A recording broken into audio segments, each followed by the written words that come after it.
Good afternoon, everyone, and welcome to the first ever Triton Super High Roller Series from Monaco, Monte-Carlo, to be exact, from the beautiful sporting Monte-Carlo venue. Absolutely stunning. You're getting a shot of all the players here behind us, but just in front of us is one of the greatest views you'll ever see while playing poker. Ali Najad, alongside, of course, Randy Liu. And Randy, this feels like a natural home for the Triton Super High Roller Series.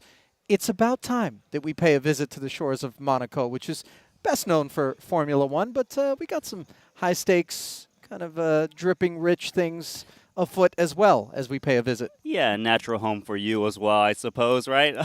You know, not in terms of net worth, perhaps, but tastes. But yeah. we on our first day here, we took a little walk, right? We saw so many fancy cars. What is it, like... I don't know the name. Bentleys? Listen. Lamborghinis, Ferraris. Hey, what else is there?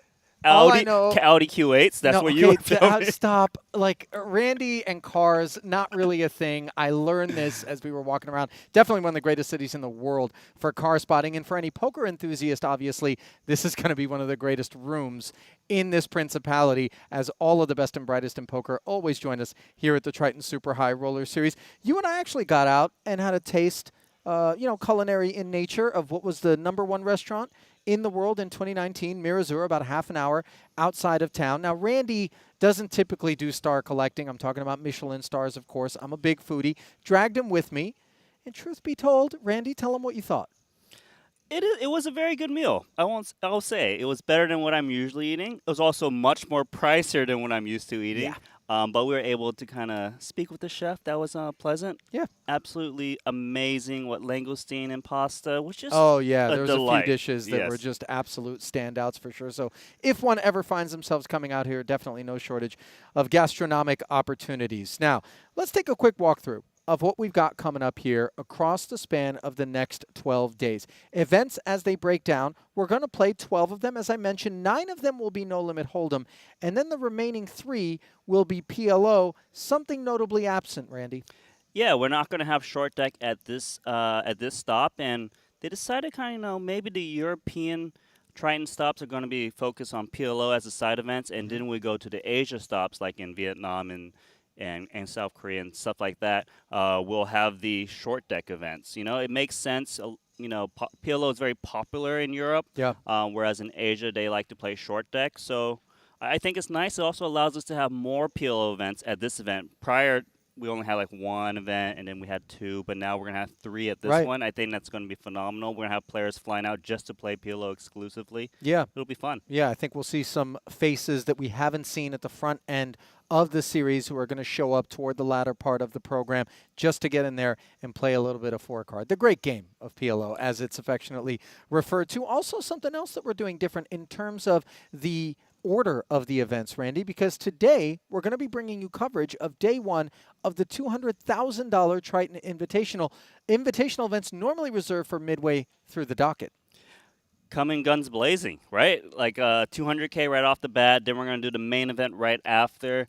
It's safe to say maybe someone is going to be able to free roll the rest of the events. Maybe on the flip side, someone have to chase their losses. But it's fun. You know, we know the buy-ins are big. We want to see the biggest action right away and just carry it along to the end. Yeah. Now let's recap kind of where we're at right now. This is Season 3 of the Triton Super High Roller Series. Player of the Year winner in Season 2 was Jason Kuhn, with a spectacular come-from-behind performance to dethrone Stephen Chidwick over in Cyprus. We are coming fresh off of that London stop where we found him picking up right where he left off, Randy. Dominant performances, picking up 2 titles, and he is far and away the most decorated Triton player that we have on tour. Yeah, and I'm not surprised. We know that Jason does all of the homework, willing to play every single format that Triton offers, short deck, PLO, and No Limit Hold'em. Just one of the best in the game. You know, picking up 2 titles at the last stops just allows him to be at the top. He's not going to slow down. He's going to just try to perform his best at every single stop. But I got to say, there are some other people that are not going to let Jason just walk through. And to me, what comes to mind is that man number 2 on our rankings, Phil Ivey. This man is just, we know he's been the greatest of all time for such a long time.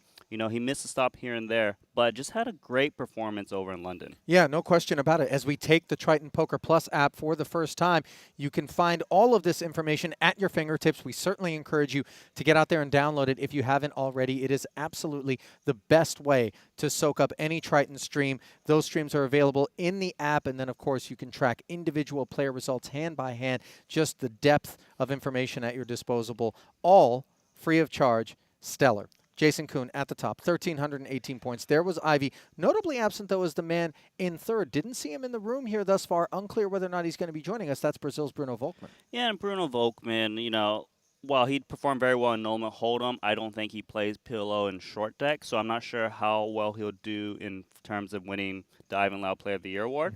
But you know, for me, I'm looking at this. I see Danny Tang hanging there in fifth. He plays all the games. He's been very vocal about being one of the best at the Triton stop. I think he's going to do very well. And, of course, Stephen Chidwick, currently in ninth, but we know that it felt like he was going to win that last award. Yeah, very much so. It slipped through his fingertips, obviously, and nothing he could really do about it as he watched Jason take it down. Jason coming off of a 60K no-limit win and a 60K short deck main event win up in London. 9 titles to his name. Once you walk into the arena, front and center is his banner on the rafters here. And then behind him, we have Ivy, who picked up a couple in London as well, bringing his total to 5. Wai-Kin Yang and Danny Tang joining Mikita Badziakuski with 4 titles apiece. So we talked about the fact that we're going to be doing things a little bit different this time around. The focus, the $200,000 Invitational. Let's get into some of the particulars, Randy, because this is an event that has some different rules and plays out unlike the others. Yes, of course. We've got the invitees who get to pick one of the pros to come along and play the tournament. And when they do that, they're separated and segregated, right? We've got all the invitees playing against each other all day one, and all the pros playing against each other in day one as well. So that's one of the main differences. There will be at some point in day 2 where we do combine the field in some manner. But also, you only get 1 re-entry in the tournament. We know that pros like to do max rebuys, but here just 1 re-entry, and you have to rebuy within 30 minutes of busting, or you're just out of the tournament. Yeah, definitely some things to be mindful of, obviously, as you get in here. Plenty deep. Don't expect anybody to get showered early unless it was a devastating cold deck sort of situation. Let's talk about Bryn Kenny, $6.86 million in London. He beat Talal Shakurchi heads up in that invitational back there, but neither of them are in the field this time around. Are you a bit surprised? I know I am. I'm a bit surprised, but I'll say that the players in this field are going to be very happy they're not here, because they are the 2 toughest players in the that would have been in the tournament. Well, among them, obviously. Let's take nothing away from some of the greatness that still is lurking out in the field. Other former invitational winners, both of whom picked up titles in respective Cyprus events, Ramin Hajiev of Azerbaijan and Sam Grafton, Squiddy, know their way around these fields. We'll be keeping an eye on their performances as things get underway. Let us then turn our attention to the actual 2 feature tables that we're going to be bringing you to start things off here today. And this is available to you, of course, in the Triton Poker Plus app. The first of those tables is going to be the blue table, where we're going to find Boss Paul Pua. And I think we've got it up, Martins. Can we bring it up on the screen here? There he is. Boss Paul Pua at the top, along with the Triton first-timer directly to his left. And Imad Dervish, I want to say, first-timer paired up with Fedor Holz. Boss Paul Pua paired up with Phil Ivey. And as you look at that blue feature table, anything stand out to you at all? Well, it is those 2 new timers, right? People have no idea how they're going to play. They've got that little bit of edge and having that mystery. But then again, Paul is just so good at tournament poker. Of course. It'll be a tough one. He's good at all forms of poker. Now, the other newcomer that you were mentioning, that's Murray Williams, playing under the American banner there in the effective 5 seat, as it were. Now let's look down at that red feature table below. You've got Phil Ivey and company. What catches your attention there? Phil Ivey and a bunch of killers. Yeah, absolutely. Okay, let's get it underway then as we send you out to a wide shot of the field, live from Sporting Monte-Carlo. It is the $200,000 No Limit Hold'em Invitational, the curtain-raising event from here at the first ever Triton Super High Roller Series in Monaco, brought to you by GG Poker. We do have a third table that doesn't have the RFID tracking, but we will be featuring it from time to time, perhaps, as we keep an eye on this grouping at the blue and red tables. Initially, blinds will be 500 and 1,000 with a 1K big blind ante, 50-minute levels. The plan is to play 10 levels here today. We'll have a dinner break after 6 levels. Every couple of levels, we'll have a short break, one that you guys can enjoy as well. Find Seth Gottlieb over at that blue table along with little Dave Nicholson, the first timer, Murray Williams, Thijs van Hennebier, which we'll refer to him as TVH, not unlike Jean-Noël Terrell and Carl Chabé Gatien. We go with the 3-letter acronym. There you see Thijs.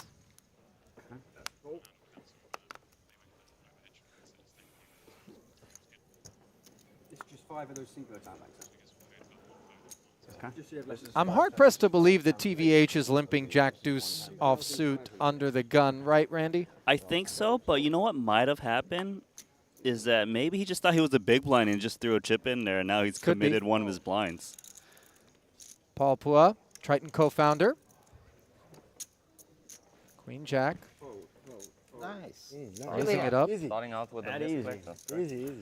Yeah, it is a misclick. Oh, you'll have to remind me because I'll forget. Take a second. Forget it. Okay. There you see Rob Young, is it? Then the style No, that isn't Rob Young. No. Thought for a second. That's our newcomer. Little France. No one knows quite what to do. That's what I do. So I just move them to the slot right away. Imad Derwish. And then from there on, you can do whatever you want with them because they've already. Okay. Watch it. Just going like this. Like this one. Rocking that Mercedes hat there. Looks right at home in Monaco. Home of Formula One, which is coming to Las Vegas, actually. Not long from now. 2,500. About 1 month's time. Got an ace-jack suited here for our newcomer, Murray Williams. Let's see how he takes things. Going to flat the 2,500 open from Derek Haney. And another ace-jack suited surfaces in the small blind for David Nicholson, who gives it a squeeze up to 12-5. Nice hand to try to set mine, pocket fives. Already you can kind of see a little bit of difference in styles and how they approach this ace-jack. There you go. I just want to flop the nuts. The invitee table certainly where we expect to find more action. And how about this flop for the 3-better Nicholson, first to act, top pair, nut flush draw. Yeah, and you would think that ace-jack is often going to chop it up, but he's got a lot of free roll equity here. Fives making 36%. the easy exit in the face of this 12K C-bet. Of course, Williams didn't call pre-flop to get away here. No, he wants to keep the pot as small as possible, just given that the squeezer, of course, can have better aces. So his flat call adds another 24,000 to the middle as both players pick up the straight draw, courtesy of this 10 of clubs on the turn.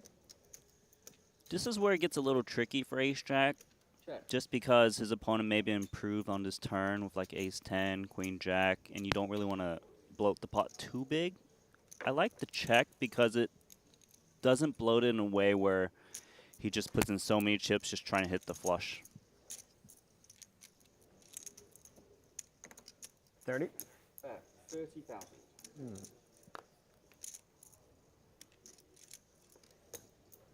Nicholson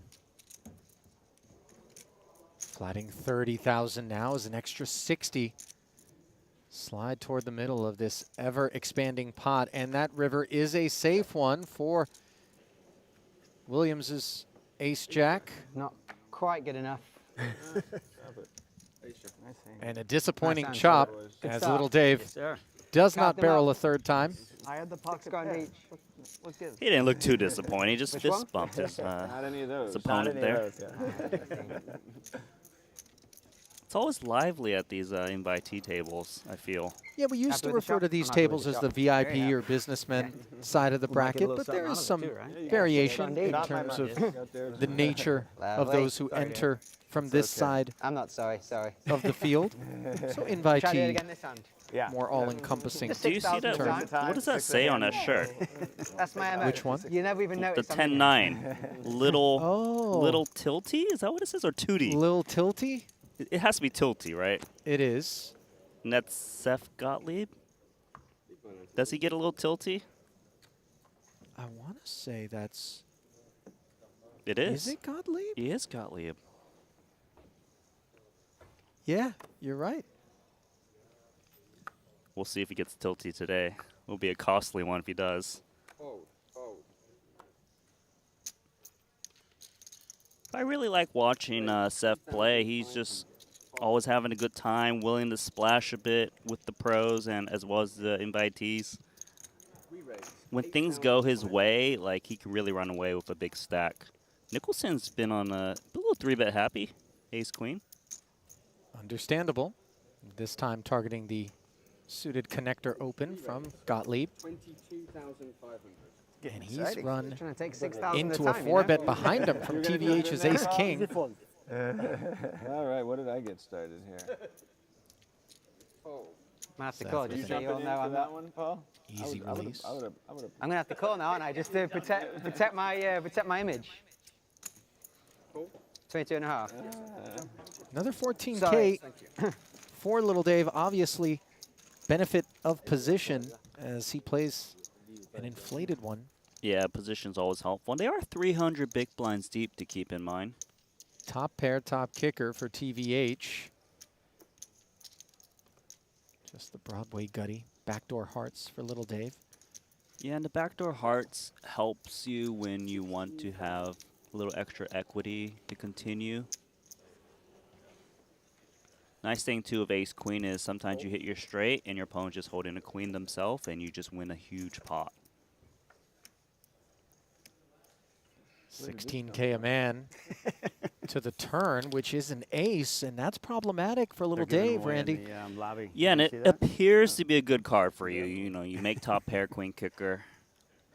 But it's just reverse implied odds at this point. 48. 48,000. And the 48K bet is not that large where it's very hard for Nicholson to get away.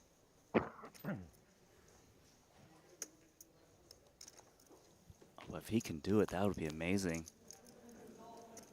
There are alarm bells probably going through his head. It's very early in this tournament. My opponent 4-bet. Very ace-king heavy, of course.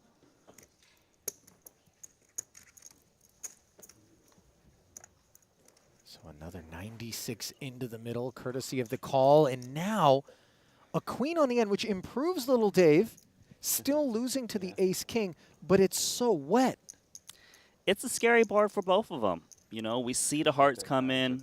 10 got there. Come back. I don't blame TVH for checking. It should be very hard to go for thin value of ace queen. I Check. would like to see him just check this one, give it up. And he does check and gets shown the ace-king. As TVH will be happy not to have faced a big barrel on the river there. Things would have gotten Right, small pots only from now on. uncomfortable How'd for it the go with that ace-king. one? Wasn't for me. I got all day to re-entry. Exactly.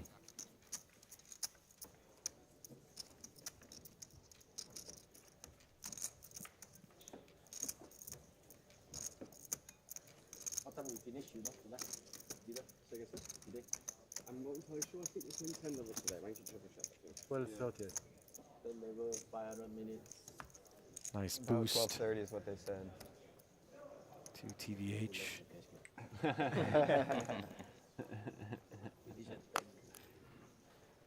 Playing under the Danish banner. Raise 7,000. You can just sit out the next 3 As hours. former play a Triton little main cash, event and winner come back. Henrik Hecklin, Plenty of blinds. not in the field. Oh. Got a sizable raise here, 7x. First up. Not what I How much? presume we're seeing over on the pro side of the bracket right now in terms of pre-flop size selections. Haney with the 9s. Picking up TVH from the button. Yeah, and on these invitee sides, you'll see a lot of unorthodox play, and against that, it's really hard to create a strategy on the fly on what to do because If you kind of just wing it, you could easily be giving up a lot of EV.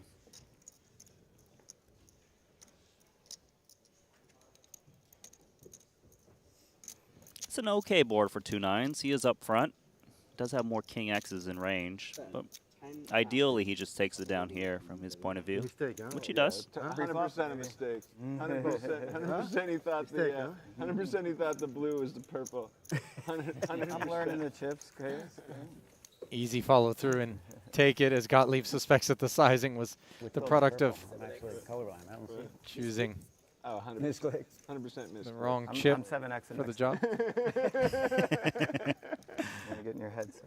All right, so it's safe to say I mean, there was a the misclick. first misclick on the table. No shame in it, yeah. I wanted TVH, to make sure I got that one. the accidental 5,000. Jack Deuce limp earlier.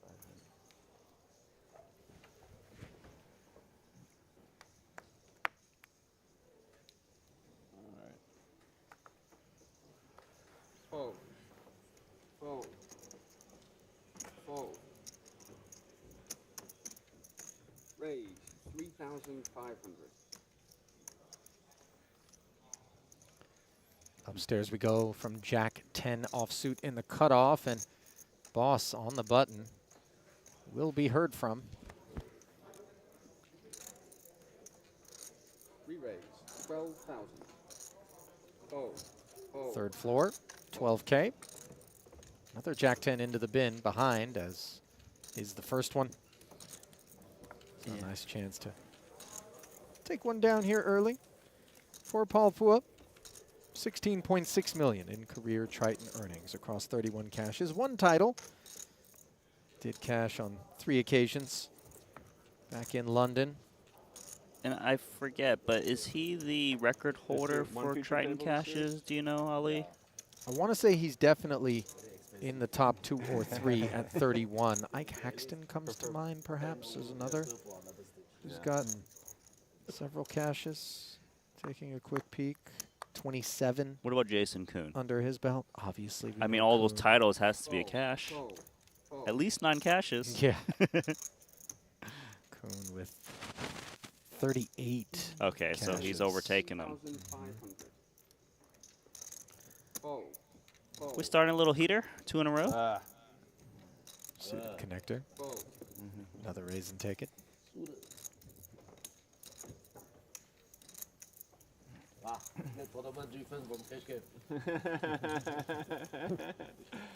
I guess we're deep enough. Maybe I should just see what happens. What's the ante? Or a big one, 1,000.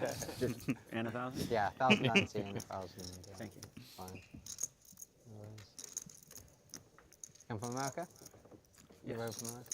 Nice. Whereabouts? California, Orange County, Laguna Niguel, California. Oh, nice. And you? All the nice places. Yeah. Where are you in from? London. Oh, nice. Very nice. I hear it's only a 1-hour Fold. quick flight. Yeah, it's very good. Fold. It's very good. Fold. It's weird. It's not Not, really a place. not that from you our come side here. of California, Ali. It's not really like a holiday spot. Yeah, This we're place? from Yeah. Oh, really? up I north. only ever come here for work, really. I was here on holiday. Considerably this less sun Really? in that part of the Oh, state. summer. Yeah, but we did a road trip along the entire French Ah, and yeah, Italian yeah. Riviera. So you want to like San Remo, Cannes? Raise Yeah, La 3,000. Spezia and Portofino. Oh. Then up to Garda, Lake Como. Oh, So it's very Five nice. deuce like offsuit as we see our first involvement from the newcomer. You spend 2 days here, you Imad. walk the entire country. This Yeah. is called mixing it up. Yeah, very much so. Makes it 3K to go. Yeah. Picks up You're- not one but You're coming two for like a aces. for a week. from the button and the big. It's a very cool place Neither to of which be. connect with the Queen 9-3 board, nor does the 5 high, however. First one to bet wins, but very hard to bet on this texture with the holdings they've got. Not the most convenient. Yeah. A follow-through barrel would be facilitated heads up. A little bit tougher 3 ways, but you wouldn't know it as a 3K C bet comes in and gets it done. Seems like a preview of what we're going to get for the rest of this tournament. I was just thinking the same thing, Randy. This is going to be an exciting table to keep an eye on without question, just based on this first 15 minutes. So what's the most expensive Mercedes out there? You would know. Currently in production, I would want to say it is an AMG GTR Black Series, which you probably can't get your hands on for less than $500,000, 400,000, something like that. That's a buy-in and a re-entry into this tournament. Is it possible to get something? Well, what was great, and you may have heard at the onset of the show, Randy talking about an Audi Q8, which is not a particularly exotic or expensive car. Now, it was an RS Q8, which is a little bit fancier, but a friend of mine just bought one, and the one that I saw here in Monaco was matte black and really kitted out. So I was taking a video of it, and somebody stopped us on the street as I was wearing my Triton hat and said, "Excuse me, why are you taking a video of the car?" Now, Randy's first instinct is that this belongs to this gentleman, as we see aces and tens popping up here between Boss and Gottlieb, a 3-bet. And we'll put a pin in the story as this one brews here. Sorry. Well, most certainly we're going to the 4th floor. At what price? When When you're playing 300 big blinds deep, that price tends to go up more towards 3x sizing. If you're shorter, more to 2.5 or so. See what Boss thinks. Out of position, we're certainly more incentivized to Size up. put in the 4-bet and make sure it's meaningful. And he's gone 4x, actually. Now, it's worthy of note, Randy, that these guys were playing, let's call it an exhibition game, last night till the wee hours, and there were many exchanges between the two of them. And you wonder whether or not that's on Seth's mind, as maybe not giving Boss credit for this sort of range, but more looking for his pound of flesh. Yeah, and also when someone 4-bets so large, they've got a lot of ace-king in their range, so you can maneuver quite well. And this is a flop that can easily get Seth in some trouble as he picks up the inside straight draw. Of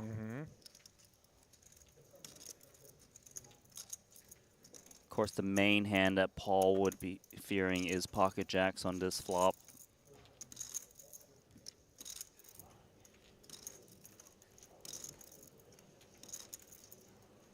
Seconds.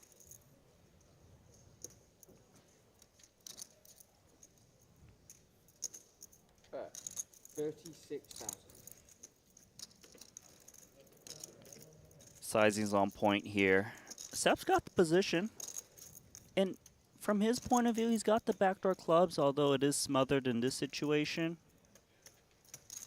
Beats all the ace-kings. 36K a man, adding another 72 into the middle, bringing the pot to roughly 163 as the gut shot, straight draw, and backdoor clubs do not come to fruition. Aces still looking good. Yeah, and this card really doesn't change anything because we're playing a 4-bet pot. If it was a regular raised pot, you know, then we throw in these 7-6, you know, 5-4 gut shots I might call. It is relevant that Boss has the ace of clubs in his hand, though, because some of those suited aces that may have called a 4-bet here would contain those nut flush draws as played thus far. Not the case, of course, when you know that you're holding that card. Yeah, that's a really good point. And also, because of the 4x 4-bet sizing and call, we kind of throw out some of these clubs as well that you might think would peel. Like a king, queen of clubs might just muck it pre. So now we might be thinking we're up against like queens, tens, jacks, this type of range. Of course, there's a lot of history, as you mentioned earlier. You can see Paul's just not phased with this run out so far. 75K, though, sub half pot the sizing. If I'm Seth, I would be worried about aces and kings quite a bit. I would think ace-king would shut down on the turn. Show the bluff, good for TV. Gottlieb does get away Saw the ace of clubs. from his tens. He gets shown the ace of clubs. Tens.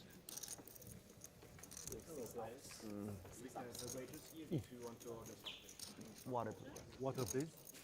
Water. And When you see the ace of clubs, it's aces or ace-king of clubs exactly at that point. Heineken, please. It's a nice one. 392,000 in chips. Sure. Okay, thank you. Tournament chip leader. And what's over here, Ollie? Yeah, swinging it over to our other feature table where we find Phil Ivey and company. Ivey partnered with Paul. Some other pairings also between these two tables. Gottlieb and Brian Kim. TVH and Dan Smith pictured there as Kim opened this one to 2,500. How many pre-flop mistakes do you think they've made at this table? 7Xs, limp under the gun. We going over and under 0? Certainly not going to be a lot of misclicks, nor a lot of big inflated pots, though, as typically in these invitational formats, Randy, the pros are really looking to stay out of being entangled, embroiled in any sort of murky spots. They just want to keep it clean, work their way into the merged field part of the program tomorrow, and then obviously let the floodgates open, hopefully be among the final few. Yeah, you're completely right about that. They've got a lot of incentive to just try and get to that combined field stage. This is why they want to play this kind of 200K buy-in tournament. For now, though, we do have a pre-flop raise from Brian Kim, looking to represent that ace. Very modest bet of 2K. Shouldn't get Espen to lay it down just yet.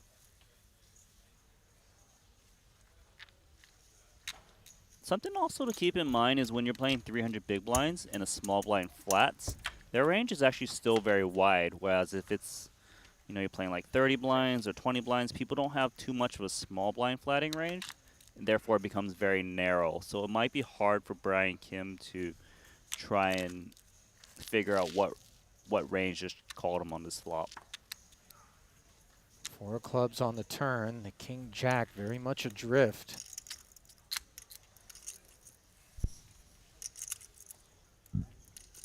He's not giving up. So he must be thinking that Espen will check call all pocket pairs on the flop and would check fold this turn.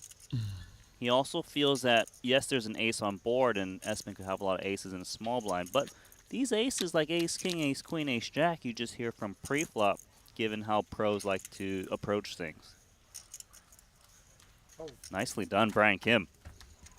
So the second barrel makes a believer out of your stats pocket sevens as he folds the winner, and Brian picks things up in the relative infancy of his Triton career. Is Brian Kim certainly not in the infancy of his poker career? 2.6 million in career Triton earnings across 10 caches. Did have 3 of those caches in London at the last festival.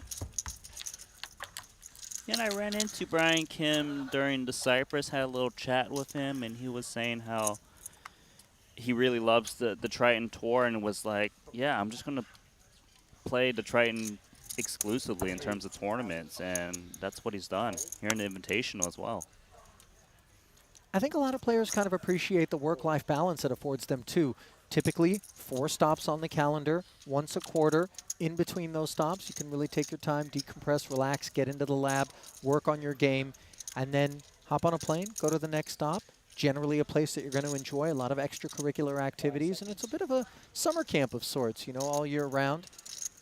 It's a good point that you mentioned that you'd only have to play some percentage of the year, whereas other players that play smaller, they have to play out throughout the whole year. They don't get that downtime, which you need to decompress and really be at the top of your game. Timothy Adams 3-betting from the small blind against the early position raise of Brian Kim, but most importantly for me here is the sizing that Timothy Adams opts to go for, which is 16.5 big blinds. It's quite big. Big enough to shed Kim's open as the Canadian hauls this one in. Adams also successful long-time participant on the Triton Tour. 13.2 million in career earnings for him. 2 titles, 12 caches. As get a look at the early chip counts here. Looks like Badziukuski, the early lead. Not a lot of shakeup. 300K starting stacks, no carnage. Evident for the time being. I mean, it doesn't surprise me that the chip distribution at this table is not going to have too much variation. With what we mentioned earlier, people not incentivized to play big pots at this moment. But sometimes it just takes one person, an outlier, to say, you know what, you guys want to play snug? Let me just lean on you and just really develop a big stack, or maybe be out of here. Fold. Fold. It does feel like there is an opportunity to sort of exploit any hyper-conservative approaches that could be taken Raise. at this point in the event, but the trouble is it's sort of a high-risk, not-so-high-reward proposition. That's a good point, right? You need to weigh the pros and cons. I do think that comes into play a lot more at the end of day one when you realize that some players really want to squeeze into day two where they can get some invitees at their table. For now, though, just some solid poker. All straightforward stuff. Greenwood, the opener. Adams flatting ace-5 and flopping top pair against middle pair. Greenwood didn't open, actually. He's in the big blind defending, forgive me, against the button open from Adams. Canadian on Canadian violence. Greenwood also tremendously successful member of the Triton series. Bet. You Find 2,000. his resume in a moment. Wire. Very, very small bet here, but you know, Timothy Adams just realizes that he will c-bet bluff this board texture a lot. He needs to bet when he's got it as well. Another 4,000 into the middle. Dry turn.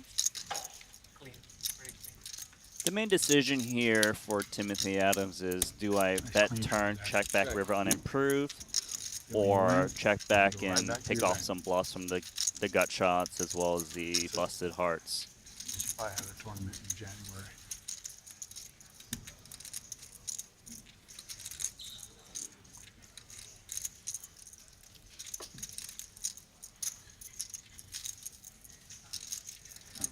Check. Both players check that turn. Another dry river.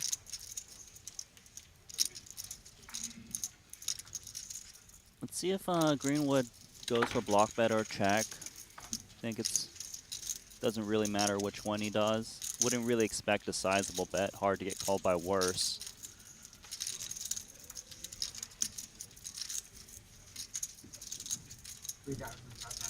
Bet. 3,500. This is going to get snapped off. This is never going back to his stack. 3,500 from Greenwood. I said snap, but he is taking a little bit of time here. Just thinking about it. Yeah, it would be a thin value raise.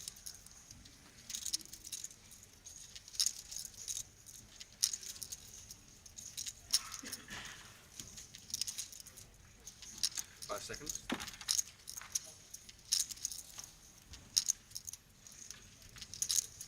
Re-raise. Wow. 12,500. They're playing hard. It would have been so easy for Tim Adams to just click call, keep this pot small, play safe, and instead, a courageous raise which has Greenwood a little bit perplexed. Yeah, and he probably doesn't expect Timothy Adams to raise a hand like ace-5 right now.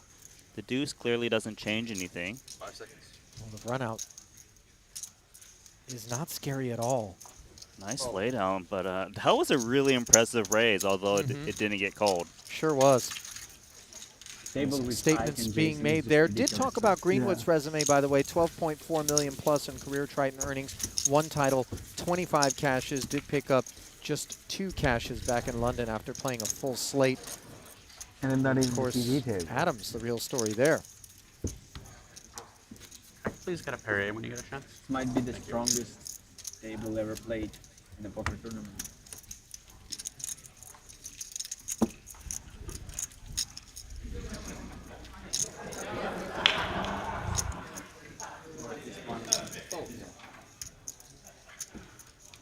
I wonder if Baziakuski might be talking about table 9 elsewhere in the field when he's talking about one of the strongest tables ever produced in a poker tournament. You've piqued my interest. Pedro Gargnani, Yes, it is. Ike Haxton, Stevie Chidwick, Michael Adamo, Alex Ponikovs, Jason Kuhn, and Nick Petrangelo all gathered around the felt there at table 9. You seat me at that table, I asked for a buyout. Yeah, right? They're like, no, we want your full buy-in in there.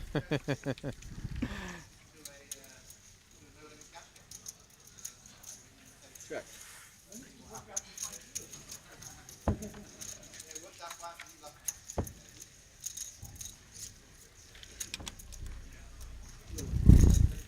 Oh, who was that? Not sure, but Someone fall asleep? Jack You 5 upgraded from is top pair as resistance Greenwood I got that too. tries his hand I against remember I Brian have yours. Kim's big blind to But defend not with here. 7 deuce. You left it in London. I told you. Got stacked and was Yeah, you had to said, get the fuck out. yeah.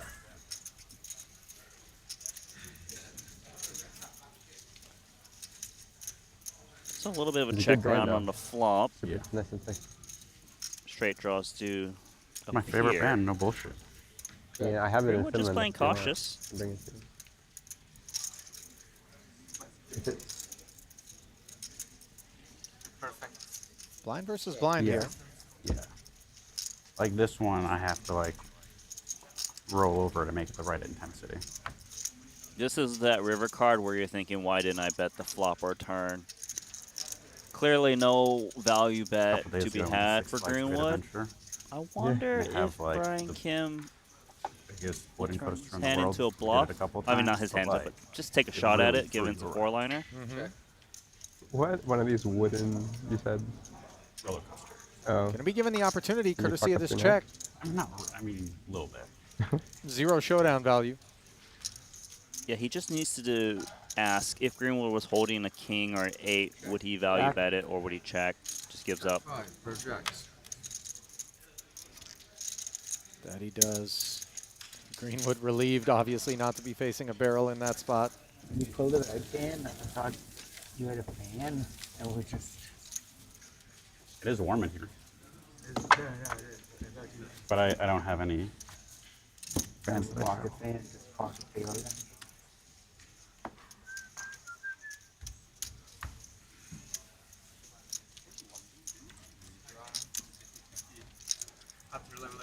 Yeah. Now it's up to 10. I liked it. Yeah, I liked it a little bit. Whoa. I mean, the 50-50 mix is also Oh. kind of funny because there's always going to be more pro bullets in the tournament than recreationals. Fold. I see in the future around the the Ivy's tournament ace when we queen. combine at final 8, 4 plus 4. Raise 2,500. Fold.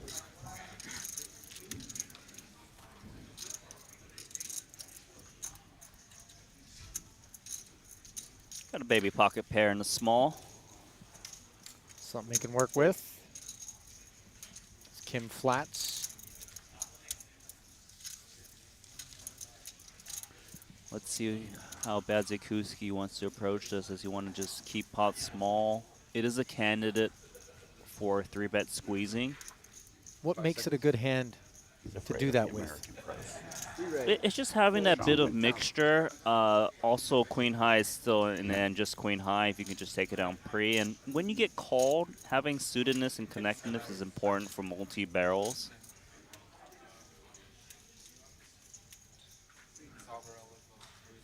In comes that 3-bet that you thought might be the case Oh. to 14,000. Look at that big laydown. Ivy letting go of the ace-queen. Kim out of there as well, and a nice bit of activation from Bads, who was dominated. Ends up taking it down uncontested. Yeah, and if your opponents are folding but he- hands I- like this, then you've got even more reason to be bumping up with queen 10 of hearts.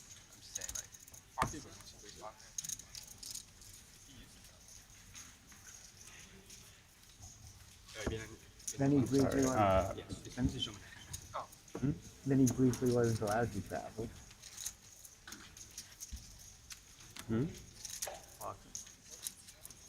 Fold. Fold. Fold. Fold. Straightforward through to Brian Kim, who looks like he's going to get involved again, this time from the button with this ace-9 suited. Yeah, is it every single hand for him? Right?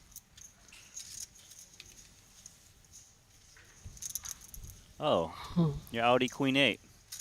Oh, Q8, sorry.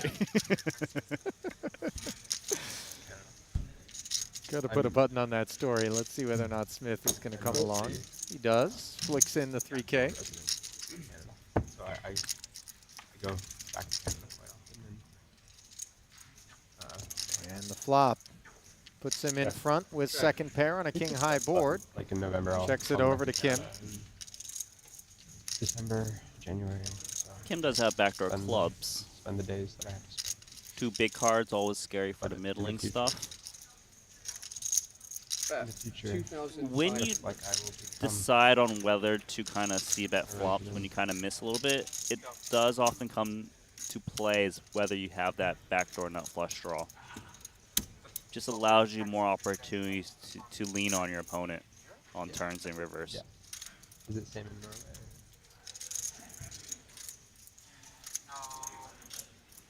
5 seconds. 2,500. The C bet. Fold. Do Norwegians? Smith. I know you're Flicks in the call. Extra 5K into the middle. But do most Norwegians? Now Brian hits a 9 on the turn. Hitting the 9 is important because he beats, you know, the 4x that exists. When you're c-betting flops with air and you pick up some kind of pair, you tend to change gears and from barreling into checking it down. Check.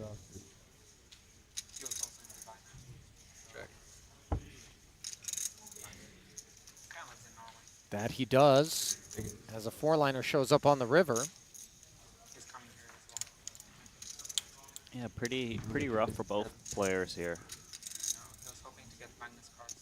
Smith not looking to turn the queens said- into a bluff. Just content to check and see what happens. Sideways, he said like he had Now like Brian, 4th pair, but when you get check called on this particular board, you may not feel like the 9s are all that good. Well, maybe Smith didn't check just yet, was just Oh, touching forgive them me. chips. Yeah. Yeah, I thought I saw him 5 seconds. point his finger into the felt, like a check. Bet. 1,500. This Stand is corrected. Yeah, look at this. 1,500 into 12.5. These pros are really got the new moves here, and it's a very interesting bet. Clearly a block bet, but if he's going to bet this hand for 1,500, he must be doing this with Jack X as well to protect his block bet range. Brian Kim doesn't take the bait. Nicely done. Lays it imagine down. one of those guys like I have no idea how much money he has. Like it could be like I don't know, you know, like if somebody would be like, oh yeah, he's like, you know, making all his money up on sponsorships. He has like $100 million. I would be like, yeah, sure, okay, I believe it. And if somebody was like, no, there's not that much money in chess. He has $5 million. I'd believe it. I suppose there's not a lot of people in chess that make like infinite money, Yeah. but I would imagine he's like high up on that list of people that make a lot of money in chess. Think? I Oh. would think so. I think it's hard to make. I can assure everyone that that's not Espen's actual voice. It's coming in a little bit on the back end of a helium inhale there. Must have a little issue with his mic. To convince him to Raise go to Dubai actually. 2,500. Fold.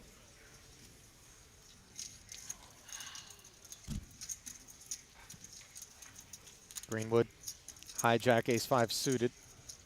Takes us upstairs.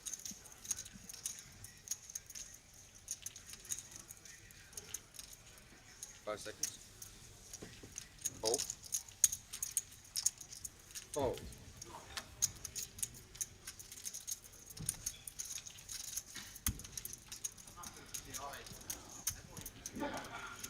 What's up, Espen at Jack 5 of diamonds in the big. Bad's flatting the Jack 10. And Espen accepting the invitation, dominated in 2 spots. both spots are the Jack 5, Jack 10 kit. King 7 deuce here, nobody pairing. Good board for Greenwood to strongly consider continuation bet. King high, no connection. Backdoor wheel, backdoor spades to apply extra pressure. 2,500. Bet. 2,500. Fold. Fold. 2,500 C bet from the pre-flop villain. Not even. Easily getting rid of the unimproved competition. Nakamura, I think, has a very good. Brother Luke here as well for Sam. Oh, Back on the Triton Tour after a little hiatus. Nakamura. Joined us in London, of course. Yeah, Earned yeah. himself a title. Nakamura is much bigger than all of them. So, Would appear that Jorstad and Smith talking about a shared passion of theirs, chess, something that many of the Triton regs are into. You want to play chess with me? That was strangely hostile, Randy. We're friends, colleagues. Fold. No reason to try to flex intellectual might on me with a board between. Do you play chess? 2,500. Feel like you don't. You just wanted to bluff me there. Yeah. How did you call I so just, quickly? you know, I'm dialed in Oh. now. You're a backgammon I'm guy, used to right? it. Yeah, I like Oh. backgammon. Backgammon. I don't know the rules. Backgammon. I need a little bit more luck in my life, you I didn't know. realize Alice was famous when we were playing. Greenwood back at it. Ace-8 suited. Adams, a stopper in the big with she also queen thought 10. about it. I was just like worried it was like way too big for her. And, like I played on her stream and I really just saw like 50 people watching. Then afterwards I found out it was like whatever like people watch, you know? Botes. Uh-oh. Like I just Trip didn't know. queens Yeah, for I just Adams. didn't know. Greenwood hitting the ace. A little trouble afoot. There's a lot of reason to check the pair of aces. Never really get called by worse besides gut shots. He bets really small. Does check. Now improvements for Adams. Not that he needs them, but in the form of a spade draw. The problem, though, of course, when you check back is you let the big blind decide on the prices for turns and rivers, so it could get a bit costly. And Timothy Adams knows that Greenwood would check back a lot of aces. Does decide to check again. This is getting interesting. I suppose when you got the spades, you have so much hand. You don't want your opponent to just lay down something that can never win. Yeah, he does have a bit of a stranglehold on the equity in this one.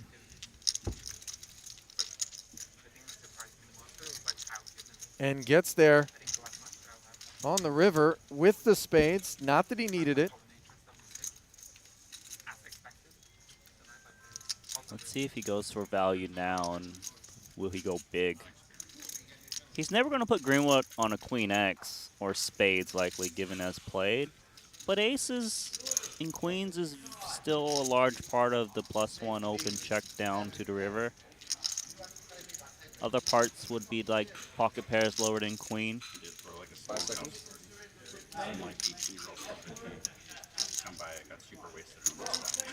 And for Greenwood, when you play the pot this way and you face a bet of 7,500 on the river, you're just left bluff catching. So he does end up making the call on the river there.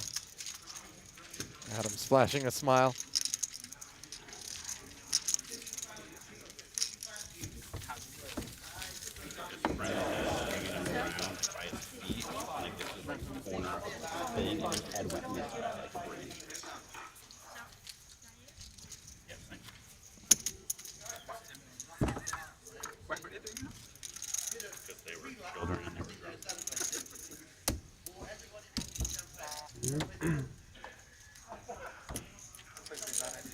Yeah. Still in the early part of the program here at this first ever Triton Super High Roller Series, Monaco. $200,000 invitational event. The leadoff will be followed by the main event.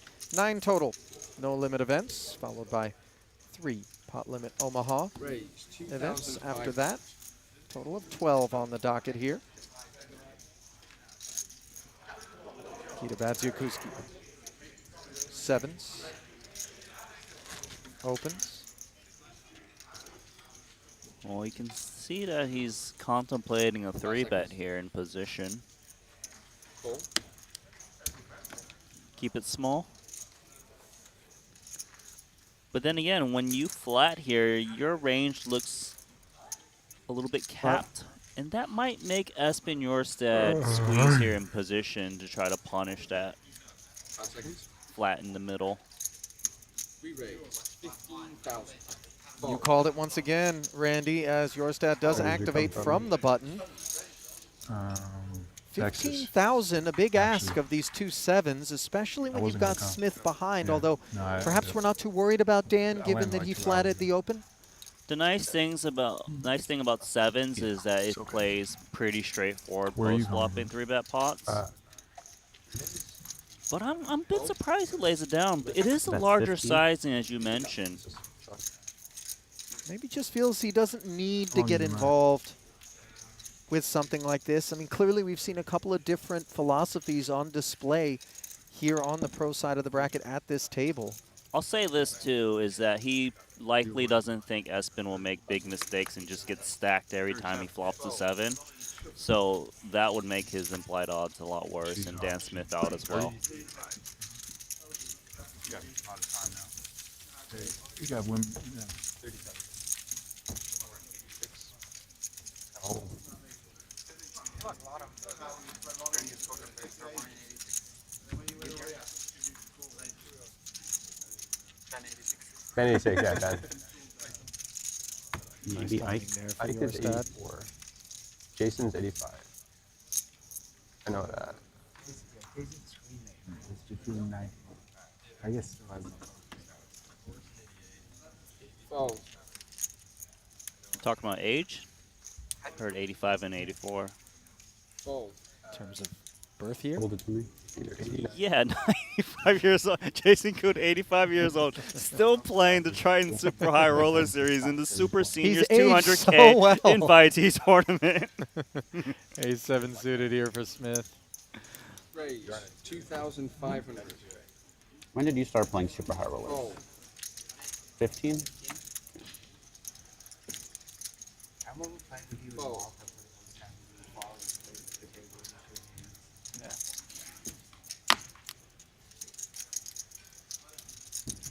Fold.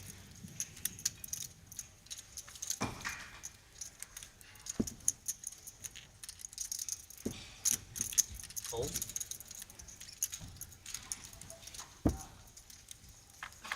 Greenwood defends with Jack-9 from the big, the only customer to an ace-king-queen board. Top pair for Smith, just the Broadway gutty for Greenwood, who checks it over. Theory-wise, this board texture favors the pre-flop raiser versus the big blind. If he doesn't bet the flop, he can't really represent like ace-king, king-queens, and all of the big cards. So it's actually kind of interesting what to do. 4,000. Greenwood's at 88 as well. Not much of a draw here for Greenwood. The thing is to keep in mind is, let's just say he check calls Jack-9, hits a 10. It's a 4-liner, and it's really hard to extract value, so he's not getting a right price to chase that draw. Hence the release in the face of the C-bet from Dan.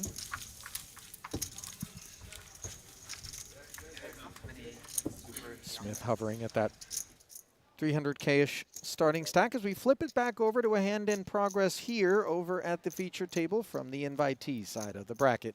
Queen Jack 3 was this flop where Murray Williams, top pair, up against TVH.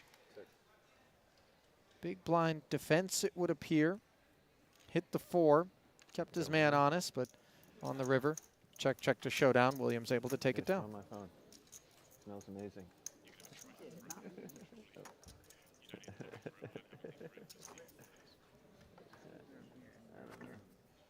See that meditation-looking image on his Grateful. shirt? Says grateful.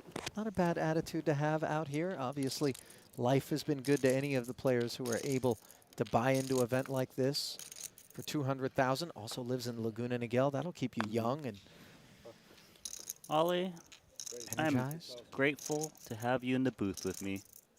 Now I smell like a drunk. Randy, I want to believe you. I really do.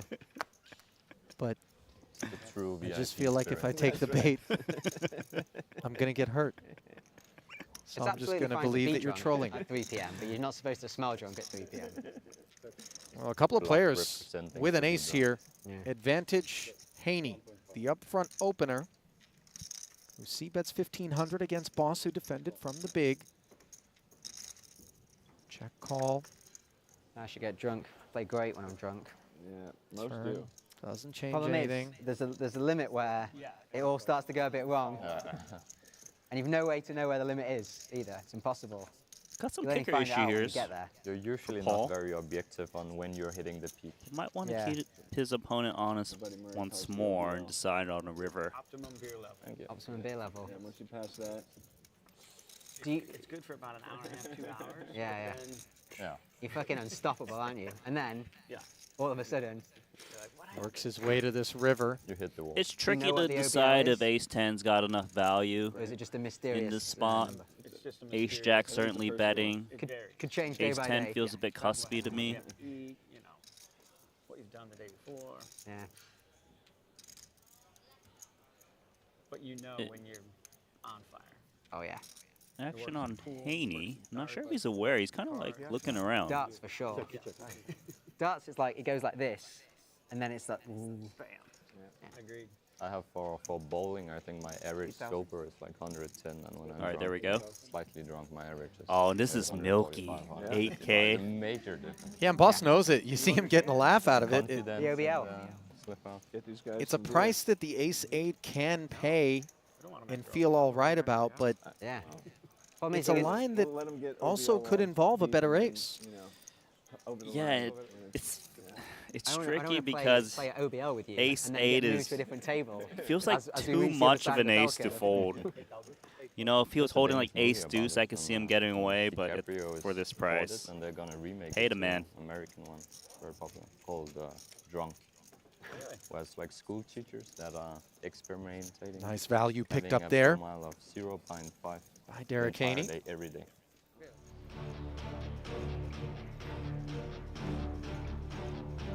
Well, we're going to be giving away a little bit of Triton merch. Oftentimes you'll see us here at the booth rocking the latest and greatest from our collections. You're going to want to get in on it. Simply type !giveaway into the stream chat for more details, or of course, scan the QR code on your screen to get yourself an entry to our Triton Poker Getting Series drunk in the merch interests giveaway. of data collection. We're not eligible, Good Randy, excuse. so you Yeah. can put your phone Oh. down. Stop Plenty of, typing. plenty of I was going to bust out objective, multiple note takers phones to around as take well. advantage. Wow, multi-accounting the merch giveaway. I'm working, please. Where are your ethics? You want to do something degenerate, always have an honorable excuse. Monotone board here. Yeah. Ace, queen, Balance it three. off with. 3 players taking it. Obviously, Haney with an absolute stranglehold. Nut flush draw. Top pair, top kick. Exactly. Too much hand I to wanted bet. to Now meet it these just guys gets in the better, office, but courtesy they of this insisted we king meet on the golf on the course. turn, which does hit Imad. And this is the man that we Yeah. saw open a 5-deuce offsuit earlier at That's how this I feel table, when I Randy, signed up before to we this stepped tournament. away. Just come to say hi, Activating but- 2,500. Having hit the king. Feeling like if somebody had an ace, I would have heard from them. Yeah, just trying to thin out the field. Understandably. Board pairs improving his Networking. kicker.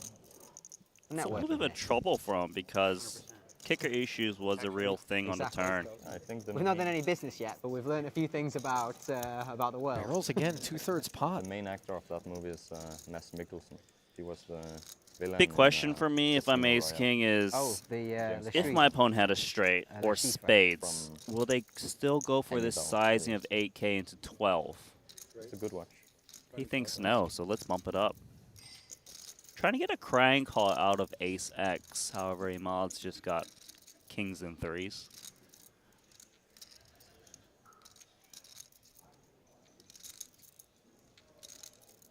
To raise to 20,000, being mulled over. Pays it off. Yeah, he does. I thought maybe he was contemplating doing something really crazy It's and been coming so with the hard for James 3-bet, which would He's have been left tackling Haney this pretty villainous uncomfortable man because the the big entire blind film, has and then all just the gets opportunity to threes. slow roll in the biggest And he's poker pot of blocking an all ace time and a at the king, end. but in the end, just clicking call. I'm And really disappointed Monte-Carlo doesn't have like any poker games going on. Haney Yeah, surging. I was like, James Bond has been lying. 321K in front of Derek.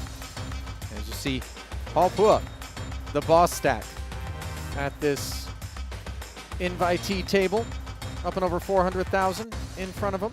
TVH right behind. Maury Williams, the only other player in the black thus far at this table. Yeah, we got 3 Americans at this invitee table. Yeah. Yeah, it's Flew all the way punchy old place to buy to property. Monaco to play this one. Beautiful. Looks like some things haven't gone Little Dave's way either, as he is the shortest of the stacks here. Not a short stack per se. You're never I guess short you can factor in till a you're little out. tax saving. Oh, I don't know. Randy. I'm like, can I retract that statement? I'm just gonna. Well, you're I'm never gonna stick out with until it. you run out of rebuys. Only one available, of course, in this invitational format to each of the players. As we take one 3 ways. We got 2 7 deuces. Yeah. In a raise pot. No bounty, of course. As We sure about that? pre-flop aggressor following through. Both 7 deuces having hit a piece.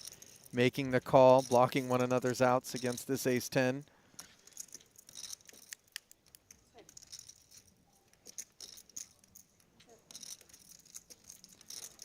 Another pair of checks in front of Paul. Yeah, Paul probably didn't expect to get called in 2 spots, but ace-10's still a monster hand. When you're up against 2 opponents, there's more outs you got to dodge, so more reason to bet. You guys play the 7 deuce game last night? Damn. What would you have done if we were? I lost. I would have definitely check raised if we were playing the 7 deuce game. We bumped it up pre.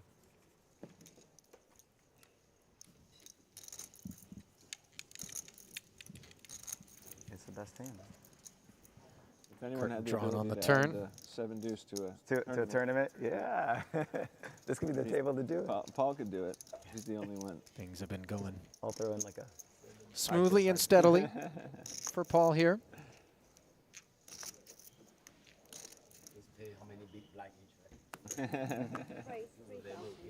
Yeah. Change it by the level. A little progressive stand-up on. Oh, I haven't played, but they say it's very lot of action. Progressive. Yeah. But online you can't do it. No. People can call you. I don't know. I keep giving you win, and you collect money from everybody, right? Yeah, Same wallet can. yeah. Yeah. Squid game, progressive. Maury hands, Williams dominating Derek Haney, who flatted with Slowly Queen 10 progressive from the game. small blind in like the that face of game the that pre-flop open. James Both players making top pair on a 10-9-8 board. Haney outkicked, but does have a gut shot It's straight a big draw. boy gambling game, the old Yeah, it's a progressive. tough I like it. texture. Yeah, it's brilliant. It's super fun. Murray doesn't want to see like Queen, Jack, so many cards, so trying to bet and take it down. Needs to fear and sweat the turn, and that is a troublesome one as Haney does make 2 pair, but for Williams, overtaken. Sees the Jack, but still betting. At this point, it kind of seems like he's turning into a bluff. Does have that redraw to a higher straight.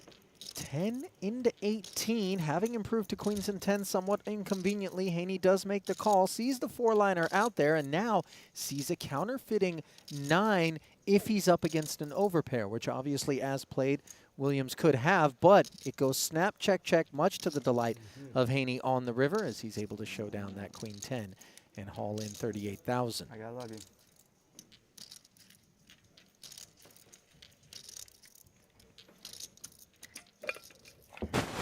You know, for Williams, betting that turn there sets you up to First be time able ever to played that barrel at progressive the squid. river Made and some try big to river take bluff. it The guy down. just goes, You know, obviously it's important to have some give up And I from was time like, to time. actually, Maybe the 9 on the end and I probably another could've check thought in that front one of you. through. That's a time to turn that King 10 police into a bluff. dynamics and everything is No, actually, very I like that he gave up once it got called on the turn. His Okay. opponent has a lot of Jack X's. Plus, you're not perceived to bet 2 pair and sets on that turn because it's so easy to make a straight. Therefore, it's really hard to represent a full house in that spot.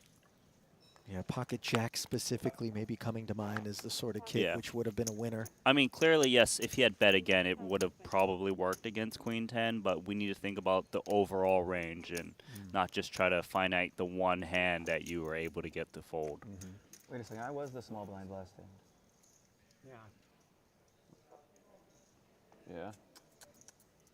There's A little been bit of action. confusion. If you want to call it. I don't care. We'll just redo it. What happens? It doesn't matter. I think we play the hand out now. I'm not worried about it. I don't really care either as long as we're obeying the rules. I don't care. I think we have to catch it before like 2 people act or something. Speculation that Always, button always didn't weird move. these hands. The hands that last shouldn't have hand as Ace King and 10-8 like crazy stuff always happens. Yeah, you're in a true limbo. get involved. Gottlieb picking up a gut Like shot the straight biggest draw that on the shouldn't turn. have. Comes out swinging Yeah. against Little Dave, who did not follow through on the Queen 4-3 board. This means I get 2 buttons now, right? Oh, Should nice just call. fold, really. Save myself the pain.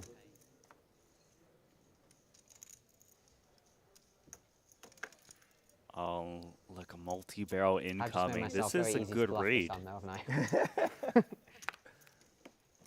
Gottlieb, 26,000. Little Dave blocking the spade Okay. with the ace. learn my lessons. Fold and start to argue for a misdeal.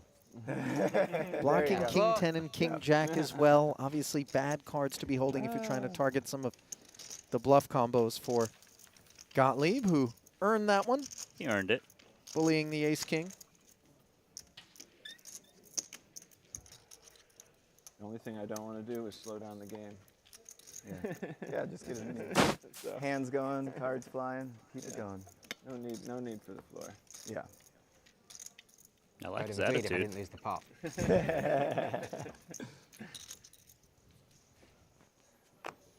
Now, obviously, if it had been identified earlier, prior to any action, that the Yeah, I button like had a failed to fast poker move, game. we could have re-racked, pulled all the cards Golf in. and But poker. Two once things there's that been should never be played significant slow. action, Yeah. is the turn. Golf, you said? Golf and poker. You're yeah. left to play it out You're a Or good sober. golfer. as it I'm a terrible lies. golfer, but I'm a fast golfer, so people play with me. Nada. 2 red kings for Pua. I only drink when I golf. Like I don't go golfing if I'm not drinking. Yeah. You only drink when you golf, or you only golf when you drink? No, I definitely drink without golfing. But, Do you yeah, live Ace somewhere King safe? 9, yes, Murray California. Williams, the Ah, only perfect, customer. it's hot. And it may be a short-lived bit of Drinking and patronage. golfing in California sounds. He's got Queen High up against middle set, which follows through. I gave golf 60 hours and then I gave up. Oh, my run I never is all imagined in the very tournament now. often should be to learn. I'm just, You have to grind Free through look. the initial. I'm definitely not a natural leader, Hits and but takes it. after Nah. 60 hours and I'm still. You don't want to know what I folded pre-flop. Did you do any lessons? Flipping over to the outer tables. Tony G. Wow.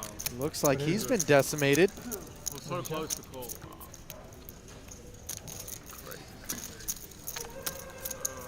Is this a bluff that was just shown by Mr. Cantling there? It's a big It would centimeter, appear yeah. so, It's based on hardest the centimeter to nail, the I'm mood.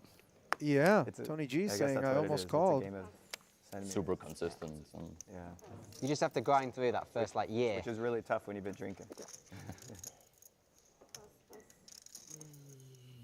definitely more easy to be a consistent drinker than a consistent golfer. Way more fun too. I agree with you on that. No, thank you. Top golf, it's enough for me. You in blind. Top golf is fun. That golf's good. Yum, yum. Gottlieb picking on the blinds from the button with King Deuce off suit successfully. It's good there. It lasts 4 to 5 hours without anyone, and no one can say like, oh, why'd you take so long? This is golf. It takes 4.5 hours. Yeah. What do you want me to do? You do any golfing, Randy? I was going to ask you the same thing. I was like, no, I do not do any golfing. I did try to, I do. Putt-putt. You know, I also do a little mini golfing myself. I'll give it a try again in 15 years. But get me out on the fairways and all that nonsense? Maybe you Not can be a happening. caddy. You know, I heard the caddies actually make quite a bit of money. Oh. At like the posh courses, you know? Maybe over at the PGA live in Tour, Denmark? but you got to know what you're No, I live talking in about, Denmark. Randy. You got to be able to give So you've them got the best good shot in the world. advice. Yeah, and I Wind's live blowing right this next to it. direction. Like This you, putt's you- breaking to this You direction. want an iron, like a You piece know? of raw iron? Like Golf- what to buy number golf do you swings. want? I have no idea how to count it. Yeah, Except in the we would summer, be when you just terrible die caddies. play. Even if we combine Yeah, both that's of our not- Even when you knowledge, play at we would night, get super fired hot. instantly. It would be worse You if go we out 6 combined in the both of our morning. knowledge. You have 2 good hours. Just 50% chance to die. Meanwhile, we find Haney's Queen 7 suited from the hijack, waking up and running into an ace queen in the big blind of TVH. I would love to be good at it Wants to because play it's for 8. the only place in Dubai where you It's can a go and, like, smallish have 3-bet, nice trees, hence flowers, why he's taking grass. some time in It's that position, nature but feel. it There's is no Queen cheat there. 7 You have to clubs just after all. grind. Yeah. Like you have to put the hours in. Misclicked.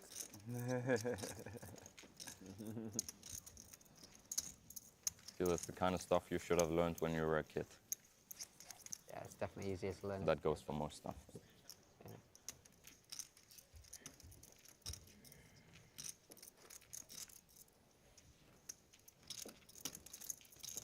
Queen 7 swiftly into the muck. I need coffee, I think. I was playing some matches last year against my friend's son, who's 12. And got killed. Well, at the start, I played off the backs, he played off the reds. She heard. So that was the handicap. Oh. And then slowly he just can hit it further and further. I'm like, all right then, fine, we'll play off the same tees. Call. Got some offsuit paint for Gottlieb. If he plays well, I get destroyed. Quickly called by Murray Williams, weak pocket minded 10s. at the Definitely a moment, hand I so if could we have can- considered get 3 Paul. Get betting into his in head. position. We can get there. Gonna let Actually, Paul mentality in golf just come along in a totally big. annihilate your Mentally friends. killing, yeah. Exactly. My friend's children. Oh, that was just so close. Yeah. Yeah. Get them rattled early, you got a chance. 3 players. They get Yes. confident, you know. Boss closed no the chance. action, flopping a 6 on a 9-high rainbow That's board. the The alcohol overpair for doping. Williams, Yeah. That he can't opt into. given an opportunity to take the betting lead by Gottlieb, who does not follow through. You win. Wow. Boss Gets away. just Easy letting game. it go. A lot of All right, people on the just board. lose that 4K right there. It's that easy. Maybe the lack of a diamond on the board, coordinated nature, and also a lack of really Wouldn't mind keeping them for the next round. Maybe. any baseline on Murray float. Williams. He's playing with him for the very first time, given that this is his first ever position. Triton event. Not sure what to expect from him. Obviously, a lot of data being logged with each and every showdown here. You like your cards? When you're playing against someone you have very little history with, you have a lot of reason to kind of sit back and try to pick up some information from showdown hands to kind of develop a nice strategy to try to outmaneuver your opponent. Sure.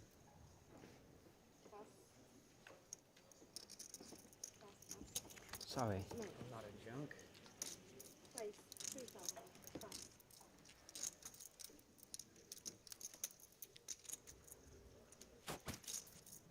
Ace-5 suited for Imad. Flicks in the call. Hear Chris's laugh. Oh, yeah. And flops himself top pair here up against He's got a. Queen high on the button. TBH doesn't follow through. Has the backdoor clubs working. Now the turn is delightful for Imad, picking up the nut flush draw. Flicks 5K out there and disappointingly gets no action. Yeah, try to juice up that pot. Sure. You're used to it. You're used to it by now, sure. When you first hear it, it's pretty cool. He's a good guy. Yeah. I just like his laugh. His laugh is so goofy and loud. Imad partnered with Where you live now? Fedor You're from Holes San Diego, right? He lives in New York. coming into this one. Manhattan. Yeah. Yes, sir. You see him much? Decent. Being close? Yeah. Some. Wouldn't be an invitational without Fedor Holtz in the field. Agreed. You don't want to donate money to. Quite the fixture. Chris can't get in any games. No. No. Taking a peek at the Triton Poker Plus app. Current overall short stack. Sure. Still with plenty of play is Tony G, who we checked in on at the outer table. Looking rather lean. 164,000 for him. Keith Lear a bit north at 182,000. Ramin Hajiev, the only other player with under 200K, as we are still oh so early here in Monte Carlo. Meanwhile, 3 players. Ooh. As Little Dave's ace-jack turns into top pair, top kicker, but for Paul Pua, the flat caller on the button, he does have a king-high flush draw. Now, into 9K. Is this an overbet from Little Dave? How much did he bet? Did he say 12,000? Well, there's 4 reds going there. That doesn't seem 4K. 4,000. Okay. Math. Far more standard. Oh. Trouble. Now, the 9 of diamonds leaves Little Dave drawing dead up against Boss. Comment tu vas faire en novembre? Ok, d'accord, pas de problème. Yeah, Nicholson is just thinking that, look, I don't got a diamond in hand. A 10 or 8 is bad as well. Let me try to take it down now. But for Paul, we're sitting there with the second nut flush. Does he want to raise to try to build a pot? Maybe wait for a river? Hard to say. Depends on what you think your opponent would do with a hand like ace-jack if you do happen to raise. I like that he's going small to try to entice these top pairs with no redraw to just feel stuck and pot committed. Ok, il m'a pas appelé. Hein. Envoie-moi son numéro. Because you can really convince yourself sometimes with this small raise that my opponent's got a jack and is looking to just check back river unimproved. But wouldn't a jack take the passive line here, Randy? They should, but then again, when you're holding such a strong hand, it's so hard to get away, and that's amazing laydown from Little Dave. Unblocking the diamonds and being positively reinforced as Paul again letting his customers off the hook courtesy of a free look. I'll tell you what, you know, as much as no cash value, we speculate that all of the players that come in from the invitee side of things are going to be by and large outclassed by the greatest in the world on the pro side, we see some very professional moments out of these guys. And it isn't the product, like oftentimes we say, of emulation or osmosis, where you observe a pro do something and then you go, oh, well, that's an idea. Let me collect that. Let me maybe employ it later on in this session. These guys are all amongst themselves. And a moment like that for Little Dave Nicholson, demonstrating that he's not out there punting by any stretch of the imagination. Yeah, I completely agree with everything you said. The light setting in this conference room is really nice. Gears are turning. Just though it was very bright. Like the dark. Pull the curtain down, right? Yeah. It's kind of a shame. Get it up there. Ace high and king high stay that way on a queen 9-7 board where Gottlieb defended against Williams.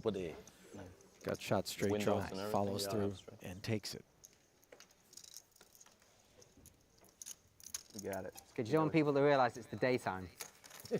Yeah. Classic gambling mentality. That's the point of a casino, right? Yeah. That's just, it's against all no clocks, no windows. Yeah. No clocks, no windows, yeah. Didn't they in Bahamas, like 15 years ago, they played outside on the beach or something for the poker star stuff? Oh, is that Poker Caribbean Adventure, PCA. I remember it. That was a long time ago. Yeah, the final table was on a beach. Ryan Doubt won. The one, yeah, with the long hair. Oh, yeah, and it's like floating around. How do the cards not fly away? You got to hold them down.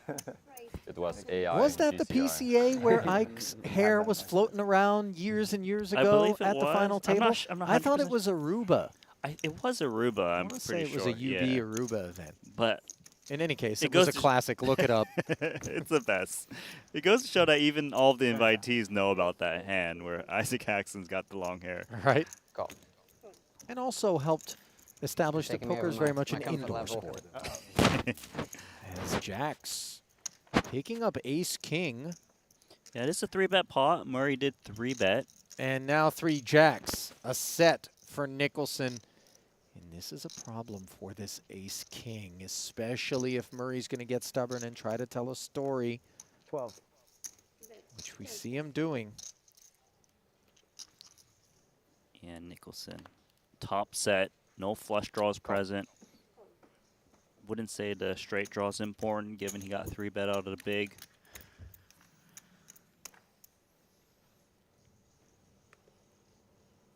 Bet and a call as Nicholson all too happy to let Murray barrel away here. Do it. Does check.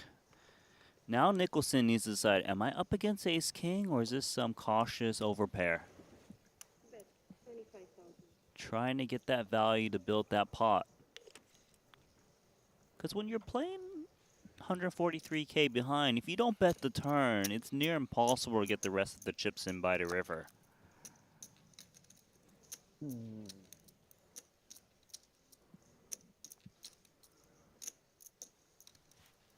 Seems a bit puzzled, but not happy with the board. Bluffed you. Nice work. Bluffed in show jacks. Nice give up there for Williams. Took his one Getting shot the at balls it on trying the to flop. bluff you and you weren't buying. It's not the You weren't spot. taking it. I'm easy to bluff, but not there. Not with when that. you got I need to wait till I basically announce that I want to fold. I don't fancy this hand. I need to fold. Call. Yeah, I did bluff you on that one. Yeah, I mean, it'd have been embarrassing if you didn't, frankly.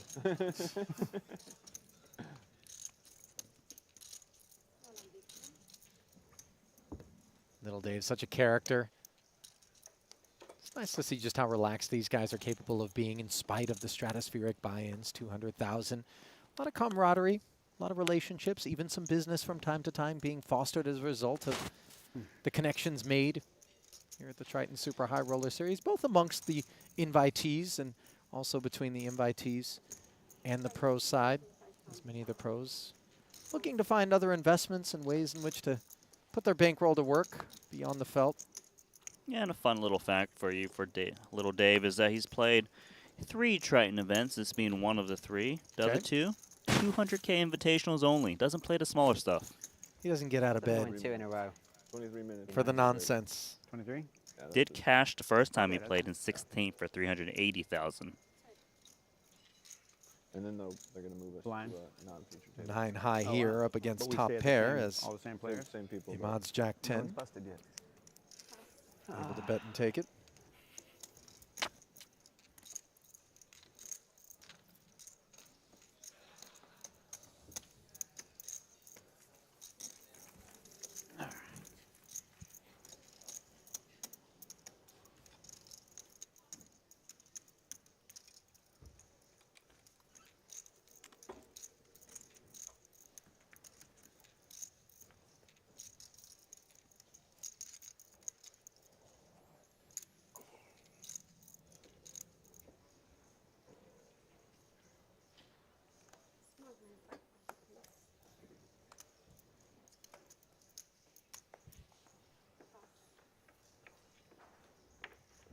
Jack 9 suited this time for the Frenchman. Not looking to play an early position.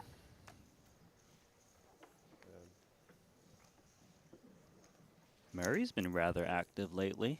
Well, he's had reasonable hands on a decent number of the occasions in which he's Ooh. been active, and this is trouble as Little Dave wakes up with the ace-king in the small, 3-betting it up to 10,000. Yeah, and he might feel like he's getting picked on a little bit. Sure. That's played so far standard. Dealer button versus small blind. 7-5-3. Doesn't connect with either holding. Nicholson does have the king of diamonds working, which is a real advantage. Yeah, and it's a sizable bet, 15K. It's hard for Williams to call without a backdoor diamond draw. No. Ace king. Ace queen. Ah, good fold. Unless you're going to Honest poker. Yes. As Little Dave bets and takes it. Yeah, either one of you could have taken that pot. Yeah. Yeah, I was happy. It's nice to win, isn't it? Yeah. Winning's lovely. That's why we're all here. Yeah. Like, I prefer it to losing. Yeah. Yeah, me too, my friend. Me If those are too. my choices. Well, winning or losing?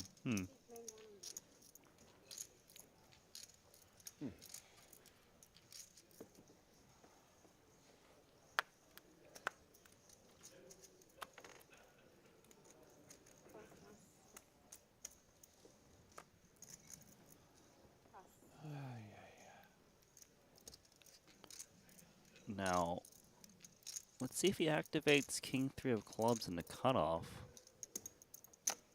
By no means standard. Now I got a chance since you folded. That's it. I'm your dentist. Here we go. Everyone's got to have a dentist. He said he's a dentist. Is little Dave a dentist? Or is this a running joke I don't know about? Guess something to do with drilling. Okay.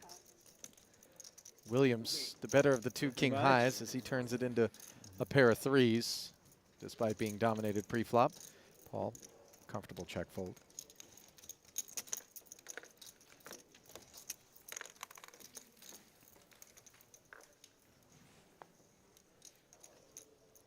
You guys staying for the whole thing? The whole thing meaning till. All Triton? Oh, no. Bail on Friday. You stay for the Omaha? No, I wish. Defend your title. Halloween's too big of a deal in my family. Yeah. Get home for Halloween. I wouldn't have a house to come back to if I missed Halloween. That's why we put this event rather than near the Halloween. So many players will At go. least get set to come. Thank you, Paul. And crushers. Pocket fives here for Gottlieb. So you heard it's the reason we're front running this event is for Seth, so he doesn't miss Halloween. I don't know if I buy that. And Oh, look at Williams. the queens. yeah, Just his call. flat now, inviting little Dave to do some set mining. As Murray bracketed by a couple of under pairs. Sorry. It's a long way, isn't it? King 10 joining the ruckus, as does 9-4. Flop of ace king 9, not what the two queens had in mind, let alone the fives and the sixes. As TVH has the best hand with the king, little does he know it. Now Imad connecting with the 4. On the turn and reaching for chips. Again, kind of demonstrating the sense that if somebody had anything, I would have heard from him. Well, Ollie, he also turns 2 pair. Ah, forgive me, 9s and 4s. Yes, an oversight. Didn't realize that he had flop bottom pair, so now this makes a little bit more sense. It makes sense. Without question. And Let's show it. yeah. Very good call. So many players will go for the other one, for the Omaha. No? Yeah, I hope so. Because I wanted to come back. I'm glad that you guys are doing Omaha. Would love to play it course. if I could be here. Yeah. Yeah. What date's the Omaha tournament? 13 October. 1st November, I think. So start next week. Yeah. On Monday. Sunday or Monday. What buy-ins? 3. 35K. 50K, 25, and Paul, you play Omaha? Maybe play 20 times in my life. You have to play. Queens popping up once more, this time in the hands of TVH in the face of a Gottlieb pocket 8s open. He makes it 9,000. It's a form game, isn't it? Last time in London, 200K buy-in for 2 days. Yeah. I lasted a few head only, one buy-in. A little bit of a trouble board for the 2 queens. 1 over. Big old game. King 10-4 checked 7-5. by Gottlieb.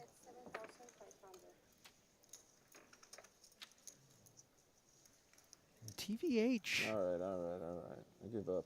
Bet 7,500. Obviously, you worry about some of those king combos. You do block the king-queen. Ace-king, you like it expect to have easy. been heard from.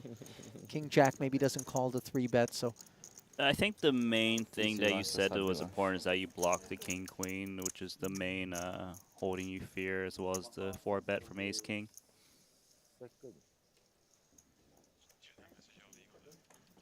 relieved, obviously. As we send it over to one of our outer tables, is this an all-in situation? It would appear so. Elton saying with ace-3.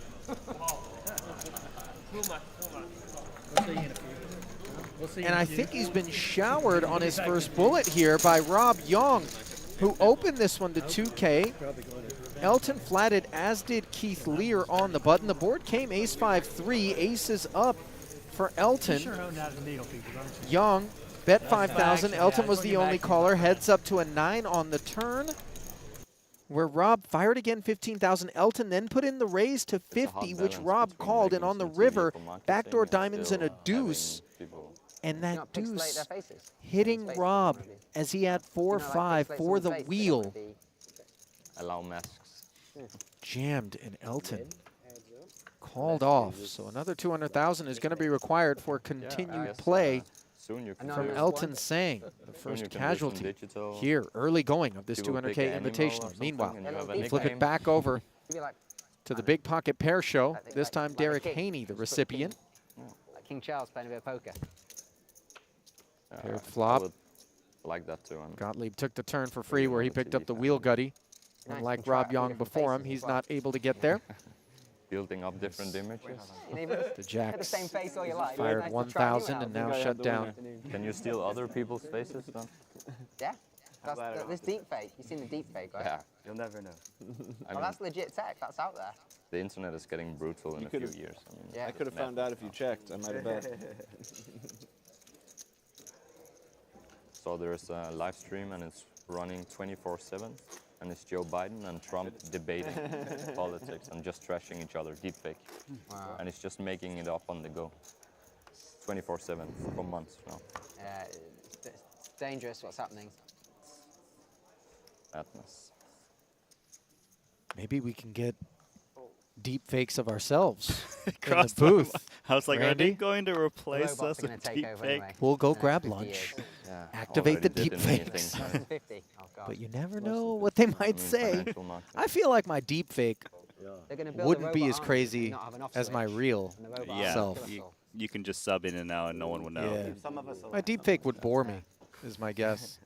Just to I'd be like, people come they on, like. man, live a little. That's why Say when something you do edgy. GPT, you How much remember is to it? write Look at me, the Turn Yeah. up the edge knob. Yeah. Yep. Bye-bye, Ollie. It's nice knowing you. turns into in the Well, future. Imad That's a good cleaning thing. things up with the suited connector, picking up Gottlieb for the ride so far in the small. Murray Williams joining with 9-5 suited. This Three new guy ways did his entire to an ace-10-7 A-level board. swim, he Gottlieb, never said thank you second once. pair He's out first in to go. front as Imad makes bottom pair with backdoor spades. I got the pesky overcard, that ace for everyone, but unbelievable, Imad isn't is it? not phased. We're getting close. 30% of the world. Did announce a bet. The Dali and Mid Journey. Still can be improved. ChatGPT, yeah. Version 5 will come out next year. Now it's version 4. Yeah. Version 5 will be, I'm sure it'll be very good. What new things will it have? I asked the ChatGPT about, do you fold aces in Texas Hold'em? Yeah. I know. Yeah, you know, in tournament, you know. Really? Yeah. That's what I think will be Imad. interesting. I think it. I think ChatGPT is on the Giving front up. side. some of its own logical conclusions. As we lay out for some AI discussion there. Yeah. Did you hear what Paul said, Yeah. though? Like, He asked ChatGPT what now, Randy? it's inferring by reading the internet. Should I fold Really have to aces? be up for risk or Pre-flop? Pre-flop. Probably not. So I think 5 might have all mean, that stuff. Strikes It me might as a little build bit some too tight. physics Did we and not say models Paul into was a it. shark? new I'm base having on this, second thoughts now. He's just having fun with AI, you know? Oh, look at this. Well, sneak preview at our next feature table after we draw the curtain on this first frame consisting of a couple of levels. What are we going to find? Drum roll, please. Looks like JNT, Richard Young, first timer Tim Busso, Haralabos, Voulgaris out there. Nice. Maharunoida, Lun Lun. There is Voulgaris. Brought his puppy with him, by the way. Oh, did he? Which I love. It warms up Nice. the room a little bit. Mm-hmm. It's great. I mean, Playing around with Mid Journey and doing pictures. yeah. I mean, like we could. Meanwhile, probably catching in the back up next with couple of versions, we could create our current feature. Looks like Williams and Little Dave. make up characters, have them play out interesting scenarios, and then you could. Playing what is now a raise pot. Oh, so he looks like he checked raised the gutter ball with the backdoor hearts.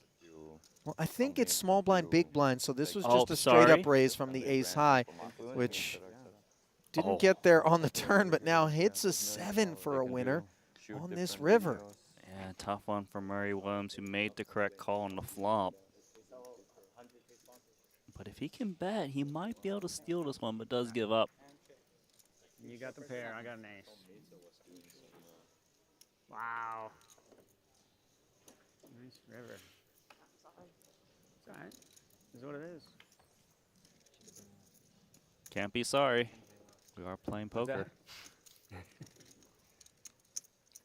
Technically the right call, but not. Yep. All the money went in when you were winning. Mm-hmm. I did the classic. Put the cash in when I'm losing, and then as soon as I'm winning, I'm like, okay, it's enough.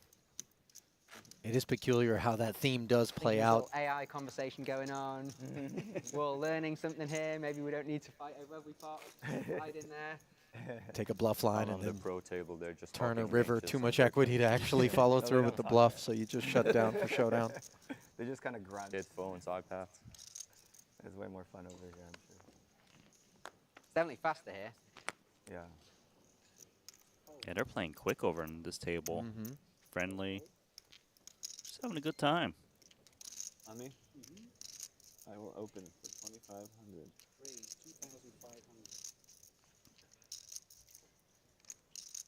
Does seem like Elton Sang is back in with his re-entry. Call. Total 59 in this tournament. Murray Williams is flat calling ace king. He's got a very protected flat calling range. And he's done this on more than one occasion, I believe, with ace king. So heavily underrepresented and dominating Gottlieb. And Little Dave with pocket kings I think you got me off this. in the small 3-betting. And remember, this theme is emerging where Little Dave feels like he's picking on Murray. And now, under-repping this ace-king suited, Murray comes with the 4-bet to 100,000. And, of course, there's so many hands that would crumble under this pressure. But pocket kings, not one of them. Yes, and we have got a big collision incoming. Look, once he makes it 100K, is priced in. He knows he's up against a big hand. Yeah, and one ace is busy in the muck as Gottlieb got out of the way. And you see a sympathetic fist bump over there from Little Dave as he's just had the medicine Oh, no. and had Murray's number. Oh, no, in the first one. Oh, gotcha. It Let's wasn't like see an angle or anything. whether or not Williams can find one of the Oh, you two called it, available 29, aces, 30. or maybe some clubs, perhaps a straight draw. Thanks. 450K plus in the middle, and that is not the board An eight. for an ace-king of clubs.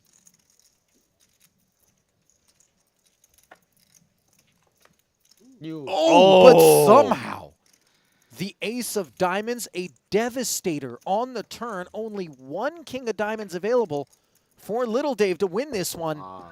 Nice out, man. Wow.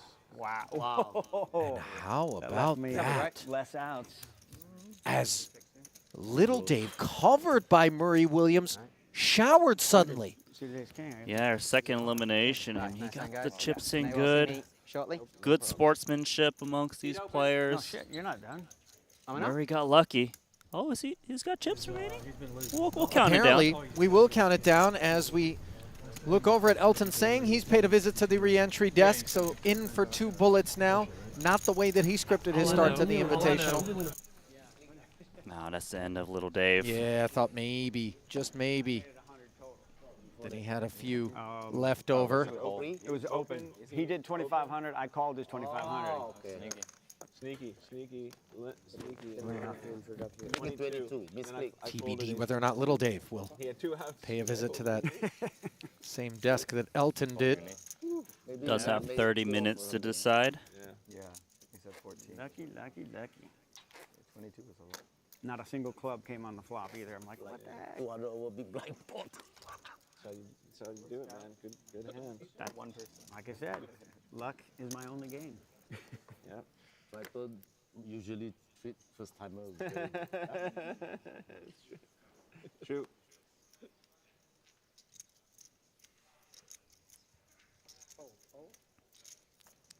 We got some first-timer run good. Yeah, we sure do. I will say, though, that everyone would have seen that he's flatted the ace king. So, which is usually a perceived weak range, is actually quite dangerous. And we'll see if that maybe comes into play in future hands at this table.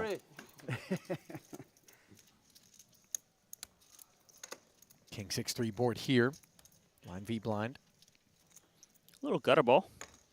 Enough to attack the wide ranges, blind versus blind. Yeah, TVH. Check calling the 1500. From Paul, who promptly makes that gut shot on the turn. Note, though, that that 4 gives an open-ender to the ace high. And it's going to make him take the betting lead. What a dream for Paul, especially the sizing that TVH has taken, 7K into 6.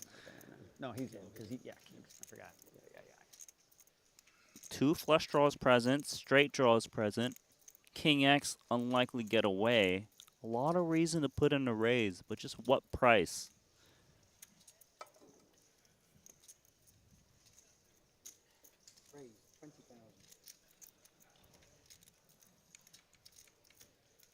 Two-tone board texture may be playing a role in Paul's decision to try to charge any of the draws.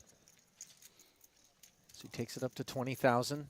Additional 13K invested by ace-5. And now backdoor clubs getting there, Randy, and the ace of clubs becomes very relevant. Yeah, and that's not the card that Paul wanted to see. And look at TVH. Check called the flop, lead called the turn, and to bet out 55K over bet looks like a flush. You heard Paul saying, oh no, but claiming he can't fold.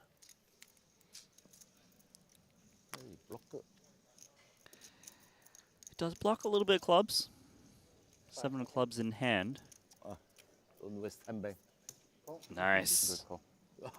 Paul. Sniffs it out. Credit to TVH, who definitely took a credible line there after leading on the turn, calling a decent-sized raise, and then leading once more with ace of clubs in hand. But unfortunately, Paul just had too much to lay down. Good sniff there on boss. Yeah, and both players just really played it well. You know, that bluff usually will get through. And when you make that bluff, you want to be holding the nut club in your hand. You block a lot of flushes that would continue. But Paul just kind of took it to the next step. $1 million. Not the first time we've seen him make a great call, nor will it be the last. Intimately familiar with the majority of the players who frequent these Triton streets with any measure of regularity. And he's worked on his game a lot. Randy, you've been around the Triton Super High Roller Series as the OG, somebody who's commentated from the very inception of the streams on these broadcasts. And you've watched him grow as a player and become a force. Yes, for sure. You know, I saw him back in Montenegro for the very first time. And you can tell like he was very keen on trying to improve, but didn't quite have the technical ability yet. But each and every stop, he improves, and you can see him at these featured tables asking the other pros he's playing with, like, oh, what do you think about this hand or how I played it? Yeah. People willing to give that feedback. It's one of the nice things about having this close, tight-knit community at the Triton Super High Roller Series. No doubt about it. 3,000. Got a flush draw here for Imad in the big.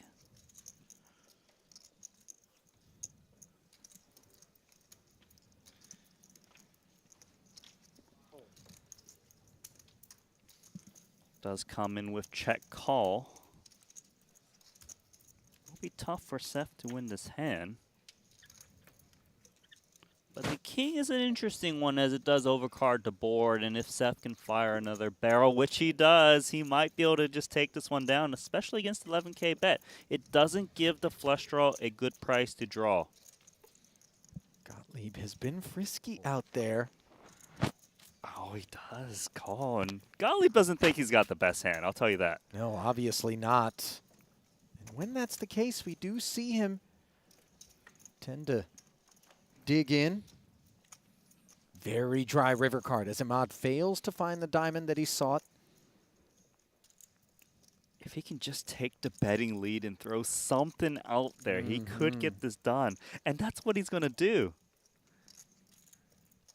15K, just about half pot.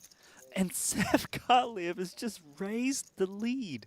What's going on? This is incredible. Not buying what Imad's selling. Taking a deuce out of Imad's range. I agree. But obviously this could be a King X. I don't know about a Queen X, but just incredible. Gottlieb sniffing out the dust. Ace High happened to be the best hand, but of course he doesn't know that. And he's going to draw the curtain on this first frame in a very nice way for himself, Randy. He's such a dangerous player just to see that one. Absolutely. Still, though, off of the 300K that he brought into this party. Just shy of $250,000. Trending in the right direction, of course. Not the same story for Triton first-timer Imad Derwish. 6th right now. Boss up top with over $500,000.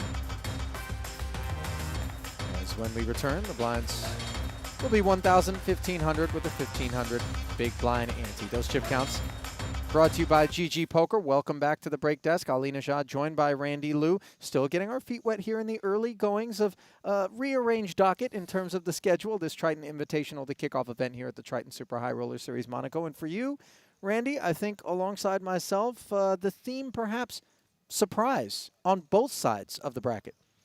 Yes, but I do see that we had 2 eliminations, both on the invitee side, right? We lost Elton Sang first and then Dave Nicholson. And then we saw that big play that just happened, you know. It is expected on the invitee side that play will be aggressive and people will splash out. But, you know, the pros getting in there as well. Yeah, and also some lines that were a little bit surprising. Not just the outcomes for the likes of Elton and Little Dave. So then, Randy and I will step aside, take a brief pause. When we return, we'll have continuing coverage from right here at Sporting Monte-Carlo. It's the $200,000 Triton Invitational. Keep it close. Back in a moment.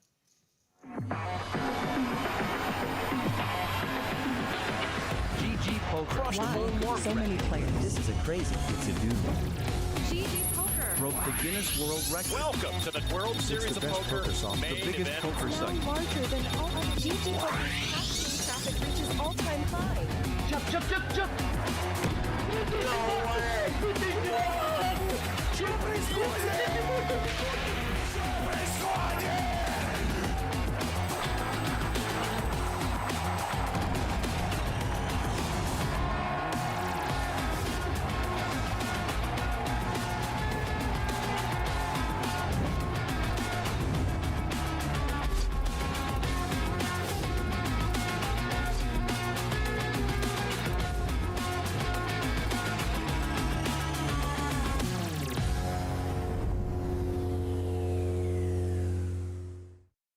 Take your game to the next level with GTO Wizard. Practice against GTO on all your devices.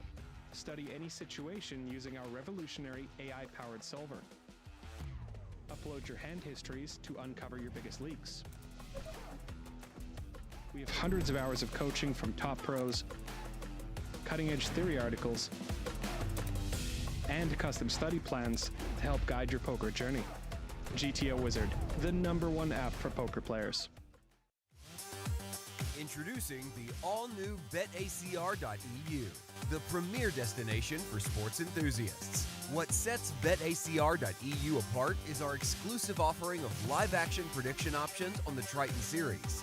Experience the excitement as you predict the action while watching your favorite players live. But that's not all. By opening your account now, you can take advantage of our incredible offer. Receive a generous 15% free play on your first top-up, up to $250. Become a part of BetACR.eu and elevate your live sports engagement experience.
Flatting 30,000 now is an extra 60.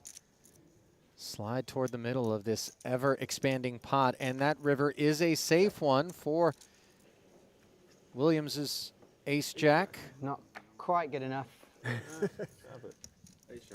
And a disappointing Nice chop answer. Good as start. Little Dave Yes, sir. does Count not them barrel up. a third time. We'll see if he gets tilty today. Will be a costly one if he does.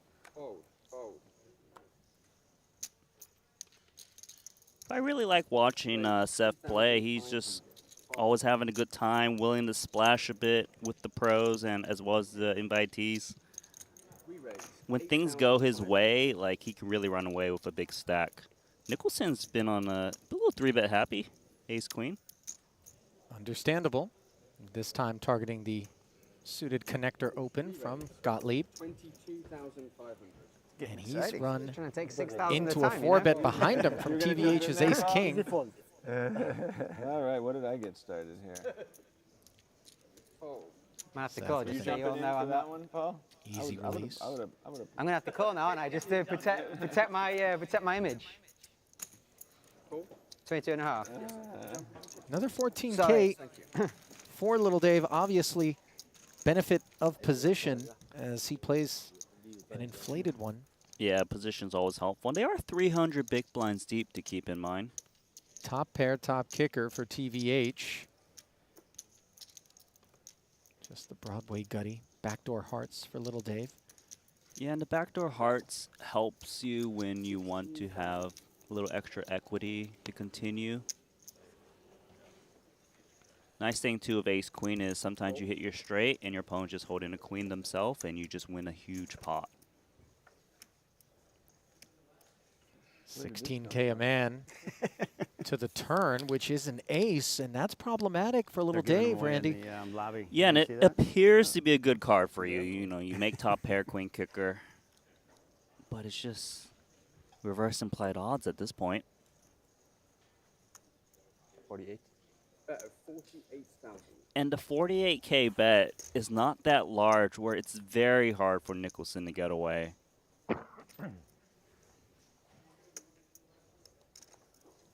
Oh, if he can do it, that would be amazing. There are alarm bells probably going through his head. It's very early in this tournament. My opponent 4-bet. Very ace-king heavy, of course.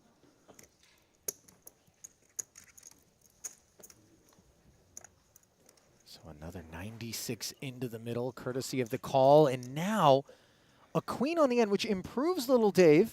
Still losing to the ace-king, but it's so wet. It's a scary board for both of them. You know, we see the hearts come in. 10 got there. I don't blame TVH for checking. It should be very hard to go for thin value of ace-queen. I would like to see him just check this one and give it up. And he does check and gets shown the ace-king. TVH will be happy not to have faced a big barrel on the river there. Things would have gotten Q8, which is not a particularly exotic or expensive card. Now, it was an RS Q8, which is a little bit fancier, but a friend of mine just bought one, and the one that I saw here in Monaco was matte black and really kitted out. So I was taking a video of it, and somebody stopped us on the street as I was wearing my Triton hat and said, "Excuse me, why are you taking a video of the car?" Now, Randy's first instinct is that this belongs to this gentleman as we see aces and tens popping up here between Boss and Gottlieb, a 3-bet. And we'll put a pin in the story as this one brews here. Sorry. Well, most certainly we're going to the 4th floor. At what price? When you're playing 300 big blinds deep, that price tends to go up more towards 3x sizing. If you're shorter, more to 2.5 or so. See what Boss thinks. Out of position, we're certainly more incentivized to size up, put in the 4-bet, and make sure it's meaningful. And he's gone 4x, actually. Now it's worthy of note, Randy, that these guys were playing, let's call it an exhibition game, last night till the wee hours, and there were many exchanges between the two of them. And you wonder whether or not that's on Seth's mind, as maybe not giving Boss credit for this sort of range, but more looking for his pound of flesh. Yeah, and also when someone 4-bets so large, they've got a lot of ace-king in their range, so you can maneuver quite well. And this is a flop that can easily get Seth in some trouble as he picks up the inside straight draw. Of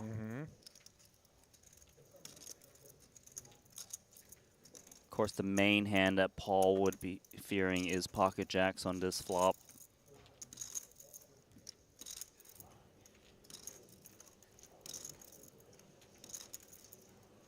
Seconds.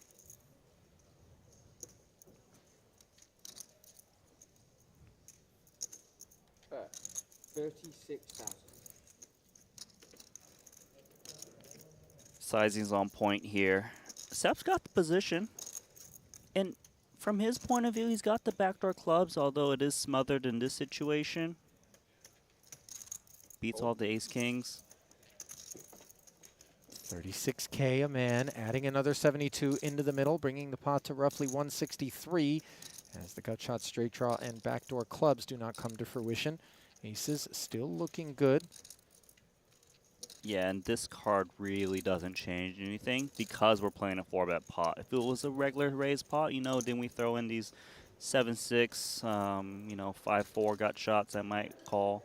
It is relevant that Boss has the ace of clubs in his hand, though, because some of those suited aces that may have called a 4-bet here would contain those nut flush draws as played thus far. Not the case, of course, when you know that you're holding that card. Yeah, that's a really good point. And also, because of the 4x 4-bet sizing and call, we kind of throw out some of these clubs as well that you might think would peel. Like a king, queen of clubs might just muck it pre.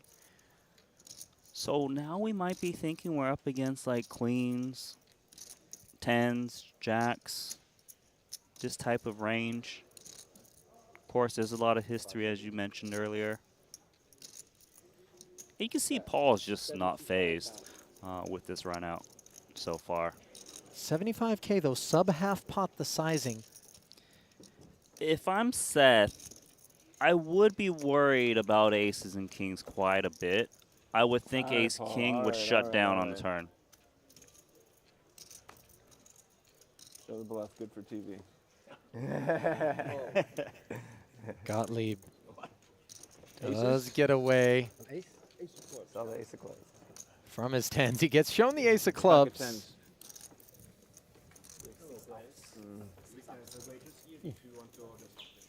Water. Water, please. Water. And We'll just redo it. What happens? It doesn't matter. I think we play the hand out now. I'm not worried about it. I don't really care either as long as we're obeying the rules. I don't care. I think we have to catch it before like two people act or something. Speculation that Always, the button always didn't weird move. these hands. The hands that Last shouldn't have hand as ace-king and 10-8 like crazy stuff always happens. Yeah, you're in a true limbo. get involved. Gottlieb picking up a gut Like shot the straight baby draw stuff on the for the turn. moment. Comes out swinging against Little Dave, who did not follow through on the queen 4-3 board. This means I get two buttons now, right? Oh, Should nice just call, call. really. Save myself the pain.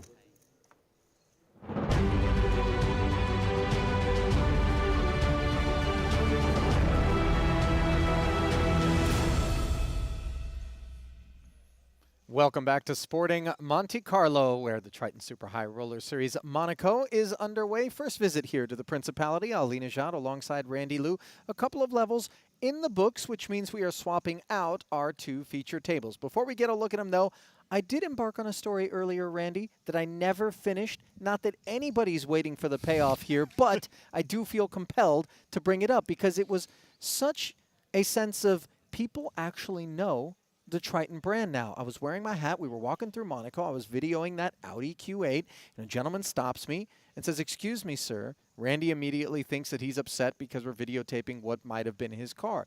But instead, he said, "Why are you videotaping this car?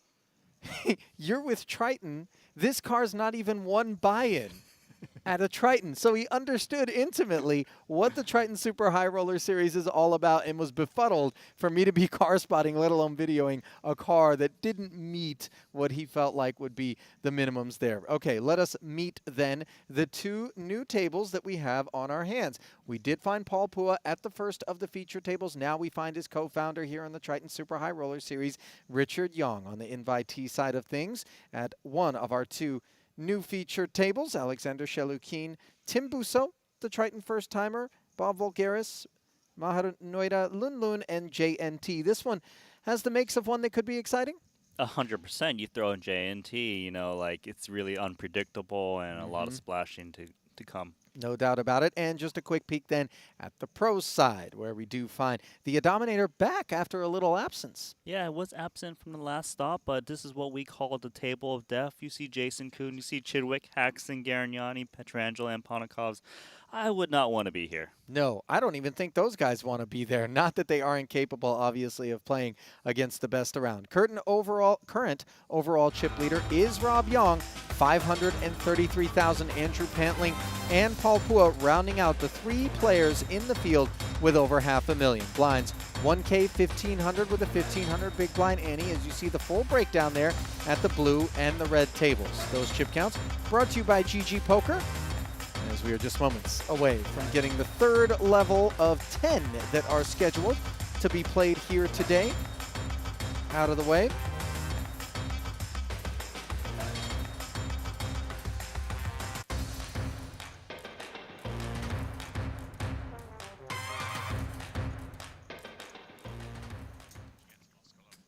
Where'd this guy go? And That's me? here we find Mahar Noida Yeah, I just removed indulging in a little massage therapy. Now I see you eyes. Ah, now you see my. There's JNT, who is involved, you know, per our discussion over dinner the other night, in what has to have been the most memorable poker hand that I've ever been a part of. I feel like certainly it qualifies for you as well. And that was back in London. Can I have some change? And there's Haralabos Voulgaris' pup. Thank you. You know your breeds. Which breed is that? That is Oscar. I know it's a doodle of some sort. Maybe a golden doodle, generally speaking. But love to see Oscar out here.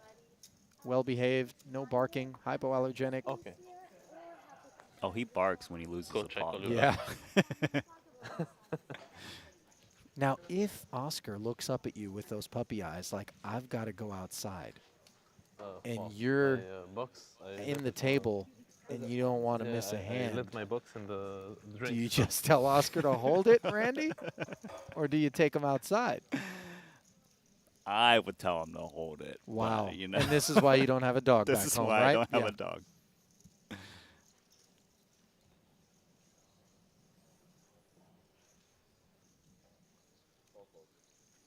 Got a king 10 for Alexander Shelukin. He is the chief stack here at this table, followed very closely by Haralabos. Now look at the Frenchman, Tim Busso. Sorry. Triton first timer. Oh. Now the Q8 out. Stop with the Q8 thing, Randy. All right. Yeah, you got it? I'm not sweating that car. First off, it was an RS Q8 that we saw.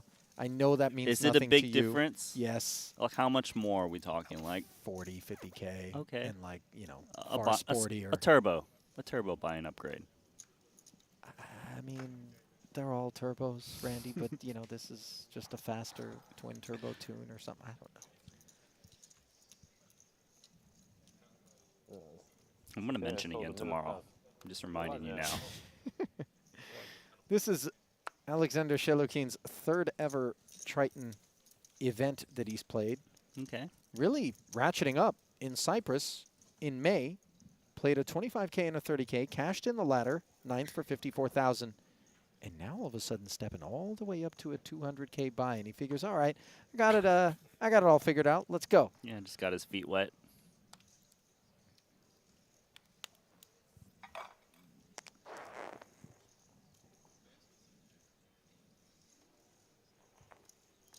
Now JNT reaching for chips.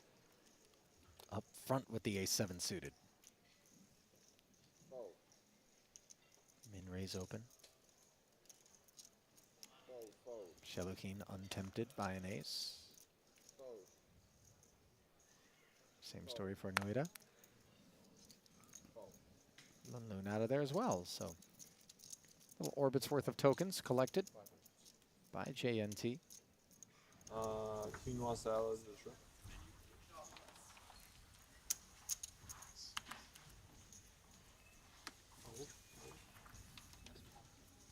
Pretty good. Yeah, I had a bunch of times during the EPT.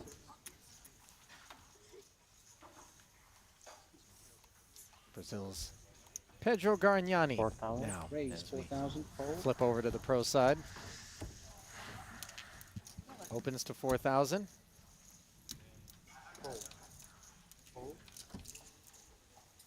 Score. Adamo. What's he looking at? Looking at the menu, Randy. Okay. Oh, he told me he became a vegan recently, so half of that menu out the window. Not the. I'm gonna take the over on half, by the way. Not the what, 50 euro cheeseburger or whatever it is. No, it's not that bad. Okay, but the other day we went to a place at a 37 euro cheeseburger. Yeah, that was pretty just did silly. a That was close-up inside the on, hotel, of Oscar. course. Monaco, not the cheapest city that you're gonna visit. Cost-conscious tourists may want to avoid this specific destination. Could be anything else in there that's not vegan.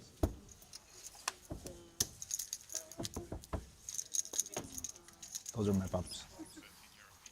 I don't have kids to show off. I have a couple pups. No, it's okay. Randy, you They can't familiarized talk. yourself with the menu earlier with the One of mine, very adult chicken fingers and fries, I believe. Yes, this is. Yeah, the dogs are definitely still smarter. What my than daughter your would order. new baby. No judgment, I just put one in myself. 6 is here for Gargnani.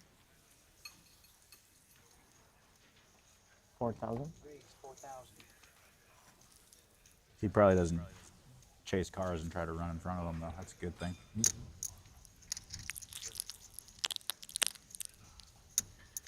4K open. Suited ace for Haxton. Into hijack. 5 seconds. 13. Raise to 13. They're playing tough at this table. Indeed. Fold.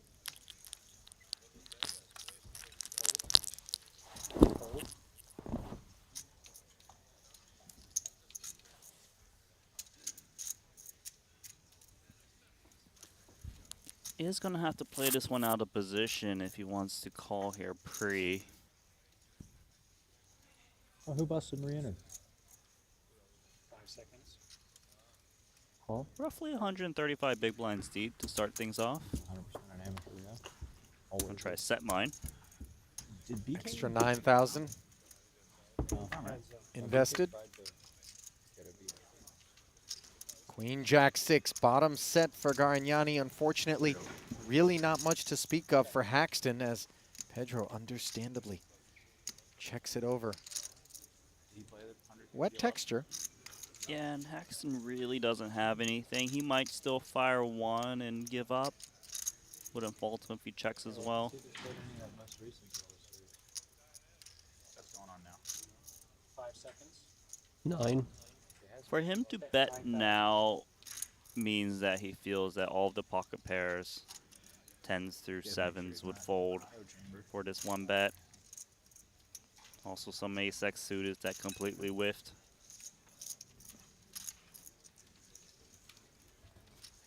Now Pedro's got a bit of a decision here on whether to check raise or check call. Check raise does look strong.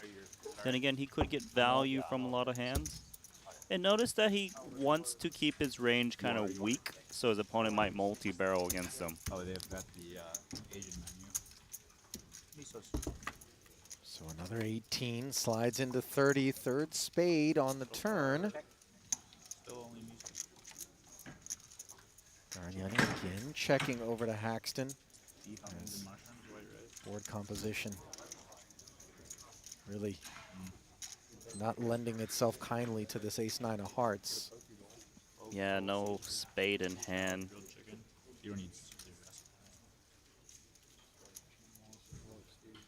Really just thinks about many ways to try to 15. maneuver and win a pot, and he decides it's another bet. don't know what the deal is with these 15K. balls. He must have a lot of intention to bet rivers that aren't a spade. Oh, really? For him to bet the turn in this manner. Rob always has the chip lead in these in the start. It's like hilarious. A lot of times the set will check call once the flush comes in, but it is a downsized bet, so there is something to be said to kind of protect against like a ace king one spade. Even an overpair of a spade, you know, it's got a lot of equity against you. Then again, sometimes you raise it up. If your opponent ships it in on a flush board, then you're thinking, why did I do that? Pedro wants to think about it. Using a time bank. Players are given 30 seconds to act on their hand before having to deploy that time bank. Now, relief just in case we were up against the spades for Pedro, who flicked in the call, making sixes full of jacks. This should be one of the worst cards for hacks to consider a 3-barrel. Queen X looks strong, Jack X never folding. Maybe Pedro is thinking about leading? It's interesting because, well, he does check. Definitely crossed his mind. What? The thing is, when the jack rolls off on the river, let's just say Haxon's holding Queen X. Would he still want to value bet on this scary card? Probably not. Therefore, his value range is narrowed to like flushes and maybe like overpairs. Because Jack X is really not in Haxon's range to bet turn. Does give up. Disappointing for Garignani not to have earned himself a third barrel from Ike, who does wave the white flag appropriately. Did take a couple of swings at it, though.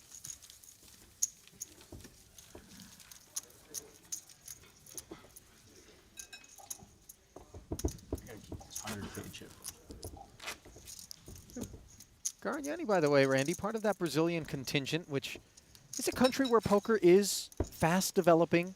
A lot of talent coming out of that corner. Felipe Ramos, Andre Akari, Yuri Zivalevsky, who's a regular here at Triton, saw him milling about. Bruno Volkmann also. 1.1 million in career Triton earnings for Pedro. 1 title, 6 cashes. Had a nice London. Picking up his first ever title, a 30K Turbo. 459,000 was the payout for that one. Also had a couple of cashes and a 50K 8 max, and then the 250K Luxon Pay Invitational. 21st was worth 342,000. Yeah, I believe he's widely regarded as one of the very top Brazilian players. The big boy stakes in the final table is good and switch it back on us. I was like, the box. Jason what we should do if I'm not folding. You just couldn't get him for the... Nicky P dominating the 7 as he defends from the big against the up front suited connector. And he flops himself aces up. Praying to be up against a big ace here, which certainly would be a part of Pedro's kit with good frequency. Yeah, Pedro in rough shape, but normally a good hand to be holding on this texture up front. Backdoor spades, backdoor straight draw, blocker to nutted hands. Starts with 3K. And let's see if Nick Petrangelo wants to check raise now, trying to get paid off, but check calling. And the reason he's check calling a hand this strong is because he doesn't have that many check raise bluffs, big blind versus UTG on this board texture with no flush draw present. Well, from no flush draw present to a flush draw that is very much a threat, as the spades coming on the turn, giving Garignani that backdoor equity he so desperately needed. I could easily see Garignani firing a turn bet here and apply just the most pressure he can against this big blind, which has a lot of ace weak in their hand range. 22K is an overbet.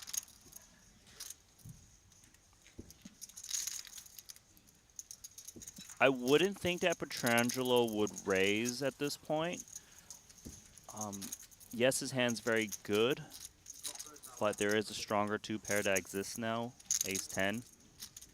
But This how is often is sets. Ace-10 going to be the kit with which Gargnani opened under the gun? Well, the thing is, when you're playing this deep, you do need to kind of protect yourself and not blowing up a pot with these types of hands. I don't think he's necessarily worried, but it does exist. Red queen on the end now.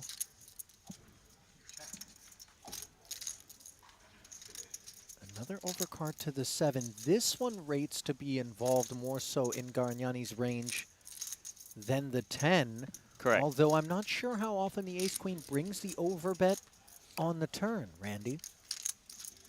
I know where you're coming from, but ace-queen definitely in his range these days with people balancing their turnover bets so that it's not just pure polar. Does give up. Good no bluff. You almost bluffed, right? You got the winner? Whew. He looked back. He almost flipped him. What? I thought you almost flipped over the winner. Gargnani does shut down. Nicky P making it sound like he was ready to make a big call. There's like one fucking sandfly in this room. You got to weigh in here. Now, getting first day. Maybe he likes the. That we got to Monte Carlo. There's a little You gotta kind of pure beachfront boardwalky area. Is Kuhn getting after the fly now? This is something I can relate to. We sat This is like down a whole in an episode Italian of Breaking restaurant, Bad. and we're bombarded yeah, he's over immediately here. by sandflies. For all the haters, And I spent he's not the a robot. entire meal Or he's a robot. He's hit trying to three, kill them. just I completely did like- get He's 4 one of those confirmed robots kills, that has I the believe, joke doing my programmed part to in put a every dent in the 45 Monacan minutes. winged shouldn't kill the insect fly on the populations, menu, right? but in the end, You also got me a few times. they want. Well, you know how it is, Randy. If there's a fly on you, I'm Collateral allowed to damage. whip you with. Lesnick the other day, and all the chat haters kind of Kill that fly, Ike. Now, Smashing Ike it on the being menu seems wrong. Yeah, maybe. It'll leave us alone What eventually. if I just take the fly away? No, man, I destroyed it. You know, Adamo is one of those players that we know he's very aggressive, but to me, strikes me as one of those players who will step out of line on this day one where it's pros versus pros. 70,000 there on the river. Yeah. And it can make people very uncomfortable. Unfortunately, when you're holding ace-king, there's not a lot of discomfort to be had pre-flop, as Adamo picking a poor time to pick on Stevie. It's actually interesting on how to approach ace-king 200 big blinds deep out of position, because he opened from an early position. There actually is a lot of just call in your range. It protects your calling range, plus you're never really getting it in pre-flop ever good for this deep. And, you know, your opponent can't cap your range on ace-high boards. Well, hang on. Michael Adamo has somehow just managed to flop a flush, and Chidwick gonna be hanging in there as he's got the king of diamonds, a threat to this queen-high flush. Go on. Go on, just land, bro. Just land. Oh. Keep in mind, Adamo has that image where he can get paid off multiple streets. 7,000. Take him out, man. That's like Ike deeply entertained by Jason's Oh, fly-killing you're on the clock. I can't exploits do it. here. Yeah, as they attack those flies, they do have this pot going on. Yeah, Chidwick not quite as entertained by being out of position against the aggressive Adamo, with just ace-high for the time being. That shirt. Check calls the 7,000. Doesn't improve on the turn. Second check in front of Michael. And sizing up here as Adamo, who is self-aware in terms of the perceptions of others about kind of how aggressive he is, feels like it could work. Yes, he's kind of like one of the few players able to get away with sizing up and getting paid off more so than others. And Chidwick now kind of a tricky spot, as he still has ace-king high, a good diamond draw, although not nutted. 33 into 46, far more in line with the standard progression from gonna the be pre-flop 3-better. hard for him to get away now. 5 seconds. He could still occasionally have the best hand against like Jack 10s, Queen Jacks, Ace Queen, the Queen of Diamonds. He really can't fold on the turn against this opponent. He does agree, as now another 66 slides in, bringing this pot to 112, and the 5 of spades, bringing it to a close with Adamos flush, safely avoiding a disastrous 4th diamond on the board, and facing a 3rd and final check from Chidwick. The way the hands played out, Adamo is going to be able to extract the most value from overpairs, 10 Jacks, Queens. 9-8, of course, makes 2 pair. 5 seconds. Some sets.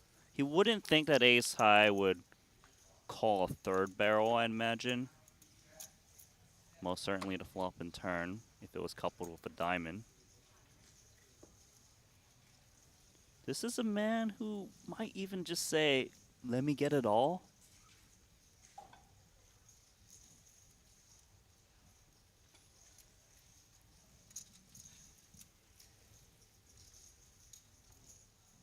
Seconds.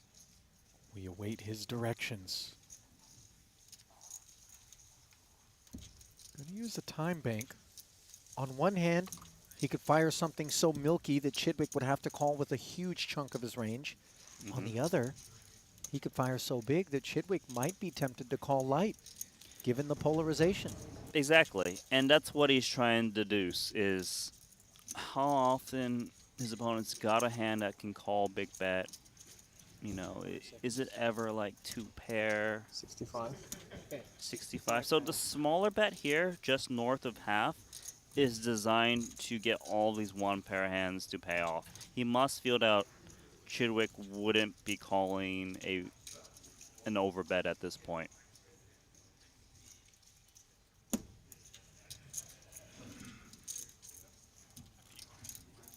$65,000, the final figure. 5 seconds. It's not unreasonable that raise from time to time is in play. His opponent bets half pot, looks a little bit milky. Maybe he feels he can move his opponent off an overpair. It would be a real problem, as we can see. And really, it's an innocent enough river card, Randy. 5 seconds. That 5 of spades, that we don't expect it to factor in to a check Calls. raise. And yeah, Chidwick keeping Adamo honest with the ace-king, as Michael picks up 3 streets of value and a very consequential 240K. Chidwick hasn't lost his appetite. Promptly over to the chow bowl. I send it back to the kitchen.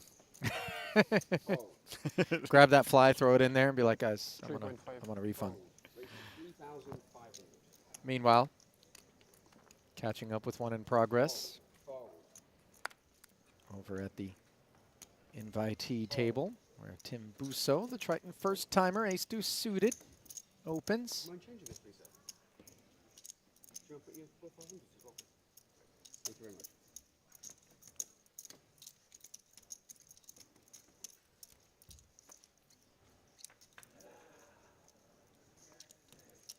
8-4 offsuit for JNT. He calls. Nothing. Against top pair, yeah, just air here. Double check, yep, still nothing. Check. Check. Check back from Busso, despite flopping the ace. The thing is, you do want to have some aces in your check back range, and when you do split your ranges in that manner, you want to choose your weakest aces. Check. Does pick up a pair of 4s. Maybe he can get some value against that. And might the flop and the turn check from Busso have earned him a payday on this river? 7.5. Bet 7,500. Call. The answer is no. JNT. Yeah, he didn't Discipline get, muck. Yeah, not getting attached to it just because he made a pair. Tim sharing a gracious smile there with his fellow countrymen. During the seat draw, which preceded today's action, I made it a point to have a brief conversation with each of the Triton first-comers and just kind of ask what it was that prompted them to come down and join us for the first time ever. And Busso turned to me and said, I was on a plane, and I got a text, so I came. Just basically very simple and straightforward. And I asked him whether or not he redirected the That's what I plane was thinking too. to Monte-Carlo. He was going somewhere else. Didn't really get clarity on that. Knock on the cockpit. Guys, I got to play a 200K. I'm sure everybody here understands. I just offered them 1K each just so we can land. Yeah. Provided we're flying commercial. Meanwhile, Vulgaris popping his head out of the sand here with the raise to 3,500, which gets smacked up by not just Maharinoida, but JNT behind him with a couple of 8s, the 4-bet. Too rich for both holdings.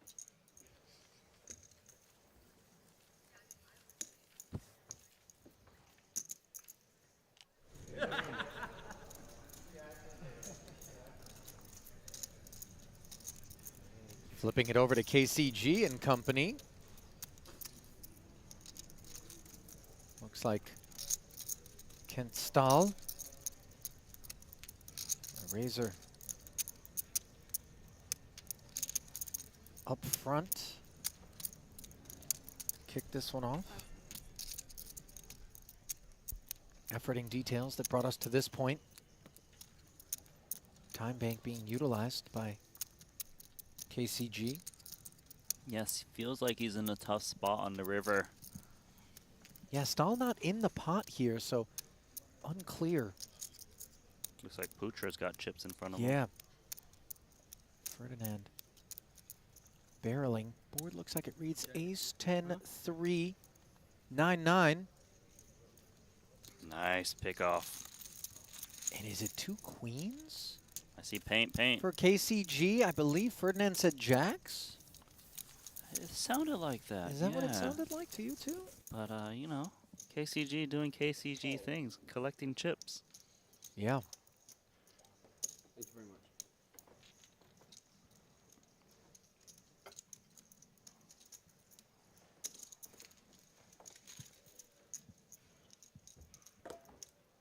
Meanwhile, Lun Lun, ace-jack dominating JNT, who comes along with king-jack, and get a look at this board. Flush and straight draws for JNT up against top pair. Yeah, and he's got position. 3,000? 3,000. I wonder if he not check raise, but raise from time to time. No, just call. Looking for that 10. But that's pair to 5. Good for Lun Lun. Yeah, pip higher in terms of kicker for Lun. Also, the ace of diamonds would give him a full house when his opponent makes a flush. Well, that would be disaster, of course, for JNT. Playing quick. 7K. Bet and called. Story all checks out to this point, as one would expect. And right color but wrong suit on the river for JNT, who just has king high. Lun wants to take another look. Yeah, and Lun needs to decide, does he think Queen X would call third barrel, or is it better for him to check and try to get busted diamonds to bluff at him, and it looks like it is the latter. Check. Good on. Ace jack. Aces and 5s for the queen. Gonna have to muck this. Got a bit of disappointment not hitting that flush, but you know, didn't lose too many chips. Certainly could have been a more expensive affair for JNT had he taken a different approach to things. As get a look at the chip counts. On top, Orelabos Vulgaris. Richard Young running behind him. Tim Busso, the shorty, at our 7-handed invitee table here at the Triton Invitational. Second stop on Season 3 of the Triton Super High Roller Series. Chip counts brought to you by betacr.eu.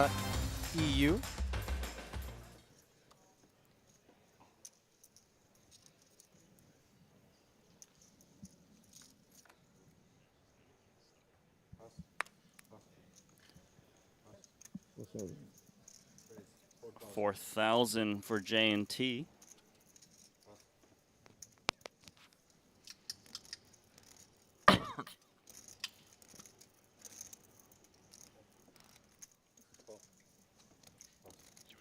King, Queen.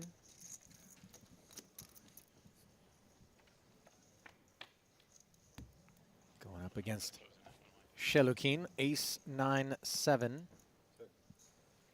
Got shot straight draw rather, backdoor diamonds for the Russian, who faces a follow through of 4,000.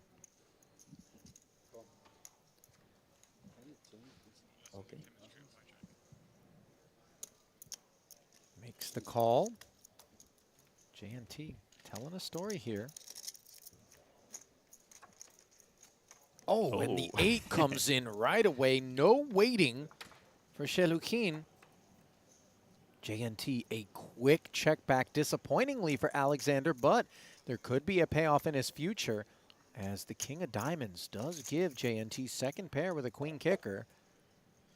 We await the sizing into 19K here. He should try to size in a way that ace-x would pay off.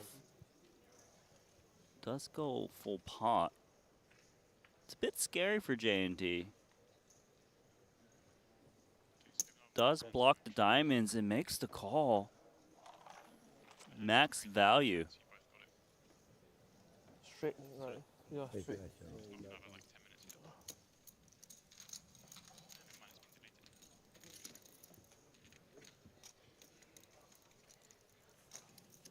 So the Russian chipping up.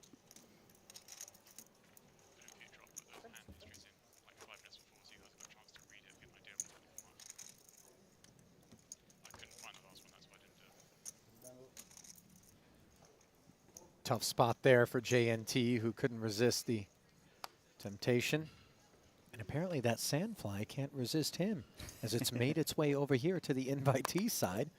Kuhn failing to kill it, provided it is a lone wolf. Yeah, I was going to say, is it the same one, or does it have some siblings, friends? Well, if it's anything like that restaurant we were at, there's plenty more where he came from. Or she, I don't know. Pocket kings here for Noida. Up front raiser. Orelabos defending with 7-8 and flopping bottom pair. Bad end of a gutter. Not really the board texture you want to be up against when you're holding 2 kings. Looks like he's going to try to define his opponent's range with this flop bet. 7,000. And when you're holding the bad end of the straight, nothing wrong just letting it go. Yeah. Discipline release there. That's not what Vulgaris had in mind when he defended against the under the gun opener to that sort of board. Tough to navigate moving forward, even when you do hit the 10. Yeah, and sometimes you hit the 10, they've got the queen, you lose chips you shouldn't have been involved with. Nothing wrong with folding a pair in this game on a flop. Yeah, it sounds like a simple enough concept, but I think a lot of times people do feel compelled, Randy, after defending the big blind to say, well, what's the point of defending if I'm going to flop a piece, which it's hard to do, and then simply check fold. But it's important to kind of zoom out, take a look at the spot, and ask yourself, where am I going from here? I actually can relate to that. You know, I've been guilty of that early in my career. You know, I flopped a pair, got to continue. But then there's a lot of other things at play, which is position, bet sizing, the big one. You know, what my opponent do with this bigger sizing or smaller sizing, etc. Ace Queen now in position. And in a good way. Against the Loon Loon Open with King Queen. Alexander takes us up to 12,000.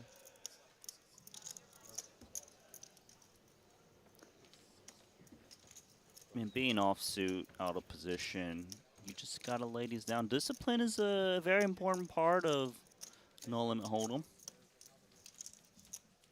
You just choose your spots wisely.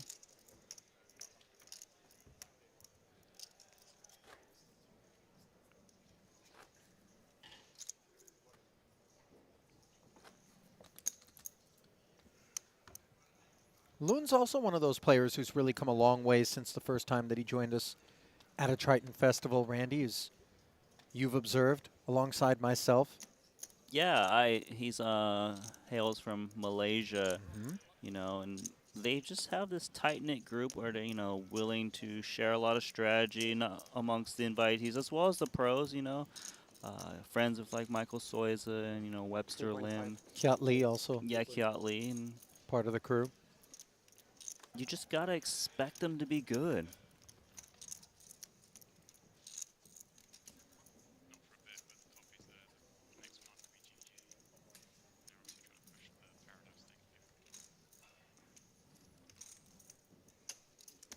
Busso's raise with the King 10 from the cutoff draws the interest of Haralabos to the tune of a 3-bet as he seeks to isolate the Triton first-timer. Not looking for any company, and Busso not looking for a flop either with that King 10. And sizing of just 8,500 there. Perhaps the King 10 needs to continue, Randy? The thing is, if you fold too many to those small 3-bets, then your opponent can just be quite relentless. Maybe if you tell the truth when I ask, what do you think? No. Would you lie? Or would you like... I wouldn't lie. You wouldn't lie? I'm not gonna say I think you had it, obviously. Because I folded the ribbon. Yeah. Now that's deep work being put in on the I also traps had it. there, Randy. Not sure if you caught that. Not as My much. thumb would be sore if I was the masseuse. Yeah. The way he moved his arm, like that. No? Probably good to drop an elbow in at that point if we're going with that much pressure. You saw that? Meanwhile, Adamo not applying pressure with the Queen 9. Happy to limp, and Panakovs wags his finger with an 8-6. Michael pays the price of admission. Yeah, these two have a lot of history in both the online and live felt. An advantage Adamo on the King-Queen 3 board where he's got second pair, a delicate check over to Panakovs. Could be one of those spots where we fire one, expecting the wide limp call range from the small that would just have to check fold. Bet 4,500.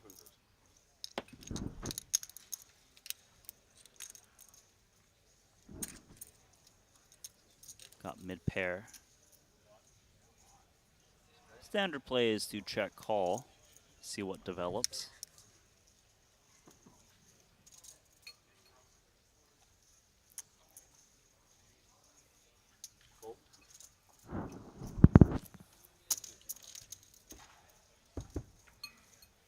Adamo agrees. And there's a pesky card, as there was already one over to the Queen, and now it's the dreaded ace that rolls off on the turn. Could very much be a part of Panakov's raising kit from the big. Range advantage is to Panakovs on this board. Then again, Panakovs just has 8 high, no connection at all.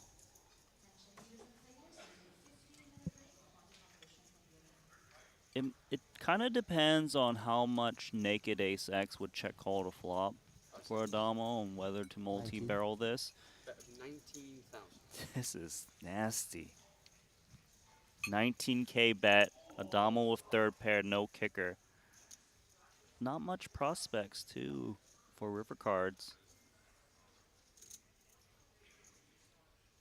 And 19 into 22.5, though, is pretty meaty. it's very meaty. And he might be asking himself, how often would Panakovs have barreled at the flop with simply ace high. On Well, this you're right, King, man. Queen 3 board, hence the check. And obviously that is deeply disappointing to Ponikovs, who has 8 high and no hope. But the 10 on the river puts a 4-liner as this texture gets worse and worse for Queen 9. Actually, you know, the 10 is actually more in the small blind check call turn range. You know, king jacks, queen jacks. It's tough for Ponikovs to find another barrel. Also, think about this. If Ponikovs is representing the hand he had on the turn, ace x, ace kings sets, they would be worried to fire one more once the 4-liner shows up. For him to fire means he's got like jack 10 on the turn, some jack x of spades.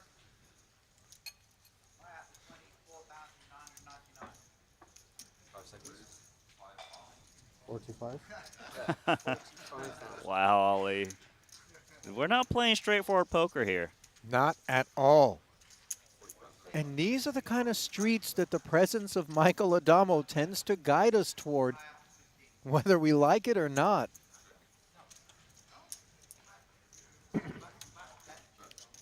What a hand. Is it King Jack, Ace Jack specifically that makes sense now? No, King Jack, most definitely not. I would be so shocked if Ponikovs would ever fire 19K into 22 with King Jack on the turn. So does it have to be the Ace Jack for Ponikovs to be able to rep a straight? Yeah, it would be Ace Jack, Jack 10. I'm trying Jack X of spades. Is that a thing? Because you got to keep in mind that he raised the limp pre-flop. So people don't really raise like Jack 4 spades, for example. Damo using a time bank, and this is brutal if you're Ponikovs sitting here with 8 high, and he's got to suspect that Adamo's got a lot more than queens.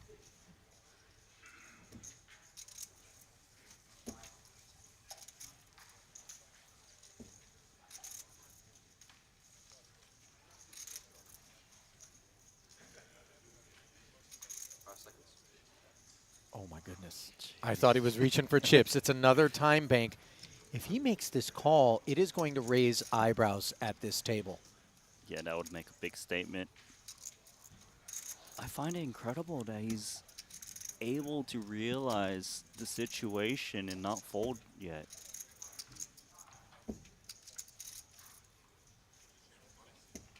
Adamo's thinking, how do you ever have a jack?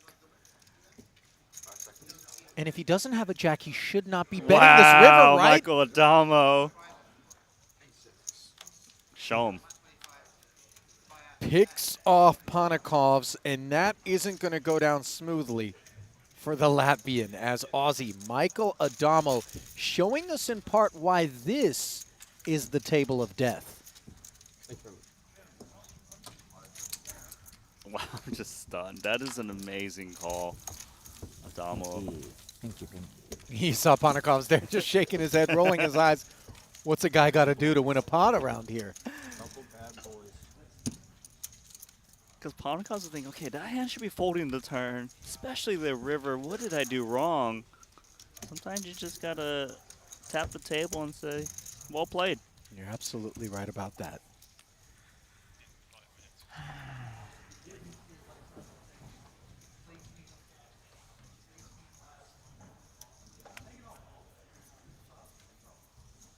Oh. Yes, behaving. Raise 4,000. Fold. Fold. Fold. Fold.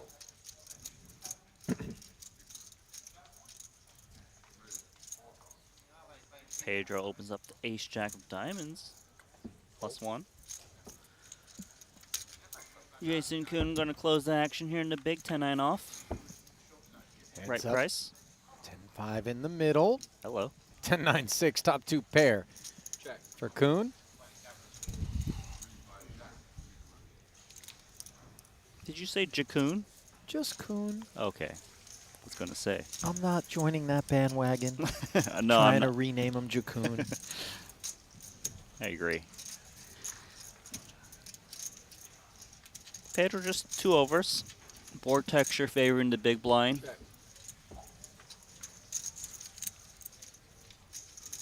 Checks back and now picks up a gut shot straight draw as the 4-liner appears.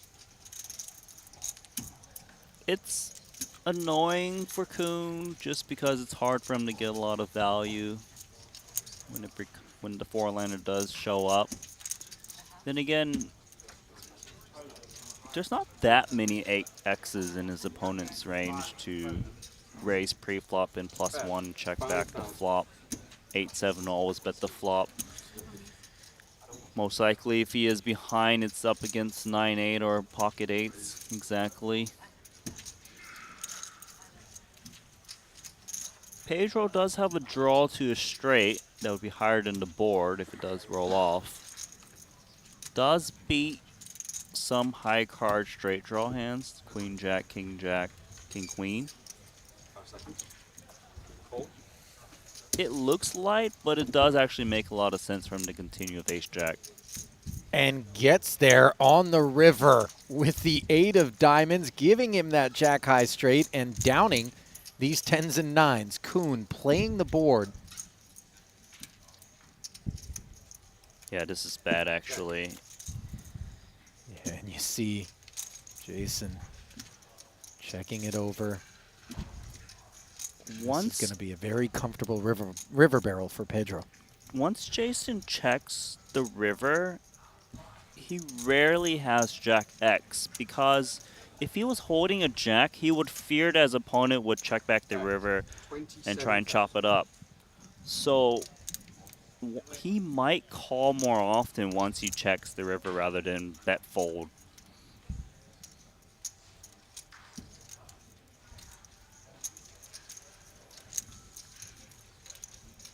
So right now, Jason's trying to decide how often his opponent could have Jack X. 10 Jack comes to mind. Pocket Jacks that didn't bet the flop. Okay, some frequency. 5 seconds. He blocks the 10, though, so the 10 Jack becomes slightly less likely. Agree. Obviously, the problem here is when he calls, he only wins half the pot. Yeah. At the maximum. The proposition isn't great. 27,000 into 20. We polarize when we overbet. And this is such a terrific time for Garignani to be doing just that. 5 seconds. And the value proposition just not there for Jason Kuhn, Randy, who had such a stranglehold on that one. Now Discipline's important. Sending it back over to the invitee table where Richard Young with Jack 10 offsuit in the hijack opens to 3,500.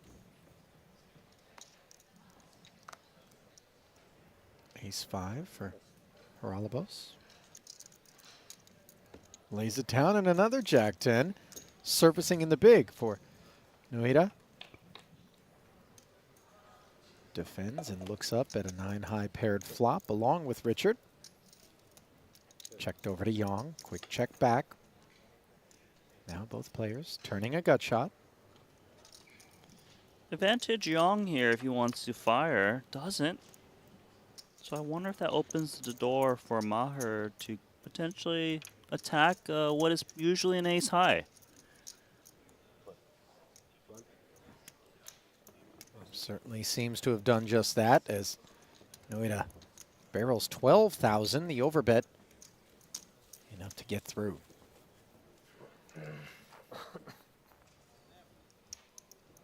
Chop avoided.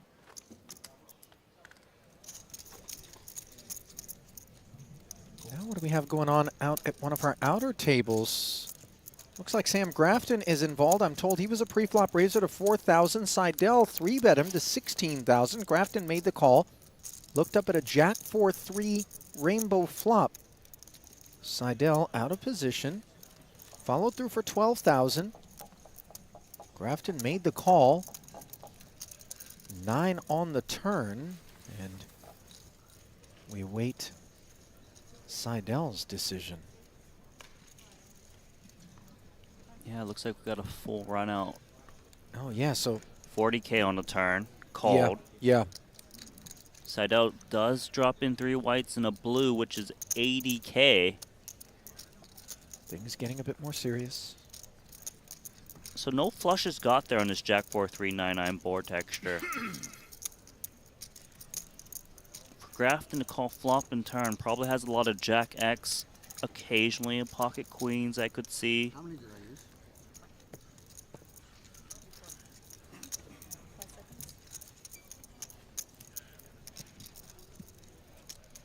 Does he feel that Seidel's just trying to muscle him a bit? Grafton won the Invitational before, over in Cyprus.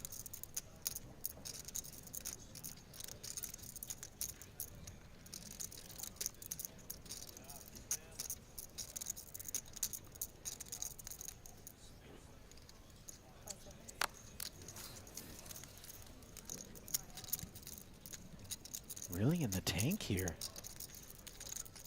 Board texture doesn't contain any straights or flushes. Just those 2 9s. And Seidel telling the story of an overpair? Yeah, the story is aces or kings for Seidel. Not queens? Queens definitely possible as well. We're going to looks like find out. Squiddy wants to see, and what does he get shown? Whatever it is, it's better than what Sam's got. 2 aces. Wow. Story checks out.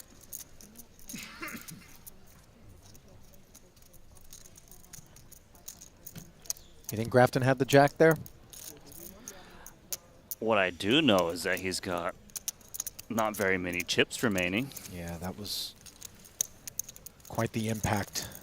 Squiddy down to just 45,000 as we flip it back over to the invitee table, where Noida has air on a King 10-9 board. Young up front opener. His pocket fours are actually good. Check the flop and now checks the turn. And the 4-liner. Having air hasn't stopped Maher from taking pots against Young. It's 2 in a row now. Yeah, Richard appears to be playing fairly straightforward.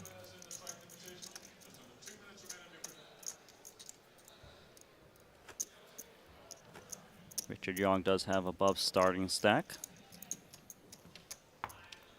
Noida, by the way, 400K to be exact. Was saying Noida, by the way, has yet to cash in a Triton event, and he's played no shortage of them. Oh. 9 in total, both of them prior to this in Cyprus, 2022 and 2023. Looking to break the seal. Did play the Luxon Pay Invitational in May of this year.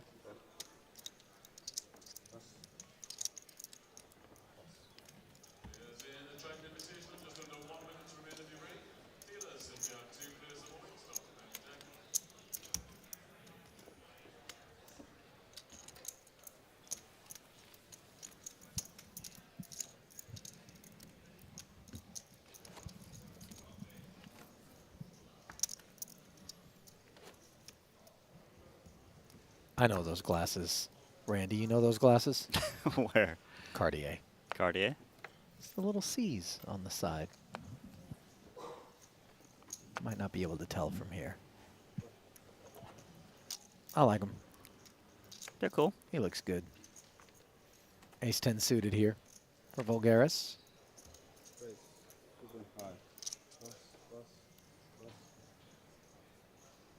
Raising to 3,500.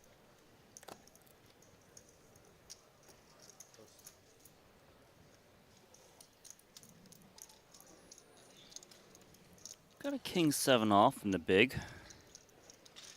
Always getting the right price when you're this deep, as long as your hand isn't too low and disconnected. Oh, top 2? Yeah, top 2 pair. The reward to Alexander for defending. No diamond on board. Yeah, but I'm not faulting Haralabos to c-bet this board. Big blind just has so many whiffs on king highs.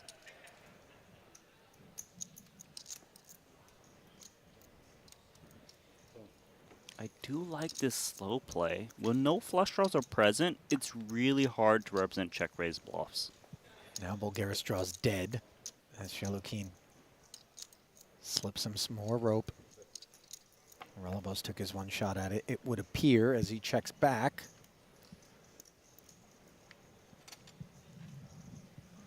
Yeah, let's see if he wants to size in a way that King X would continue. He being Alexander here. Action on him. The sizing is actually quite good because Haralabos doesn't have that many King X's to check back the turn with that texture. So the 12K kind of allows some of those King X's to continue, but also some kind of interested pocket pair or 8X that just found the river. That doesn't get paid off.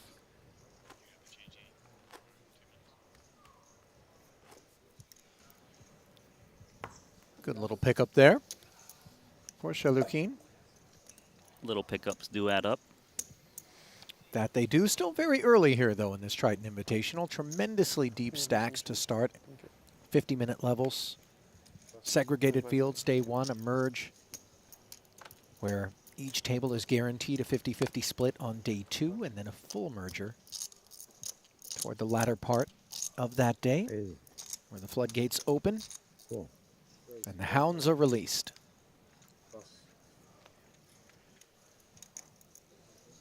Ten-8 offsuit, piquing the interest of JNT. Signs of boredom, perhaps, in the cutoff. I do get those vibes, right? You know, I haven't played a hand a little bit. 10-8 offsuit. Definitely not a standard raise off of a cutoff. And Shalukhin making the aggressive 3-bet offsuit. What perfect timing. Well, I hate to say this, Randy, but it's not over yet. Okay, now JNT puts it into the muck, but expect the unexpected is truly the theme when it comes to Jean-Noël Torel.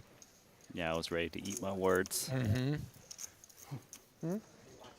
Yeah. A lot of people have been ready to eat their cards at Showdown against JNT.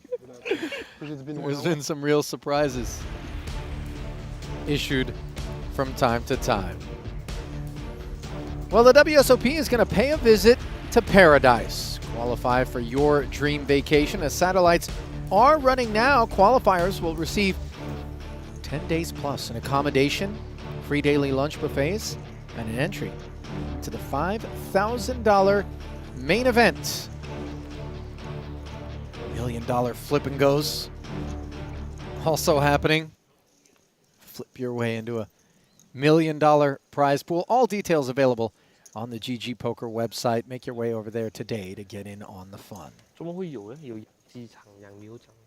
How many flips would you have to win to get $1 million off of a 1K? Well, if we're flipping for $1 million, Randy, one. No, I don't think that's an available buy-in. You win, sir. You ever been in the card room where a guy just walks up to the big game in the room and he's got like a loose number of chips or whatever, and he's like, I just want to flip with somebody. Does somebody want to flip with me for this? You know? He's just got a 30, 40K in his hands. Does somebody want to flip? Until it's an even number. My favorite is when some guy's like, yeah, I'll flip you for that. And then all of a sudden you realize that they're just trying to, you know, peacock a little bit, be macho, act like they're a tough guy. And then they get called out. Meanwhile, Haralabos, couple of queens here. Rates to be in good shape against Noida. The first thing I notice here is actually how small the pot is with Haralabos having 2 queens in the big. Just calls, right? Slow playing. And also being cautious of the UTG Open this deep. Just feels like, well, if I 3-bet and I get called, you know, it's just hard to maneuver. Also, if he gets 4-bet, it gets tricky. Does allow these hands that have very little equity to come along in the pre. Pretty good texture. Third spade. Can't imagine 8X would ever be ahead here. Like, what, King 8 of clubs? Unlikely from under the gun.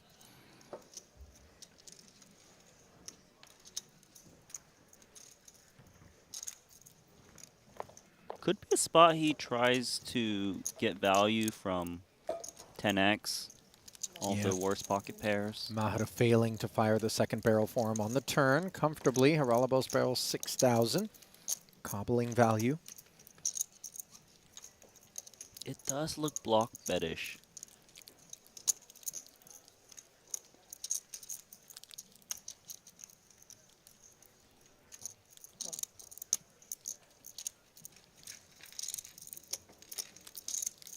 And Bulgaris can't get paid off.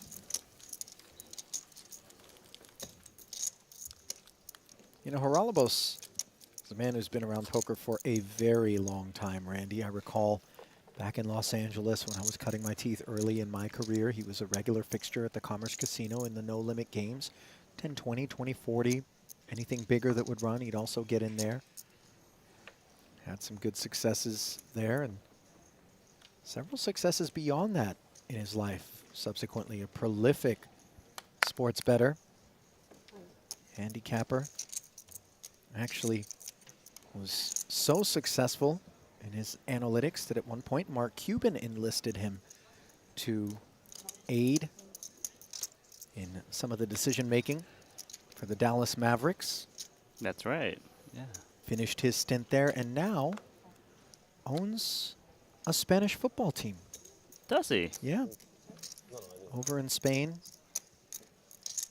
handling, I believe, a third division team, if I'm not mistaken, possibly second division, but whatever it is, it's proven to be a full-time passion, and he's had the tutelage of Tony Bloom, owner of Brighton and Hove Albion Football Club, producer James's home team. Yeah, I've always heard that Haralabos is one of the sharpest guys out there. Absolutely. Especially with Wicked the smart. numbers. Yeah.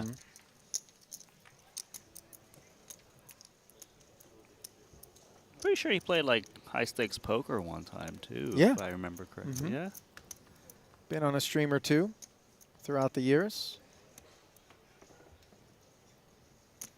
I feel like if I walk through that screen, I'll end up in Narnia. You get that vibe? Like, there's got to be something magical behind. Look at all that gold. It's like, you got to try to jump through it, right? Just in case. Yeah, okay. You do that. You take Oscar the dog with you too. Yeah. I don't think he'll go follow you. Once we go through, he'll turn into a majestic lion that like flies. Never-ending story or whatever. Falcor. Red 4s for Shelukin here. My imagination gets the better of me. Yeah, yeah. Pocket force.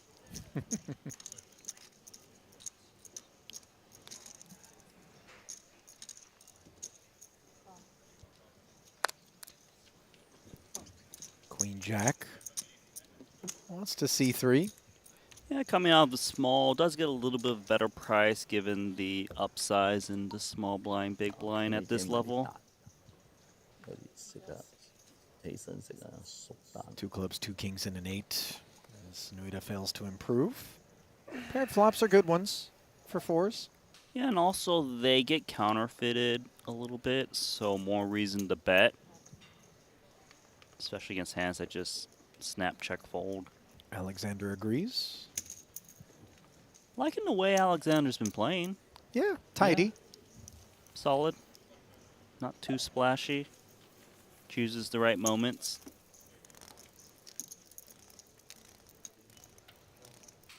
Chooses the right attire as well, Randy. Yeah, I'm that sure Montclair? you're a fan. It looks Yeah. like the Montclair Ghost, doesn't it? It's a ghost? Yeah. You didn't know that? I did not know that. Yeah. Nah. Ouais. Huh. D'accord, t'as le droit de regarder le stream. Non, mais je demande. If you eat a power pellet, It's authorized you to can watch eat the stream. ghost. It's authorized to watch the stream. It's not even funny. It's just me Just thinking out stop. loud. Like Pac-Man, this- you played some Pac-Man. Yes, Pac-Man, I know.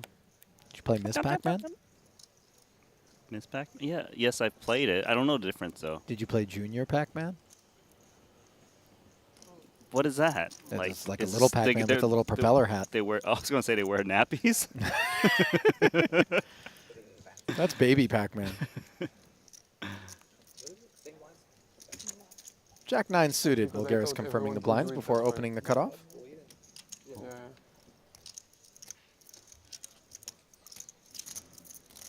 Couple ducks.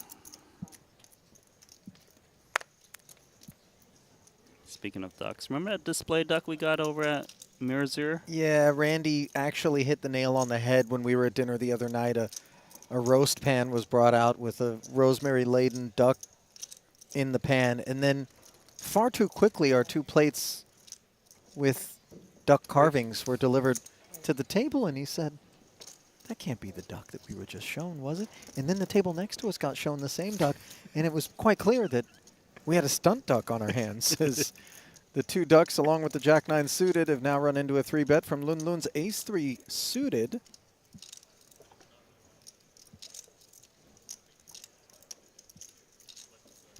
Jack 9 suited is in the hand class that could take a fight. Kind of pained Haralabos to let go of that one. The thing is, once he gets out, then Maher doesn't really want to play the 2 ducks. Whereas I'm pretty sure if Haralabos called that pocket deuces would want to call, has 2 players that could crack and try to win a nice one.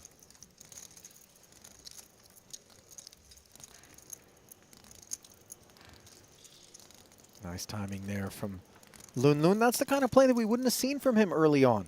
By the way, Randy's obviously reined in a lot of the passive lines, mixed in some aggressive ones, and that's a winning recipe. Can't let your opponents walk all over you. You can't put the pressure on yourself to always make hands. Yeah, and that's a winning formula that you will see from the pros, is just that you don't make hands that often. You need to chip up and win the pots no one wants.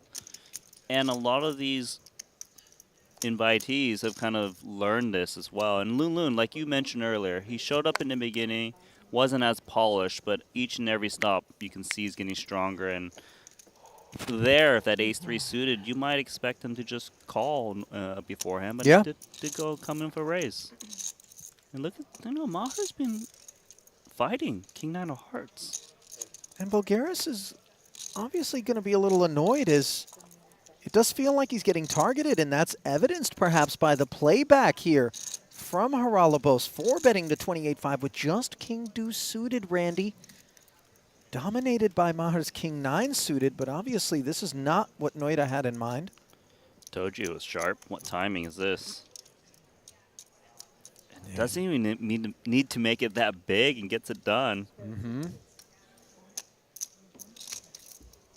Is there something about King Deuce suited in particular that makes it a candidate for a 4-bet there? Or was it just Haralabos had been tired of being disrespected? I feel like it's more the latter, is that, look, if I just keep folding, then they're going to run me over. I know that they're getting out of line.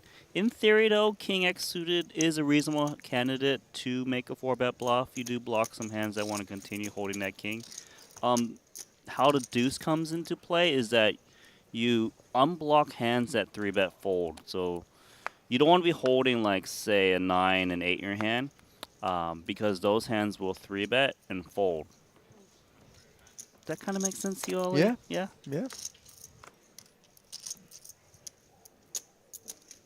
And Jack 10 suited.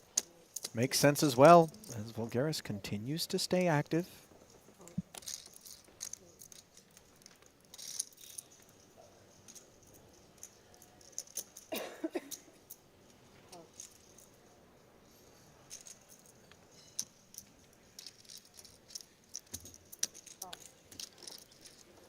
Young, a customer from the small, that invites Shelukin to take an even better price with his suited 1-gapper. 3-way affair with 12,000 in the middle, and Oscar wants to play this one. How adorable is that? King 10 deuce monotone texture here. Nut flush draw for Young. He won't be going anywhere. Pair of 10s for Haralabos. Can I? Quickly checked around, and now an ace makes Young even more intrigued. Bulgaris does pick up a Broadway gutty. You're just gonna have to take this hand. I'm distracted by that cute dog, Oscar. Oh, what'd he do? Third pot from Young, and Haralabos just getting out of there. Maybe Oscar seeking attention, saving Haralabos some chips.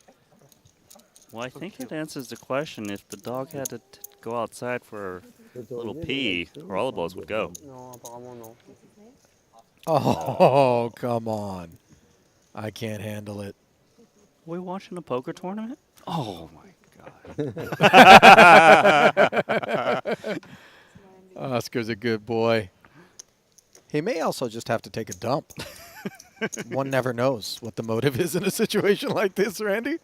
It was kind of out of left field. He's been sitting there a while. I'm sure he had breakfast this morning, and I don't know what the digestive cycle is on a golden doodle, but, you know, daily at worst.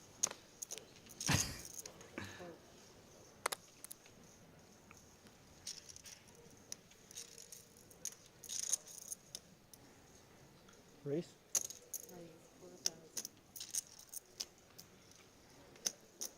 Loon now. Ace-5 offsuit. J&T. Ooh. Ace-9, and then an ace-queen for Richard.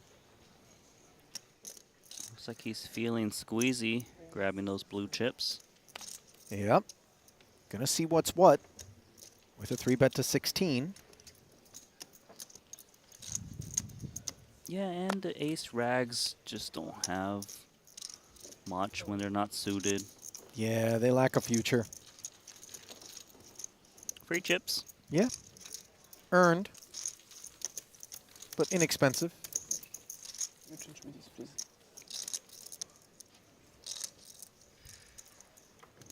Thank you.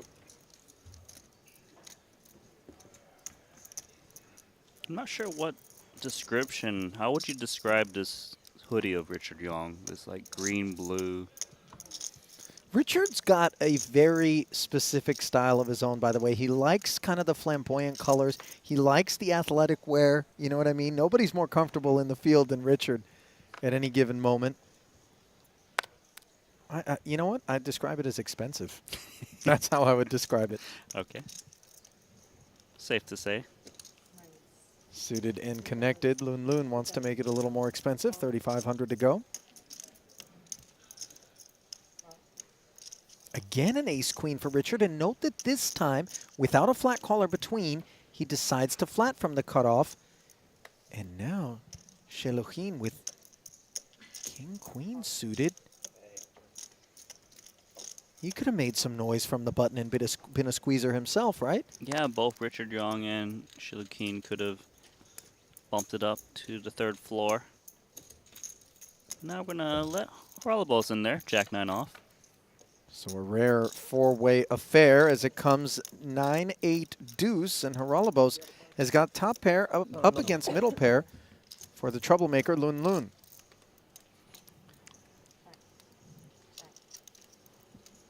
doesn't want to bet. Looks like they're happy to see a free turn, unless Alexander wants to interrupt that thought. Never mind. Let's raise. I mean, let's bet. Yeah, field thinning proposition here from just 2 overs with some backdoor aspirations.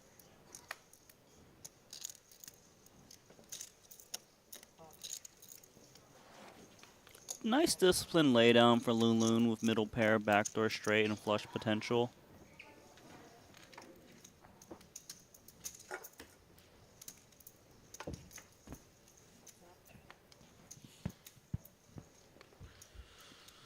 You might have been worried when you had pair of 9s, Jack Kicker, no longer with top 2. And this might invite Alexander Sheluchin. Oh, never mind. It's actually a lead from Voulgaris. And he must feel that his opponent's going to check back the turn a lot. And there's a lot of bad rivers, 10, queen, 7. Yeah, looking to charge the draws.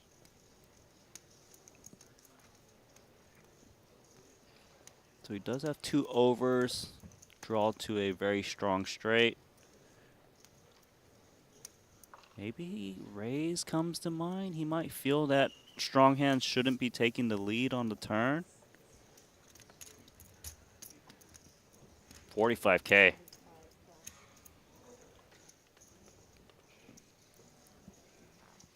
And when Haralabos leads the turn, he knows that his hand feels a bit under-repped, especially the sizing he opted to go for.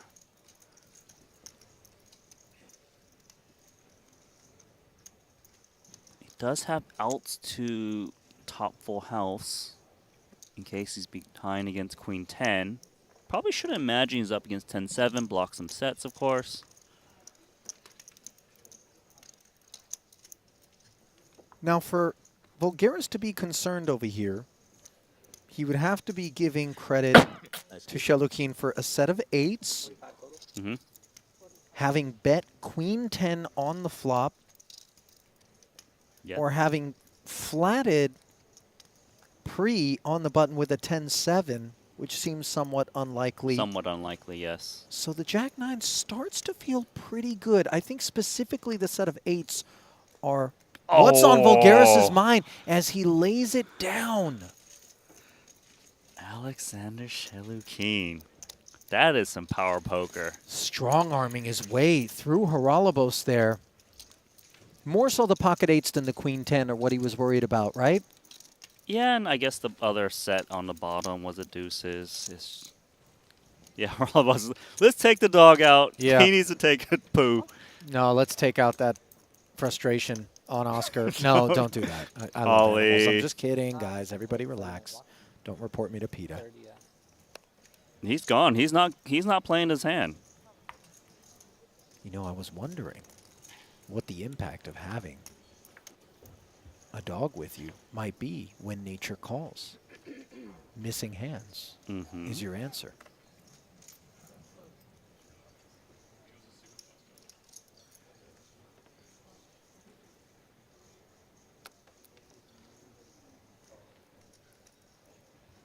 Now here's a couple of deuces for Richard Young.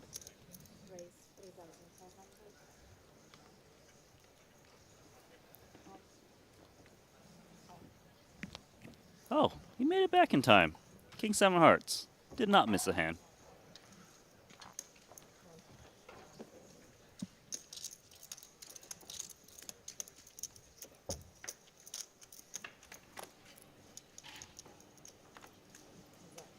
Does outflop Richard Young. I'm so sorry. I just got to wonder if Oscar didn't just pee in a corner here in the room because that, you know, it's a little bit of a walk to get outside. You know, that was pretty quick, Randy.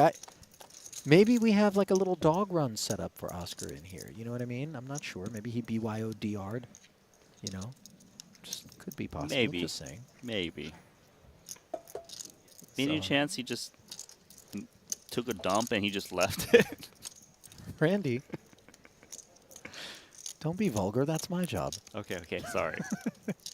King 7 here for Haralabos as he did make it back to the table in time to pick up a little pot.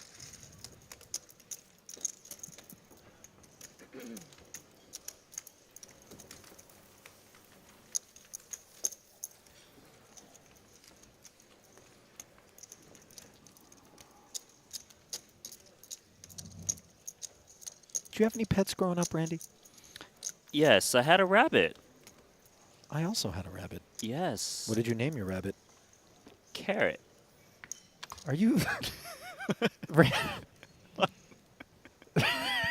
Why are you laughing? Was it one of those floppy-eared ones?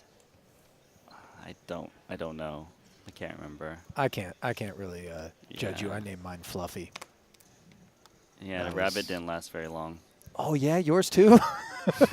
Yours too.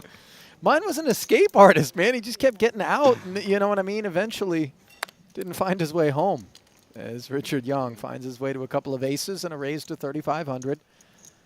Voulgaris. High VPIP over the last couple of orbits. Bad timing. 3-betting to 10,000, and he is running to dead top of range.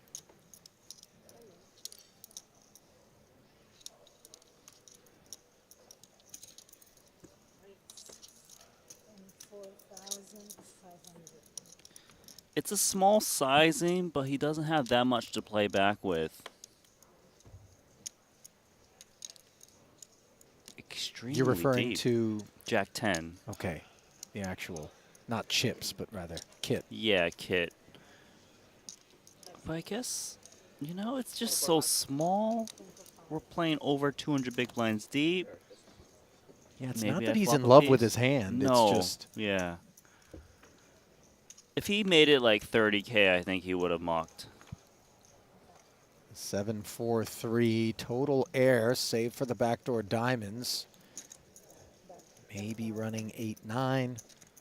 Oh man, look at this bet, 10K into 53. He's got nothing. Just Jack 10 high for Hurlables. He does have position in over 6-1 though. Now I thought he had Jack 10 of diamonds. Randy, it's Jack 10 off. Yeah, that's what I was saying. Yeah. Does get away there. Wisely. If he had a backdoor flush draw like Jack 10 of diamonds, he probably would have continued, but sometimes you just got to give up even with that nice price.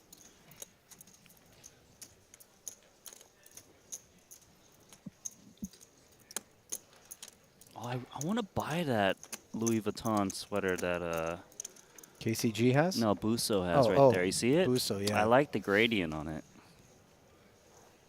Randy, is this what you think about when we're watching the hands? It's like, I want to make an offer on that guy's jumper. I mean, it is used, so technically I could get a good price, maybe. You know, the luxury goods market, used prices. Kind of sticky inflation right now on that. Pocket eights for Shelukin, who has been very solid based on our observations. So now we actually have Jack 10 of diamonds involved. Yeah, along with the 9-6 offsuit, courtesy of the price being laid to JNT. Ace, ace, deuce, and the eights. In great shape. Interactions for Maher, though, with the ace of diamonds. Yeah, a little bit of interaction. Although troublesome on these ace-high boards if you float. You could be drawing dead even if you pair Jack or 10. But it's crossing his mind, but he's out.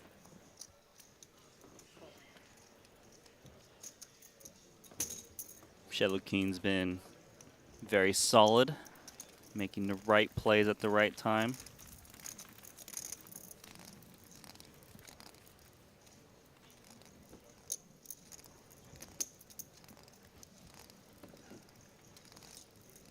To be fair, wasn't really up against too much in that spot.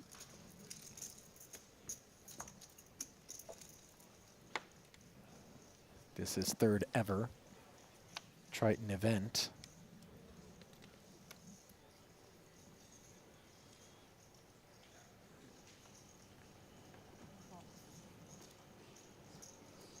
Second ever festival.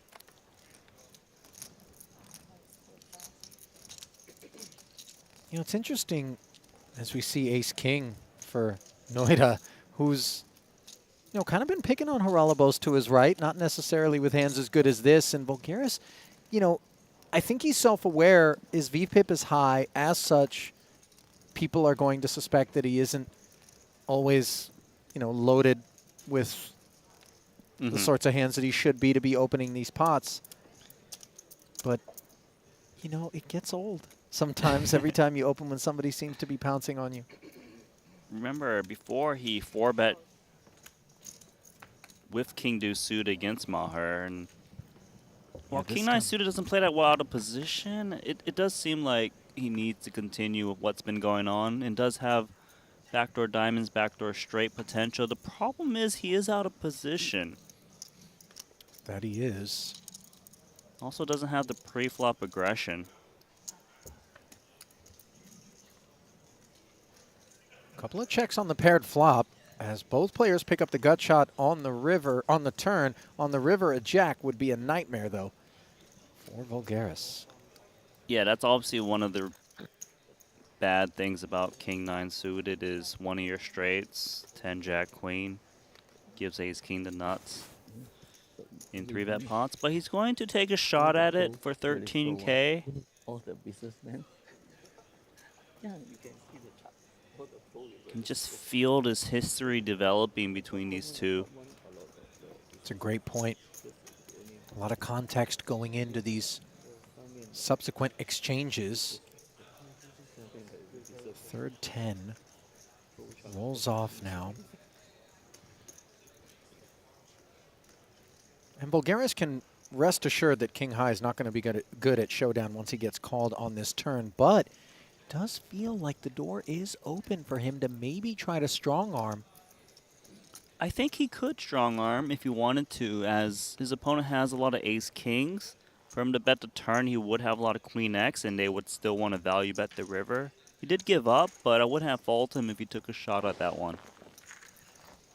Does wave the white flag, however, as Noida gets the best of him on this occasion. Bad block. Huh? What's that?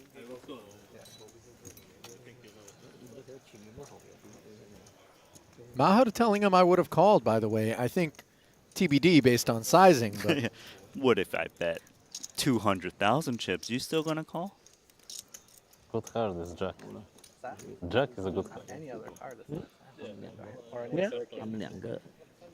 Probably better anyway.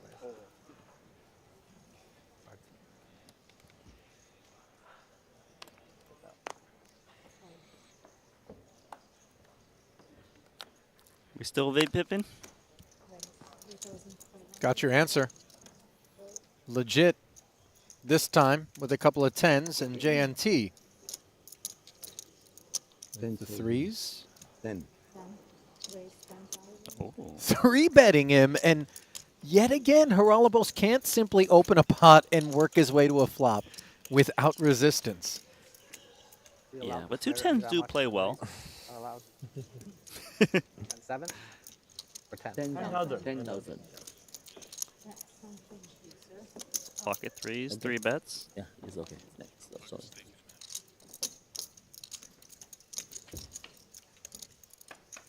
Out of position with just the 2 10s. The extra 7K gets plunked in there. Oh. And one overcard to the 10s could be the savior for Voulgaris as JNT flops bottom set but slow plays it. Now a second overcard to the 2 10s on the turn. But Voulgaris bites and barrels 6,000. Quarter pot. So when he sees when Voulgaris sees that JNT checks back the flop, he feels that it's a lot of Ace King, and what restraint to just call for set on this board run out. Now an ace on the river as things get uglier and uglier for the 2 10s. JNT barrels and might have been able to make a little bit more. Not sure where, but Most likely to flop. He would have never gotten fold from 2 10s. But tricky. well, for those of you looking to get a piece of the action happening here in Monaco, what better place to do so than at PokerStake, the official staking partner for the Triton Super High Roller Series. It allows you to support the journey of your favorite player and reap the rewards of big victories. All purchases are rake-free and transaction fee-free, and all winnings are guaranteed by PokerStake. Head over to PokerStake.com today and get in on the action.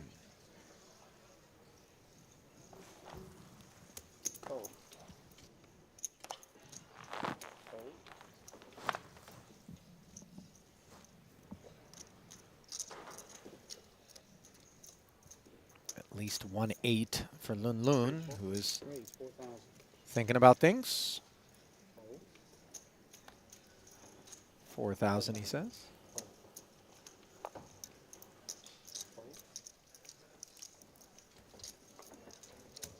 Got an offsuit king for Tim Busso. He's out. 1-8, 2-8, doesn't matter. Breaks it in.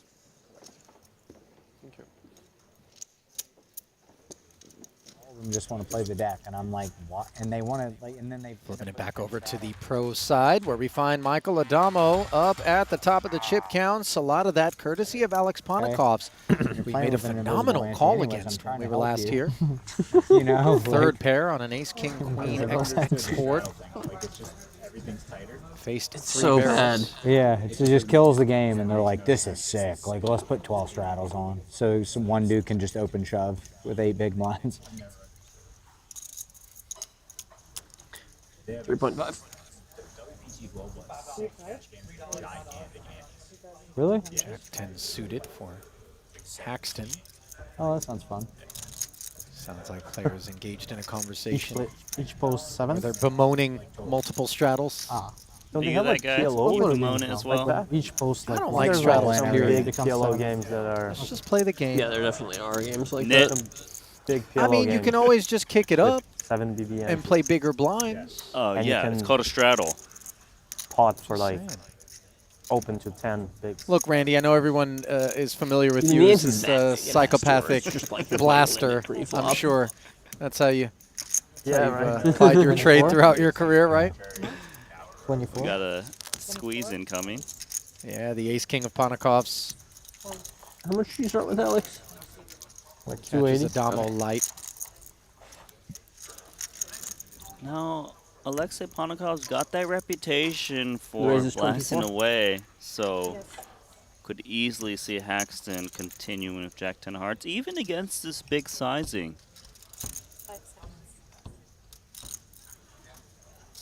A lot of prospects. Bad price for Adamo 6-4 suited, straight into the muck. So speculative investment made by Haxton as he defends his open.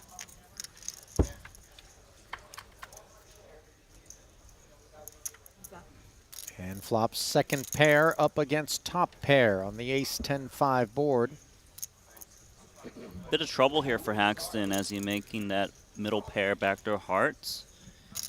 Sure, the ace is on the flop, which he doesn't like, but he does know that Ponikov's would be 3-betting You play hands that don't have an ace. About 200 to start, yeah.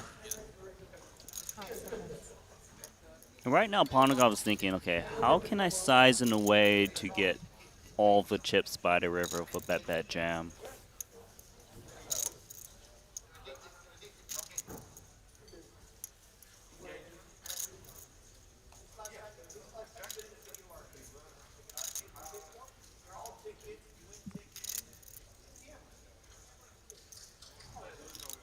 Well, I was really thinking about whether to go small and wide or large. 42. He's going big. 42,000 into this 54-5. I'm curious to see if Haxton continues still against the big sizing. Most certainly would always call against a half and lower. A lot at play with the history in previous, and look, big laydown. That's one of the cons of the big sizing is you don't get those chips you would have earned had you bet small. But on balance, Ponikov's from time to time would have taken a more standard sizing there with the ace-king. Just, you know, balance. It is all about balance. Certainly he's doing that sizing with hands that don't contain an ace. Meanwhile, catching up with the invitee table where JNT was an opener to 4K, Richard Young flatted, as did Busso and Noida pre the ace-ace-king 2 club board. Saw Young firing 5,000 with his aces and kings. Busso, with that gut shot royal flush draw, did raise it up to 12,000. Young made the call, and now, having checked it, facing that 18K turn barrel from a determined Busso, and he is made a believer. Can we rabbit hunt the jack of clubs one time? No. Dealer? Okay, scramble him. If, as Richard there, we're willing to make the call after we get raised on that ace-ace-king texture, and then a card as dry as that 4 rolls off on the turn, Are we not obligated with all those draws available? He must have to feared continue? like a river barrel, not sure what to do. Try to preserve his chips. But this is our next feature table. Rob Young, sitting on over $500,000 in chips. Elton Singh, Phil Nagy, that Keith Lear. The in-game It's a good table. Deep table. It's good for the money, right? But I think Current overall chip leader in the field is Paul Pua, 668. Is that Tony G, ball man? Michael Adamo, 531. Nagy, 528. Rounding out your top three. KCG and Rob Young, the only two other players in the field with over 500,000 in front of them. You know, we expect to see a lot of the chip leaders as we wind through day one to come from the invitee side of the bracket where the chips fly a lot more freely. Yeah, and that's currently the case. With Adamo being the lone exception as we catch up with what is now 4 to a wheel. Pot between small and big blind of Noida and Loon. Limped pre, now Loon. Sprinkling on the strength of that open ender. But the Queen 10 says I call with the best hand. And it isn't calling because there's a road to some sort of draw. It simply calls because it's unconvinced that Loon would barrel.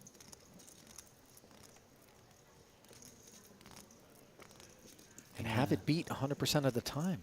Can Loon fire once more? That is the question. Betting the turn, representing that straight. Oh, Loon, these guys.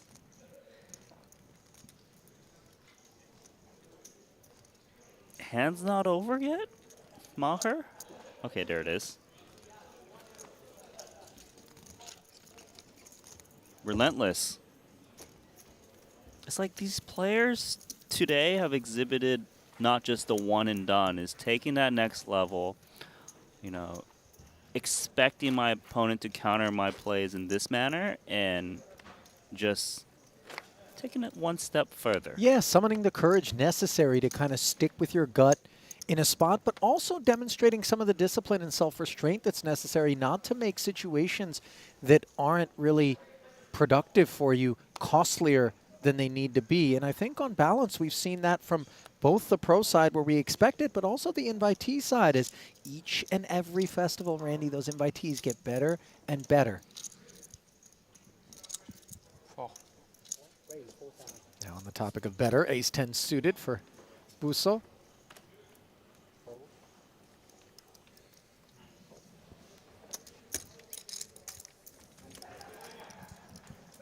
Raise and take it.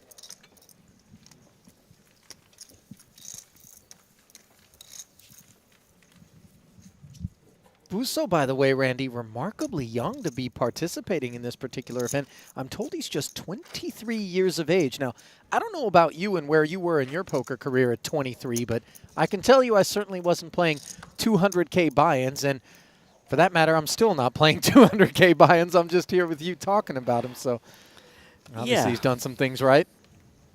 I would not be partaking in $200,000 buy-ins as well, especially not at that age. Right?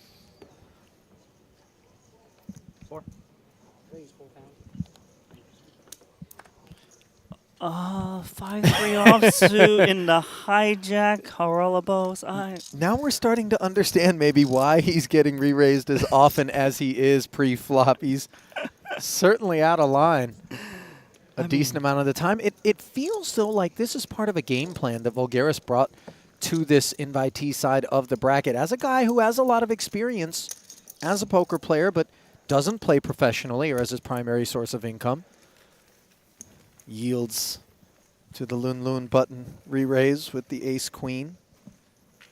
But you know what I mean? This is like a game plan from Haralabos that's kind of been proven time and again just based on the fee pip and the spectrum of hands with which he's been willing to open pots for a raise.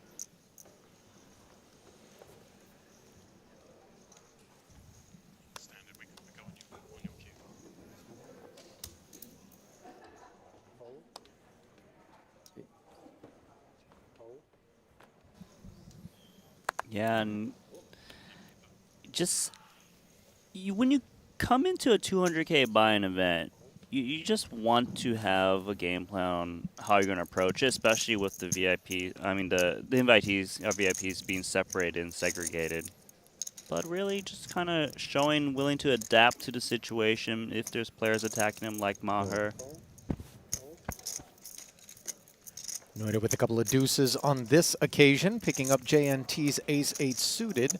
So far, both blinds into the bin, heads up with 12 in the middle.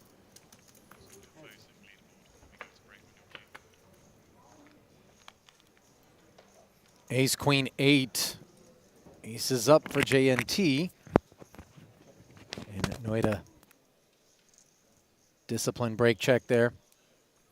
And just releases on the deuce-free flop. Just a quick one.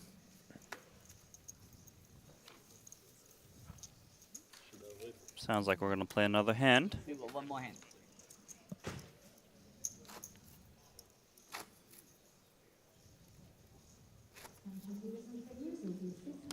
JNT surveying his stack, which has certainly been on the active side of the spectrum. Yeah, JNT's been very tricky to both pre and post. Yeah. He's really a tough guy to navigate against, especially if you know his reputation. It almost levels you into making weird decisions that are wrong a lot. You know, it's kind of the benefit of being unpredictable. I'm not even sure he knows what to expect out of himself in certain spots as he makes it 4,500 to go with King Queen and wears a smile courtesy of a second straight pot that he'll be hauling in, which takes us to our very first break. Second break, rather. Second frame in the books, and let's get a look at the chip counts here as we head to that break, brought to you by Poker Steak. Shalukin up at the top, 475,000 in front of him. Short stack belonging to the Triton first-timer Tim Busso, although far from short, given he's got 122 big blinds, 243,000 in front of him. As the big blind will increase to 2,000 when we come back from the break.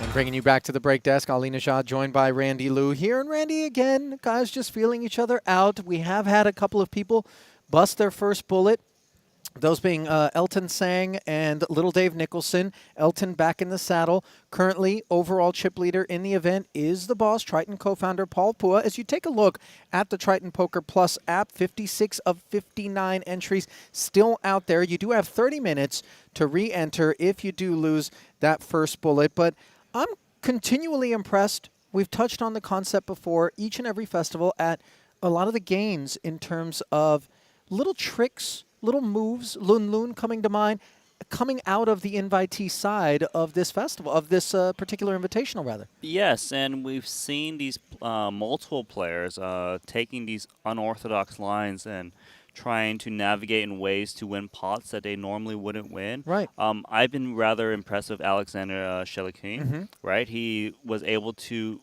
get top 2 to fold on a board texture you would never expect to fold when he was holding King Queen. But really just playing a solid game and playing very well. Yeah. Let's take a look down at the bottom of the chip counts where we find Keith Lear, 73 bigs in front of him. The only other player with sub 100 bigs, Triton first-timer Imad Derwish of France. So we will step aside briefly, but when we return, another couple of levels of play here in this $200,000 Triton Invitational comes your way. Stay close.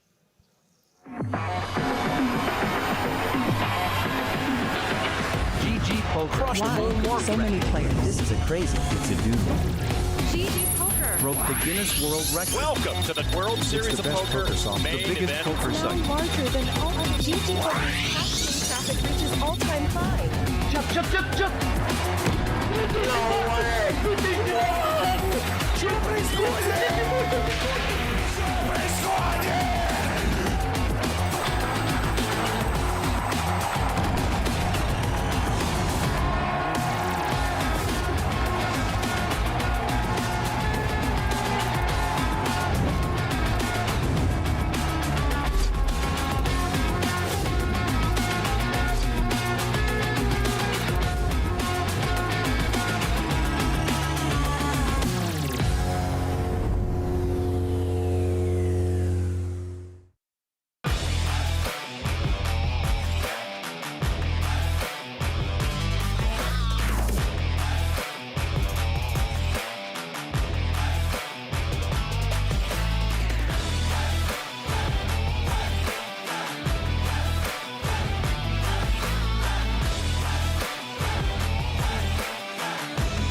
Introducing the all-new BetACR.eu, the premier destination for sports enthusiasts. What sets BetACR.eu apart is our exclusive offering of live-action prediction options on the Triton series.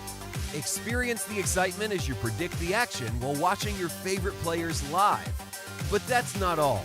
By opening your account now, you can take advantage of our incredible offer.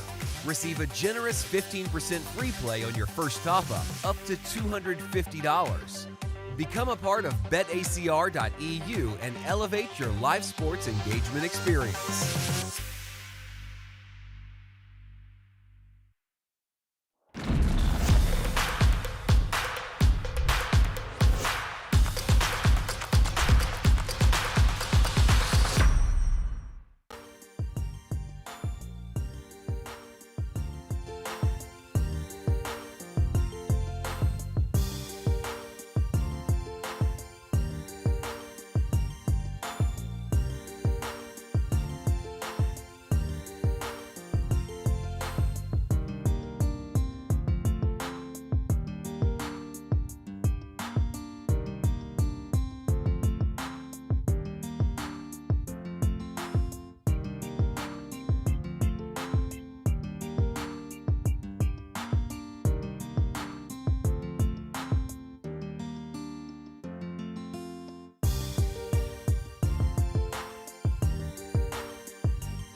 Let's see whether or not Williams can find one of the two available aces, or maybe some clubs, perhaps a straight draw.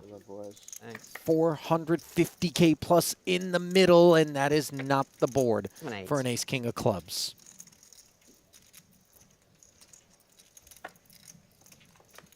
But somehow the ace of diamonds, a devastator on the turn. Only one king of diamonds available for Little Dave to win this one. Nice out, man. Wow. Wow. Wow. And how about that? Less outs. As Little Dave, covered by Murray Williams, shot. For all the haters, And I spent he's not the a robot. entire meal He's a robot. trying to kill them. I did get 4 confirmed kills, I believe, doing my part to put a dent in the Monacan winged insect populations. But in the end, You also got me a few times. they want. Well, you know how it is, Randy. If there's a fly on you, I'm Collateral allowed to damage. whip you with. the other day, and all the chat haters kind of Kill that fly, Ike. Now, Ike Smashing on the menu seems wrong. Yeah, maybe. It'll leave us alone What eventually. if I just take the fly away? No, man, I destroyed it. You know, Adamo is one of those players that we know he's very aggressive, but to me, strikes me as one of those players who will step out of line on this day one where it's pros versus pros. 70,000 there on the river. Yeah. And it can make people very uncomfortable. Unfortunately, when you're holding ace-king, there's not a lot of discomfort to be had pre-flop, as Adamo picking a poor time to pick on Stevie. It's actually interesting on how to approach ace-king 200 big blinds deep out of position, because you open from an early position. There actually is a lot of just call in your range. It protects your calling range, plus you're never really getting it in pre-flop ever good for this deep. And, you know, your opponent can't cap your range on ace-high boards. Well, hang on. Michael Adamo has somehow just managed to flop a flush, and Chidwick going to be hanging in there as he's got the king of diamonds a threat to this queen-high flush. Go on. Go on, just land, bro. Just land. Oh. And keep in mind, Adamo has that image where he can get paid off multiple streets. 7,000. Take him out, man. That's like Ike deeply entertained by Jason's Oh, fly-killing you're on the clock. I can't exploits do it. here.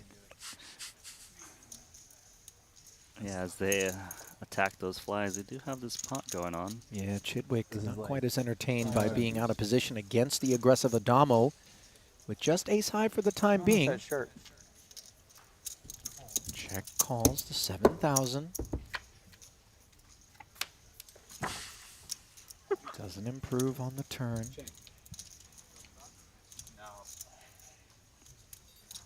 Second check in front of Michael. And sizing up here as Adamo, who is self-aware in terms of the perceptions of others about kind of how aggressive he is, feels like it could work.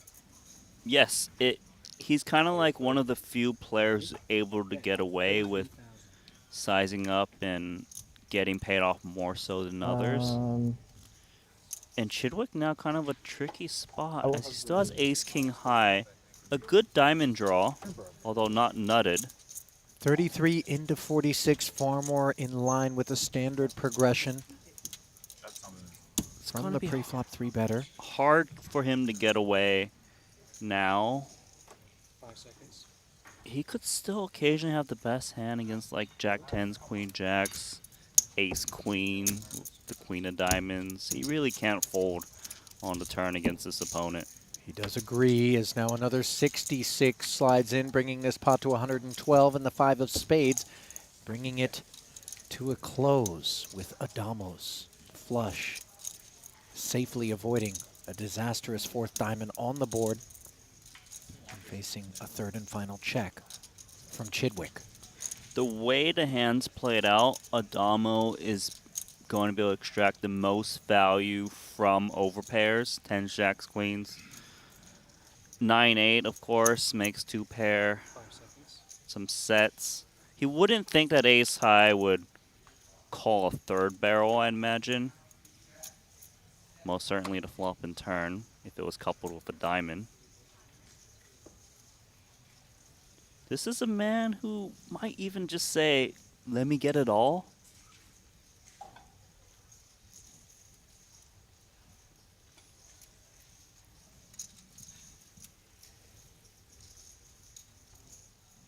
Seconds. We await his directions. Going to use a time bank. On one hand, he could fire something so milky that Chidwick would have to call with a huge chunk of his range. On the other, he could fire so big that Chidwick might be tempted to call light, given the polarization. Exactly, and that's what he's trying to deduce, is how often his opponent's got a hand that can call big bet. You know, is it ever like 2 pair? 65. 65. So the smaller bet here, just north of half, is designed to get all these 1 pair hands to pay off. He must feel that Chidwick wouldn't be calling an overbet at this point.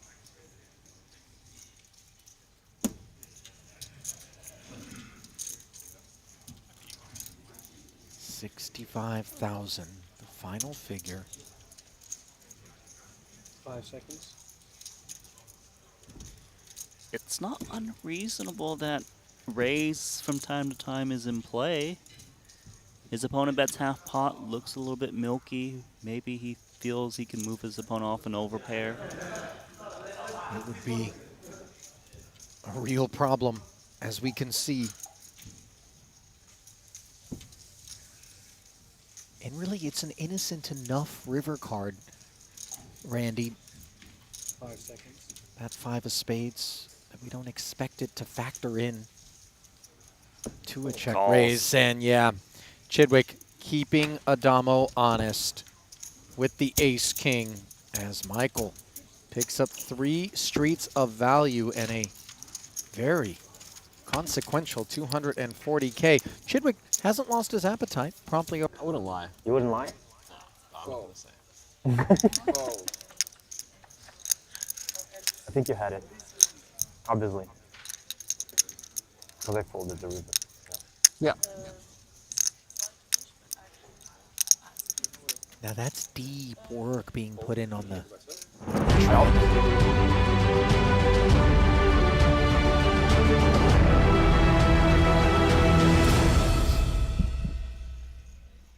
And welcome back to continuing coverage of the 2023 Triton Super High Roller Series from here at Sporting Monte-Carlo in the Principality of Monaco. Ali Najad and Randy Liu bringing you back for a 3rd frame of play, 2 levels, just before the players will be sent on their dinner break. Current overall chip leader is Paul Pua, as we discussed just before we went to the break. And when we come back, the blinds and antes will be going up to 1,000, 2,000. They were at 1K, 1,500 just prior to this. Hopefully you guys have already done your work and downloaded the Triton Poker Plus app, which is exactly what Randy and I are using here at the desk to see those chip counts. Michael Adamo was second in chips, and now looks like he has slipped down to fourth. Andrew Pantling from Canada sliding into second. Rob Young in third, and that theme of predominantly invitees, Randy, as I look at the top 10, feels like it's alive and well, but just look at Ben Heath, Eric Seidel, and Michael Adamo disrupting that expectation that the chips being a little bit loose and fast on the invitee side of the spectrum would lend to a much more dominant, maybe, appearance of strictly invitees there in that top 10. Yeah, in our previous invitational, it was fully dominant of invitees. Yeah. But here we do, as you mentioned, Adamo and there, Seidel, who took most of Grafton's chips with those two aces earlier on the outer table. And a nice mix, but it is definitely the invitees at the top at the moment. Now, we did talk about the fact that we were going to be bringing a couple of new feature tables into the mix, and we are just moments away from sending you down to them. It's going to include the likes of Phil Nagy and Rob Young, along with, of course, a table of new pros on the other side.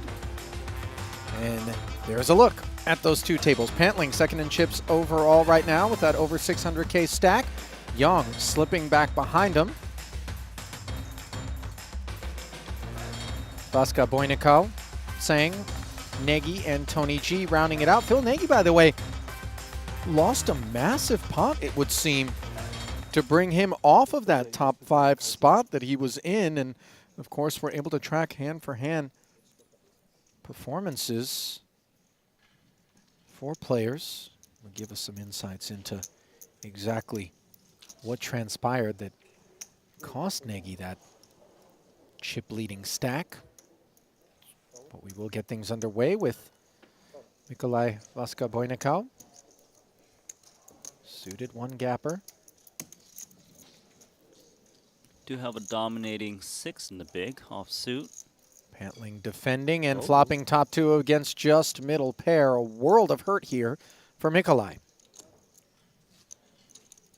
And you can't fault Nikolai for thinking his hand is best. Backdoor diamonds, straight draws. Quickly called, no flush draw present on the flop. Still flush draw on the turn, neither player with it.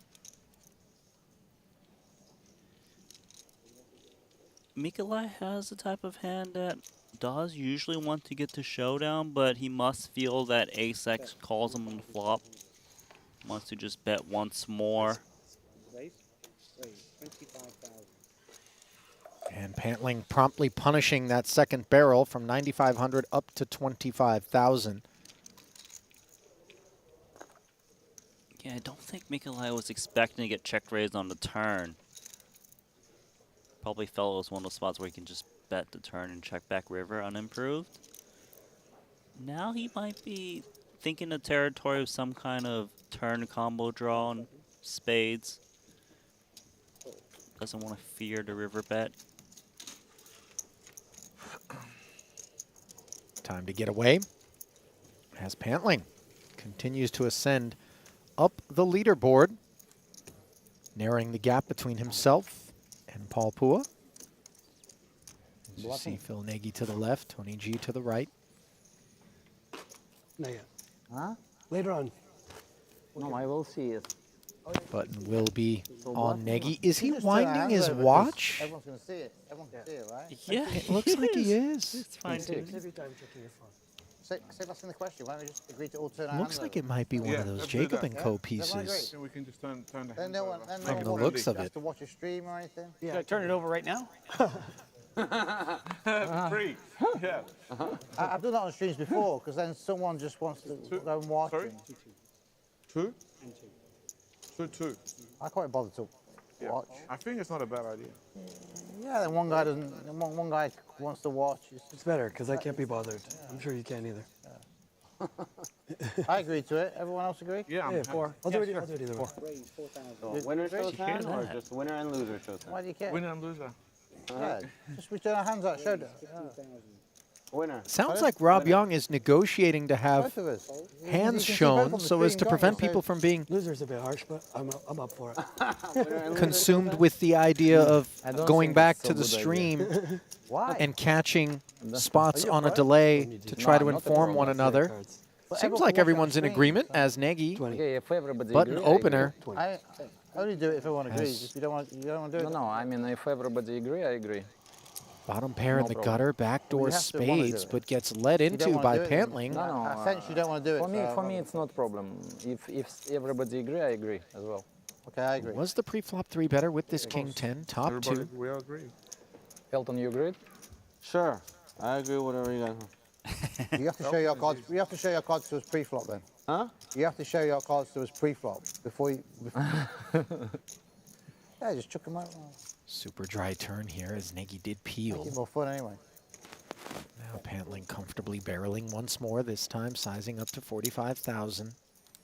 Yeah, it wasn't the turn card he was looking for. No, you see the grimace on his face as it does feel. Jack 9's time could be coming to an end.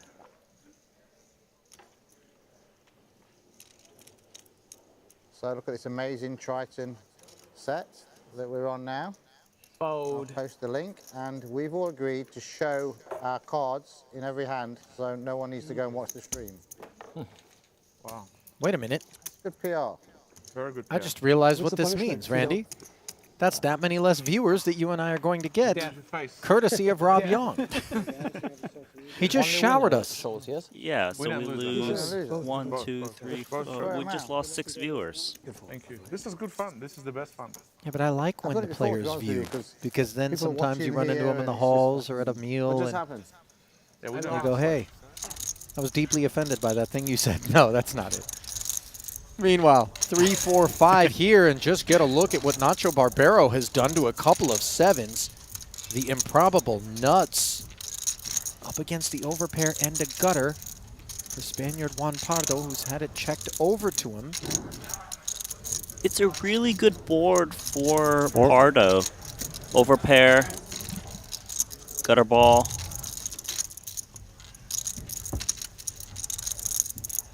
And now's the time to really just try and get value from ace highs, overpairs. Flush draw present is good for Barbero. Like to see that. More bluffs he can represent. I like to see that one. It's unlikely I'll get to see it. It's actually a big problem for Juan Pardo in a sense that when you're holding 2 I wouldn't say 7s on this board, you block the nuts, so you kind of convince yourself It wasn't anything interesting. to kind of pay off a bit more.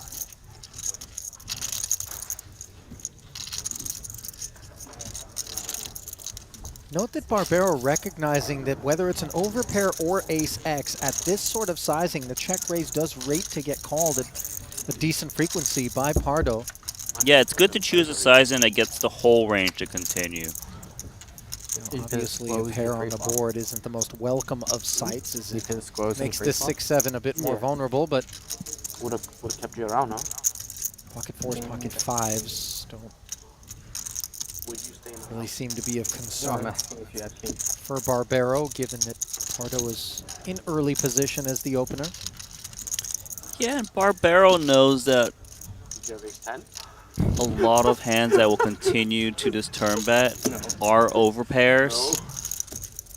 He bets quite small, actually, about half the pot. 20 into 37. So the 20 to 37 must retain some ace highs occasionally, or an ace 4. With the price that Juan Pardo's getting, he really can't go anywhere with a draw to a straight. Sometimes players will check raise like a 5-6 on the flop, so you can't lay down now. Got 77 in the middle. And no help to Pardo. After making that call and adding another 40 into the middle, Jack doesn't rate to be a concern to either player. Yes, a really nice river card for Barbero, such that Wasn't like a deuce or 6 that could really kill action, bring in a 4-liner. Obviously, a 3 would have been terrible for him.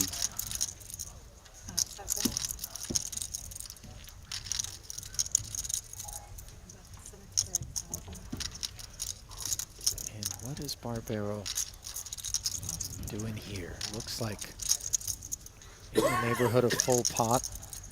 Yeah, and as I mentioned earlier, is that once someone goes full pot, first of all, they represent nuts or air. If it's nuts or air and you're holding pocket 7s, you're blocking the nuts. So he's going to feel inclined to want to call. You're blocking 6-7. Now, yes, the board pairing does bring full houses into play. Maybe he can still get away.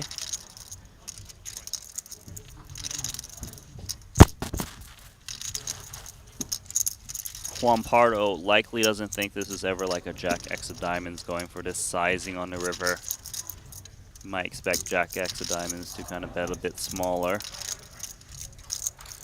Would never expect this to be 8s, 9s, and 10s to bet check raise, flop bet turn, and bet with an overcard to come. Could it be an overly ambitious 6? A 6X? Yeah. It's possible. Those would be the main bluffs in Barbero's range. But Pardo calling flop and turn is also quite strong, and looks like he's going to pay it off. Nacho. Being kept honest and at an expensive price there. As Year he of the gets Nacho 3 Trios. full streets out of Juan Pardo. Costly exchange there.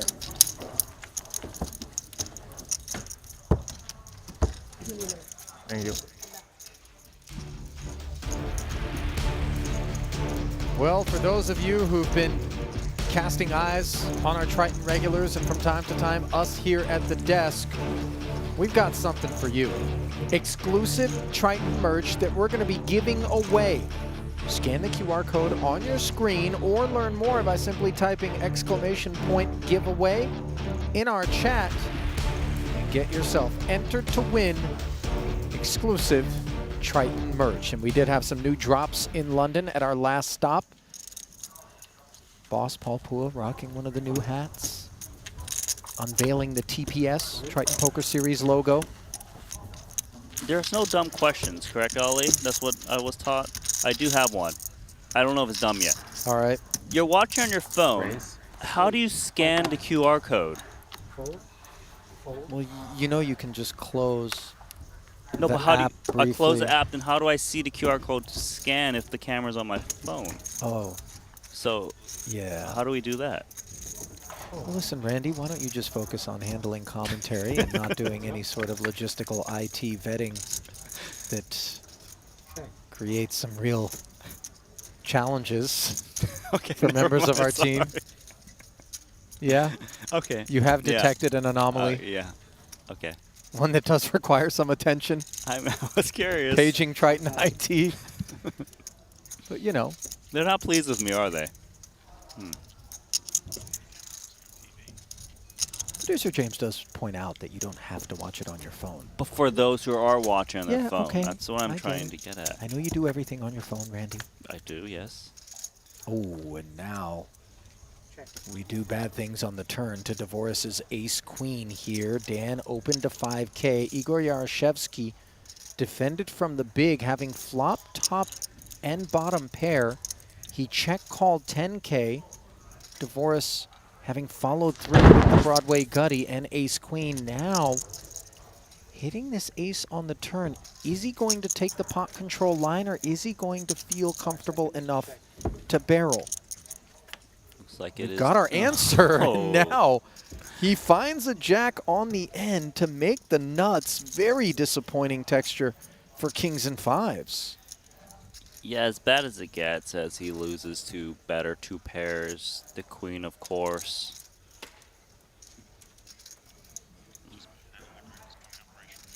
The idea for Igor is, let me just block bet this. Don't want to check and let my opponent decide on the price. It's actually quite interesting, though, for a block bet that he opted to kind of go 1/3. Does he feel he can get called by worse? It's quite a creative play.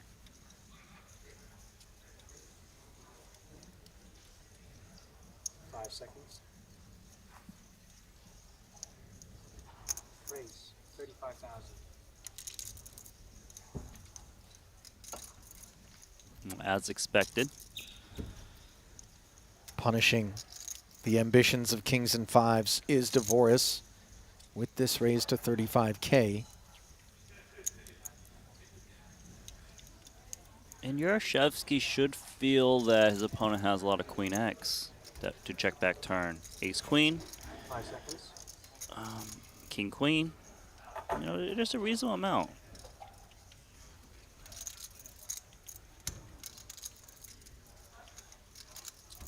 Plus, Igor, when he's got the queen, would also probably bet in this manner. So he's quite at the bottom of his range in this What happened? spot where he easily could have a straight.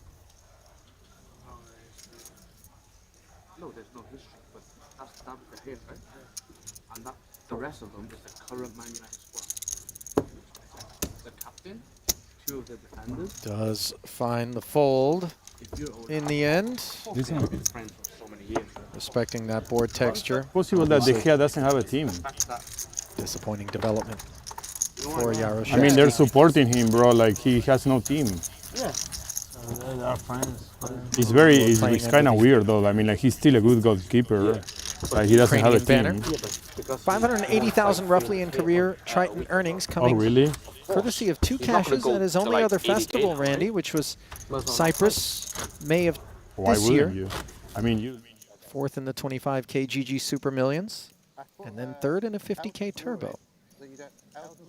Yeah, he's primarily an online player. But what do we have out here? Looks like Kent Stahl involved in one.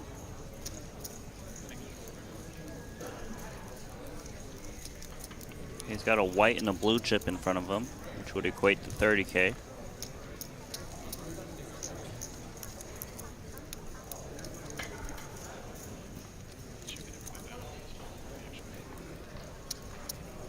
Ilkin Garibli,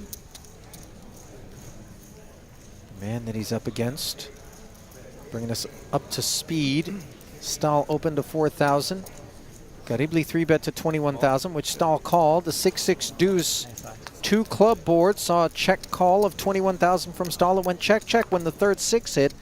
Here on the river when the 9 rolled over, Stahl leads for 30,000 and gets called by Ilkin.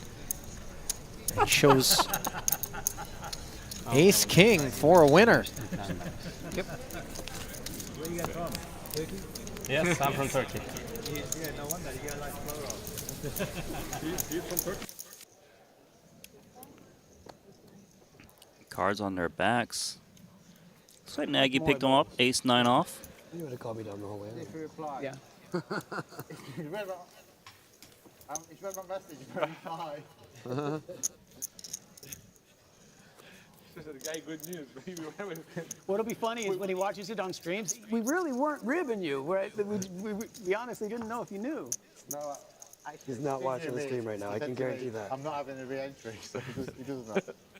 Tell him I'll buy 5% of him if he re-enters. 55%? 5%. I don't think that's going to incentivize it. No reply. It's apparently going to 3x off the hijack, ace 8 off. Tony G sitting on half a starting stack. He's in. If I re-enter, I'll play for free for you. You know, 100% free. Yeah. Oh. I just play for fun. Yeah, that's a good idea. That's not a bad idea.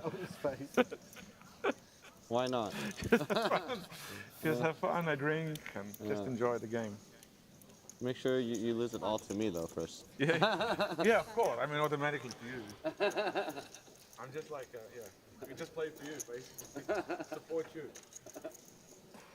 Yeah, you'll be playing really serious, won't you? Elton still in good spirits despite being one of few players on their second bullet. Tony G in even better spirits courtesy of trip 10s here and a bet of 10,000 in front of him out of the ace high of Pantling. Problems for Rob Young. Can close the action with this king 7. Yeah, but it's always going to be worrisome to see a bet and a call in front of him. Jack's also bad. Young now drawing dead. Pantling, though, with a gut shot now, courtesy of that jack. Oh, and he's still going to bet. When you get not one but two colors on that board texture, the 8-9 and the 10X certainly feel like they're a part of the equation, Randy. Surprised to see this barrel? I am. And for him to bet, he must feel that Jack X's would fold. 7X, of course. They've got to show. That's what they agreed to. Yeah. How can you raise there? Is Young critical of Tony G's haste, jamming? I don't know. Good fold by me. I don't think it's been the river for some reason. What? He has a 10 with a small kicker. It's the only way. Bad to I need to take it out. Bad. Huh? Bad to raise. Okay. He knows.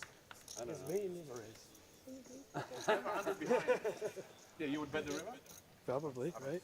The 9 comes out best. Yeah, I don't think you're betting the river. I don't think you're betting when I call 35. You never know. You never know. Oh, wow, he replied. Tell Elton to go fuck himself. Go fuck yourself. Wow. He told me to say it. You don't get on with him? I thought you guys got on. Oh, yeah, wow. the pros will just really punish me now.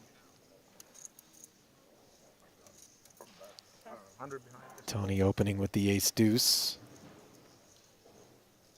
Gets it all the way through to the small. And now to the big, where a slightly bigger ace awaits Phil Nagy.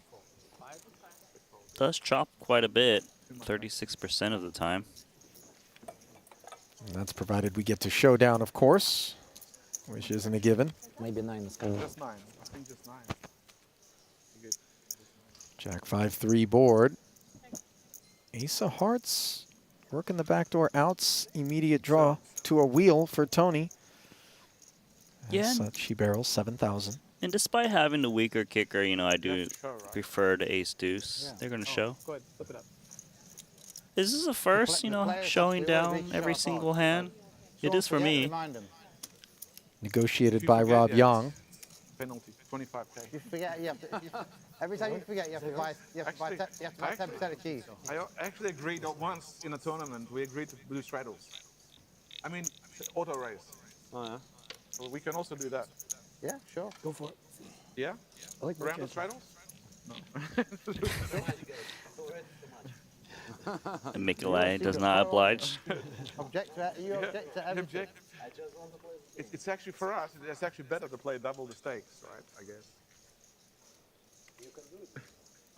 We can do it without you. Can I get some service, a drink? Please. Uh-oh. Tony G might be breaking the seal here. Wow. We've seen how this plays out. We getting whiskey? That is his drink of choice, as I recall. Good thing Leon Sukernik isn't here to join him in the festivities.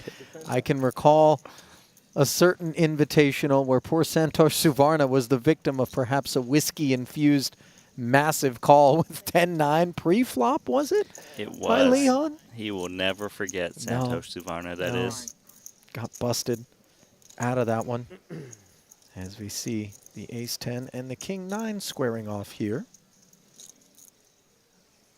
Young, the pre-flop aggressor to 6,000. Pantling defended the big and then check called. 6,000 on the flop with the best hand as Rob does check back despite making the two-way straight draw on the turn. Now, whoa, a board pairing deuce on the end and 30 into 27 from Pantling. And notice it's just middle pair. Ace kicker. Just convinced that there's no world in which Rob checks back Jack X or better. Exactly that. But Rob just has king high. He is suspicious about the bet sizing with this board run out. Can I have an Americano and a water? One Americano and one water. Can never call this with just king high. You gonna show? On coin poker, we have the show game too. So all the cards get open. I mean, the last two hands. Yeah. The same, that's your rules. You invented it. I can't even pay attention to what you guys are showing. Show game. Action there. Action time. Super relaxing. Play a little PLO. You need to come. Oh, the RNG. Oh, the RNG. Tony G does love PLO, which will be at the end of this festival. 3 events. Mikolai seemed interested as well.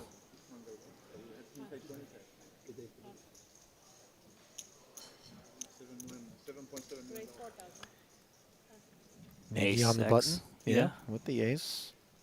Raises it up. Forgive me, I disappeared because I was taking a look at Andrew Pantling's Triton resume, Randy, and he joined us in London in 2019, Cyprus in 2022, London again most recently. 4 events in total. 3 of them have been invitationals, the £1 million, 200K coin rivet, 250K Luxon pay. Sprinkled in a 25K PLO, has never cashed in a Triton event, so see whether or not he can continue to ride this momentum here into the money. A lot of runway between now and then, of course. Tony G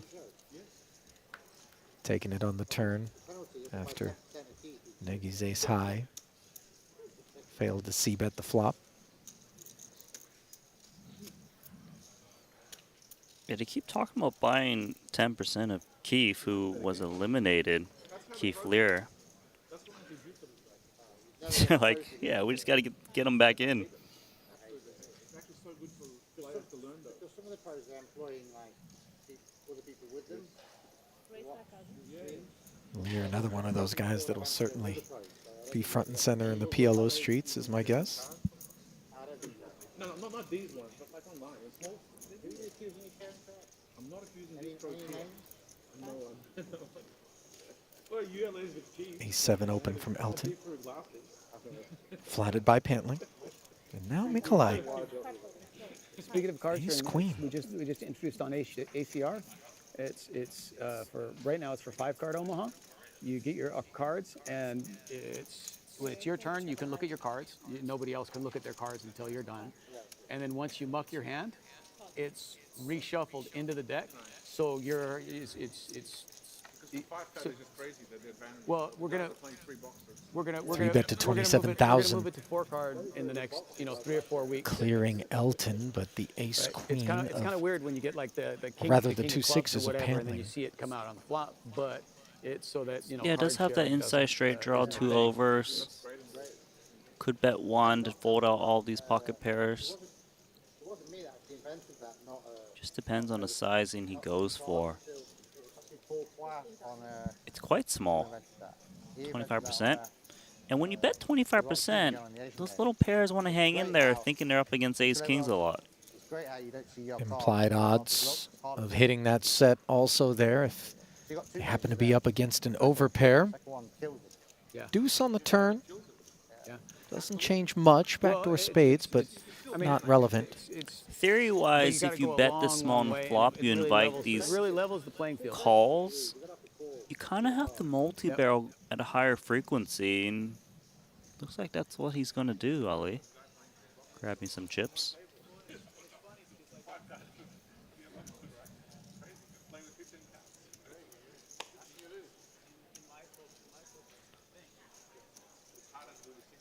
Pantley doesn't look like he wants to get involved. Has to show it. Yep.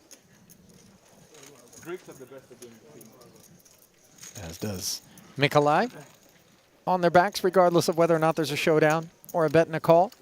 Nice second barrel there. And again, another example of kind of how the invitees are seizing more initiative, taking some very pro-spec lines at times, dare I say. Yeah, that felt pretty pro sec, as you may say. Nicely done. There's a bit of a different dynamic now that you have to show your hand immediately. You would You're think not wrong. it would make it a little bit tighter, but really they're just going a little bit more ham. And you've got all the flop all face down, it really doesn't change anything. The whole idea behind burning cards is so that you can't, have more cards, right? Dealing all three. Got Kojak in the hijack. Good for a little tickle up to 4,000. Oh, Tony playing King 9 offsuit. And the whiskey's not even here yet. Oh, I mean, imagine the ranges. Whiskey in, King 5 offsuit goes in. Queen 7. I get some home game vibes at this table. Yeah, this is a crew that could easily be spread about a non-tournament game, let's call it.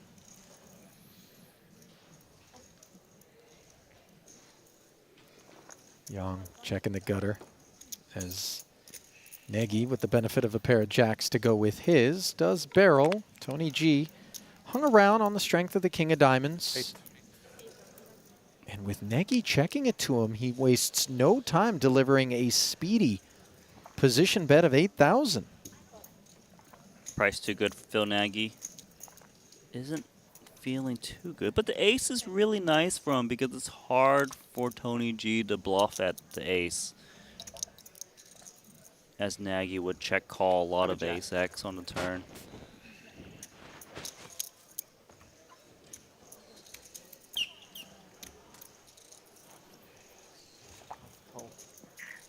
Check down on the river after Nagy hung in. Tony feeling like maybe there had been an opportunity for him to barrel and take that one? Yeah, and the hands you would be able to steal from his Jack X. Needed a diamond. Warm welcome to all of you who are streaming us live from wherever you might be doing that, whether it's the Triton Poker Plus app, Twitch, YouTube. Glad to have you with us. Don't hesitate, by the way, to reach out in the chat, keeping an eye on things there, or obviously elsewhere on social media. Randy and I would love to hear from you.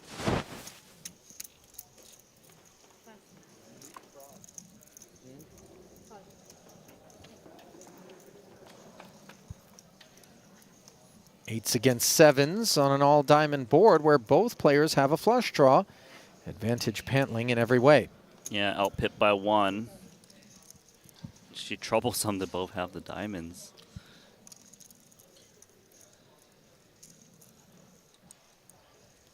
Just enough piece for Elton to continue.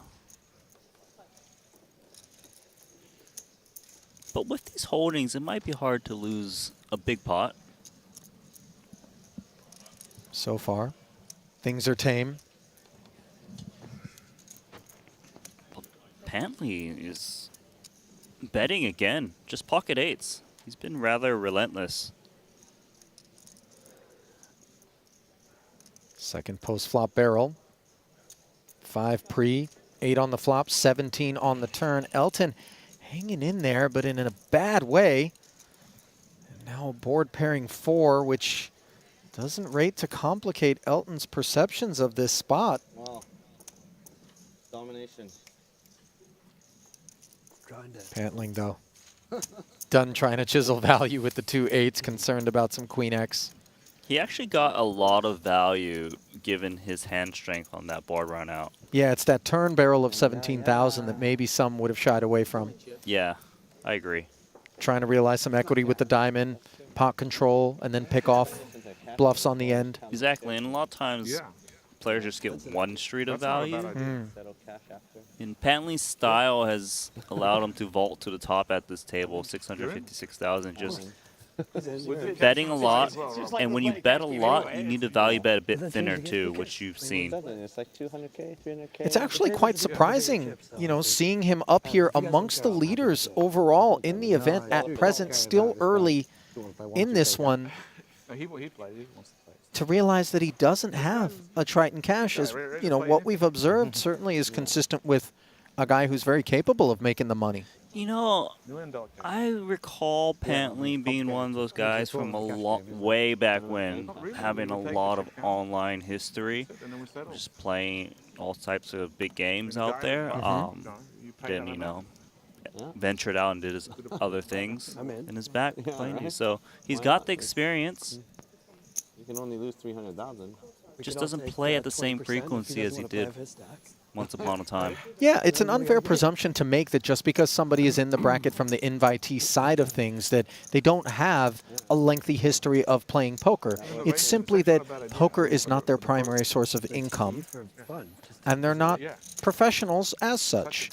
But a lot of times they may have played against professionals throughout the course of their career, and have certainly picked up some things along the way, as Nagy picking up an ace-king and picking up more than 12,000 as he takes us to 34. What's that about?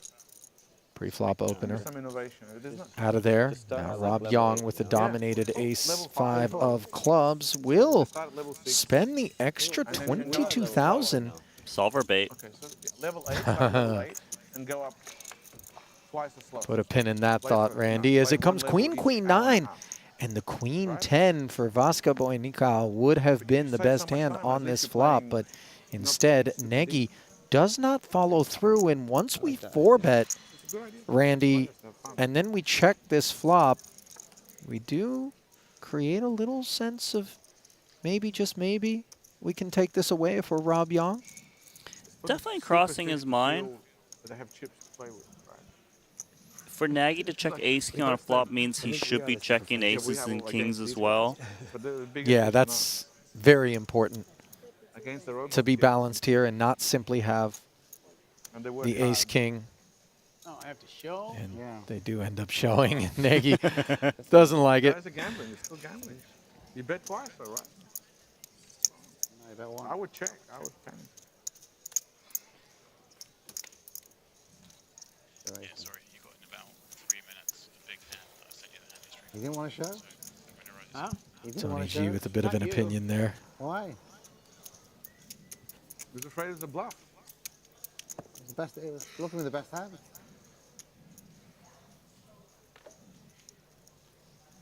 The paladin. 5K.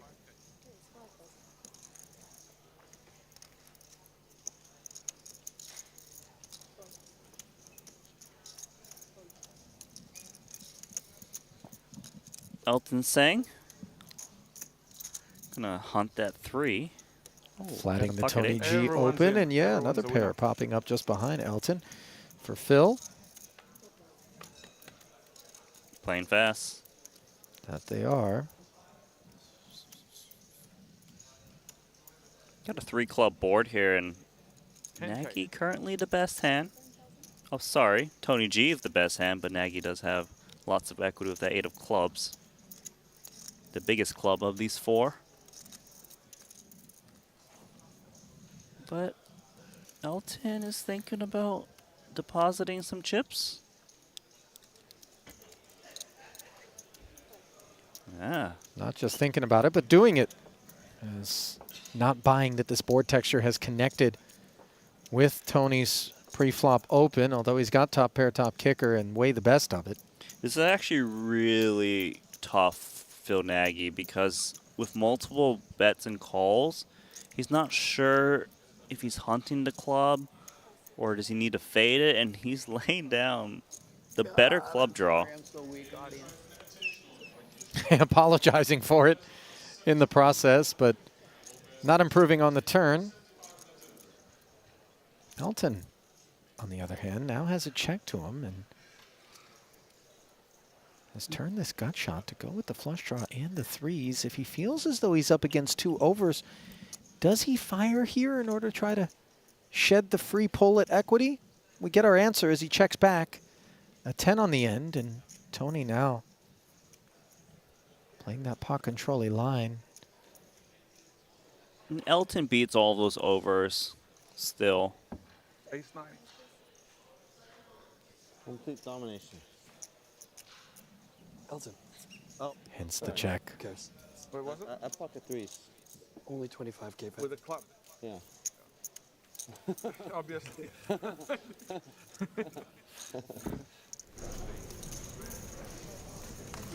Flipping it back over to TVH, who seems to be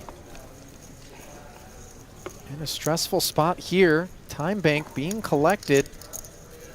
All 5 cards are on their backs. Yeah, we have a 6-5-3 2-diamond flop, 7 on the turn, board pairing 5 on the river, and a bet. Paul jams, shows 9-8 for the nut straight, but TVH, the full house, pocket threes. 7 of diamonds, and then it's a... I get it. Come on, guys! It's not easy to call for him. If him.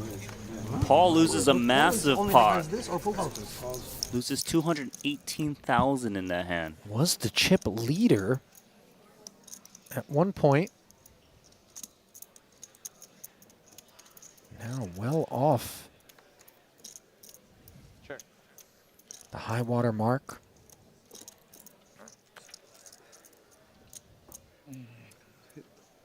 Tony. Oh, sorry. Open. It's this to ace 8. Don't worry about it. Ace 8. Sorry, ace 8. I'm sorry. Angling again. No, he's not coming either. No? Yeah. I mean, he's not a Chinese guy, though. He's Viet. Like, he's Viet, and you're mistaking him for a Taiwanese restaurant. Bouncing about the room. Never come. Landing on one of our pro tables, where Juan Pardo's Queen 8 suited. Expresses some ambitions from the hijack. 2 10s for Fedor. Well equipped to play back. Divorce. Ace-5 suited. If you're going to cold 4-bet bluff, this is the hand you would do it with.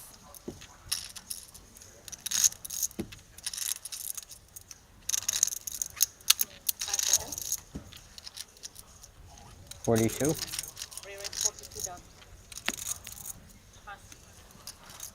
The thing is, with Ace-5 suited, you block, you know, all the Ace-Kings, Ace-Queens, Aces that can continue. You got a lot of post-flop playability, looking for flush draws and wheel draws. 5 is nice because it unblocks 3-bet folds.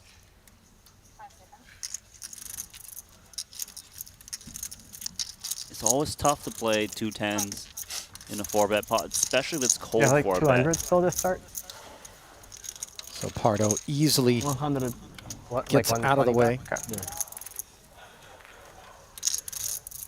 And Divorce flops top pair and the nut flush draw. Doesn't get a whole lot better than that for a hand like this. Fedor staring at the 2 overs. Checks it. Not the board he had in mind. You know, he does have a lot of hand, but maybe he checks this because he hits a diamond on some cards and his opponent just picks up something to lose the rest of their chips. His kicker isn't that good, but he is still going to bet. But when he bets really small. And when you bet really small, Fedor might be thinking, well, I've got that little backdoor straight draw and diamond potential. The price is amazing.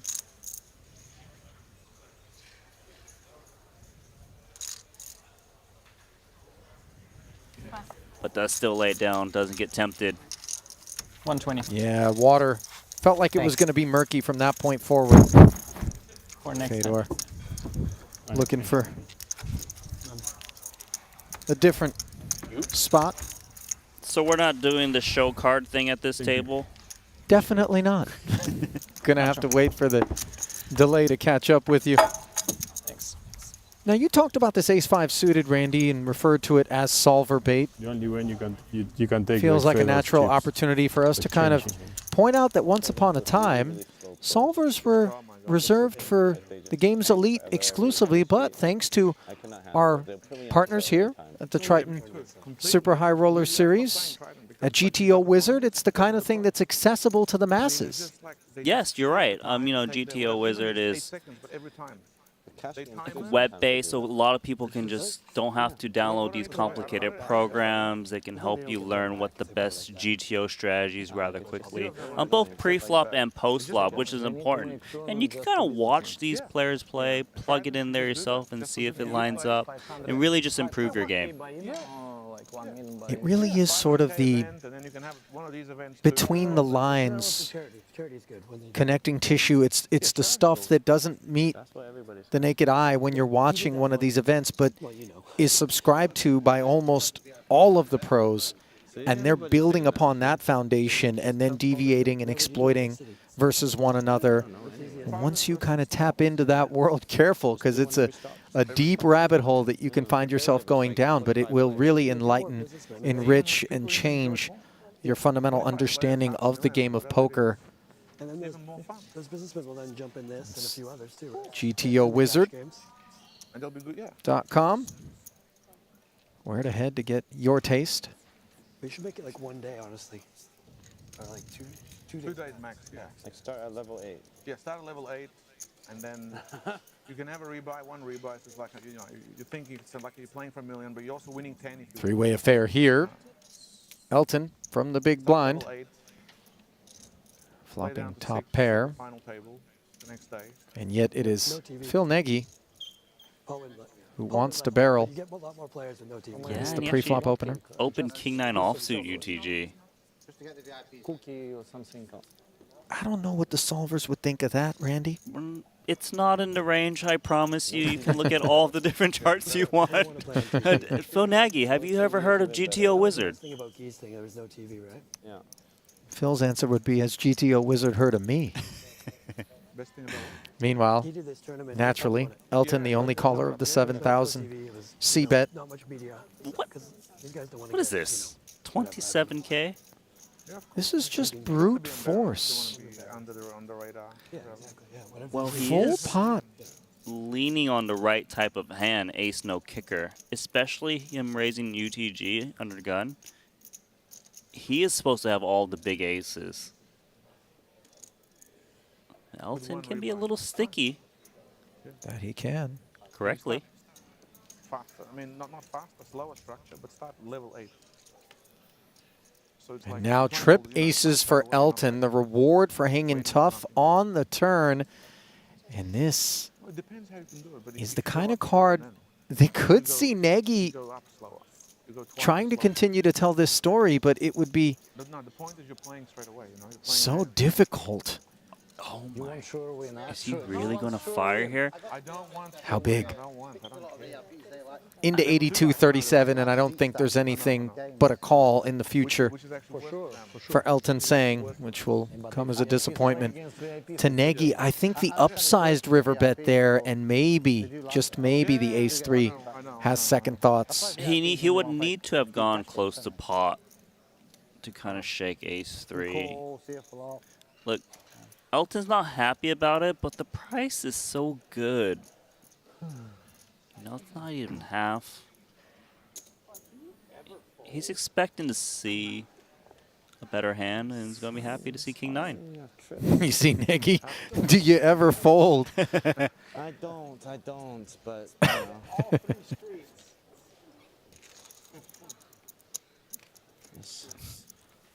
I think that's also a situation where Nagy would be well served to maybe recognize that Elton's had a tough outing so far. He's on his second barrel. He's not in the mood to put hands into the muck right now. You know what I mean? It's you got to kind of know your customer. You know, what's he feeling? Where's his head at? You know, is he trying to play some above the rim ball and make a big laydown, or is he trying to sleep well tonight? Yes, I understand. No, it's difficult to fold. Definitely important factors in determining whether to multi-barrel.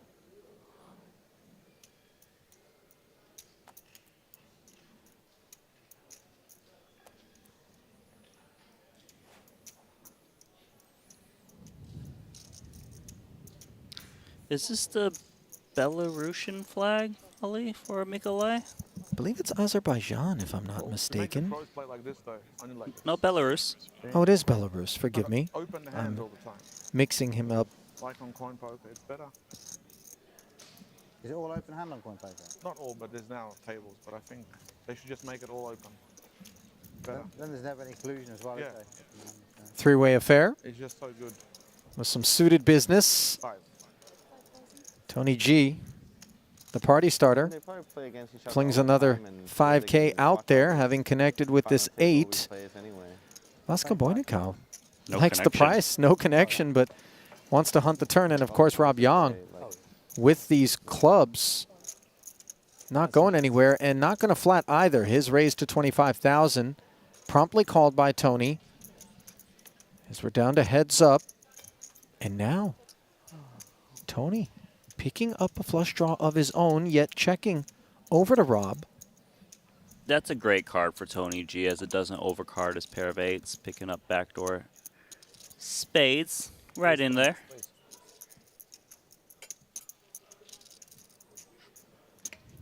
Full pot, trying to get value. I believe he's trying to get value from an ace-X of clubs that hit a top pair. Shouldn't expect to be up against 4x to check back turn.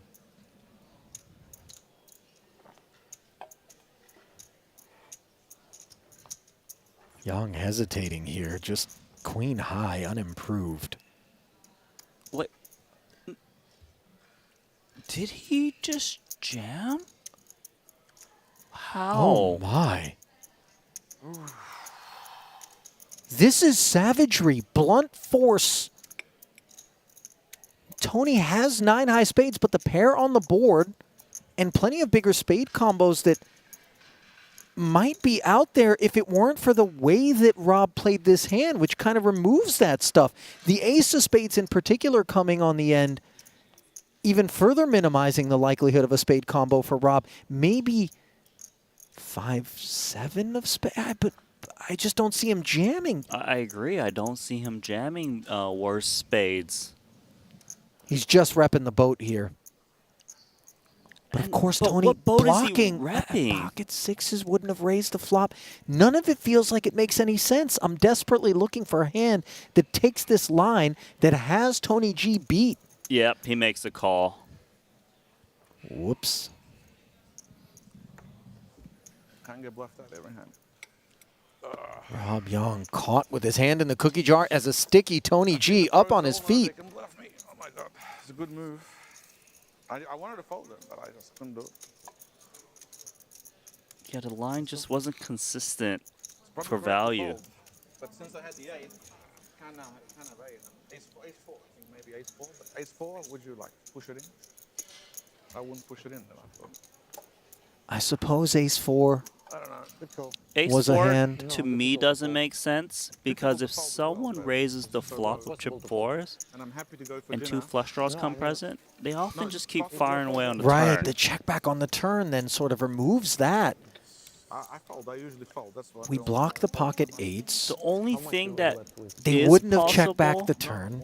Yeah. 130 behind. You don't play aggressive on the flop of a made hand to check back the turn. Yeah. You would have just slow played the flop and find Right, some other line. right. So the only value hand that's remotely possible is like a 6-4.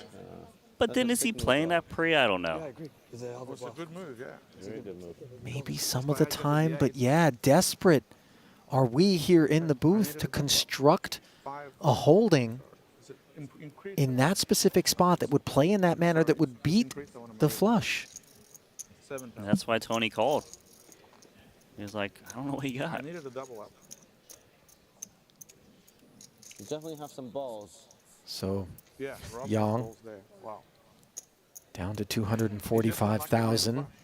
Still plenty of chips, but obviously a wound. If I knew your cards, I'd expect you to fold, to be honest.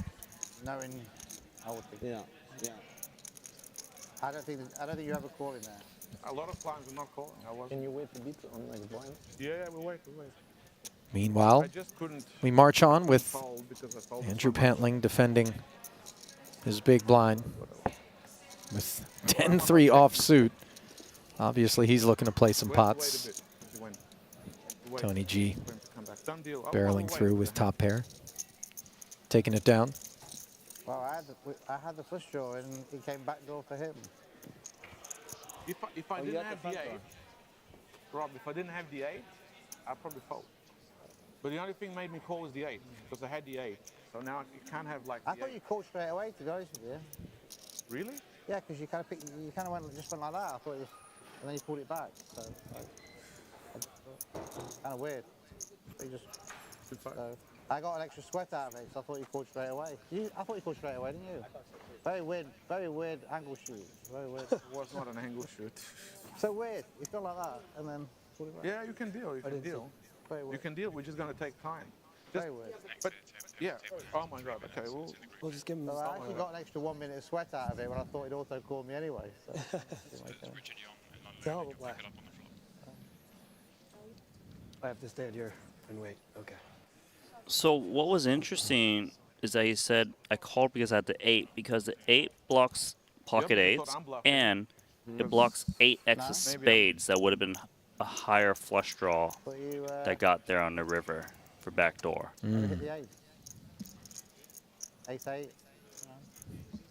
They're still sinking their teeth into that one, Randy, as are we, as it would seem those of you in the chat are as well.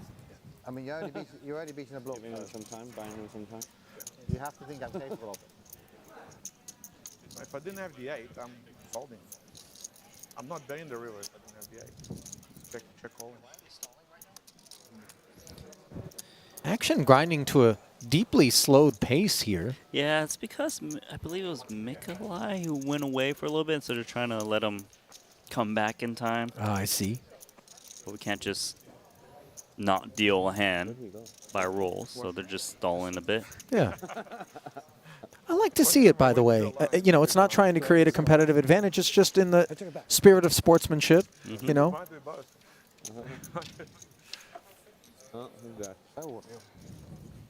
And Mikolai returning But he still lost one. I mean, he couldn't wait. to the table. 6.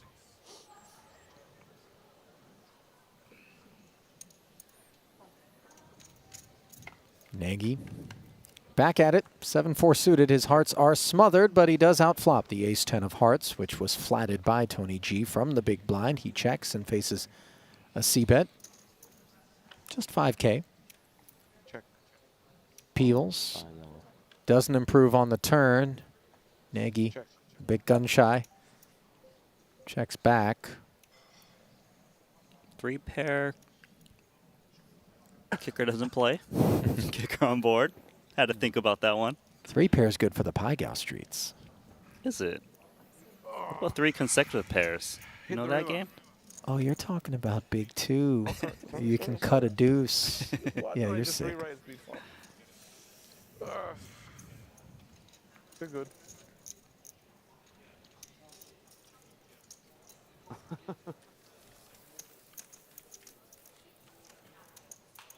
I'm trying to get a flush on flush. Make it painful. Nagy ended up fully checking down there as we flip it back to one of the outer tables. What do we have here?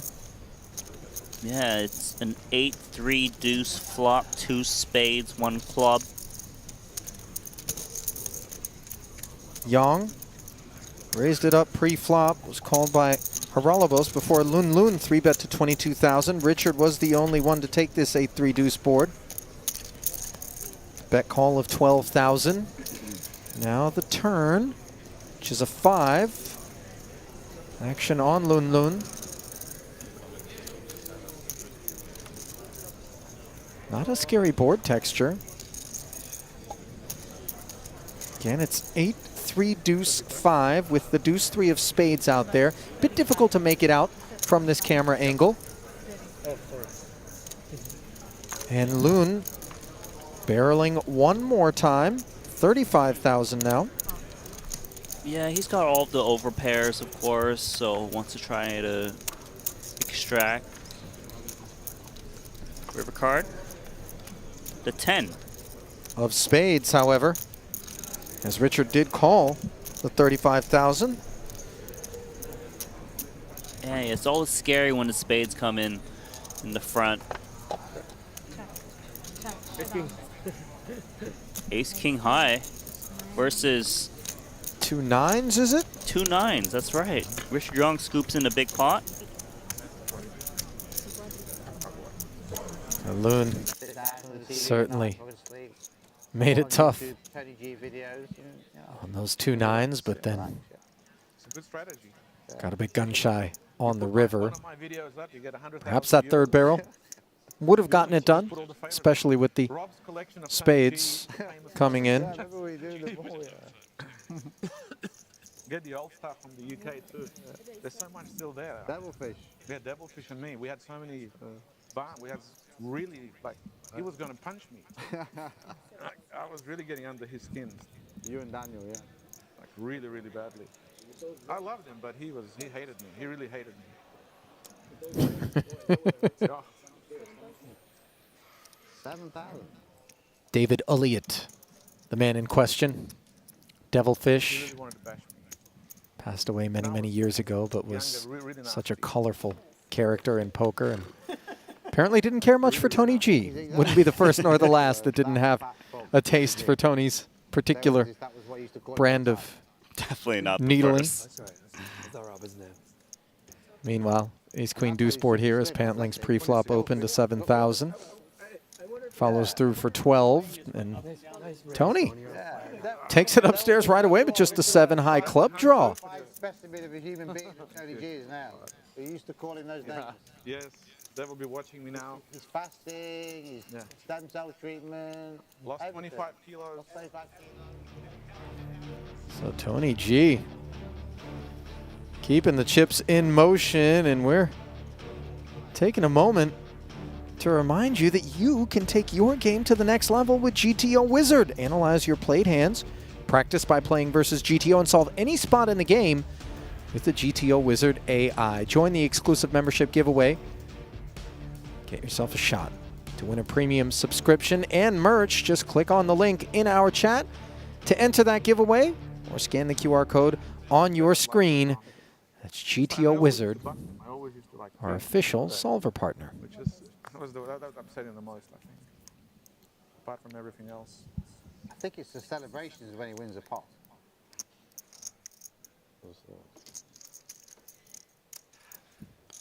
Oh yeah, I celebrated. Yeah, I got under. Tony's on a little run. It was easy to get. It was easy to get under his skin, though, wasn't it? Yeah, and it was a different player when he was tilted. Yeah, I remember once we used to play a game at casino on Friday night. It was all, and once he ran it, he had to do pre-rapid push draw. Ran it 3 times, lost every one. Looked at me and he says, "This place is an effing shithole." Walked out. Oh shit. I mean, we had some barney. So now we know where Phil. So I said, "I'm Sector said." Said he's barred. Oh, sorry, it's me. The next time he came back in, he said, "Sorry, you can't come back in." I actually barred him for that. I was the security wouldn't let him in next time. He's like ringing me up. Search him, make sure he doesn't have a lighter. Ace 5 suited now for Rob. When he got a big stack, he'd say, ring me up, he'd say, Flats the Pantling open with the 2 8s, and now Elton. when a short stack, it was, this structure's terrible. 2 10s in the small, 3 betting to 36. Yeah, and he still 3 bets despite the undergun open. 2 8s calls. Wow. Big pot during pre-flop, 113K in the middle. Yeah, all 3 players in there. Elton says, "I love the action." Rob? 200. Your answer should have been a re-entry.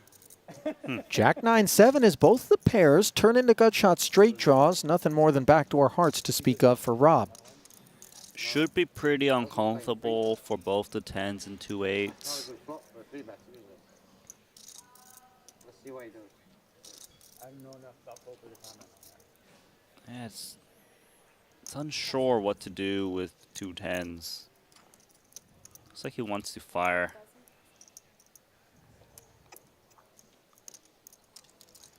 And Pantley might not think Ace-King's a big part of the small blind C betting range on this board three ways.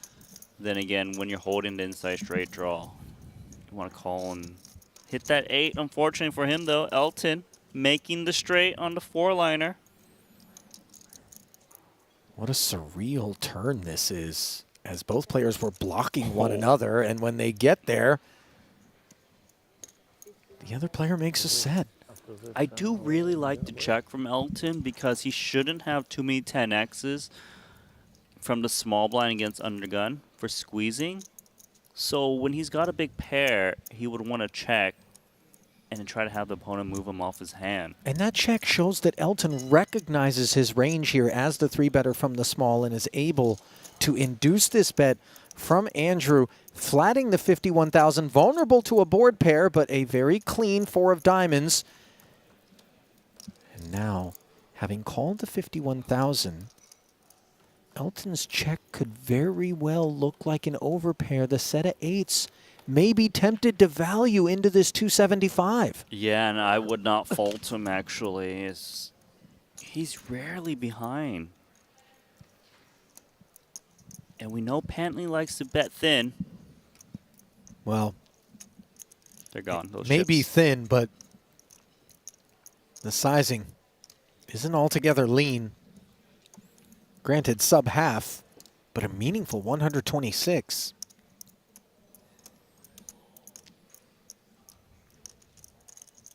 Let's see if Elton wants to ask for all. He should. I don't think he should fear Queen 10. Yeah, it would be a bit ambitious in a 3-way pot. 3-bet pot, rather. I guess it's just hard for him to represent bluffs, so he's trying to make it seem like he's somehow got one. How sick is that? The one play you didn't want to see. Yeah, you can see the grimace on Pantling's face. And he does turn the 8s face up as he puts them into the muck and is rewarded for good play.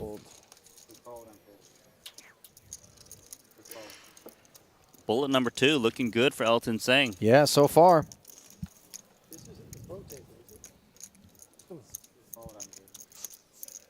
Never see another day.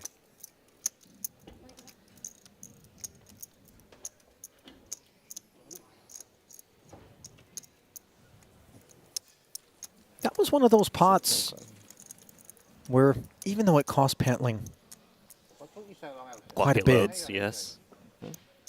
can't really take too much issue with the way that he played it. No. You can get behind both players' lines. I actually think both players played it really well. Just that sometimes someone's got to win the hand. Yeah, 2 10s. Yeah, raise. Yeah, and I really can't fault the river bet with pocket 8s. Like, if the positions were later, then I probably wouldn't be going for thin value. But when you open from under the gun and the small blind squeezes, it's rarely 10x. But Elton kind of kept his ranges wide and still 3-bet in that spot.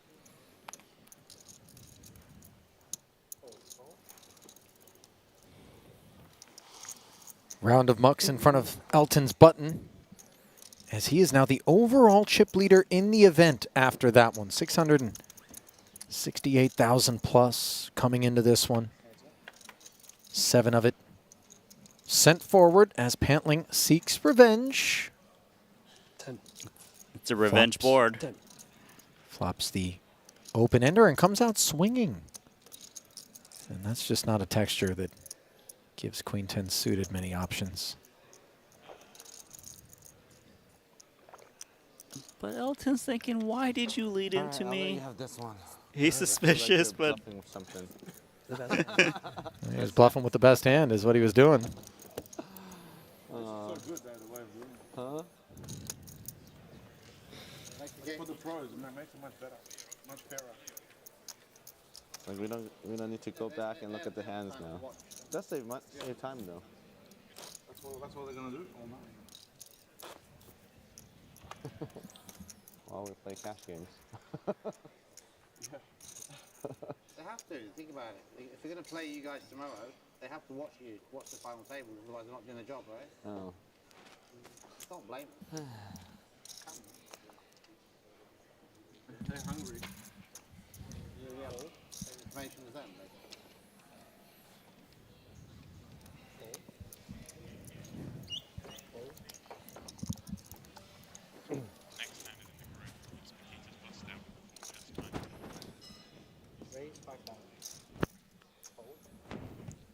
Folded around to Nagy on the button, 10-5 suited. Runs into aces.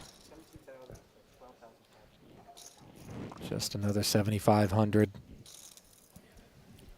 on request from Tony G's big. That is such a small 3-bet that he gets his 10-5 of clubs to hang in there. Well, it's also designed to tempt a hand to get out of line with a 4-bet.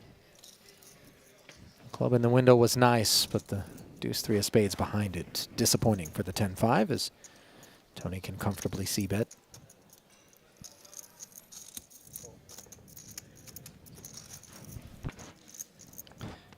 Well, he does have those back doors, so it does come along, and Tony G making top set. It's interesting as the ace is scary for the calling range. I like this check. Yeah, this is dirty because he knows that Phil would be tempted to try to represent the ace with some frequency as the pre-flop opener and from trips to quads. Excuse me. Can I get one of those Monaco beer? And a bottle of water too, please. Thank you. Does bet out. Yeah, third pot, but 10 high. Not going to get it done. Wow. Get out. You would have called the turn, right? Huh? Why don't you bet the turn? Because the ace is hard for you. It's harder to have it when it comes, though. That's how I think. When it comes, it feels harder to have the hand. Well, it's not there. You hear those kids in the... What? It's got to be It's not a us. video on someone's phone, maybe? Maybe Someone's got a Rob Young? webcam of a playground somewhere near here. That's actually not something that that should exist. Webcams of playgrounds? Bad. Cool. 2 kings, 2 4s, rather. I'm seeing things. Rob Young. Makes it 5K. Pantling flats the button with ace-deuce offsuit. Randy, how do you feel about that? Not too strongly. You know, it's just doesn't play well. But we've seen him wanting to get involved quite a bit. And he did lose that big pot, so maybe looking for some redemption. Yeah. Could be trying to force the issue here to reclaim some of those chips lost in the fire as 2 customers for Rob's open. And again, we see Pantling activating. He's got bottom pair. Nikolai mucks the gut shot, straight draw, and Rob just check folds. So the ace deuce is revealed. Yeah, I'll say this. If you're going to play these type of hands, then you need to play them aggressively, because if you just kind of play straightforward and passively, you're just going to bleed chips. And outer table, I see Makita is getting up. Oh, boy. On his feet, and I'm told it's the product of having taken an ace-king up against a couple of jacks. It was Sam Greenwood who opened to 6,000. Brian Kim flatted and then bats. 3-bet to 25. The jam from Greenwood, a call-off from Badziakuski, and the jacks hold on as a Makita bullet is polished off.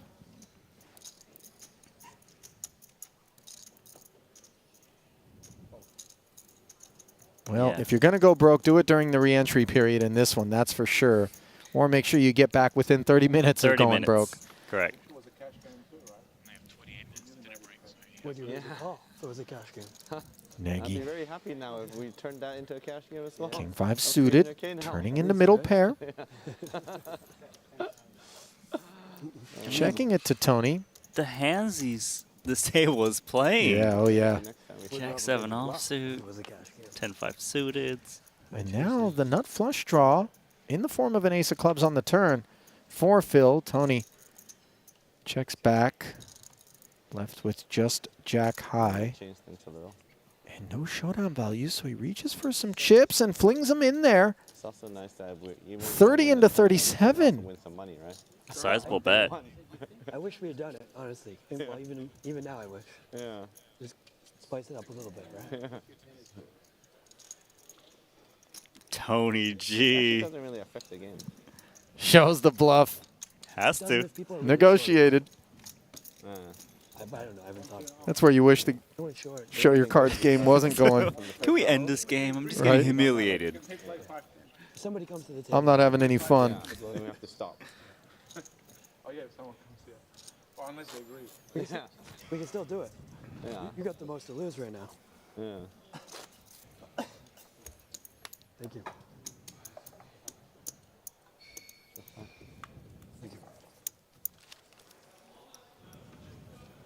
Would be really sick, actually.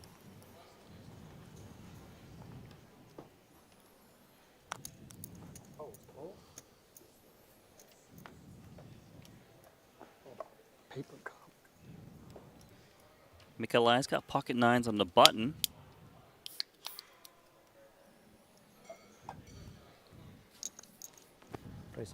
A real holding at this table. Yeah, it's a premium. Strange. Oh, And this is another quite good decent one too. for Rob. Small blind, ace jack. 3-bets it up to 30K. And that is a big 3-bet, is it not? It is a big 3-bet, and it's going to put Elton in a rough spot.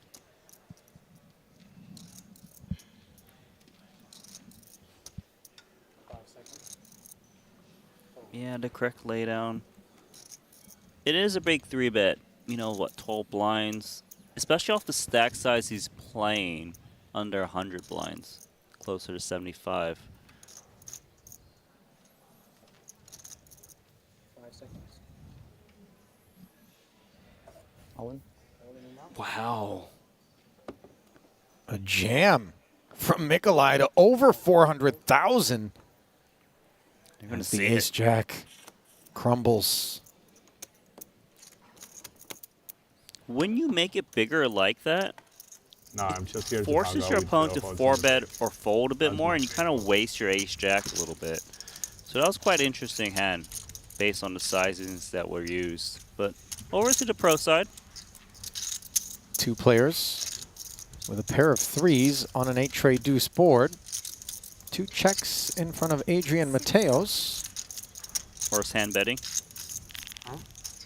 DeVoris was the pre-flop raiser with the ace-3 from up front. Got flatted by Mateos. And then Fedor liked the price. Fedor is down to So guilty I can't 89,000 in watch the chips. Champions League. Wow, Galatasaray scored. Let's see if it's Icardi. Mauro Icardi. He's so good, Laying bro. down It's his crazy. pair of threes Penalty. correctly. As DeVoris did have those outkicked. I didn't like that game. I didn't bet it.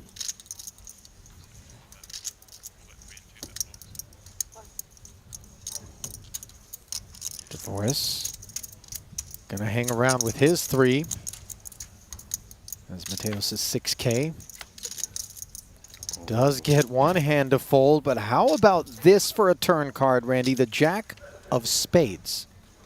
Yeah, and that's going to obviously improve Mateos, but DeVoris now picking up the backdoor nut flush draw with his pair of threes. Could get very interesting. Mateos wants to value bet this one against pocket pairs, ace highs, 8x, lots of things he can get value from. 23K. And when DeVoris plays passively on the flop, it decreases his likelihood of going ham when he turns his extra equity, especially with showdown value. You're more likely to check raise if you are holding a high card combo draw. Not to say that he'll never raise here on the turn, but definitely calling is the standard play, which he does. So another 46,000 into the middle, and top pair on the flop, pairs on the river. Top card on the flop, rather. Yeah, bad for both, but it's good for Divorce that he usually gets free river showdowns, as if Mateos was taking a shot at it, he might be worried that 8X, of course, would never fold having trips. But if Mateos can find a value bet, it'll be thin but correct. He could try and extract from 9s, 10s, 7s, 6s. There are things. 61. Nice.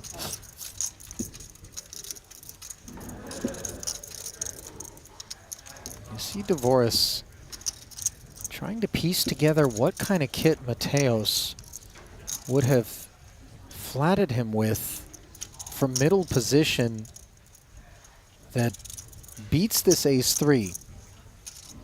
Would those middling pairs beneath a jack play like this? He's thinking that you should fear my 8. He's making the call. Yeah. That is a great value bet with ace-jack. And I think you can sympathize with Divorce's call as well, because there's something about Mateos's line here as played where there does feel like, you know, something doesn't add up. I understand it completely. You're not supposed to be betting when the 8 comes in. Right. You still are. How do you have a Jack X that bet the flop? Maybe. And if you do have the Jack X, do you always bet the river? It was just a great play from Mateos. 123K pot here. Yeah. Pocket 10s. Flipping it back over where Mikolaj was the pre-flop opener. Paneling defended from the big, as we've seen him do so often. He flopped the gut shot straight draw and decided to check raise, 3xing the 5K c-bet up to 15 from the overpair. Mikolaj made the call, hung tough in the face of a 40K turn bet, and here he is on the river after the board pairs, barreling 50K at Pantling. He did wave the flag, it would seem. And check fold complete.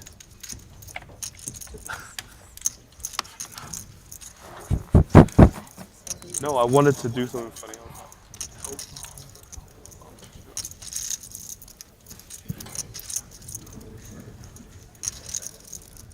Yeah, this table is really splashing the chips around. What's We flip happening it. here? I see some food. Back over to Dan Smith. Looks like Espen Jorstad involved in this one as well.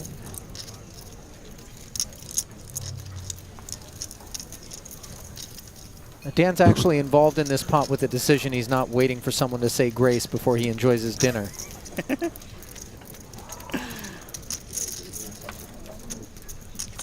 Yeah, a lot of chips in front of Espen. Pre-flop action here. Brian Kim was actually the opener. Smith on the button, 3-bet to 21,000. Espen made it 50,000. Smith then called. Flop of 10-10 deuce, which is where we find the 20K c-bet from Espen being raised up to 51,000.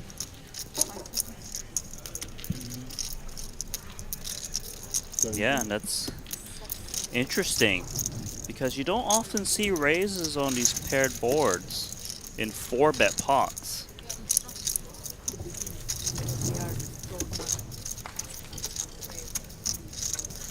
No, because we had this English. I wanted to like try. I did like I was going to translate it from me. Are you allowed to eat mid-hand, Ollie? Do you know? Is that a thing?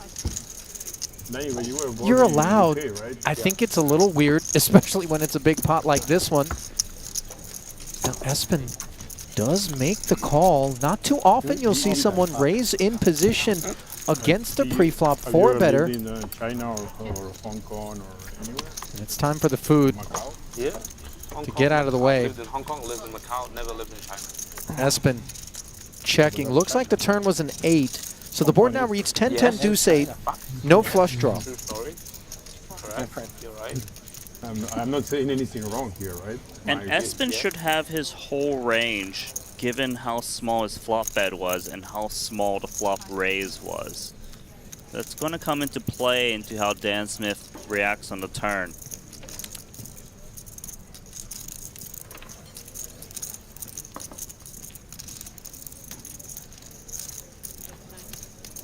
Like, is there enough ace-kings that would cold 4-bet that he needs to charge? Is he worried about overpairs?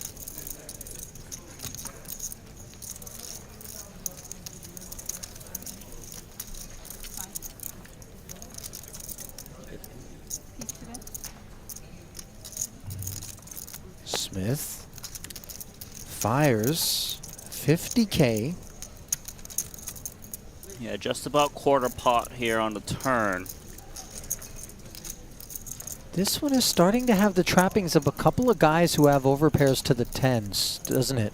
It does. You know, it's a 4-bet pot.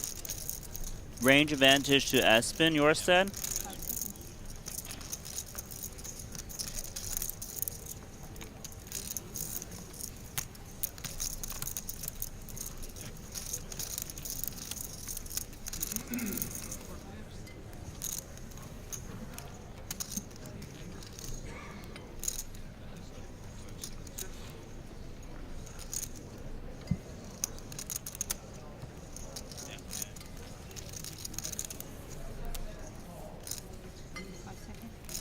Espen mulled it over.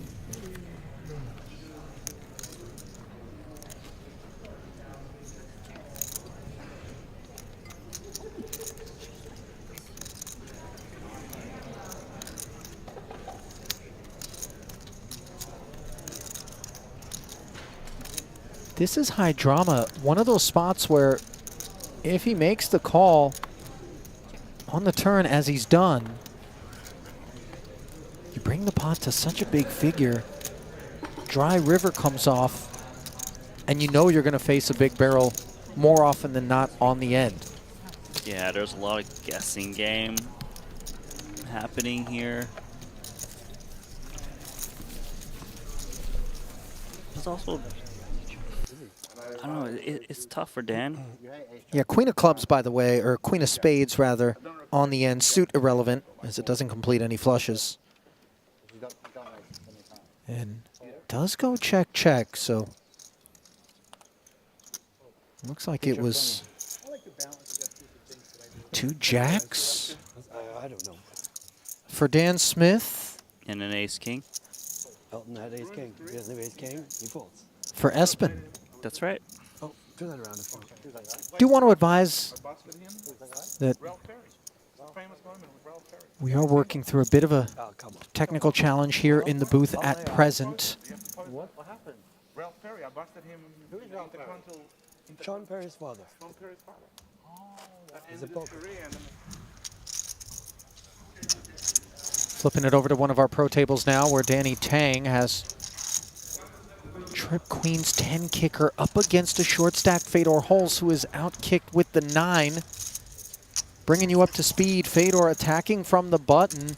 Open to 6K. Picked up Danny, who check raised 5K up to 15K on the flop. Fedor made the call. Danny, 26K turn bet. Fedor making the call, and the 10 kicker still plays.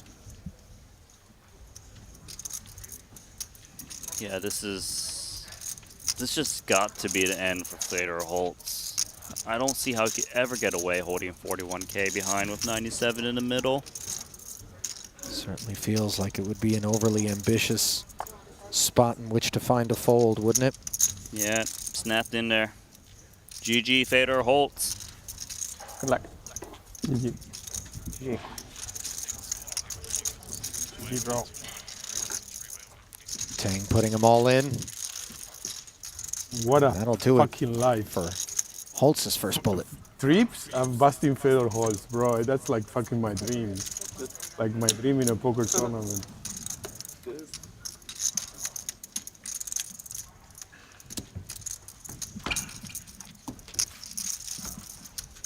What a lot. No one else happy? Or just No one else happy, but just me. I mean, you have I would be a happy if Fedor was off my Hong table. Kong passport too, or just UK?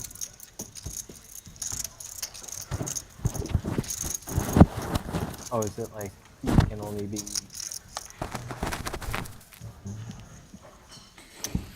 Nah, just one. No, just one. I don't think you can have two. Yeah, because they're not allowed to. So absent Fedor holds Juan Pardo with ace-queen offsuit in the cutoff. Raising it up. What are the chances of them watching race? It's like low. Let's say some guy that works there, it's a big poker fan. You just try to fuck me like that either, right? But let's say, like, theoretically, you did have a Hong Kong passport. Theoretically. Yeah. Is there news that created the? Because now that they're already promoting the halving more, so the halving is going to be promoted more than the ETF. The ETF got put on the US stock market listing. Yeah. Officially. No. Today. No. Not officially. In anticipation, it got leaked. Apparently open up King, Queen of Hearts. Oh, then you want to Nikolai. Sitting on 500,000 chips, ace-jack suited in a cutoff. Playing well today. Right. But now that's what you're buying for. Every few years. Yeah. Every 4 years. You always need something, right? Need something. Oh, Nagy's down to just 67K. Yeah, Holding things the big. obviously have not been going his way since we last checked in here. I mean, they need a higher Bitcoin price. Bit of a free fall. Weren't you minding? You don't mind it. Pantling well off of his high water mark as well, sitting with the 428. He's a betting machine. Yeah, he is. Not shy, is he? It's 100K on the bit stamp. Nikolai just looking him up with just ace-jack high against the 75% C-bet. Yeah, we've seen him peel with 2 overs on more than one occasion. He's got the best hand. Didn't pick Andrew up any Pantley is equity. stacking chips. Does he have any connection here? No, right? None whatsoever. That doesn't stop him from firing 37,000 into 50. Just hits 50K on bit stamp, one deck, one. Close to 3 is on. 1 to 3 on. Oh, but you can buy an option and odds again. Well, Nikolai hasn't folded yet, which is pretty impressive given what he's holding on this board. Maybe he's thinking that Pantley should be slowing down when it pairs a 9. Shouldn't have too many 9Xs in the undergun range. 36, they took out all the top losses on binary. The trouble here is you call this 37,000 and then unimproved on the river. How do you feel about it? Yeah, that's a good point. I mean, he does unblock clubs, Does? but it's just too rich. And one can't blame him for putting it in the bin as Andrew gives him a look at King High. Not going to love the feeling of knowing he had the best hand, but even then, it's one of those spots where that river barrel comes in and you know Pantling's a guy that can fire it at you unless you hit an ace or a jack on the end. And even then, if it's an ace or a jack of clubs, you know, you may have yourself a problem. Yeah, and you don't know how much of that chip stack he's going to put you at risk. And new featured table coming. Looks that way. Patrick, love to watch him play. Yeah, lives here in Monaco. Seidel, that's a Ben Heath. old school kind of table. David Yan, Ket Lee, Chris Brewer. Is that Mario Mosbach who is It is there Mario on the left? Mosbach. Yeah, he's in the On mix. the pro side. I get to triple up. Good luck. Good luck. Seeing all in puck out there, 2 actually. Multiple jams. Looks like both Derek Haney and Seth Gottlieb. I'll do it. Action's on Murray right now. Yeah, and Murray Williams says call as well, so we're going to get a three-way affair. This was a Derek Haney open to 7,000, a Gottlieb jam on the button. Williams called the 82, then Haney behind jammed it, and Murray made the call. So on the side, Williams and Haney will play. Murray with 2 queens, Haney with ace-king. Nice hand, Murray. And he's flopped queens full of jacks. How much you got? Gottlieb had an open ender with the queen jack, but of course drawing dead against queens full. So Williams will double through Haney and will shower Seth Gottlieb. The Triton newcomer. First time Murray's been at our stop. Beginner's luck, they said earlier. Guess who your new chip leader is, Randy? Murray Williams, none other. Nice. 749,000 in front of him, an astounding 300 big blinds. I think he's run out.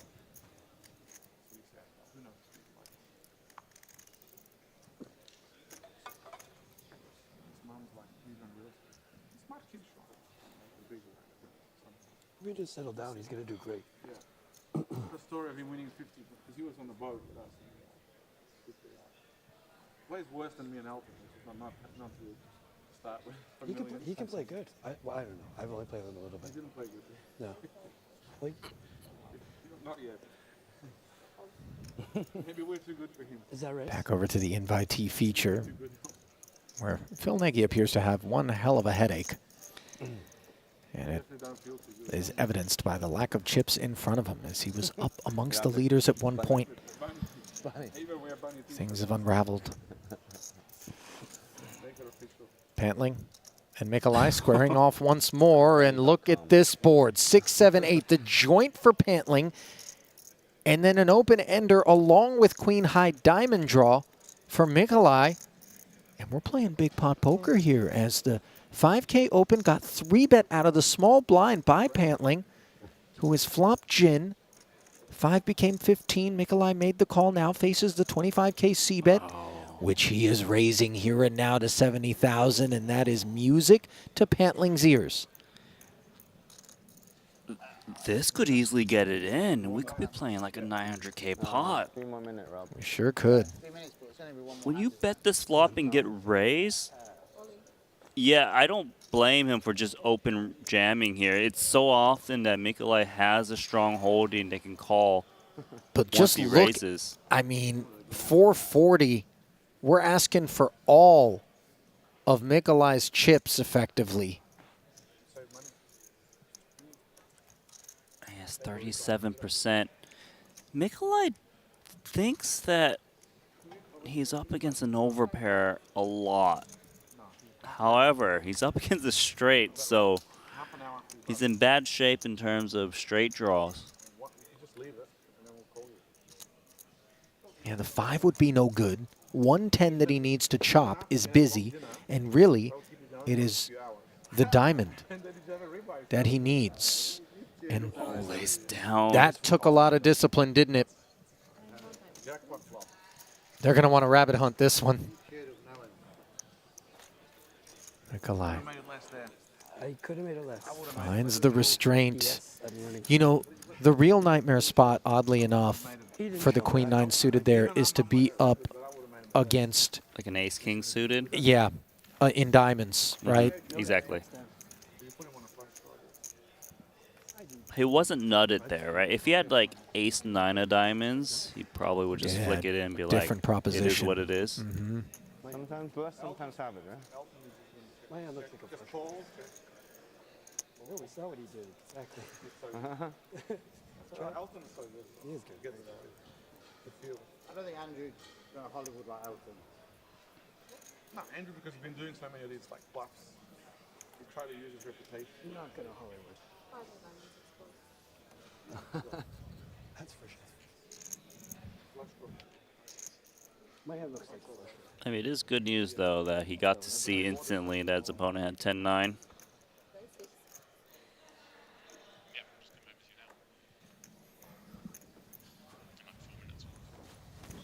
Did you have a pair? No. Oh yeah, look at this hoodie.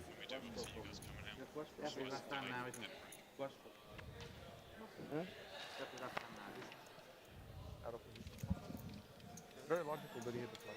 We want him out. Ace-8 open from Nagy, 6,000 representing Just gonna check the turn if he misses. just about And if he hits, I'm busted. 10% of his stack to start. Obviously not a good play. Not a bad flop for him here, 10-10-8 with the ace of hearts. Yeah, he's got that stack size where no matter what happens, he likely will be willing to commit it, given how strong his hand is. Yeah, kicks it off with a standard 7K follow through.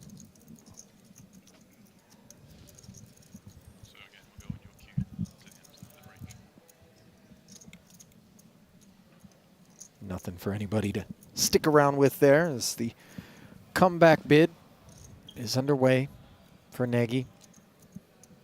You know, he's got a bit of a demoralized kind of vibe about him right now. Generally just affable, a lot of energy.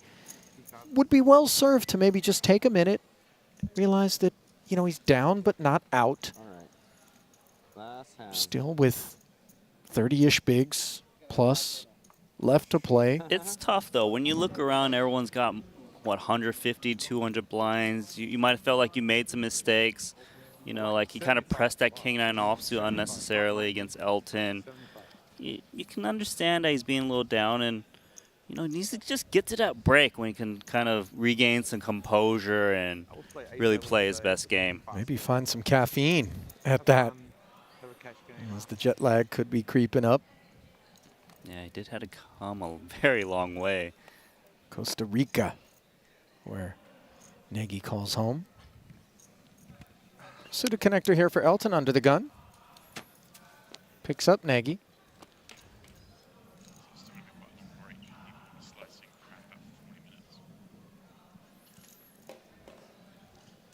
Two threes and an 8. Not connecting with either holding. Advantage Nagy, but lack of a club an issue without question.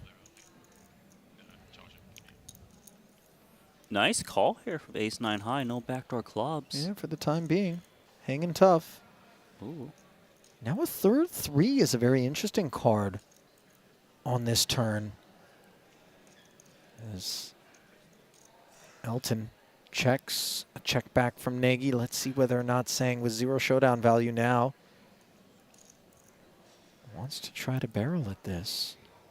Nagy shouldn't have too many pairs in his hand because of the stack size he's playing off of. Pocket pairs like 9s, 7s, they just kind of jam in pre. What about the bigger aces? Would they be value betting 16,000 into this 32? Like an ace-king? I don't know, but what a great call there from Phil Nagy. And no sooner do I begin to question his resolve or his focus than he demonstrates that just because he's maybe a little bit low energy doesn't mean that he isn't still digging in for the fight, as he gets a fist bump from Elton, who he bluff caught there. He deserved that one. And the two of them will join the remainder of the table, who have all headed off to the dinner break here at Sporting Monte-Carlo. When we come back, lines will be 1,500 and 3,000. As you get a look at the chip counts there at the invitee feature table, brought to you by GG Poker. Sang is still the boss with 643,000 in front of him. That's good for second overall at last check. Check that, third overall. As we've got somebody that's slid in front of him. Nagy still on the short stack there, but plenty to play with as we welcome you back to the desk. Ali and Randy with you here. Michael Adamo has crept up the leaderboard and is in second right now. 663,000 in front of him, just a nose in front of Elton Sang. Murray Williams, though, that massive pot at the outer table, the Triton first-timer, living the dream right now with 259 bigs. Randy, one to keep an eye on.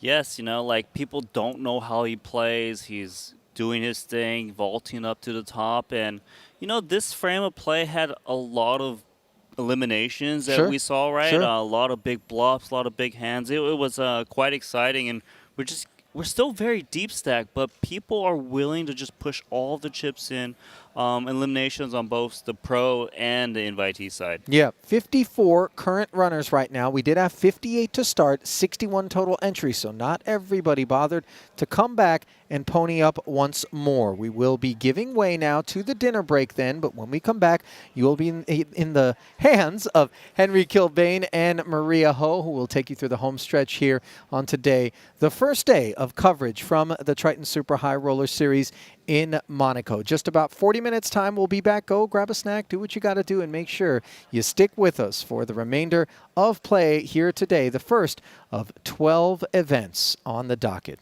Keep it close.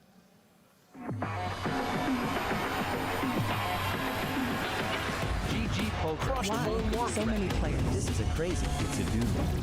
GG Poker. Broke the Guinness World Record. Welcome to the World Series of Poker, the biggest poker site. Larger than all of GG Poker's captioning traffic reaches all-time high. Chop, chop, chop, chop. No way.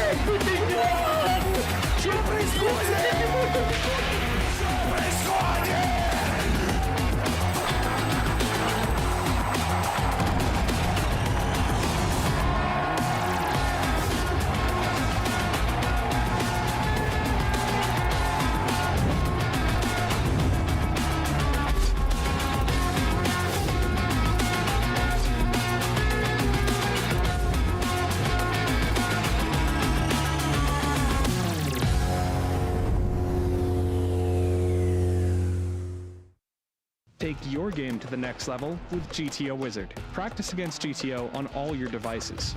Study any situation using our revolutionary AI-powered solver.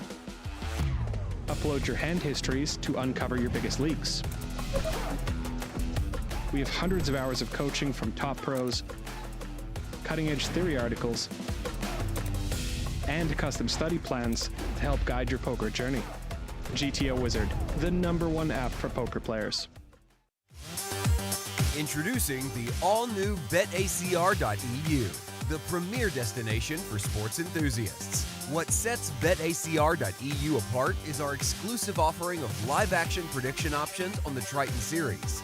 Experience the excitement as you predict the action while watching your favorite players live. But that's not all. By opening your account now, you can take advantage of our incredible offer. Receive a generous 15% free play on your first top-up, up to $250. Become a part of BetACR.eu and elevate your live sports engagement experience.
Wet. It's a scary board for both of them. You know, we see the hearts come in. 10 got there. I don't blame TVH for checking. It should be very hard to go for thin value of ace queen. I would like to see him just check this one, give it up. And he does check and gets shown the ace king. As TVH will be happy not to have faced a big barrel on the river there. Things would have gotten small hard. Now, it was an RSQ8, which is a little bit fancier, but a friend of mine just bought one, and the one that I saw here in Monaco was matte black and really kitted out. So I was taking a video of it, and somebody stopped us on the street as I was wearing my Triton hat and said, "Excuse me, why are you taking a video of the car?" Now, Randy's first instinct is that this belongs to this gentleman, as we see aces and tens popping up here between Boss and Gottlieb, a 3-bet. And we'll put a pin in the story as this one brews here. Sorry. Well, most certainly we're going to the 4th floor. At what price? either. When you're playing Even lost the 300 boys. big blinds deep, that price tends to go up more towards 3x sizing. If you're shorter, more to 2.5 or so. See what boss thinks. Out of position, we're certainly more incentivized to Size up. put in the 4-bet and make sure it's meaningful. And he's gone 4x, actually. Now it's worthy of note, Randy, that these guys were playing, let's call it an exhibition game, last night till the wee hours, and there were many exchanges between the two of them. And you wonder whether or not that's on Seth's mind, as maybe not giving boss credit for this sort of range, but more looking for his pound of flesh. Yeah, and also when someone 4-bets so large, they've got a lot of ace-king in their range, so you can maneuver quite well. And this is a flop that can easily get Seth in some trouble as he picks up the inside straight draw. Of course, the main hand that Paul would be fearing is pocket jacks on this flop.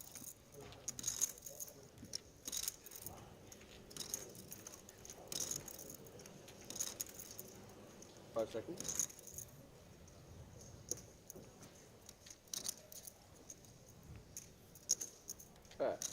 36,000.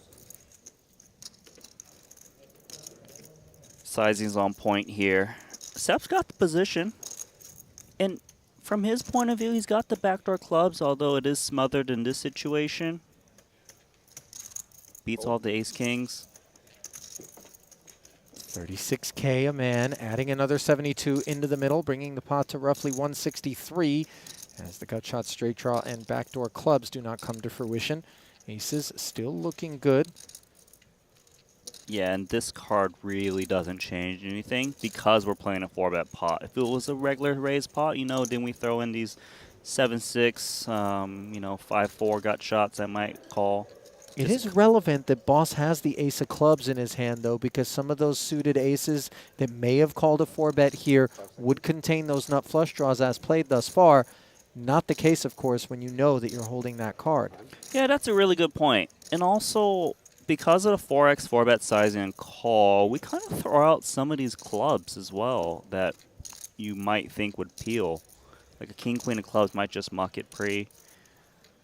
So now we might be thinking we're up against like queens, 10s, jacks, this type of range.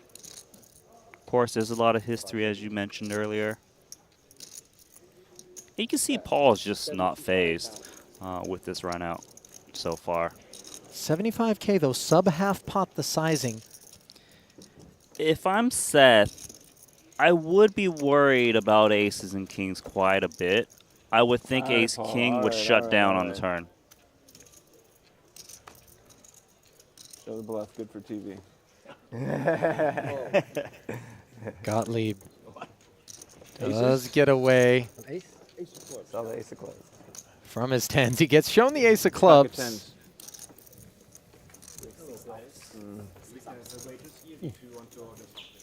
Water, please. Water.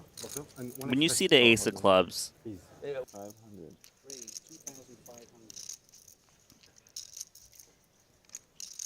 does seem like Elton Sang is back in with his re-entry. Call. Total 59 in this tournament. Murray Williams is flat calling ace-king. He's got a very protected flat calling range. And he's done this on more than one occasion, I believe, with ace-king. So heavily underrepresented and dominating Gottlieb. And Little Dave with pocket kings I think you got me off this. in the small 3-betting. And remember, this theme is emerging where Little Dave feels like he's picking on Murray. And now, under-repping this ace-king suited, Murray comes with the 4-bet to 100,000. And, of course, there's so many hands that would crumble under this pressure, but pocket kings, not one of them. Yes, and we have got a big collision incoming. Look, once he makes it 100K, is priced in. He knows he's up against a big hand. Yeah, and one ace is busy in the muck as Gottlieb got out of the way. And you see a sympathetic fist bump over there from Little Dave as he's just had the medicine. Oh, no. And Had Murray's number. Oh, no, in the first one. Oh, gotcha. It Let's wasn't like see an angle or anything. whether or not Williams can find one of the you two called it, available 29, aces, 39. or maybe some Get the clubs. kings next time. Perhaps a straight draw. Good luck, boys. Thanks. 450K plus in the middle, and that is not the board An eight. for an ace-king of clubs.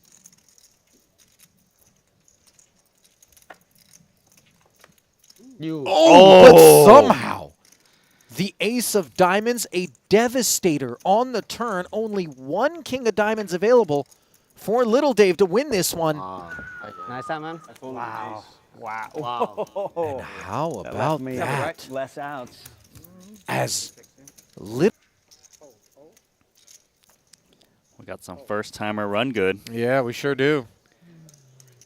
I will say, though, that everyone would have seen that he's flatted the ace king. So, which is usually a perceived weak range, is actually quite dangerous. And we'll see if that maybe comes into play in future hands at this table.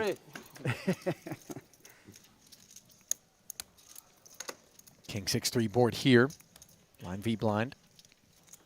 A little gutter ball. Enough to attack the wide ranges, blind versus blind.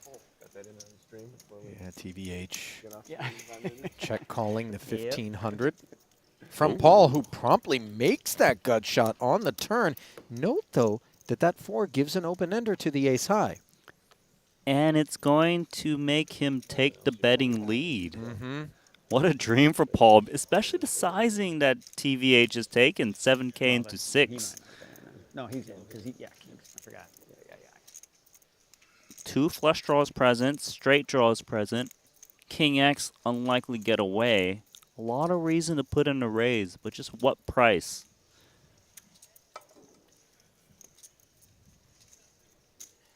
Raise 20,000. Two-tone board texture may be playing a role in Paul's decision to try to charge any of the draws. So he takes it up to 20,000. Additional 13K invested by ace 5. Yeah. And now backdoor clubs getting there, Randy, and the ace of clubs becomes very relevant. Yeah, and that's not the card that Paul wanted to see. And look at TVH. Check called the flop, lead called the turn, and to bet out 55K over bet looks like a flush. You heard Paul saying, oh no, but claiming he can't fold. It does block a little bit of clubs. 7 of clubs in hand. Don't waste time, bang. Nice. Paul. Sniffs it out. Had Credit to TVH, who definitely took a credible line there after leading on the turn, calling a decent-sized raise. At Triton saw him milling about. Volkman. Bruno Volkman also. 1.1 million in career Triton earnings for Pedro. 1 title, 6 cashes. Had a nice London. Picking up his first ever title, a 30K turbo. 459,000 was the payout for that one. Also had a couple of cashes and a 50K 8 max, and then the 250K Luxon Pay Invitational. 21st was worth 342,000. Yeah, I believe he's widely regarded as one of the very top Brazilian players. The big boy stakes in the final tables, they're going to switch it back on us. I was like, To the asking box. Jason what we should do if I'm not folding. You just couldn't get them for the... Nicky P dominating the 7 as he defends from the big against the up front suited connector. And he flops himself aces up. Praying to be up against a big ace here, which certainly would be a part of Pedro's kit with good frequency. Yeah, Pedro in rough shape, but normally a good hand to be holding on this texture up front. Backdoor spades, backdoor straight draw, blocker to nutted hands. Starts with 3K. And let's see if Nick Petrangelo wants to check raise now. trying to get paid off, but check calling. And the reason he's check calling a hand this strong is because he doesn't have that many check raise bluffs big blind versus UTG on this board texture with no flush draw present. Well, from no flush draw present to a flush draw that is very much a threat as the spades coming on the turn, giving Gargnani that backdoor equity he so desperately needed. I could easily see Gargnani firing a turn bet here and apply just the most pressure he can against this big blind, which has a lot of ace weak in their hand range. 22K is an overbet.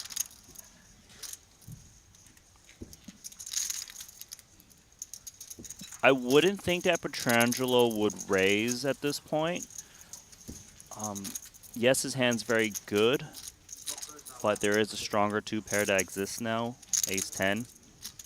But how often is ace-10 going to be the kit with which Gargnani opened under the gun? Well, the thing is, when you're playing this deep, you do need to kind of protect yourself and not blowing up a pot with these types of hands. I don't think he's necessarily worried, but it does exist. Red queen on the end now.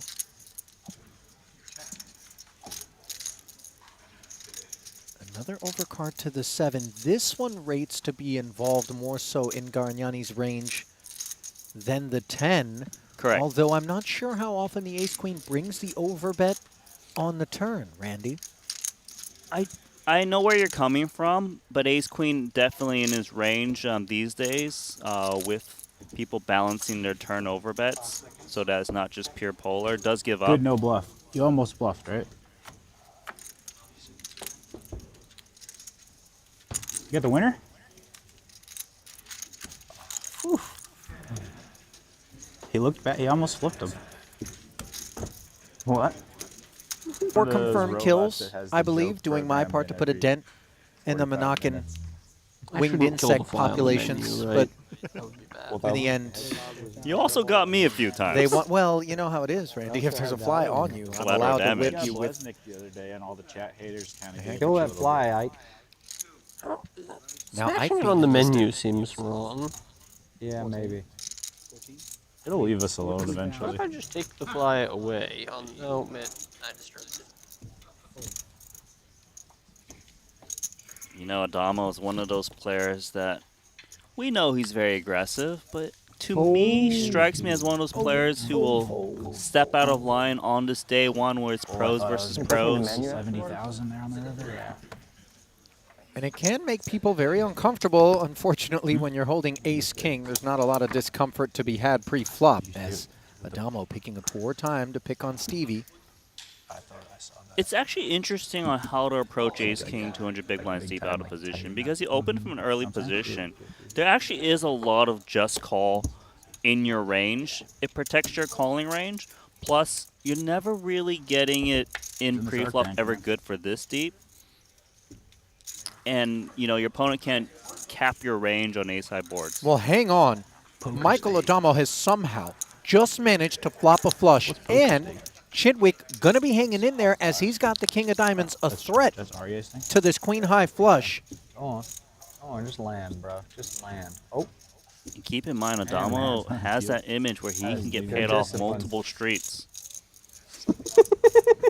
7,000. Take him out, man. That's like Ike deeply entertained by Jason's fly-killing exploits here.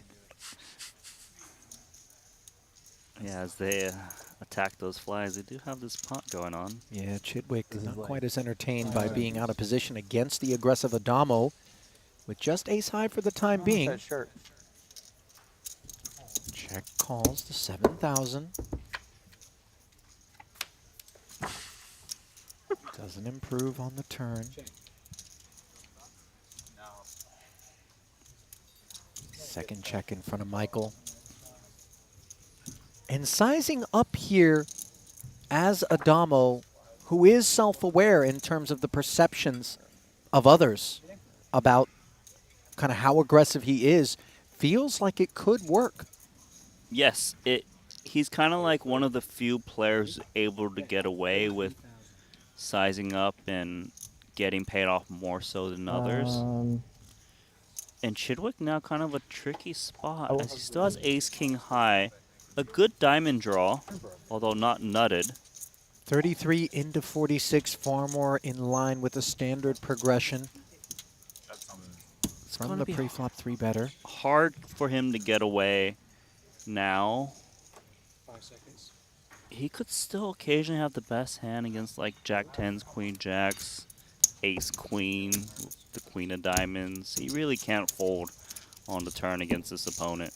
He does agree, as now another 66 slides in, bringing this pot to 112, and the 5 of spades, bringing it to a close with Adamo's flush, safely avoiding a disastrous 4th diamond on the board, and facing a 3rd and final check from Chidwick. The way the hand's played out, Adamo is going to be able to extract the most value from overpairs, 10s, Jacks, Queens. 9-8, of course, makes 2 pair. 5 seconds. Some sets. He wouldn't think that ace high would call a 3rd barrel, I'd imagine. Most certainly to flop and turn, if it was coupled with a diamond. This is a man who might even just say, let me get it all.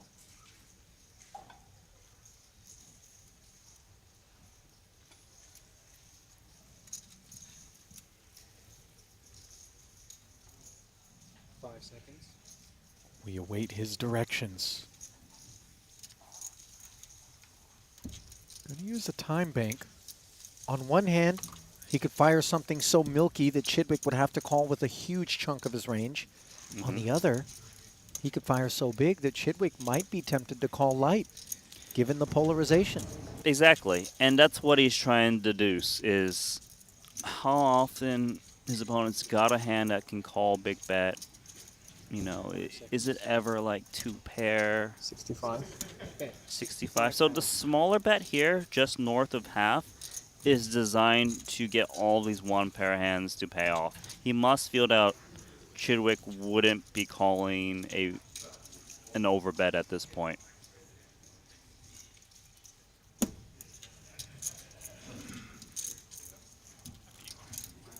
$65,000, the final figure. 5 seconds. It's not unreasonable that raise from time to time is in play. His opponent bets half pot, looks a little bit milky. Maybe he feels he can move his opponent off an overpair. It would be a real problem, as we can see. And really, it's an innocent enough river card, Randy. 5 seconds. That 5 of spades, that we don't expect it to factor in to a check raise. And yeah, Chidwick keeping Adamo honest with the ace-king as Michael picks up 3 streets of value and a very consequential 240K. Chidwick hasn't lost his appetite, promptly. Now that's deep work being put in on the traps there, Randy. Not sure if you caught that. Not as much. My thumb would be sore if I was the masseuse. Yeah. The way he moved his arm, like that. No. Probably good to drop an elbow in at that point if we're going with that much pressure. You saw that? Meanwhile, Adamo not applying pressure with the Queen-9. Happy to limp, and Panakovs wags his finger with an 8-6. Michael pays the price of admission. Yeah, these two have a lot of history in both the online and live felt. An advantage Adamo on the King-Queen-3 board, where he's got second pair, a delicate check over to Panakovs. Could be one of those spots where we fire one, expecting a wide limp call range from the small that would just have to check fold. Bet 4,500.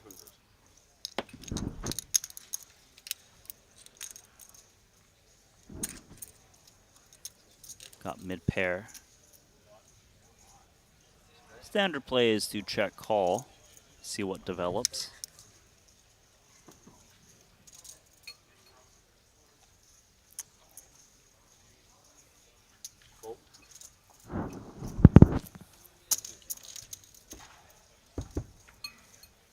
Adamo agrees.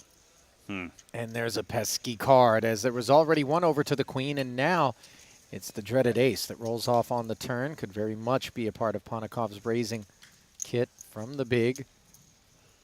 Range advantage is to Ponikov's on this board. Then again, Ponakov just has 8 high, no connection at all.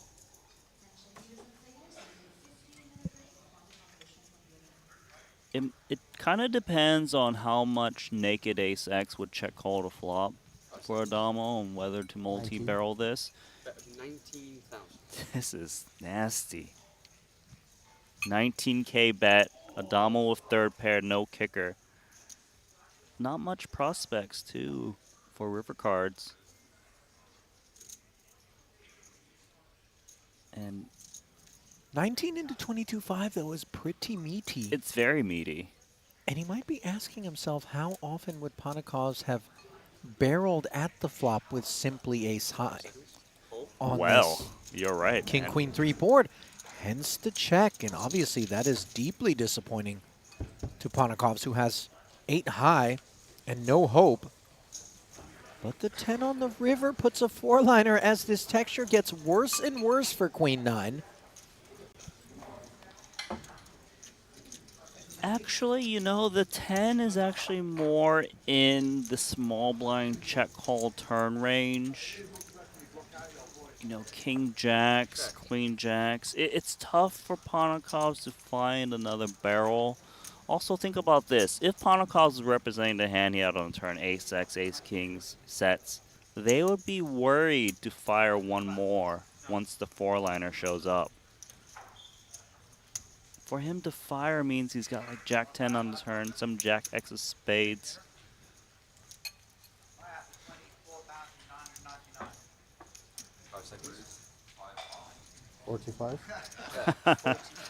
Wow, Ollie. We're not playing straightforward poker here. Not at all. And these are the kind of streets that the presence of Michael Adamo tends to guide us toward, whether we like it or not.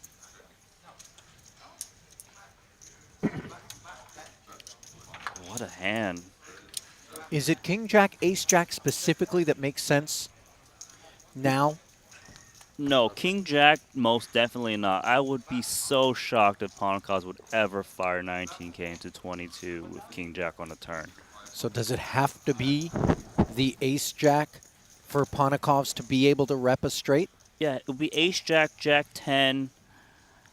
I'm trying Jack X of spades. Is that a thing? Because you got to keep in mind that he raised the limp pre-flop. So people don't really raise like Jack 4 spades, for example. 5 seconds.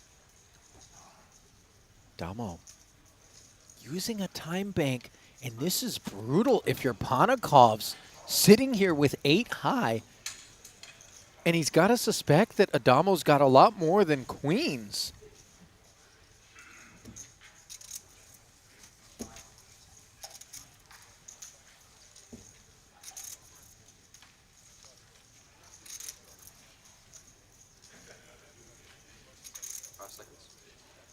Oh my goodness. I thought he was reaching for chips. It's another time bank. If he makes this call, it is going to raise eyebrows at this table. Yeah, that would make a big statement. I find it incredible that he's able to realize the situation and not fold yet.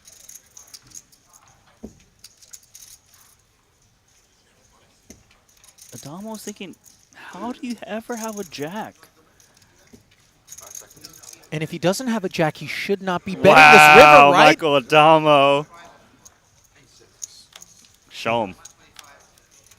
Picks off Ponikovs, and that isn't going to go down smoothly for the Latvian as Aussie Michael Adamo showing us in part why this is the table of death. Fold. Fold. Fold.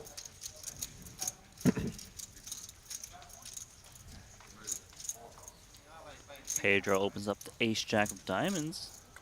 +1. Jason Kuhn going to close the action here in the big 10-9 off. Heads Right up. price. 10-5 in the middle. Hello. 10-9-6, top 2 pair. Check. For Kuhn. Did you say Jacoon? Just Kuhn. Okay. I was going to say. I'm not joining that bandwagon. No, Trying I'm to not. rename him Jacoon. I agree. Pedro just 2 overs. Board texture favoring the big blind. Check. Checks back and now picks up a gut shot straight draw as the 4-liner appears. It's annoying for Kuhn just because it's hard for him to get a lot of value when the 4-liner does show up. Then again, there's not that many 8Xs in his opponent's range to raise pre-flop and +1, check back the flop. 8-7 always bet the flop. Most likely, if he is behind, it's up against 9-8 or pocket 8s. Exactly.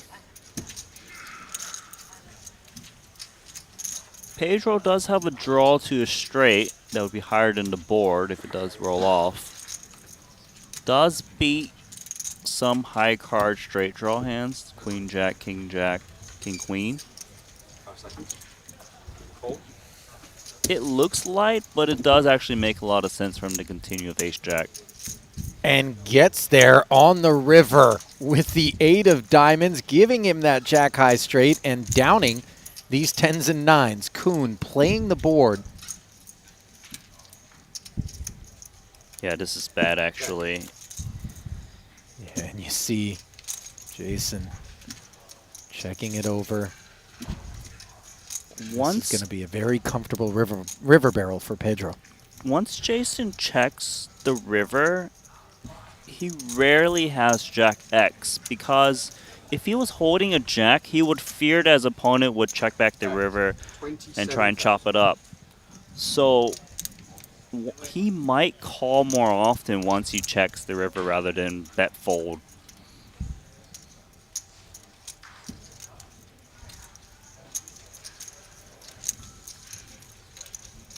So right now, Jason's trying to decide how often his opponent could have Jack X. 10 Jack comes to mind. Pocket Jacks that didn't bet the flop. Okay, some frequency. 5 seconds. He blocks the 10, though, so the 10 Jack becomes slightly less likely. Agree. Obviously, the problem here is when he calls, he only wins half the pot. Yeah. At the maximum. The proposition isn't great. 27,000 into 20. We polarize when we overbet. And this is such a terrific time for Garignani to be doing just that. 5 seconds. And the value proposition just not there for Jason Kuhn, Randy, who moment. You know what? I'd describe it as expensive. That's how I would describe it. Okay. Safe to say. Suited and connected. Loon Loon wants to make it a little more expensive. 3,500 to go. Again, an ace-queen for Richard. And note that this time, without a flat caller between, he decides to flat from the cutoff. And now, Shelohin with king-queen suited. He could have made some noise from the button and been a squeezer himself, right? Yeah, both Richard Young and Shilakeen could have bumped it up to the 3rd floor. Now we're going to let Haralabos in there, Jack 9 off. So a rare 4-way affair as it comes 9-8 deuce, and Haralabos has got top pair up against middle pair for the troublemaker Loon Loon.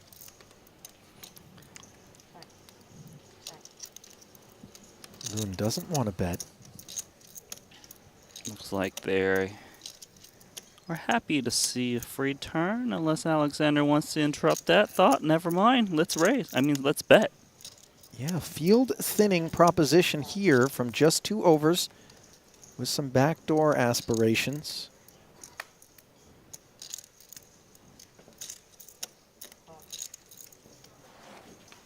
Nice disciplined laydown for Lun with middle pair, backdoor straight, and flush potential.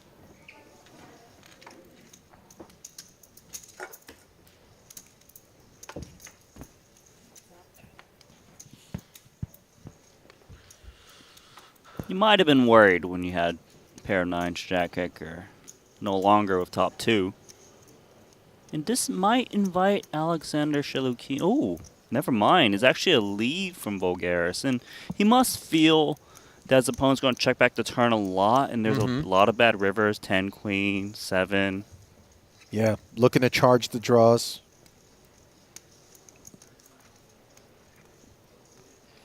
So he does have 2 overs. Draw to a very strong straight. Maybe raise comes to mind. He might feel that strong hands shouldn't be taking the lead on the turn. 45K.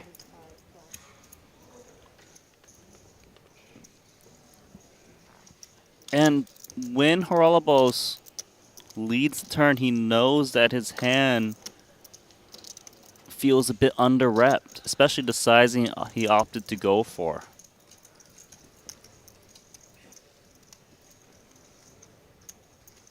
He does have outs to top full house in case he's behind against queen 10. Probably shouldn't imagine he's up against 10-7, block some sets, of course. Now, for Voulgaris to be concerned over here, he would have to be giving credit to Shelukin for a set of 8s, having bet queen 10 on the flop, or having flatted pre on the button with a 10-7, which seems somewhat unlikely. Somewhat unlikely, yes. So the Jack 9 starts to feel pretty good. I think specifically the set of 8s are what's on Voulgaris' mind as he lays it down. Alexander Shelukin. That is some power poker. Strong-arming his way through Haralabos there. More so the pocket 8s to 4 or 5 here, and just get a look at what Nacho Barbero has done to a couple of 7s. The improbable nuts up against the overpair and a gutter for Spaniard Juan Pardo, who's had it checked over to him. It's a really good board for Pardo. Overpair, gutter ball.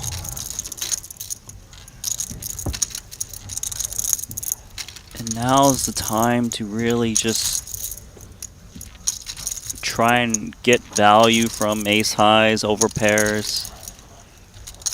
Flush draw present is good for Barbero. Like to see that. More bluffs he can represent. I like to see that one. And it's unlikely I'll get to see it. It's actually a big problem for Juan Pardo in a sense that when you're holding 2 7s on this board, you block the nuts, so you kind of convince yourself it wasn't anything interesting to kind of pay off a bit more.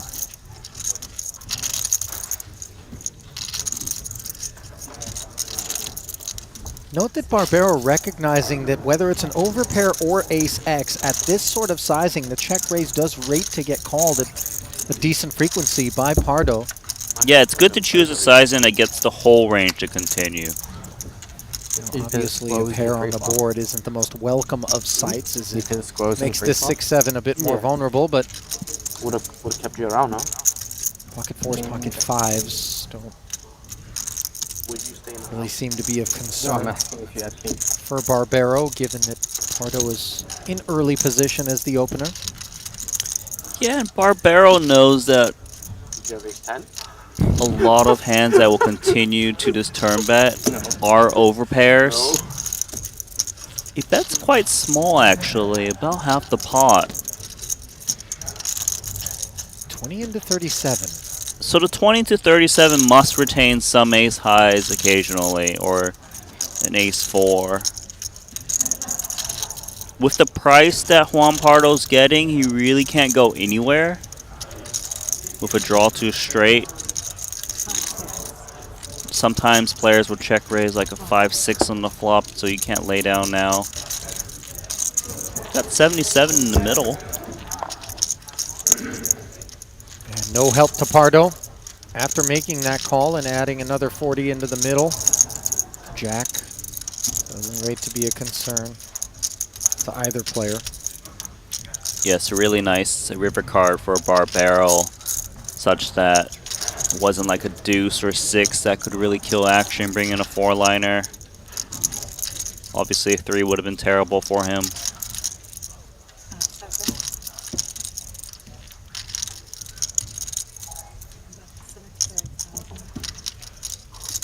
And what is Barbero doing here? Looks like in the neighborhood of full pot. Yeah, and as I mentioned earlier, is that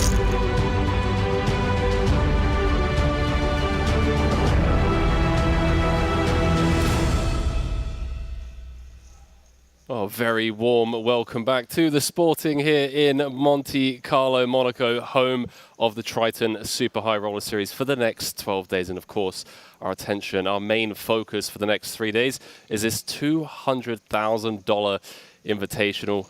Maria Ho, alongside myself, Henry Kilbane, stepping in for Arlene Najad and Randy Liu. And I believe just before we headed into dinner break, along with the players, there were some fireworks, Maria, a 3-way all-in that actually has Murray Williams now leading the field after holding with pocket queens against Ace King. It's a good flip to win in that spot. And yeah, just warming our seats up. Chairs are getting warm. 62 entries so far, 55 left. Only a few eliminations so far. Maria, I want to slide you this piece of paper to have a look at some of the pairings that we've got.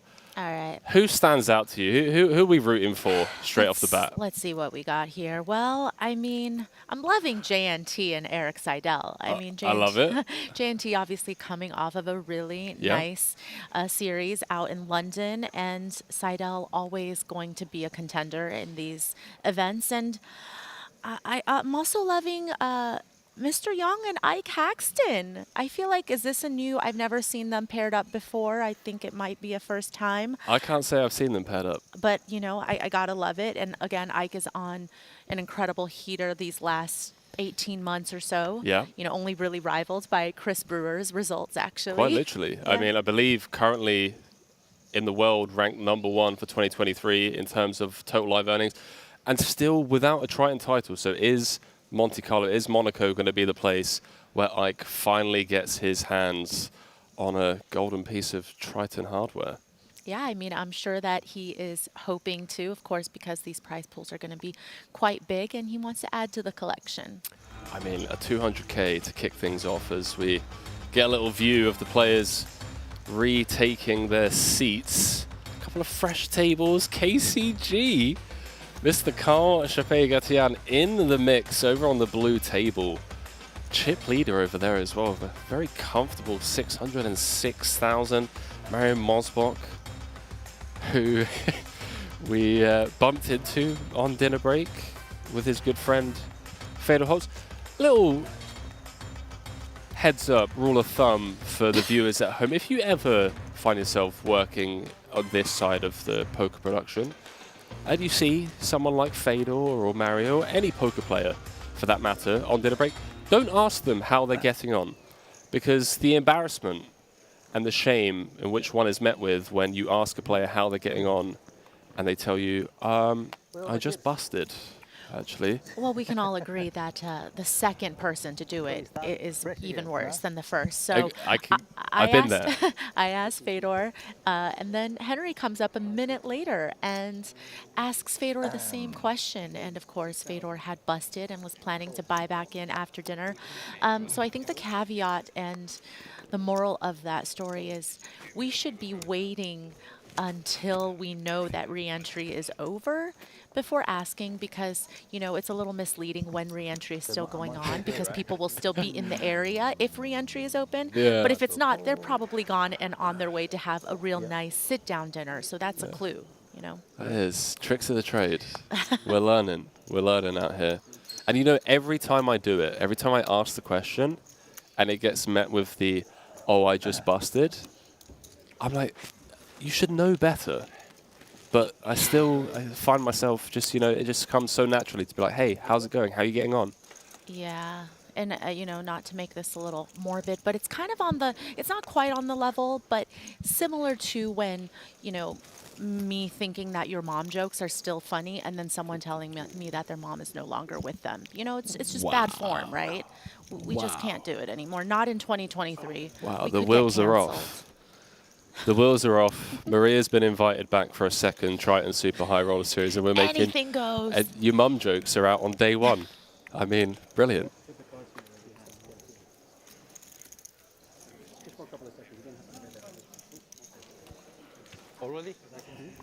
So here we are, ladies and gentlemen. Day one of the Triton Super High Roller Series here in Monte-Carlo. Thank you. Thank you. Monte-Carlo Bay, Monaco. Hello. The venue has to be one of the most stunning venues I've ever visited in my poker career. Some fresh faces, a lot of them don't need an introduction to a Triton Super High Roller Series. Putra, Tran, Orpin, Webster Lim, KCG.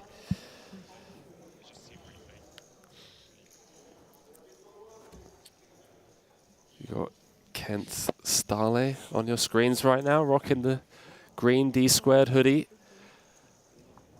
From Norway, invited fellow Norwegian and 2022 World Series of Poker main event champion Espen Jorstad as his pro of choice.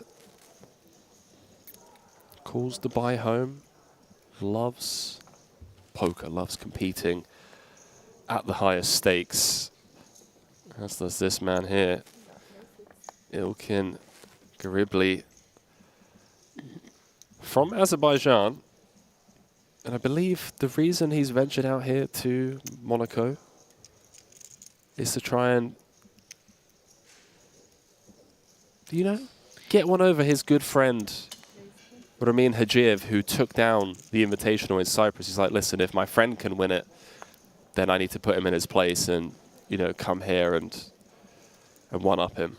For somebody who butchers a lot of last names, you not only stuck the landing on the last name and the country that he's from, but like, I don't know, this is a new Henry. I'm confused. Wait, are you insinuating that I typically butcher last names? Oh, absolutely. Just from the one one other stop that I've worked with you so far, it was, you know, didn't you say it's in your contract, right? But what is it, 5 times a day, 6? I don't know. It is, I don't know but the terms of your contract specifically. That's a joke for me to tell. Oh, ooh. You know? I'm not allowed to. Oh, okay. I'm not out here All right. commenting on, you know, It's a little testy here today, you know. some of your mannerisms. Henry is getting over being sick, and I didn't have hot water in my hotel room, so you know we're on fired up. edge. Like, It might kick off on day one. You hear the headsets rustling. Very quiet out there, I must say. Typically we have that build-up, that apprehension in the events prior to the bigger buy-ins. Not this time. Straight from the tarmac, touching down in Nice, into the booth for these players, of course, into the hot seat, having to pony up the 200,000 in order to participate, and maybe haven't had the time to warm up and get chatty and get comfortable. It does feel a lot more tense than usual. it's also the post-dinner break lull. Maybe True. they had. That's a great point. Maybe they had a heavy dinner. Maybe they're eating pasta when we all know you got to go light on the dinner Caesar break. salad. Exactly. Caesar Oh, salad. but the French fries, it cancels each other out, Henry. That's true. Let's keep it real. That's true. I didn't come all this way to diet, you know. I didn't fly halfway around the world to count my calories for the next 12 days. It's not happening. The wheels are off. I never bluff. That is true. I've never seen Orpin run a massive bluff. Bluff already, yeah.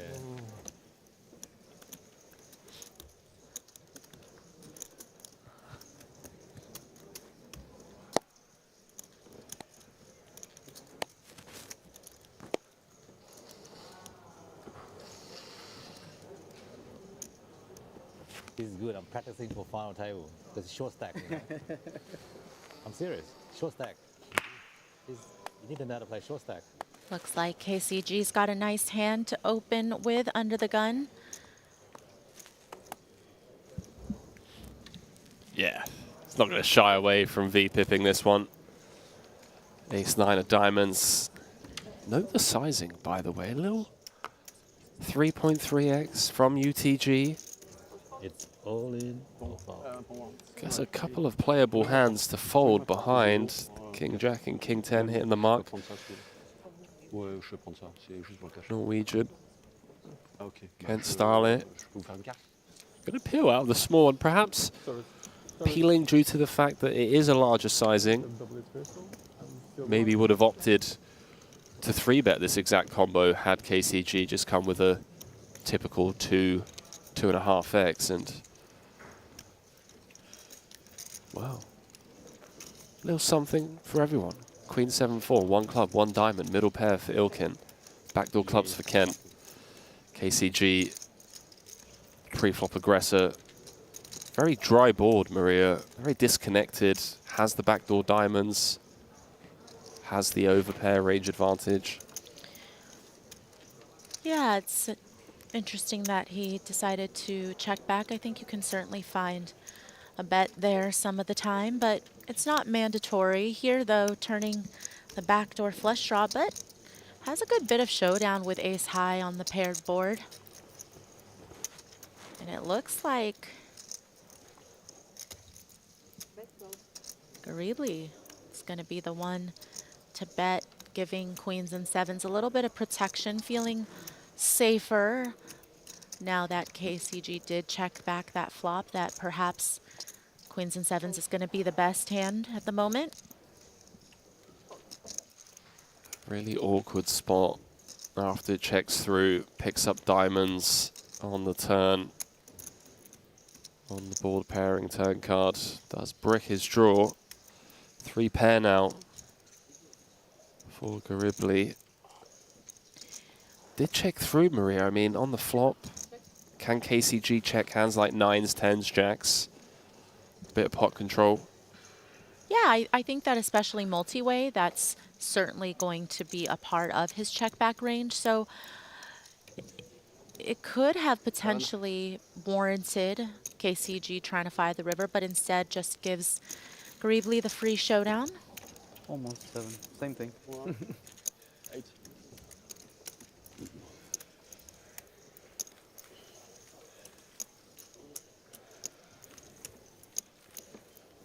Who have we got?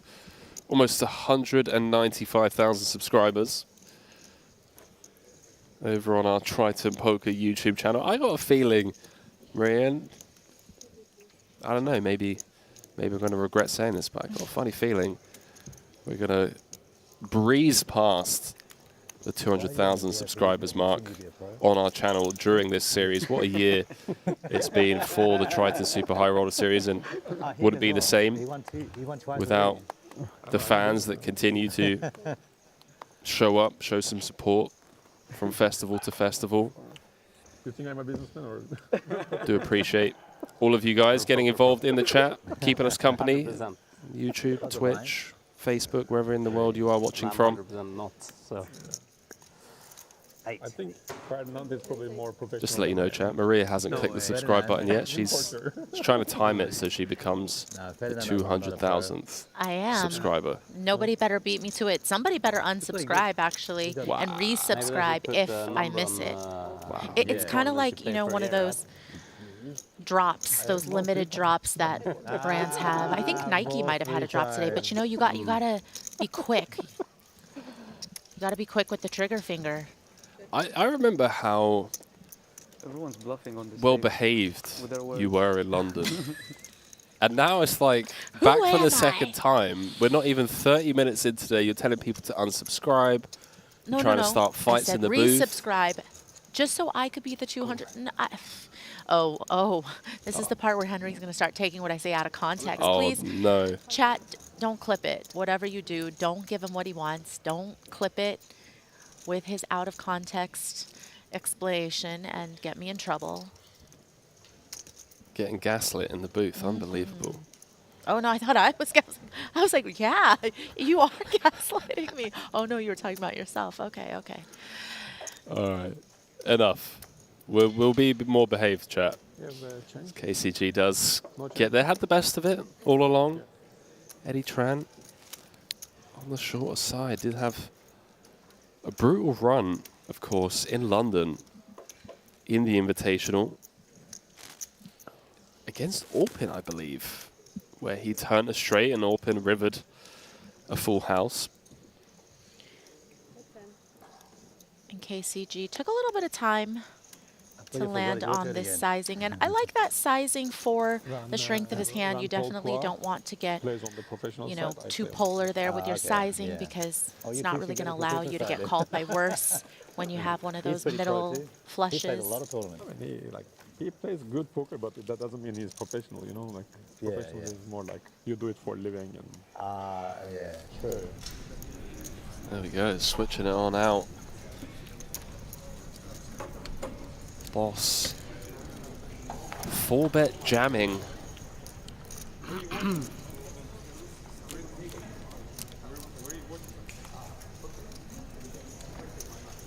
We are in the tank here. Show me if I fold. Boss being asked if he'll show.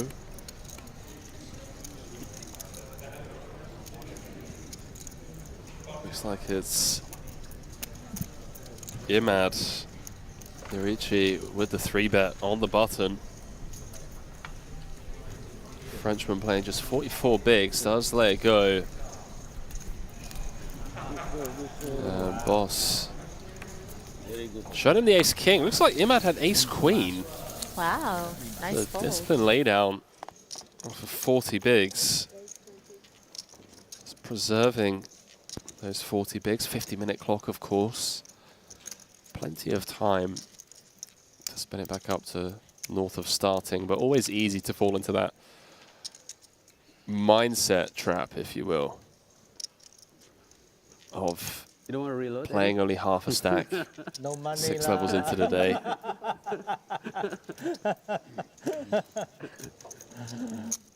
I don't even want to play the first bullet.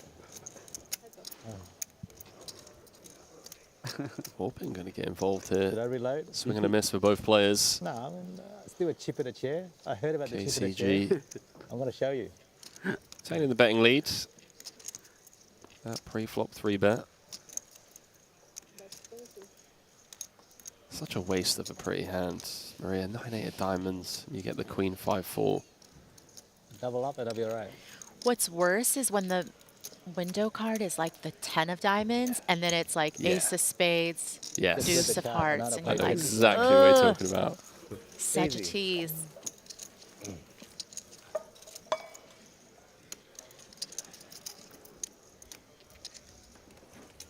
Did you start this morning? Huh? Tara Harrison in the chat saying, Henry, you must euphemize as much as possible. Makes things interesting. Yeah, yeah. Noted. Tara, thanks for the input. Shall do my best over the next 12 days. Got a bit of a cold, Yeah, so I do apologize if it's a bit Was it Omaha mainly or? raspy. Yeah.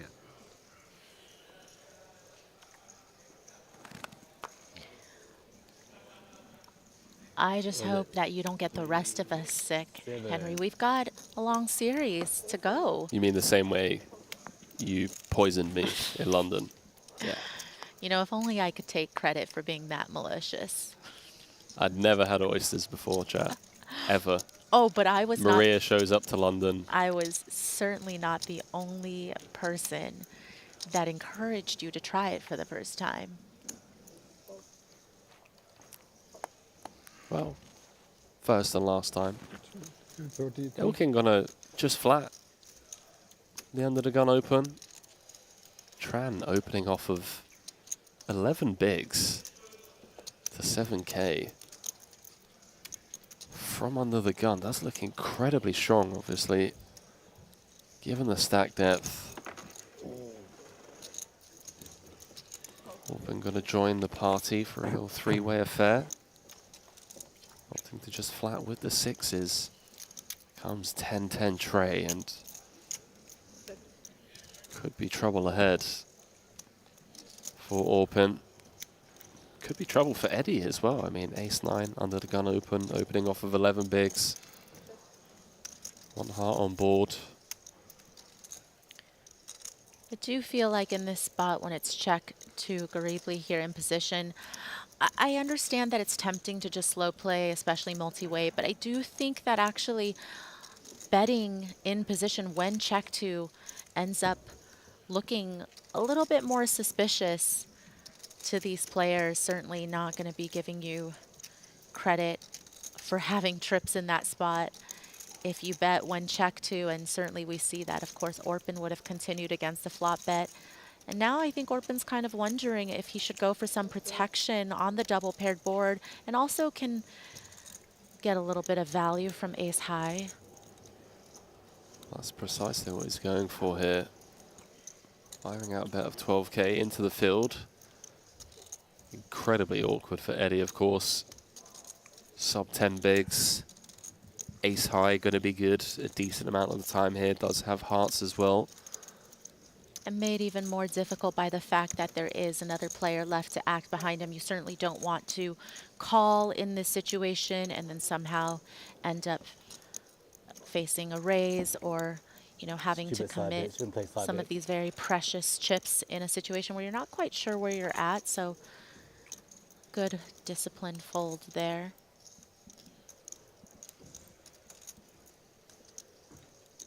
What does Ilkin do now? He's made it pretty weird for him to play the rest of the hand after checking back on the flop. Could have hearts, could have ace high, of course.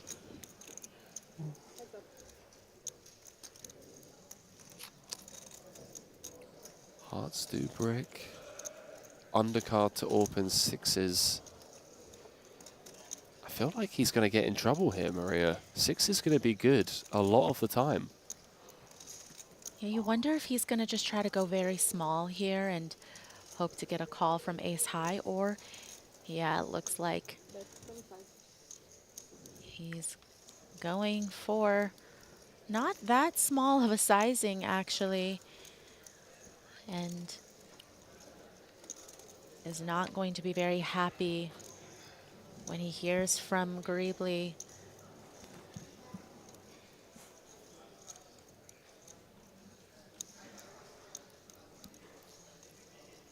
I don't want to be overly critical in this spot, but now we get to the river. We've slow played on the flop. 67. We have to raise in position. It feels like a spot where we have, I don't want to say zero bluffs, but I'm struggling to think of many natural bluffs here.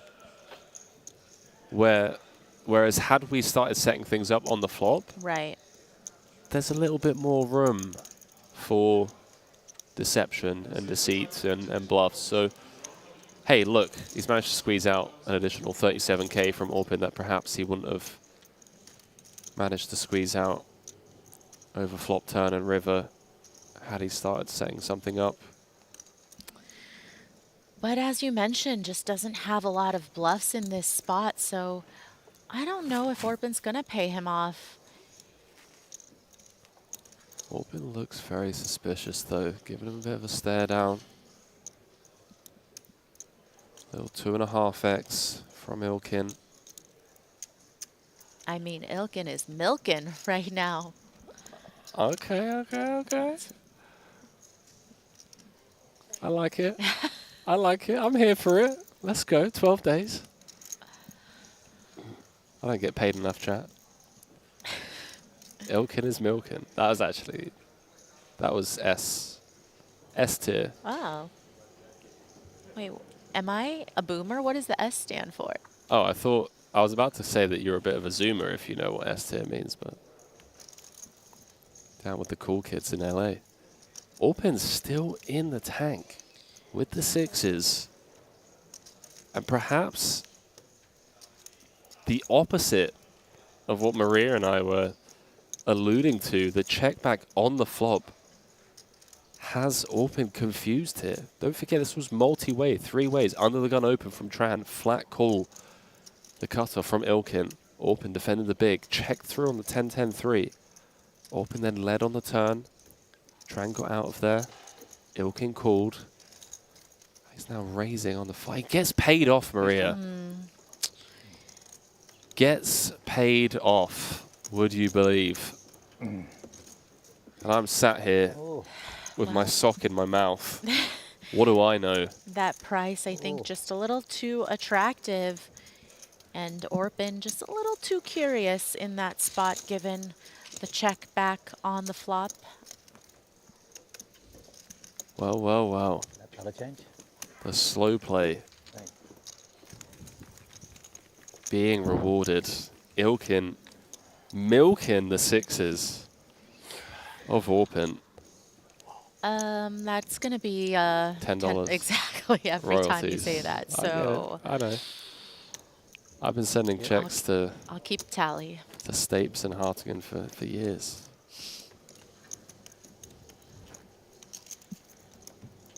What Jonah's saying, what happened to all the Swedish players? You never see them in Triton tournaments anymore. Lots of Danes, Norwegians, and Finns, though. You know, there's a few. The Dutchies as well don't seem to have shown up in force. It's very hit and miss. S tier is a good thing, by the way. So you're still not going to tell me what it stands for? I mean, I was born in 1994. I feel like I need to have been born in this millennia to explain it effectively. But to my understanding, it's like the class above A tier. Don't ask me why. So you have like A, B, and C, but S tier is kind of like superior to all of the other ones. I don't know. You know what? I bet Urban Dictionary is going to be more helpful There than we you go. are. You're from LA. Come on. You guys invented the term S tier. It's funny because I actually spent some time with my cousin's children over the last week, and they are what? I think 16. So they're born in, oh gosh, don't even get me started on people born in 2000. 2007. But, yeah. But they were teaching me some stuff I had never heard of. I want to say I've never felt so old, but that's not true. I've definitely felt that old before, but. Uh-oh. What we got here? Someone being followed out the building. It's none other than Rob Young. Turn a flush against Andrew Pantling, who had turned a full house, led out 25K into 39K. Pantling just calling with the house. And Rob, understandably, jamming river. Less than 30 bigs, out the door, flush I'm playing last longer bit with Phil against Nagy. full house. Oh, really? Can't believe I'm losing to him. What's the side bet? 100K. You guys fold. I'll give you guys 10K each. GG's. There we go. Anthony saying gamers invented S tier. Scott saying S tier is a gaming reference. I knew we could have just asked the chat. We didn't need to ask Urban Dictionary. I am curious to know what Urban Dictionary came up with, though. Yeah, pretty much the same. It says it stands for special, super, or the Japanese word for exemplary. Nice. Finally got a decent hand. Hey, I got the button. Eddie. Just Oh, wait. 5 bigs. He's going to pass I got up on the 5 more hands left, ducks. 6 more hand left. Under the gun open from Phil Kent. might do something funny. Gonna see it He flop. probably saw my chip stack. He's gonna fold every hand. S tier commentary Is that with a from buffer? Maria Oh, Ho. your time bank. There we go. Oh, people are too kind. Oh, are you? Did someone say that, or you're just? That or was- you said that. That was me saying that. Oh. Well, I love how. Oh, Henry. Okay. My I see how number this one is gonna fan. be. All right. I see how it is. He's got about 20 big blinds. Dominated. Putra The- flopping the open ender. 10 of spades in hand as well. Salle with the 2 overs. Got shot to Broadway, and of course, significant range advantage here. Opening from under the gun.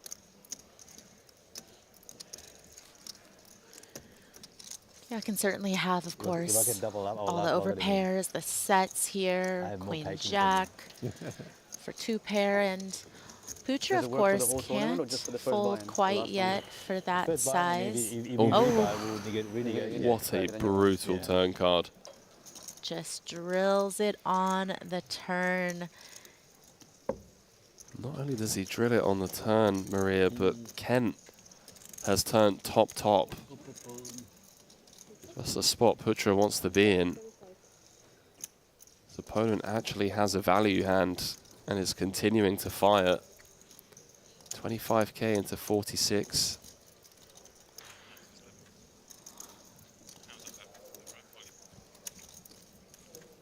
And as you mentioned, with the range advantage that Kent has in this spot, you know, Poocher might want to consider going for the raise right now just because Kent will have all of the really strong hands that are going to continue to a raise.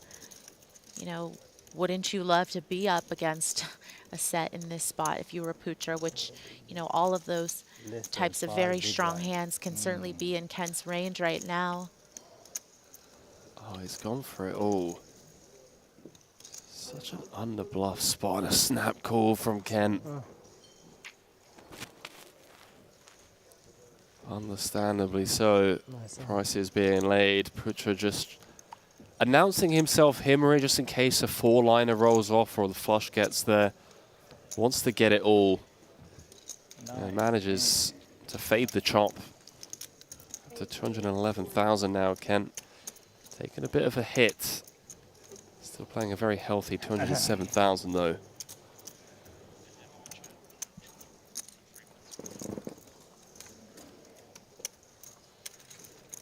Good fold.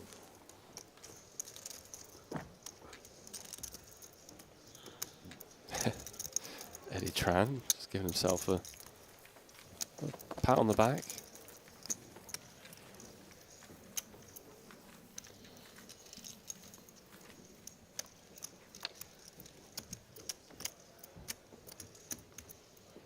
Good double up, sir.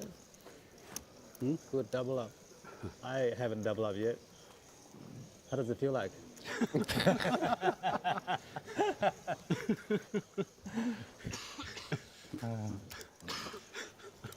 This is practicing how to play tournament, you know, bubble time, you know. That was a disciplined fold, pocket pair. Really? Yeah. Oh. I want to go all in, I don't want to call. Go all in. Going all in is better than calling, right? That's what my coach told me. 7.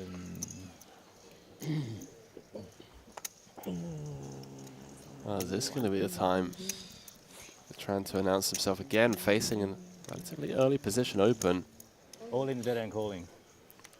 Yeah, it does feel unfortunate that he's going to be dominated in this spot, but didn't really have that many more opportunities to pick up a decent hand to go with.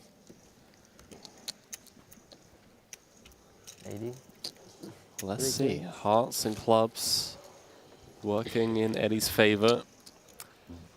So brutal to get back up to 12 bigs. That feels insane. If he gives you 10,000, would you switch a card? And what if I give you 50? Yes, mine. What if I give you 50? So king high flop some opportunities now. 6 or king? He did say he'll take a chop. 6 king or queen? But 6-6 doesn't chop. 6 king or queen, right? 6 king or queen? 3 hearts on the turn, and Eddie What is it? drawing to 3 cards for the win. 6 king and queen. 4 for the chop. Doesn't find it. Nice hand. Good game. Geez, Eddie Tran, another early elimination for him in a 200K Invitational. Similar story in London. Good luck, guys. See you in like what, 10 minutes? Bad run of cards. You want me to come back, don't you? Nah. Okay. Yeah? No. Long deck, I'm down. Bye-bye. See you. See you.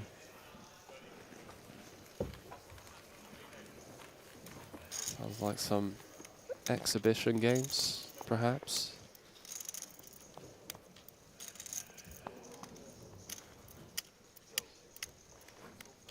Now the most talkative guy left our table. What are we gonna do now?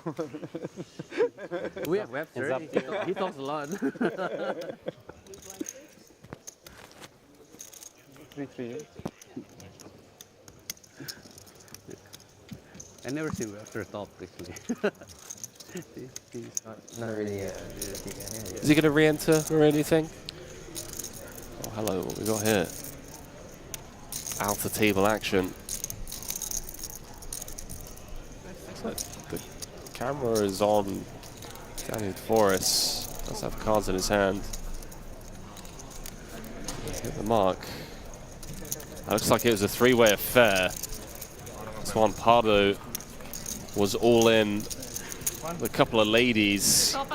Nacho Barbero with 8s, turning a straight, leaving Pardo drawing to a chop. And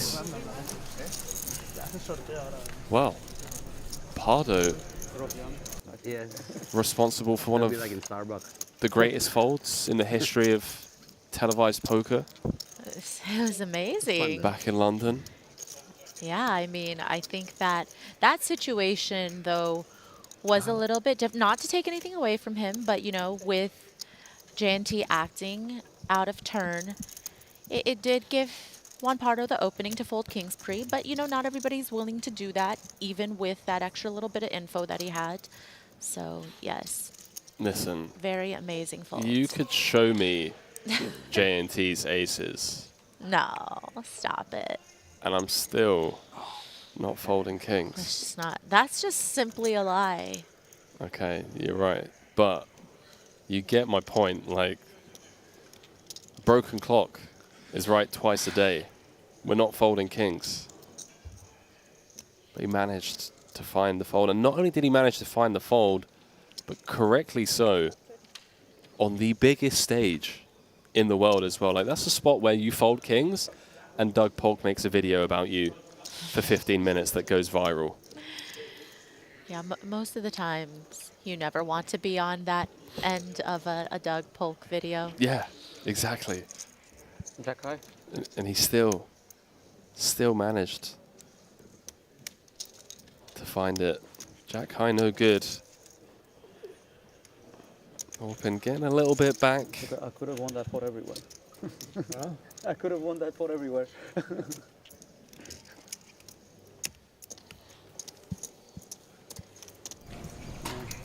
So on the pro side, Mario Mosbach leading the field. Michael Adamo currently in 4th.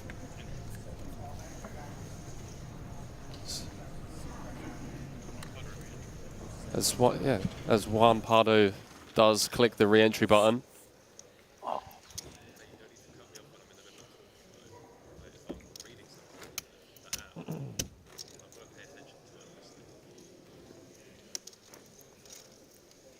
Straight in, by the way. Didn't even go for a breath of fresh air outside. Maybe, you know, walk it off. Listen, at this point, for these pros, 200K buy-in, I mean, they don't need to take a walk. They're ready. They actually just want to get their chips back. The sooner they get back in, the quicker they have a chance to win their chips back from the person that took them in the first place. Well, we're about to find out the seat draw for Juan. Be jumping back in to the same seat. Looks like Makita Baziakuski has had to re-enter as well. His ace-king suited, losing a flip against Sam Greenwood.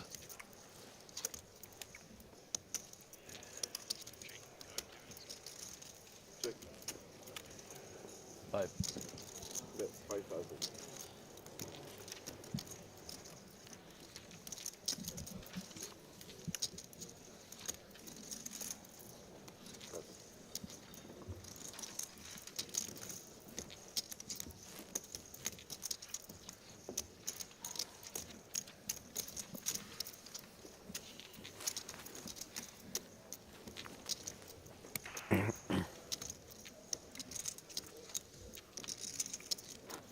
Monte-Carlo Bay. Quite the spot. Found ourselves in. This Triton Super High Roller Series, 12 days of the highest stakes poker action you can find in the world. This is absolutely one of my favorite places to play. They have a retractable roof. Granted, the weather not so great for that today, and probably not for this time of year anyways, but you know, I was just here in May for PokerStars EPT Monte Carlo, and that was the perfect weather to play with the roof open. Okay, they don't really keep the roof open while you play, they just have it open as you walk in. It's a bit of a glare issue with the cards, and you know, it's too much sunlight, can't really see what's going on properly, but it's beautiful when you walk in, trust me. There's a lot of complaining from Me? players. Glare on the cards. You will be So take a look around. Look where you're at. Okay, first world problems. No? Kent gonna continue No, I with the jack slim. Not interested. Seeing a turn, understandably so. Kent taking a little bit of a hit to his stack, of course. Ace king. And well, luxury in one of the most luxurious places in the world. The official timekeeper, of course, of the Triton Super High Roller Series, none other than Jacob and Co. And not only are they the official timekeeper, if you happen to be into poker and gambling themed gear, there's just the one perfect watch brand to check out. They really are embedding a playful spirit into the watch functions. And we've seen a few of their pieces on display on the wrists of players, especially this year. I mean, you can think of Canapong. I believe he was rocking the Astronomia Casino with the functioning roulette wheel. Phil Nagy picked himself up a little 500K timepiece in Vietnam.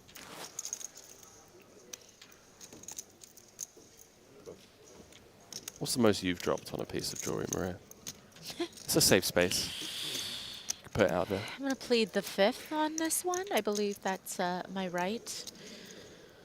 No, I mean, honestly, really not as much as a lot of these people. And I really am not a big, I definitely don't have a watch collection.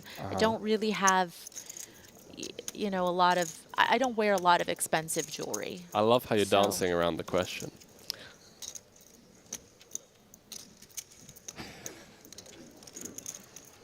I'm sorry.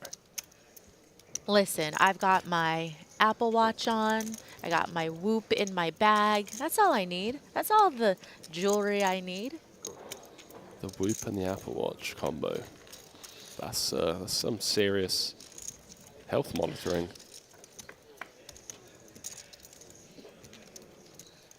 I saw the 6 of diamonds in the window. This is a 3-bet pot. KCG taking it upstairs pre. Butcher just flatting the queens.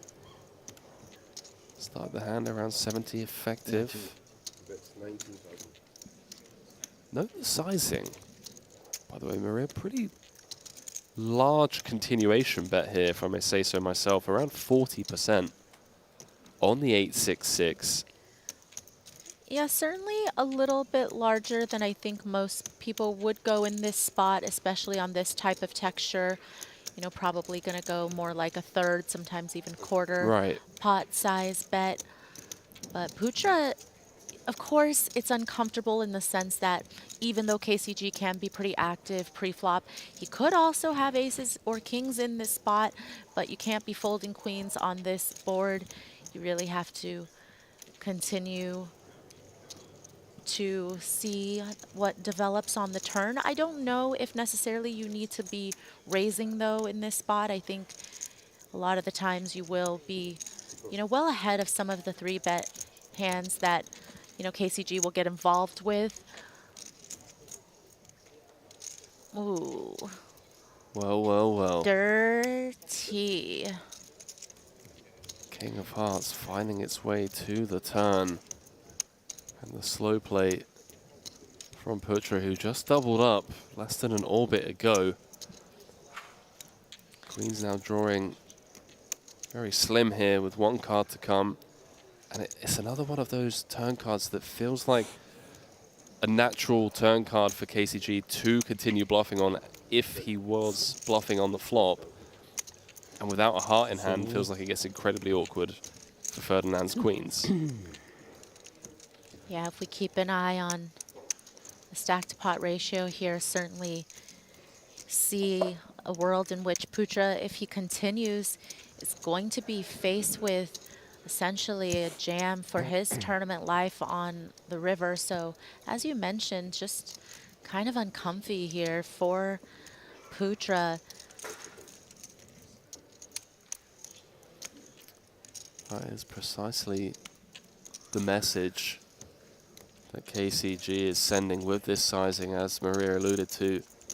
Sure, you're facing a bet of 38K now, but the stack to pot ratio going to the river would be less than 1.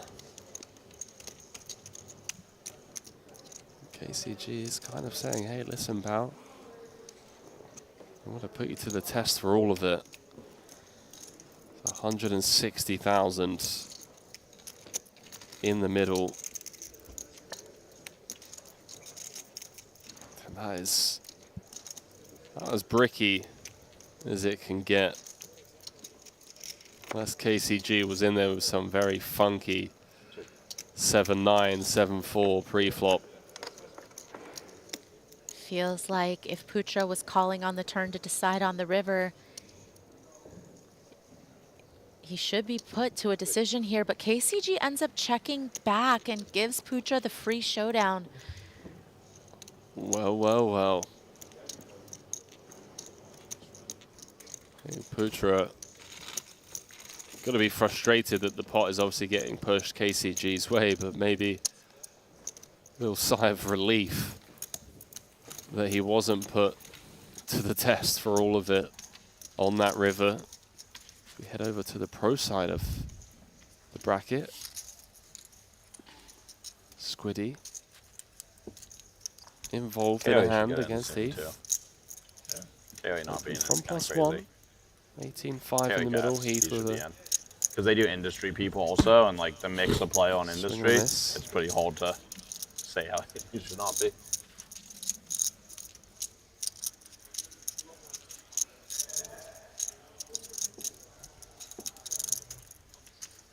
I think Daniel suggested one industry every 3 years, or maybe every 4 years, which seems that seems like a good idea. Yeah. It should be a separate thing. They've been doing one a year the last few years. They're gonna have to up that. Which makes it really hard. I mean.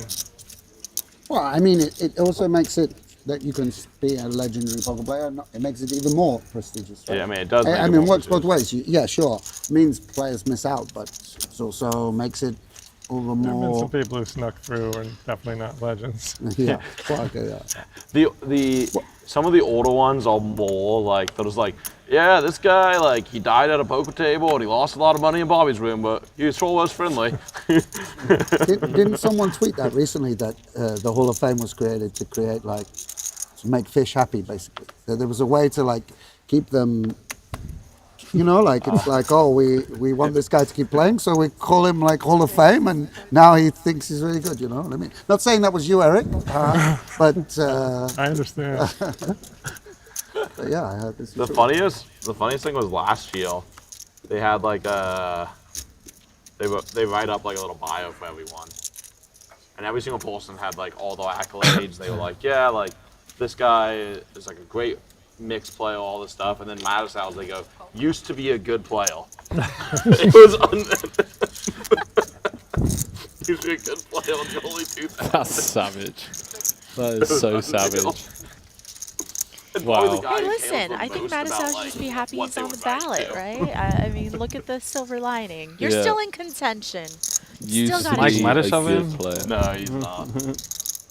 He complains about it every summer.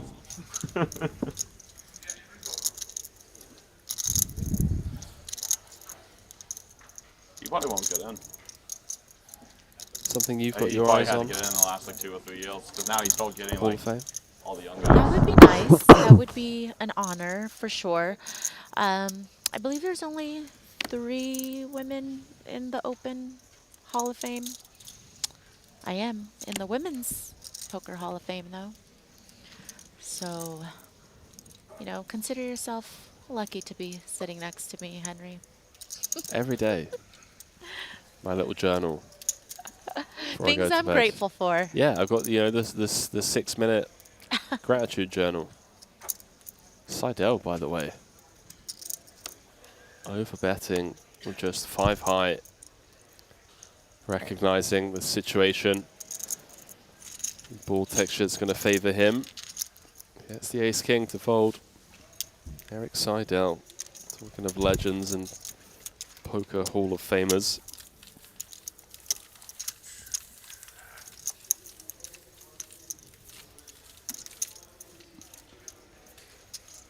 They used to do it. One of the things I liked at Aussie Millions, you remember they used to always, they did it at the day 1 of Aussie Millions. They inducted the Hall of Famer and like the up and coming player or whatever it was. You know. Start the Poker Stars Hall of Fame. You can do By the way, online I did think once about tweet. I just felt like it would be too much hassle. If I tweet, I do think it would be nice to do a UK one, and I think like it would be nice to. There's some real like great people that would be nice to memorialize, but you know, it would be a lot of bureaucracy to organize, and I don't really want to do that. Just make it a dictatorship. Sam Grafton's Hall of Fame. Who in UK deserves. But yeah, like there was like I also thought like I'm in quite a good spot to do it, where I wouldn't be in the Hall of Fame, but I know enough. There's just like some, you know, the hand the mob guys and just there's a lot of people like moving out of it, but it would be nice to. We don't really do that in England. It doesn't exist. We don't have a. I mean, they do actually have a Hall of Fame for the Premier League, but no one really cares about it. Doublefish. I was doublefish. Do you have any poker awards or no? I always get best personality. This is they give out award. This guy won.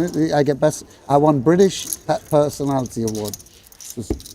The only good thing is Vicky Corrin won it the next year, and it made it seem like okay, it's quite a good thing. But I always complain because even I started in this little basement club, and the year I was like big up and comer. I wanted to win up and coming player, and I got personality, and they gave it this guy Kevin McDonald. I shouldn't say his name on air, but he went to prison 3 months later. He was playing. He was like a bank robber or whatever. They gave it to him ahead of me. I mean, he was up and coming. Yeah, it was just like ridiculous. That sounds like he was really. He got 18 months. He got out on day release. He came and he took down the Saturday £100 big freeze out. I mean, it sounds like it he was like on deserved his day release from prison. He came to a basement poker club. I mean, talk about loving the game. Wow. Yeah, I really resented it. I still feel better. You can see, you can hear. Well. 18 months inside, you know. Sadly, the club closed down. Otherwise, I would be back going. Yeah, who's up and Been coming in the now? lab. Literally.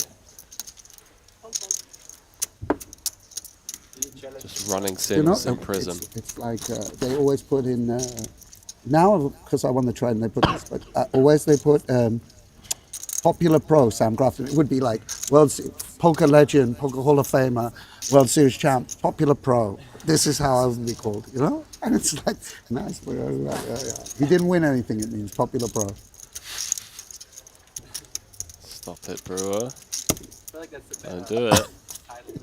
Oh. Well, but I mean... You know, I feel like he randomized that spot at 2 o'clock. It's like, yeah, if you're always out second level, you make some friends on the rail, you know? Popular Pro. Oh, yeah. So I lost up and comer my first year playing high rolls to Yo Viral. Yeah, there you go. Yeah, it's a similar feeling. That one confused me because I was like, hasn't this guy been playing since like 2008? Like how? I was like, how was he an up and comer? Yeah. That is true. I remember thinking that as well. Because I do Brewer's need, only but been it's okay, yeah. playing for like 4 years, 3 years. Oops, sorry. Thank you. Tournaments, yeah. Cash games, he's been playing for longer. Wow. That flashed. Shout out Yo Viral. 244. Blinds going up. 10 levels of play today. Same format as always, of course. Tomorrow, at the start of the day. So only have 25 then. The pools will be merged 50-50. And after 2 levels of play, it'll be a random seat draw. All the way down to the final table. Smaller field here in Monte-Carlo compared to London. End of the year. People are saving up for Christmas, you know. Yeah, you know, instead of being able to afford Coal. like I was gonna say, you know, it's the difference between a Bugatti and a Porsche, so they can't show up here and just be firing 200Ks. I mean, how nice of a present I would are you love trying to give? to have a piece of whatever presents to put under your Christmas tree if we're talking No, I'm speaking for Bugattis these and Porsches. people. I mean, No.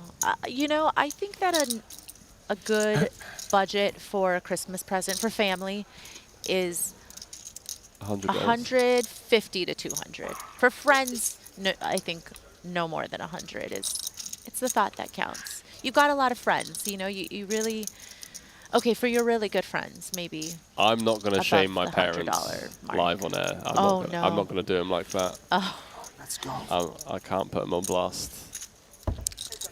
I mean, I feel like your parents put you on this earth, so they don't really need to give you any more presents. Listen, you're saying that the budget over in your household is 150, 200. In injury time first half against Sevilla. Right, for what I give them. They don't need to give me anything. Okay, I see. Or we could just also do Secret Santa. That's a really easy way to just cut all of the nonsense out. Me, you, Ali, and Randy, let's do it. Patrick, by the way, turning the king high straight. Let's have a club redraw to go along with it as well. Kelly flops bottom 2 pair. Never comfortable, of course, especially against an under the gun open. Could easily be up against kings, jacks, tens, ace, queen. Just opted to check call. There was even some idea that. That's a good fold. That is a Mr. very Lee. good fold. That that we might be able to rest players. Never towards the easy. end. You know, like obviously it's super demanding to play 2 games a week, and you know it's a group where hypothetically you could get to 12 points and like play a weekend side, which would really benefit us.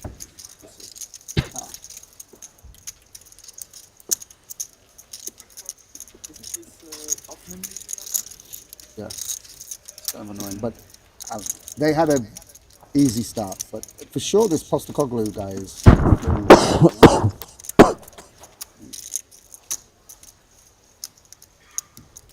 Ever chatty. There's a Mr. Sam Grafton. Always entertaining, both in play style and table banter. Makes our jobs very easy in the booth. Going to get involved here. Needs a bit of a shave, by the way, Squiddy. You know. Perhaps instead of Secret Santa, he's planning on being Santa this year. Lee with a spot. Sub 25 bigs. Bottom V cutoff.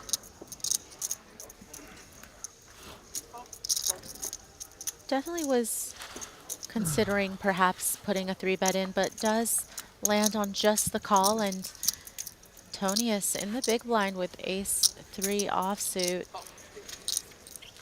does defend.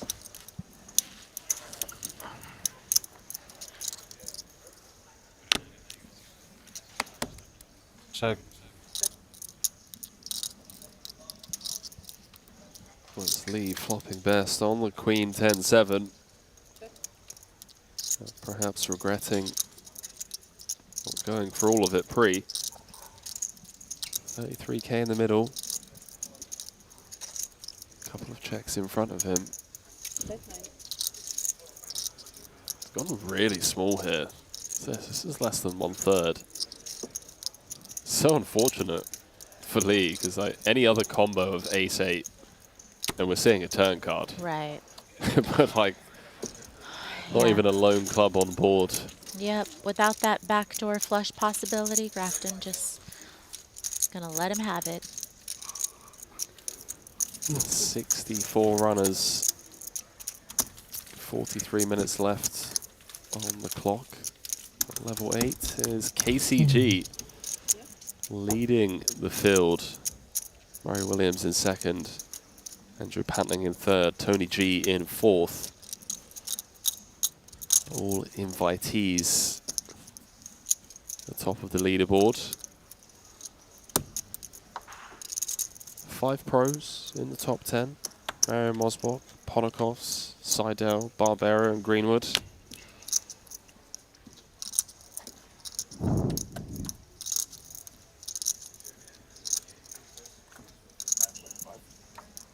Eliminations so far today. David Nicholson, Kiefler, Rob Young, Ike Haxton.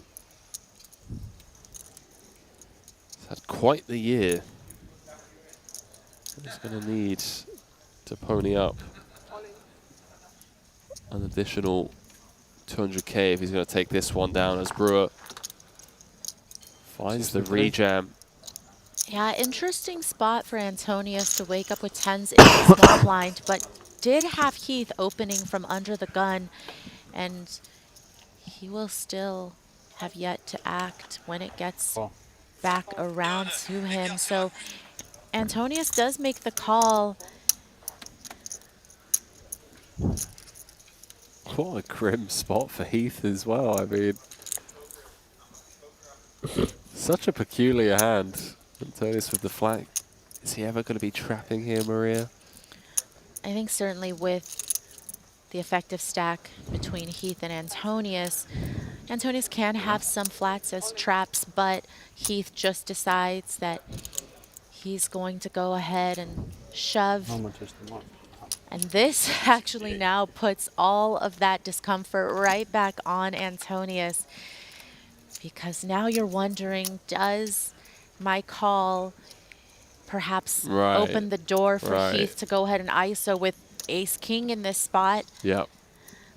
And now I've got myself in a situation where we've got Brewer all in, I've got Heath covered, and perhaps I could be flipping with a lot of dead money.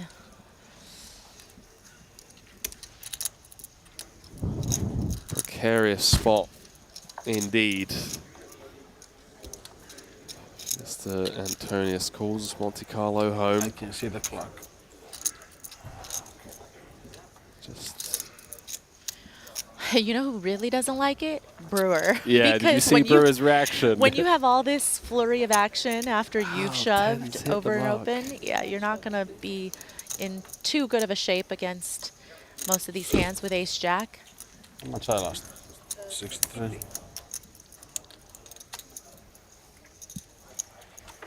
Well, Antonius gets the good news.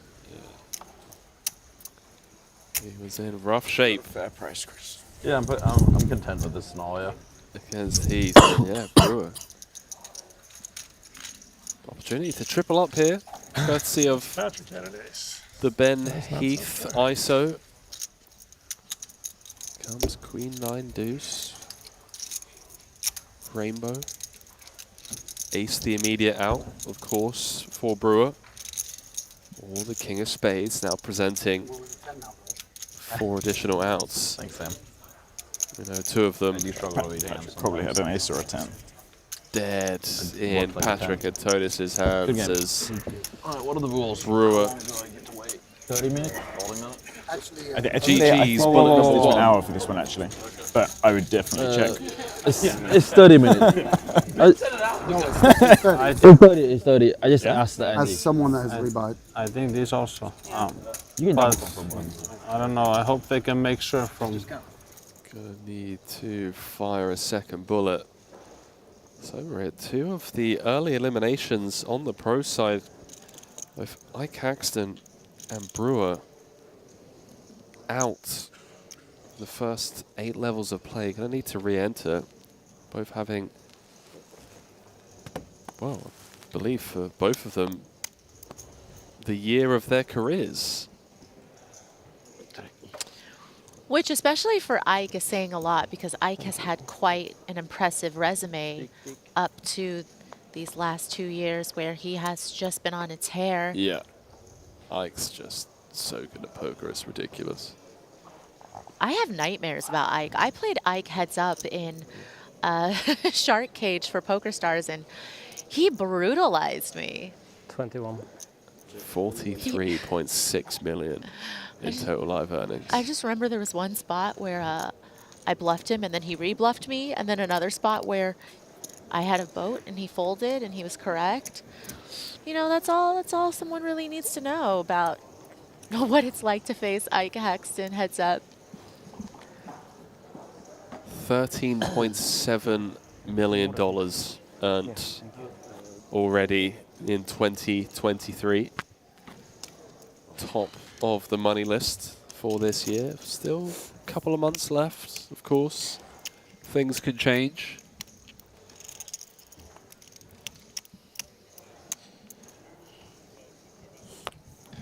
Quite the year the Prince of Darkness is having.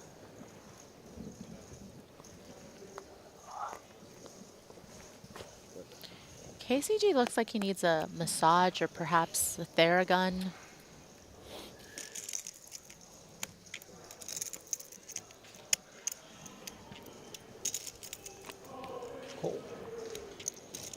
The blind, Orpin going to kick things off with a limp from the small.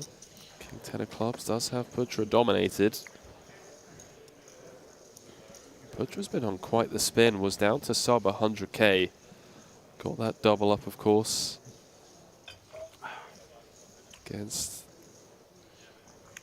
Salle. And he's got an ISO here with the King 5 suited.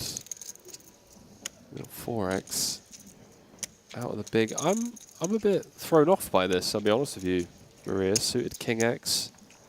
Feels like a hand that we like to see flops with.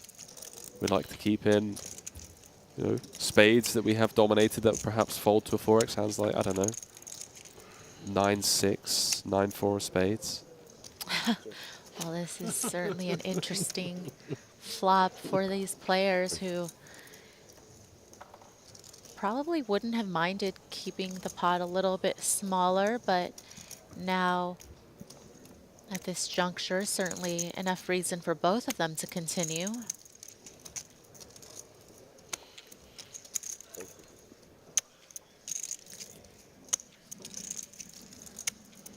I don't think the dealer could have built off a more exciting flop other than like a King X board.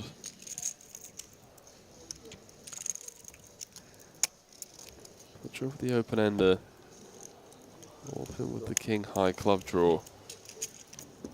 66,000 in the middle. Strap yourselves in, ladies and gentlemen. There's a couple of turn cards. That's not one of them. Could have caused some fireworks. Let's see if Putra puts his foot on the brakes or continues to empty the clip. Did set this one up pre-flop with the 4x.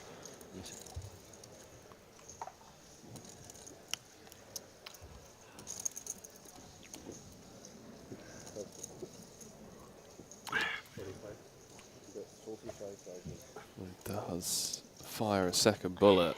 Yeah, now it feels like Putra is really trying to represent the top of his range, overpairs to this board, maybe concerned that Orpin has some ace-X's that he limped in with, that he's going to, of course, continue on the flop and perhaps be interested still on this turn card when the board pairs, and really trying to shake those types of holdings. Because I play Feels on like Triton. such a peculiar turn card for Putra to barrel for this sizing as well. As Orpin, of course, can still have hands like ace-5, 6-5, 3x. As the 9 of clubs does make Orpin's life a lot easier now. what is exciting. Bring the second nut flush. In the tournament, it's And now you wonder, does Putra want to empty the clip, especially considering what you mentioned, Henry, about Orpin having a lot of value hands potentially, and that can't be the best river card either for a hand that's willing to continue twice. You know, some of those suited aces that could have come in for a limp and called the raise pre and continued against two barrels. But what do you do? If you don't do that all the time, what do you do? Putra does give up, wisely so. Chill in Malaysia. Chill? Yeah. Don't really do I always feel so sheepish in these spots where, you know, you've got the king high flush. You're just waiting there patiently. Actions on your opponent. Please bet, please bet. They don't. They check back and you have to table the hand that you know is winning. BetACR.eu.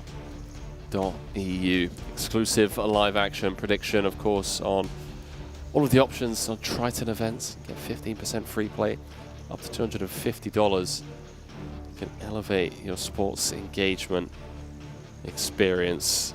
Best of luck to all of you getting involved, getting some money down on the Triton events whilst watching from wherever you may be in the world. Do let us know in the chat, of course, as always, where you're joining us from. Maria and myself going to be in the booth till the end of play today.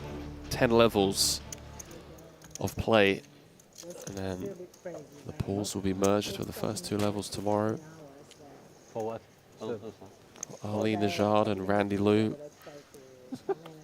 here. Next time, take the ball. On comms as well. The ferry.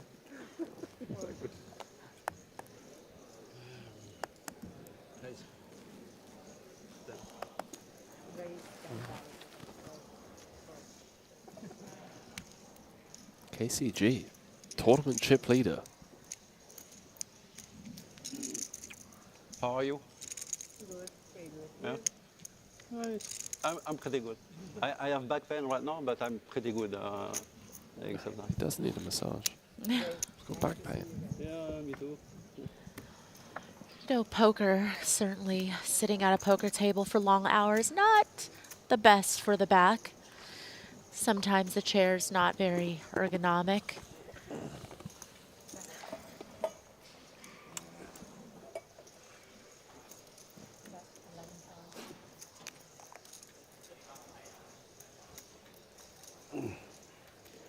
Stahl gonna try to hit that gutter ball. No bluff. Bad river. Doesn't find it. 10 of spades on the turn. Overcard to KCG's pocket 8s, although shouldn't be too concerned about 10x holdings You in had, Kent's hand, unless it's specifically a hand like 10-4, 10-3. 10-6. Ah. Does fire twice. Before, right? Again. Yeah. It's a small bet as well. 14 into 48. Less than 1/3. Perhaps putting Kent on precisely this type of holding. 2x, 5x gut shot. The size of that timepiece. KCG's risk. You could take someone's eye out with that. No wonder he's got back problems. I mean, He's leaning a little bit towards the left. Yeah, exactly. He's getting weighed down. He needs to go and see an osteopath or something, because it's just going to get all misaligned. Right, that is a huge watch. Well, he's overcompensating by leaning to his right.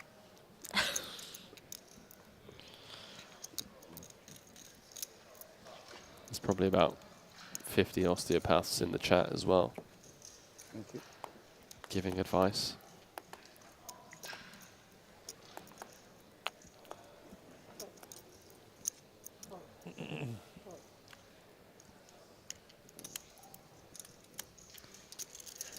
Putra on the button with an ace, unsuccessfully bluffing against Orpin just a few hands ago.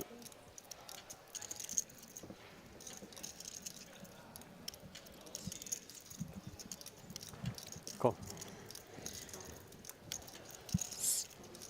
Stahl wants to get involved with the king 10 from the small blind.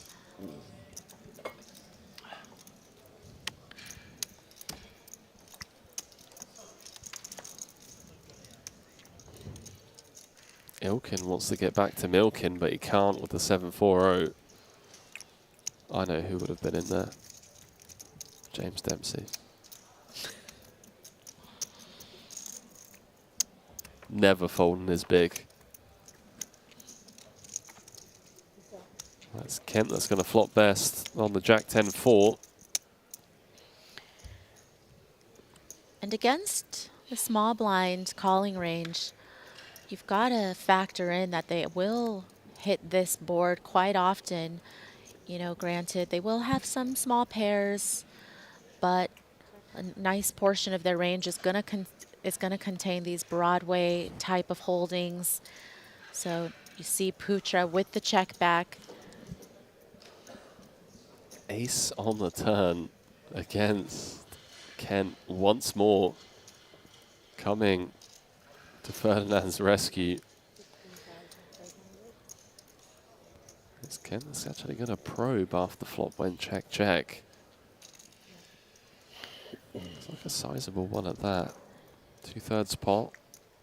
Yeah, with the presence of King Queen though being the nuts here and that being a very likely hand that Stahl could have from the small blind. You see Putra's just going to make the call with top pair. Stahl is drawing to a straight. What about that trip straw? the Sorry, trip forgot straw? to mention that, of course. That's the one they always forget about. Does the job. 57 in the middle.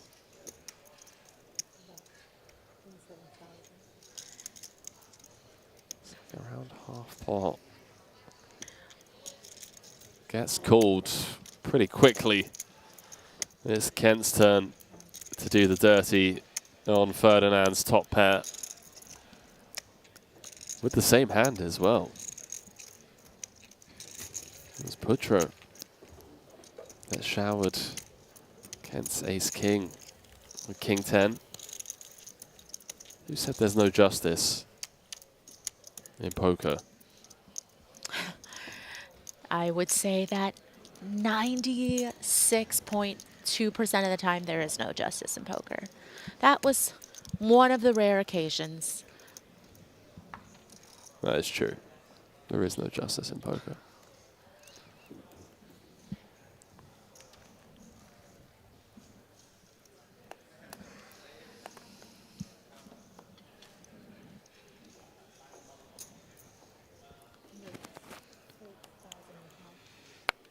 Webster Lim, of course, part of the Malaysian contingent that seem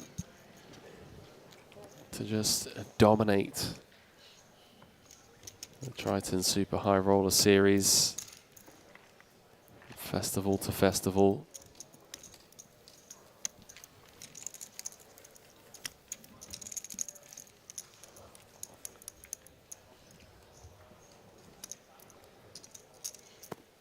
A very rare raise and take on the invitee side. Bit quiet out there. 8 levels into the day.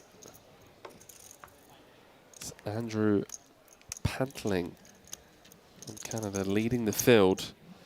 KCG and Tony G on his tail. Haven't seen much from Tony.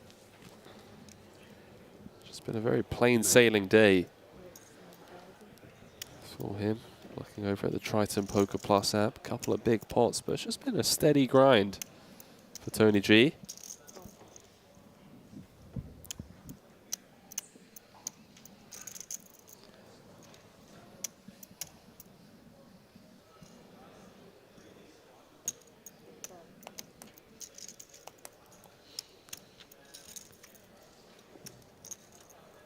Putra gonna get some calls out of the small and the big.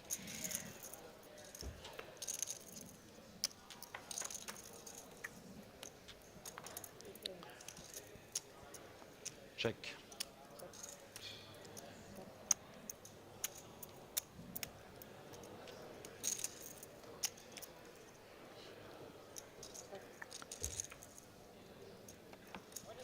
Flop gets checked around and Putra turns an ace. It's been pretty good for him. The turn's been good, but you know, there's always the river. We'll see how he fares in this situation. Well ahead of Lim now. Yeah, ace on the turn seems to be a bit of a theme. Just 2 levels in to our commentary stint here in Monte-Carlo. 13.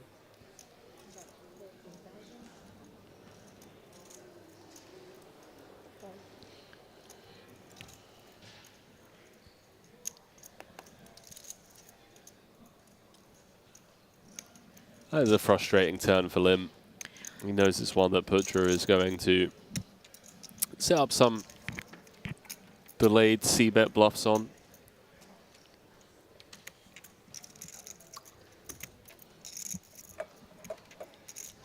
Understandably so, Lim going nowhere just yet.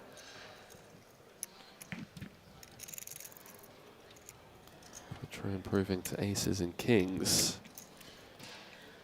The flush does come in now, though, and you wonder how often Putra feels like Lim would just be raising trip sevens on the turn. So not a whole lot to be concerned about, I think, in terms of trips. Flushes could be a possibility, though, but ace-king so strong. But really just targeting, I think, Jack X's when you think about the hands that are going to continue on the turn against your bet.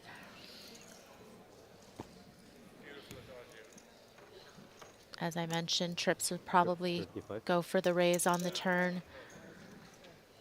Sometimes mix in calls, but I still think that feels like one of the likely lines that would be taken with trips as well. And so now this is starting to look a lot more credible, I think, to Lim, that perhaps Putra actually does have an ace here instead of just feeling like that was a good turn card to barrel on.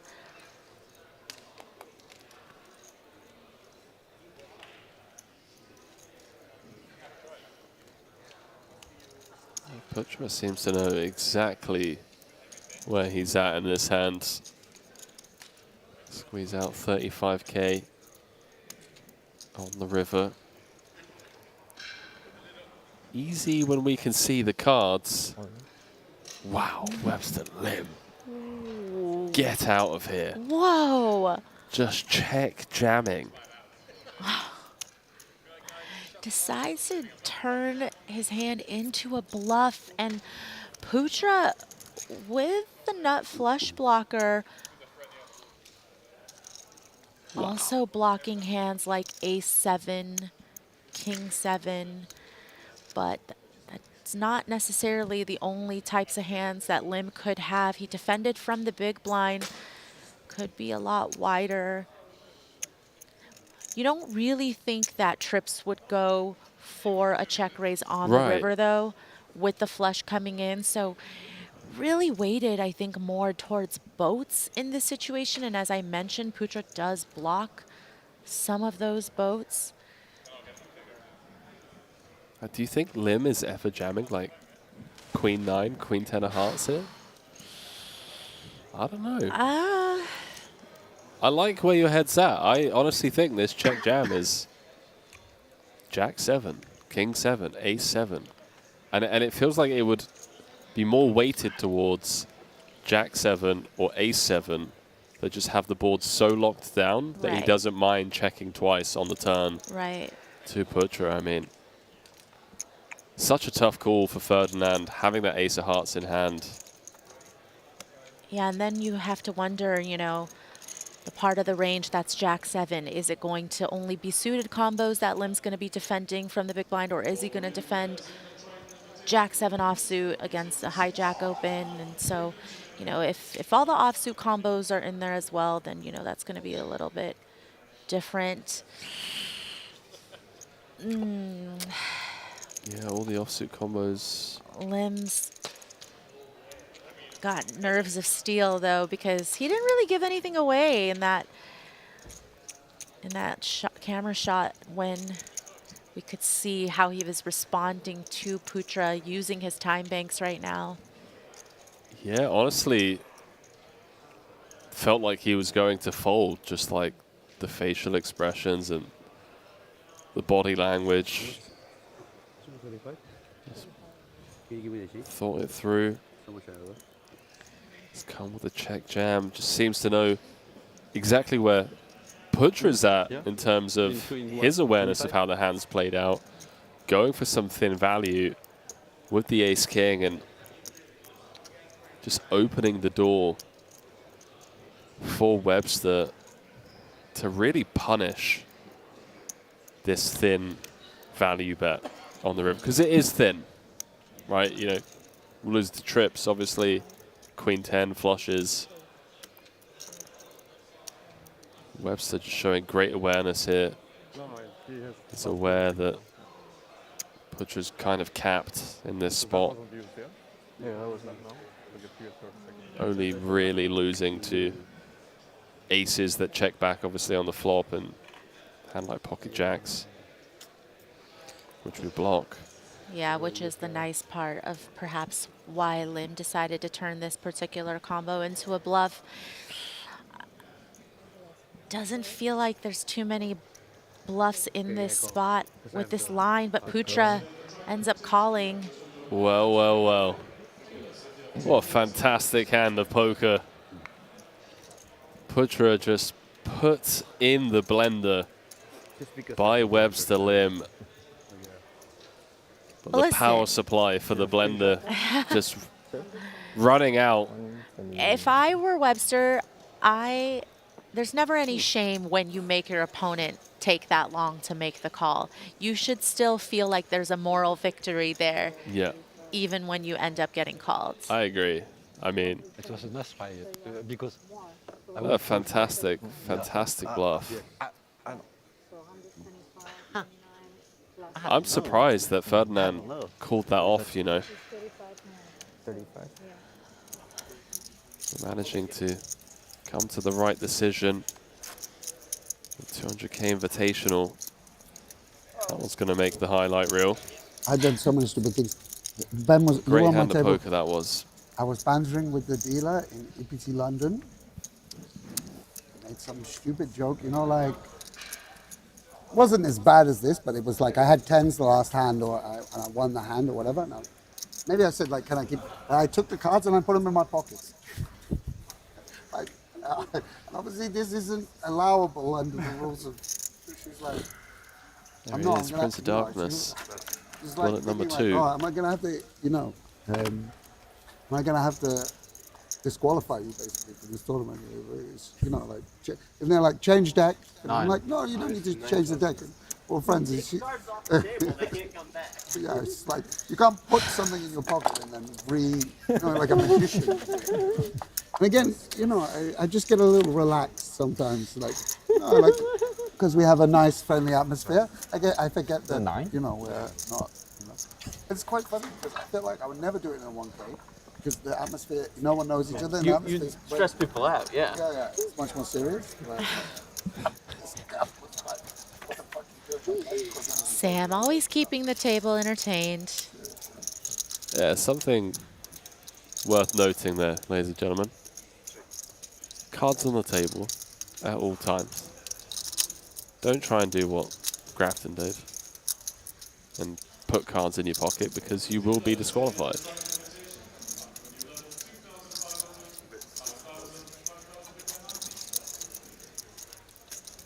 Get Lee.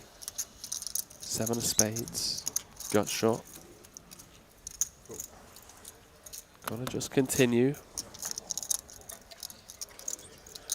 Now perhaps going to get himself in some trouble as he's turned decent amount of showdown here. Second pair.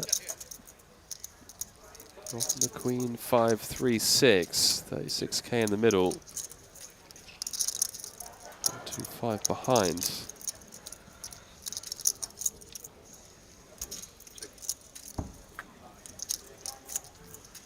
And what do you know?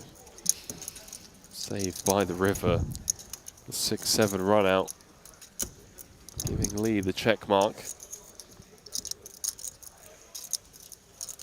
Some much needed chips perhaps going to be added to his stack here. See if he can extract some value from Patrick's nines.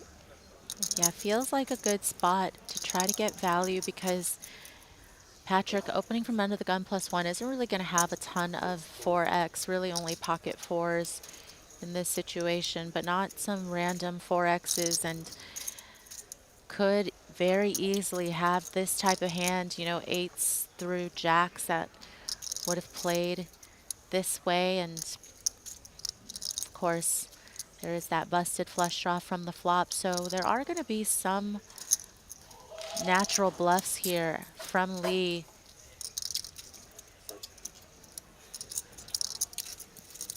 Such an annoying spot, you can just tell already. She's like, really?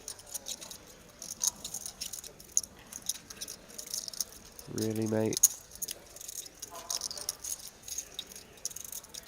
20K into 36. Just north of half pot. Is Lee ever going to turn like a 5X, 3X into a bluff? Yeah, certainly wouldn't be a bad choice to turn those combos into a bluff, but discipline fault. Yeah, Antonius able to get away, makes the right decision there against a capable player. A little sneak peek at what's coming up. How about that? For a feature table, Jason Kuhn, 9-time Triton champion. Adamo, Chidwick, Fedor, Petrangelo, Ponakovs, Pedro Garignani, I mean. Wowza. Now, you know, little 200K Invitational here in Monte-Carlo. Let's go. Getting spicy. What did you say? Fucking terror, not you. Huh? Yeah. How about that for a feature table, ladies and gentlemen? Some trash talking going on over here. I mean, what's a poker tournament between, you know, 200K between friends without trash talk?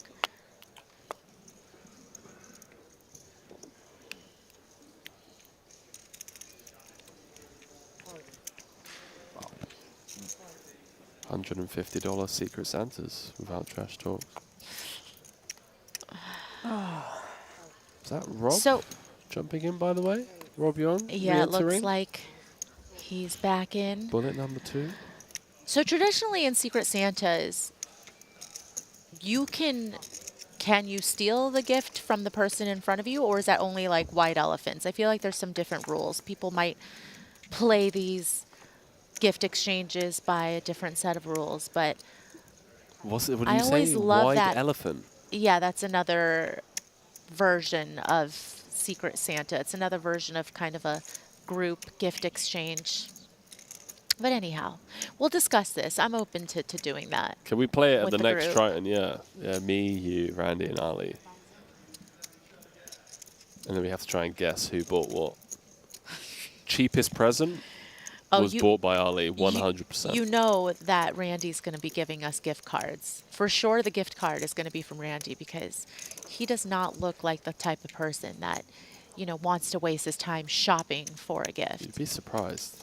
Really? I think you'd be surprised if you just don't got get him all like wrong? a Montclair hoodie. No. Well, if it's Montclair, then we know Ali's going to try to take that one. That's true. KCG with the check mark.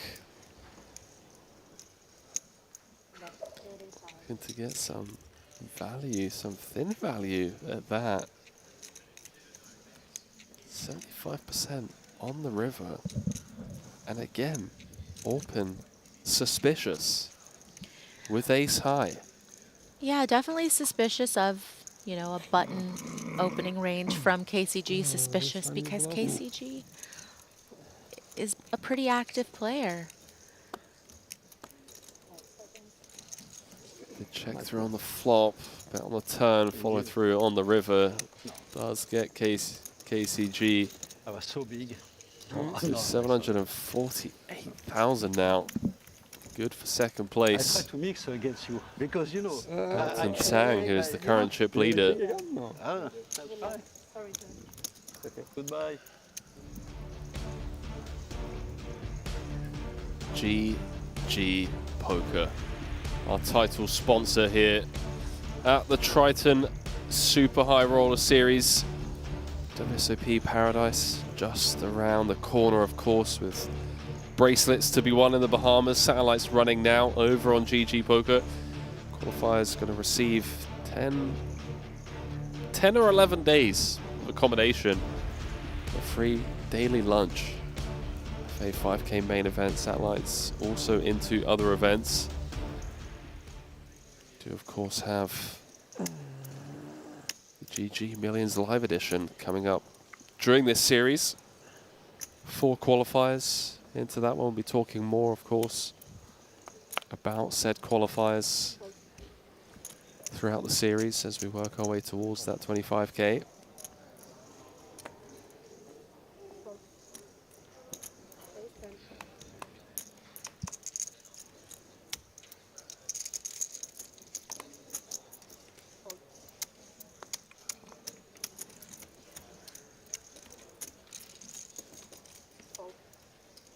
Elton Sang, chip leader. Love to see it. One of the most entertaining players at the Triton Super High Roller Series. That's going to have a little three-way affair here. KCG with the 5s.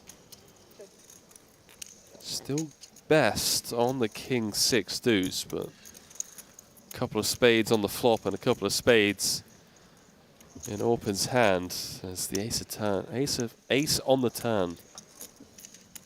The theme of the tournament so far. Check.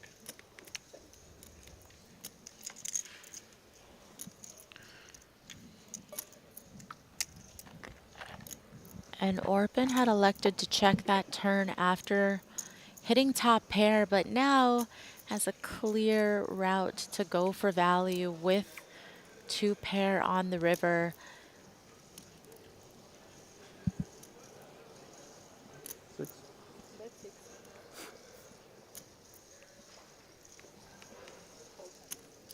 Going small on the river, hoping to get called by what felt like a pretty weak hand from his opponents, given the fact that it was checked around both on the flop and the turn, but nobody willing to bite.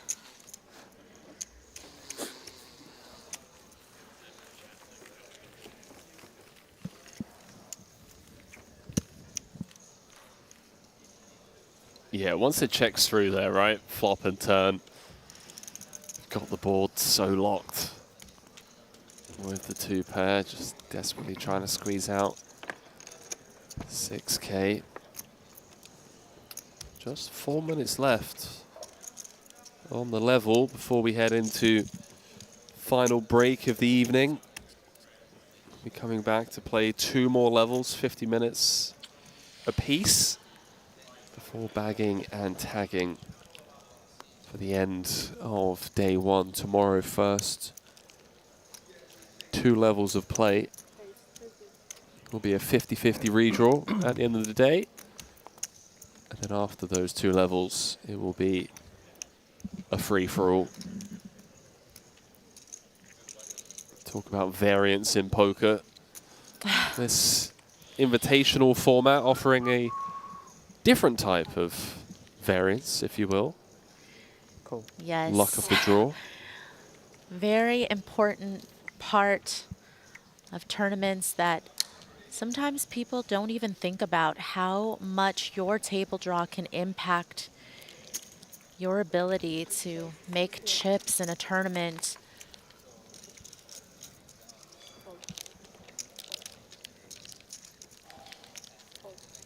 KCG. Sizable squeeze here. It's the type of squeeze size where if Ilkin just says, you know what, let's just go for it, I don't know. Gets a bit awkward.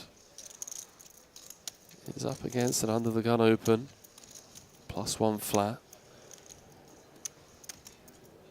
Kent with the computer hand, the old ace-5. Just stick it in. Certainly seems interested.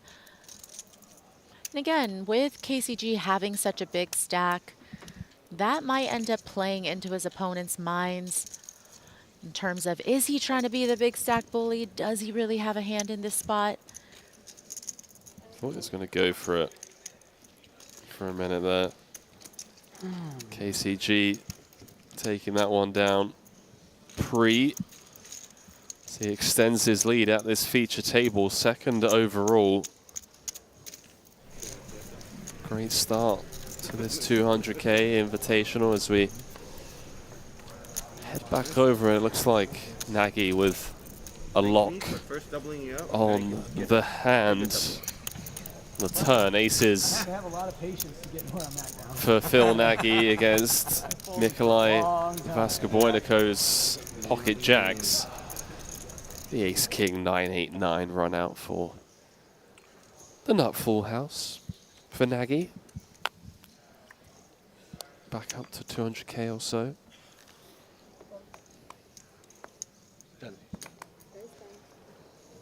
Wow, look at KCG here, the 5-3 suited Well, from +1. What's going on? And this is what I'm saying about people questioning his VPIP now with that big stack. Certainly seems to be going quite wide and being very willing to put his foot on the gas.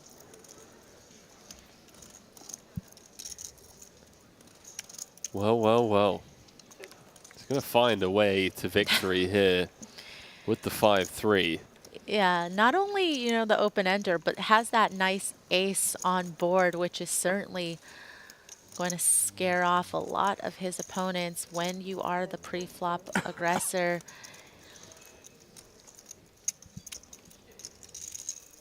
Sizable bet again, 2/3, 3 ways. Putra with 9s, but just immediate discomfort. The 9s do hit the mark. Kent just running down the clock. Not the right hand to get sticky with. Running down the clock as Maria and I wrap up our first frame of this Triton Super High Roller Series here in Monte-Carlo. A couple of shots fired from that side of the booth early on, but we survived, as did these 7 players here. KCG with an overwhelming chip lead at this table. Going to be switching things up, of course, as we did get a little glimpse as to what we can expect when we return from break. I mean, it is the table of death, if you will, featuring some of the most decorated players, not only at the Triton Super High Roller Series, but in the world, the likes of Chidwick, Jason Kuhn, saw Nikki P, Adamo. We've got an exciting final 2 levels to come back to, Maria. Yeah, what an incredible table to watch, not one to sit at, though. Certainly going to be entertaining and safe for us here in the booth. Not so much out there. A couple of big hands, a couple of collisions there. That ace-king against the queen-jack of Webster Lim comes to mind, turning the queen-jack into a bluff on the river. And honestly, I felt like that was going to get the fold, but a heroic call from Ferdinand Putra after using up all of his time banks. Yeah, absolutely not a spot where I think a lot of players would be creative enough to go for the bluff in that spot. You know, really just a fold or call spot for many. So you do have to give Lim credit, even though it didn't work. But of course, there's a lot of dynamic between these players considering they have so much history. So you wonder how much that plays into some decisions that we see that get made here. But of course, always going to be a lot of interesting hands when we have these types of players in the mix. Well, 2 more levels to be played here in Monte-Carlo. When we return from break is the 200K Invitational. We don't go too far. So we have a star-studded lineup of characters when we return from this very short break.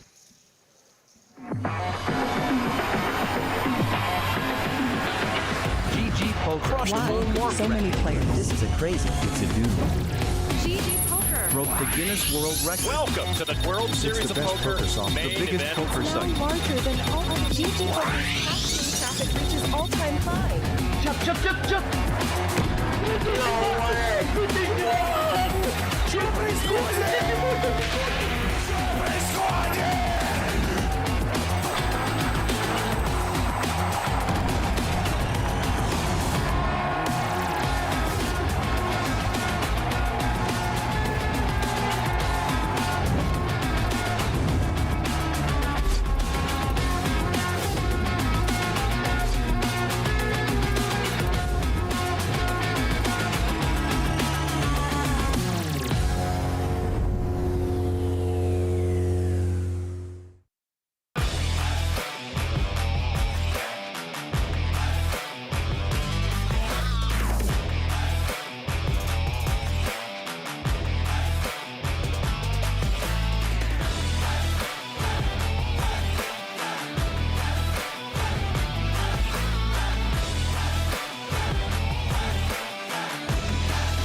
Introducing the all-new BetACR.eu, the premier destination for sports enthusiasts. What sets BetACR.eu apart is our exclusive offering of live-action prediction options on the Triton series.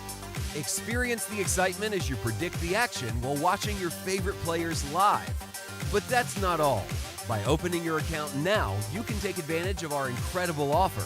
Receive a generous 15% free play on your first top-up, up to $250. Become a part of BetACR.eu and elevate your live sports engagement experience.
Ends up looking a little bit more suspicious to these players. Certainly not going to be giving you credit for having trips in that spot if you bet when check to, and certainly we see that, of course, Orpin would have continued against the flop bet.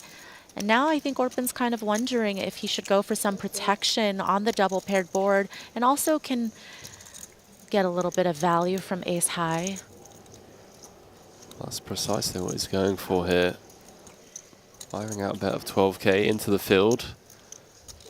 Incredibly awkward for Eddie, of course. Sub 10 bigs. Ace high going to be good. A decent amount of the time here. Does have hearts as well.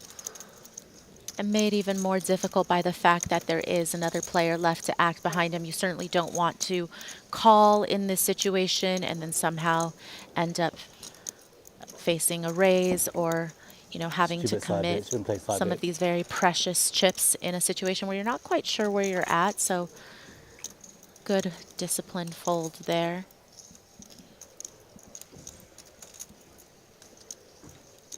What does Ilkin do now? He's made it pretty weird for him to play the rest of the hand after checking back on the flop. Could have hearts, could have ace high, of course.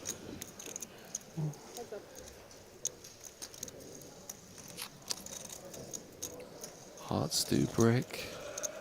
Undercard to open sixes. I feel like he's going to get in trouble here, Maria. Six is going to be good a lot of the time. Yeah, you wonder if he's going to just try to go very small here and hope to get a call from ace high, or, yeah, it looks like he's going for not that small of a sizing, actually, and is not going to be very happy when he hears from Greebly.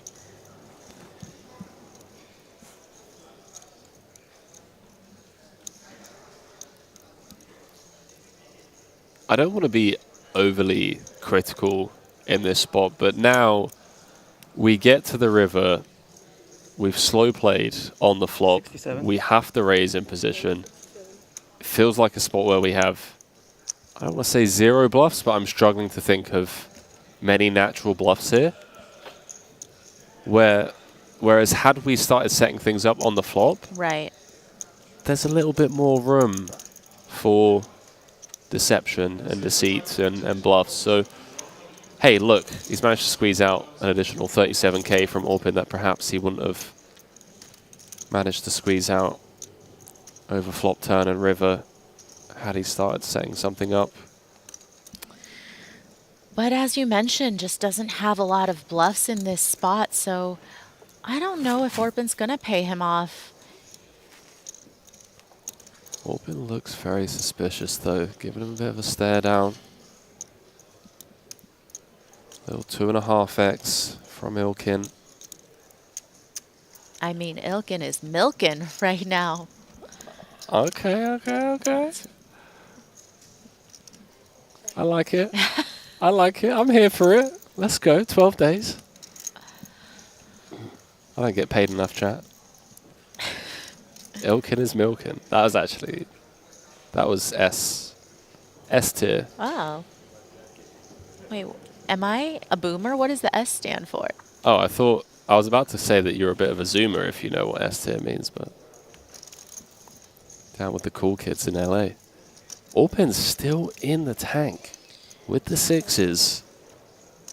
And perhaps the opposite of what Maria and I were alluding to, the check back on the flop, has Orpin confused here. Don't forget, this was multi-way, 3 ways, under the gun open from Tran, flat call, the cutoff from Ilkin. Orpin defended the big, checked through on the 10-10-3.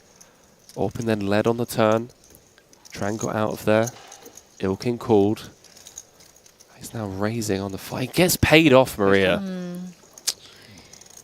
Gets paid off, would you believe? And I'm sat here with my sock in my mouth, hamming river.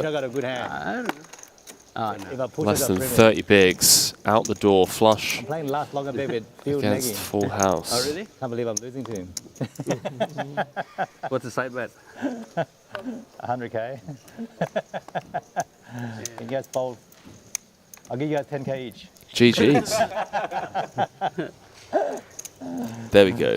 Anthony saying gamers invented S tier. Scott saying S tier is a gaming reference. I knew we could have just asked the chat. We didn't need to ask Urban Dictionary. I am curious to know what Urban Dictionary came up with, though. Yeah, pretty much the same. It says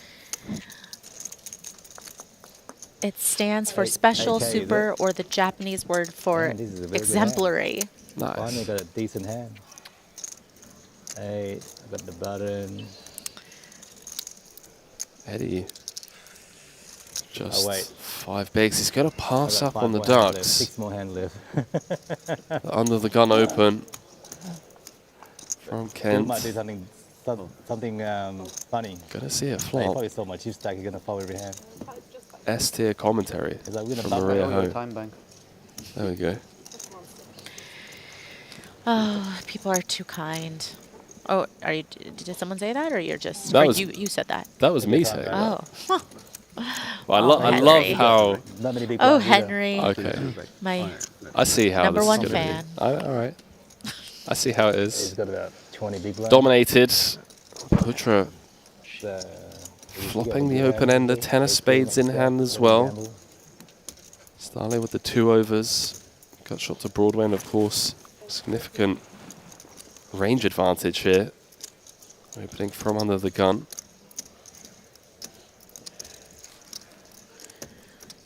Yeah, I can certainly have.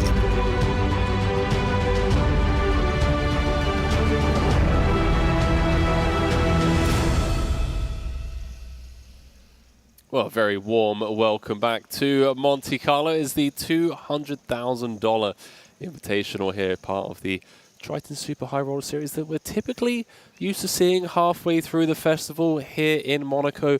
We're kicking things off with the big buy-in event, and, well, quite the turnout so far with 2 more levels of play today.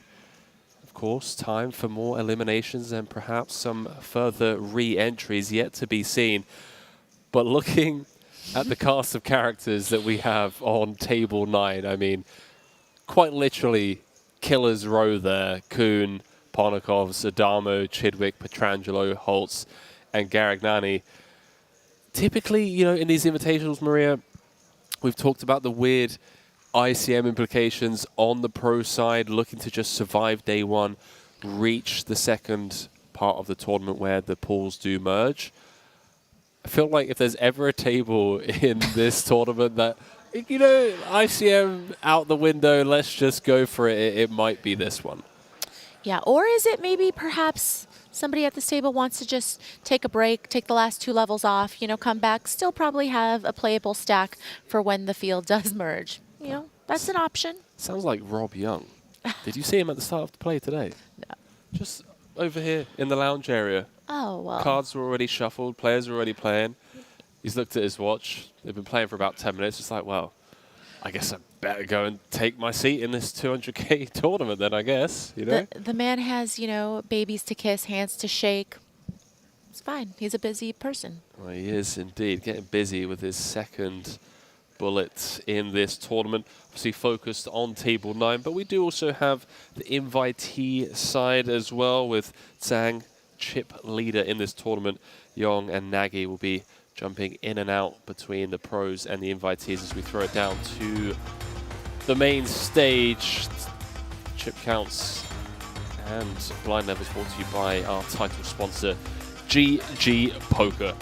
Elton Zhang, overall tournament chip leader, bossing it up over on the red table with none other than Tony G. Blue table, Ponakov's off to a fantastic start. One of the chip leaders, I should say the chip leader on the pro side of the bracket. But how about that for a feature table, ladies and gentlemen? Adamo, Chidwick, Kuhn, Petrangelo, Holtz, and Garagnani rounding out the 7 players over on the blue feature. Buckle up, ladies and gentlemen. Strap yourselves in. Maria Ho and myself, Henry Kilbane, are ready for the next yeah, it's from driving 50-minute levels.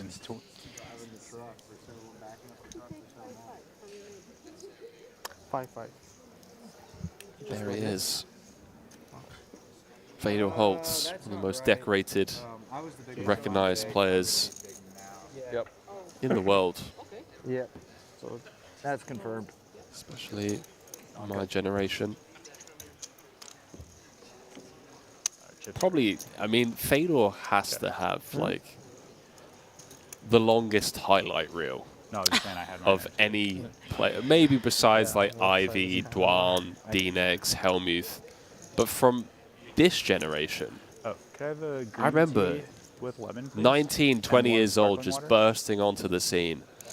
and not shy when it came to making big, big moves. Right, and I feel like just in terms of the number of hands that he has played in his short career, the sheer volume of hero calls or insane bluffs that he's made is probably higher than the average player that has a career that spanned, you know, 2 or 3 decades, let alone just one.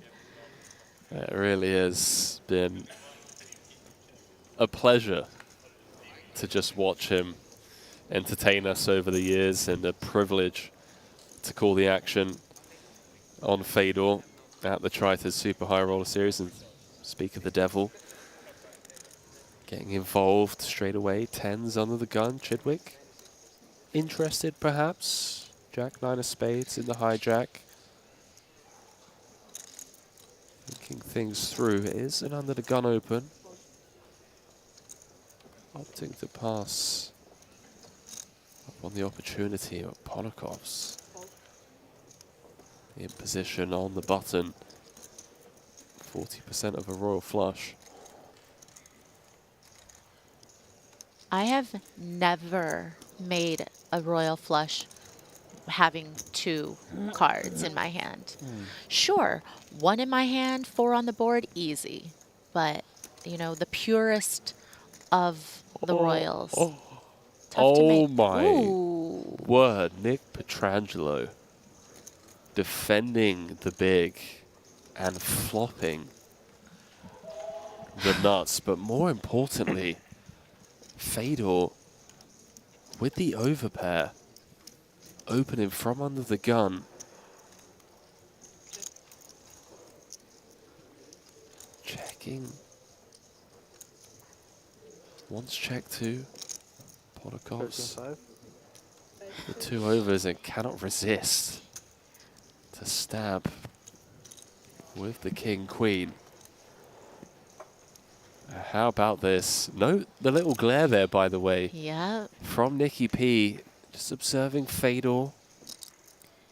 Yeah, just trying to gauge perhaps his interest in continuing in this hand, and Petrangelo toying with the idea of should I call here, or perhaps raise. Does elect to go with the call. It's so sick on so many levels. Yeah, it's really interesting for Fedor because now he's wondering, you know, is it potentially a spot where he could be beat by one of these 2 players, or does he want to put some more chips in the pot and get some protection? But he does end up making the call. Well, Polikov's up to no good with the king queen, and he turns top pair, and all of a sudden all 3 players are interested in this one. Polikov's with the dry stab. Once check 2 on the 9-7-5, turning top pair. Nick Petrangelo, of course, just doing backflips in his mind. This has gone 3 ways to the turn. 2-tone now as well, getting wetter. Perhaps more action. 81 in the middle.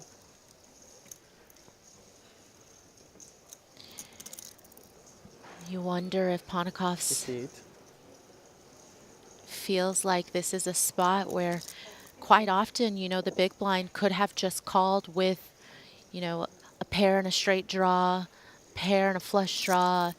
You know, there's so many different combos there that would continue, and then Fedor overcalling certainly does feel like he's going to be capped here. So Polikov's thinking that he wants to go ahead and bet this turned top pair.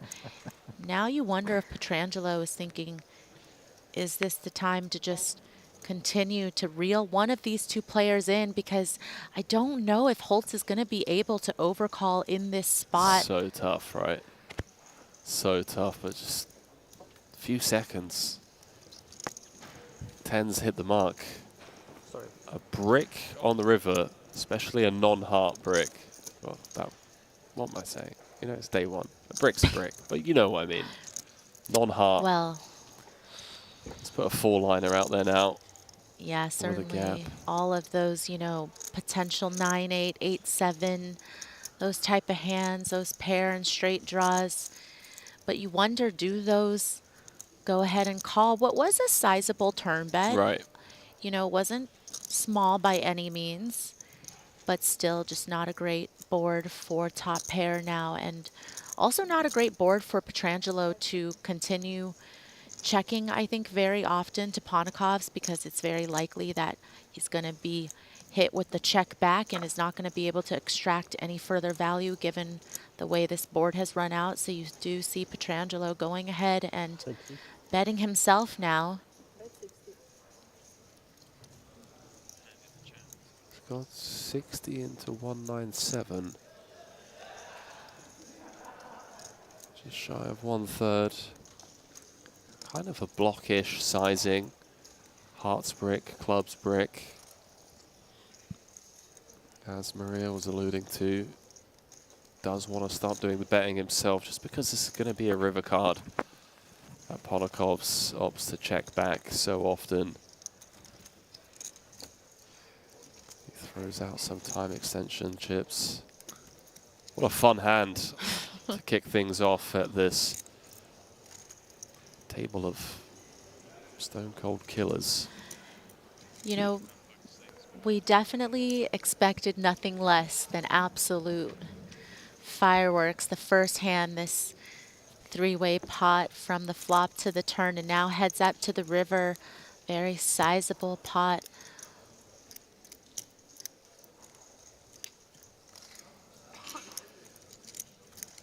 I guess what this really has to boil down to, right, is Nicky P ever turning like a busted heart draw into a cheap bluff here? Like maybe, I don't know, like a Jack 10 of hearts, perhaps. The 10 of hearts being somewhat relevant. Yeah, well, Pontikov's does not block any of those draws, the front or the back door flush draws, both of which missed, but does exercise some restraint there. Doesn't pay to see it. Nice little pickup there for Pietrangelo. Up to almost 400K now. There's some words are exchanged as we head to announce the table. Is Mateos squaring off against Jan. And Jan with the check mark. The ace-9, Mateos with a busted straight draw. Check through on the river. Top pair good enough. Yeah, I mean, For Jan, who just had collecting quite those the ones. series Can use 2 times. in London. Hand is over. Taking down 200K for a record live cash. Some action on GG poker between now and Monte-Carlo. And talking of action, how about buying some action over on Poker Stake, the exclusive staking partner of the Triton Super High Roller Series. Rake free with no transaction fees. Scan the QR code, get involved. I know quite a few players in town with action available. Michael Soiser, Espen Jorstad, sort of put out a post for his action in this 200K, the 52K, the main event. Poker Stake. All winnings, of course, are guaranteed by Poker Stake as well. Get involved and let us know. Let us know if you've got a piece of action, who you're rooting for, due to the financial interests you may share with some of the players. There's nothing quite like having a little 5-ball. It doesn't even need to be 5. 5's greedy. Oh, Even yeah, like a 5 little- is so much. Even a It's little big 1-ball, piece. you know? Yeah. A 1-ball final table bubble, and you've got that 1% left. You're like, oof. Okay. I guess we're not going to bed until 6 a.m. Or, if you're really smart, you go to bed. You get a great night's sleep knowing that you're going to wake up richer regardless. Oh, yeah. That's the best. Then you stalk the poker news updates the next day. Back to the action. JK. bit out of line. I like it. Jack Deuce. I say Yeah. out of line. I mean, he's a 9-time champion. He can do what he wants. The champ can He's open like- what he wants. He's okay. like, table of death, who? So I can make a flush. I can make middle pair. 33K in the middle.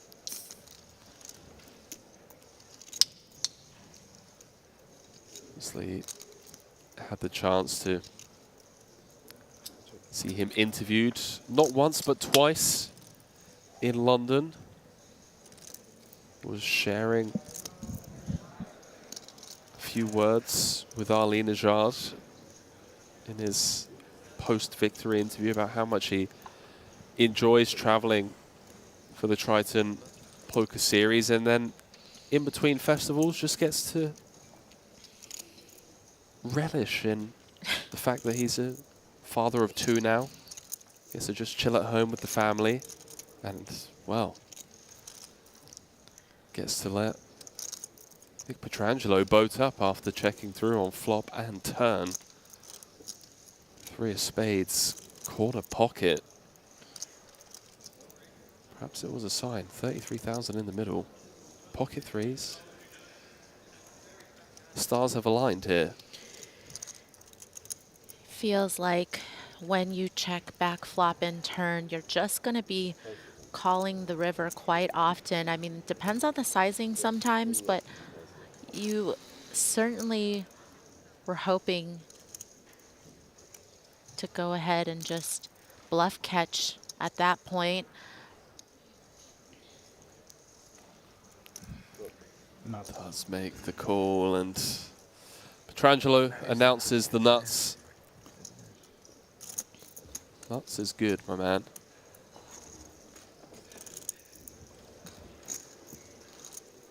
Care to explain what he meant there by saying the nuts?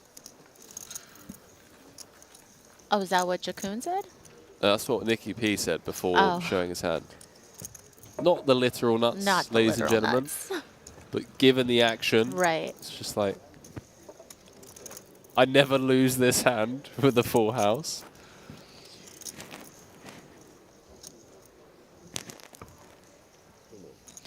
Because, you know, you still get a penalty for just calling with the real nuts in position. That's still a thing. So, you know, Jason couldn't have had quads there. Have you ever done that before? No. Have you not? No, Not even misclicked? No. Wow, I have. Really? Yeah. Wow. Is that embarrassing for you? I've done it a couple of times, actually. I mean, PLO, like, yeah, it could be... In tournaments or cash? Because there's no penalty if you do it in a cash Oh, game, okay, obviously, it's but in in a cash, tournament, yeah. there is. Yeah, done it a fair few times, like back end of a 14-hour session. Or you were just up against a friend. You just wanted to spare them, you know, save them a couple bucks. Save them There's the no cab no- fare home. No friends in poker. And no cab fares either. I mean, listen, you got money on the table, you're walking home, pal. Pedro, we have 5 white, huh? Yeah. So they'll blind v blind blowing me out. situation. Yeah, somebody else with actual Fatal. chips can do it. I have no chips. Squaring off against Pedro. What did the viewers think about leaving cab fares on the table, Maria? I have to say that I've got a soft spot for the players that very obviously does not seem like they can afford to lose what's in front of them. And I've given in a cash game 1 or 2 pity checks. Mm. All of the set are wearing the same. Like, I love you for that. That's amazing that you're that kind. But at the same time, it's like you shouldn't be playing. I know. That's probably why I enjoy tournaments more, because I know that the amount this person can lose is finite, and so of course I'm happy, you know, put in that thin value bet on the river, but I wish in Ali cash was here games, for this. it's different. It's Sure, if different I was beast. Like, I'm not Ali would be emptying their pockets. Coming to play comfortable, Fatal be stylish turning. in Vegas, but it's too hard to travel with all that shit. Turning the That's nuts. my favorites. That oversized ones. That's my favorite. Yeah, for sure. I It's got a a bunch limp of pot. those with me. Did check through on the king, queen 8 rainbow. Sure, Tom Ford. It's a Balenciaga hat.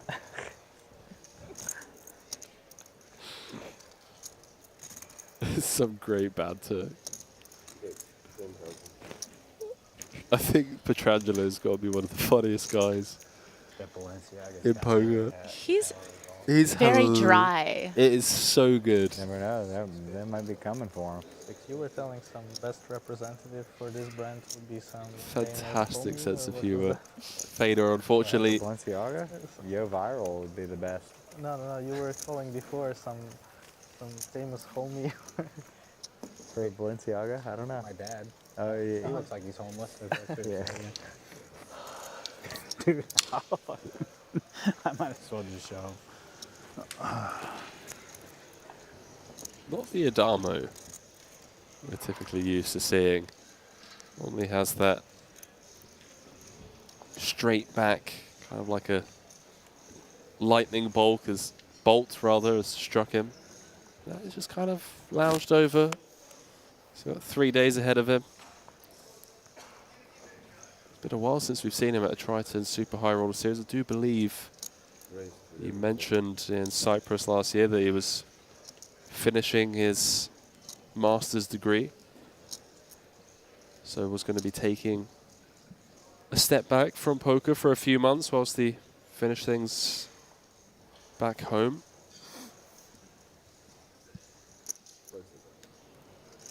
Call. Couple of small pocket pairs. Early positions and one seat over. Jason Kuhn, most decorated player in Triton history with ace queen of spades.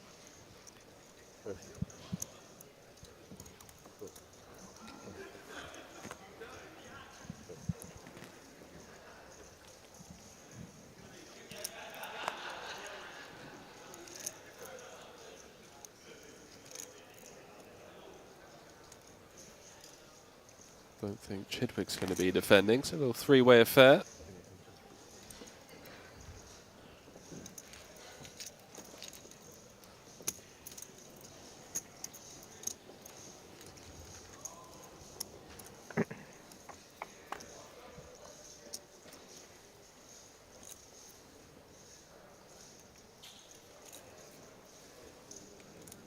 Jason flopping best on the Queen Jack 5. Oh no. Why do I feel like Adamo's gonna... Oh, you think he's gonna Oh, blast here? Just go for it. Just You know, Adamo a year ago, Maria, would have seen this flop. He's open from under the gun. Polakov's is flat from +1. Kuhn in the hijack. And he would have given us the nod to strap in. That was Polakov's Right. turn. You know, Adamo took a little time off. He The did. baton has been passed.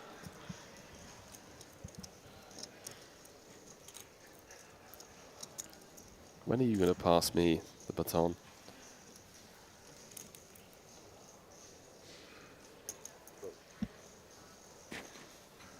Jason going nowhere.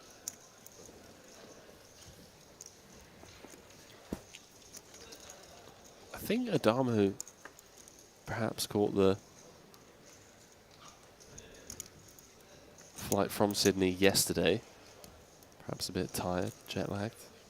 I'm surprised you're not jet lagged, or at least you don't seem jet lagged. No, I'm really good. I'm good at this. I'm good at it. You got it all figured out. You've Yeah. got your shit together. Yeah, I just adjusted my eating time a couple of days before leaving. Very nice. Started It's a waking good up hack. later, going to bed later. And then, yeah, powered through last night until midnight. Slept 11 hours. Ready to go. 12 days. In the Bay. Monaco. High stakes poker. See if that man on our screens is going to add an additional title to his resume.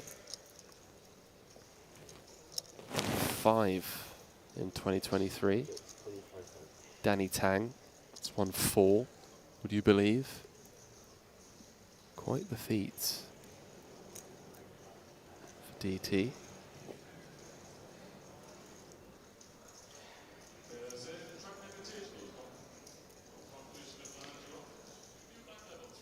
Kuhn going for some value here. Certainly could sometimes get called by worse two pairs, but Pondikov's, you know, was hoping that perhaps maybe there were some better turns for him to continue to fire on, but just didn't think that that was going to be the spot to continue. $12.50. But what they don't know is my dad has had it Since the 80s. 5 years. The same hoodie. Your dad created it. That's brilliant. That is fantastic. $12.50. Just black. Loses out. He should resell it. He's got the sneakers too, the dirty sneakers. You want the dirty sneakers?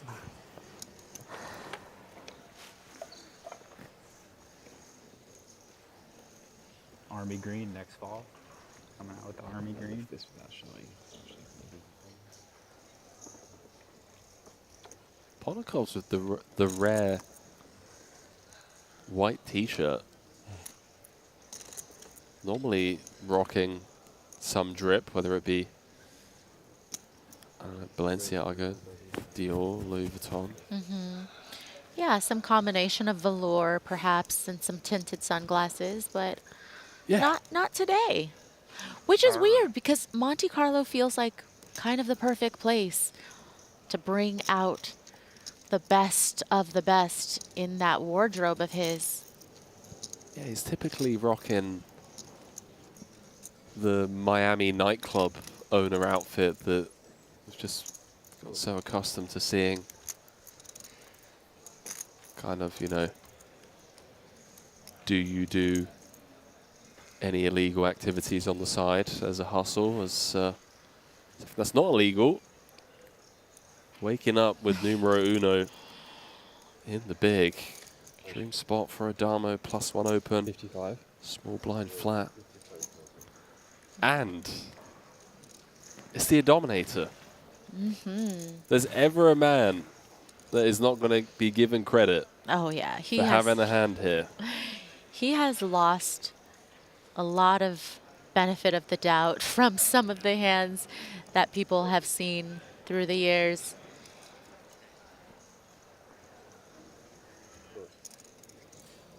The Adamo squeeze from the big. Not shaking off JK, the suited queen. Yeah, and Chidwick with a very similar strength hand, but out of position, so a little bit more tricky to navigate, and decides to fold.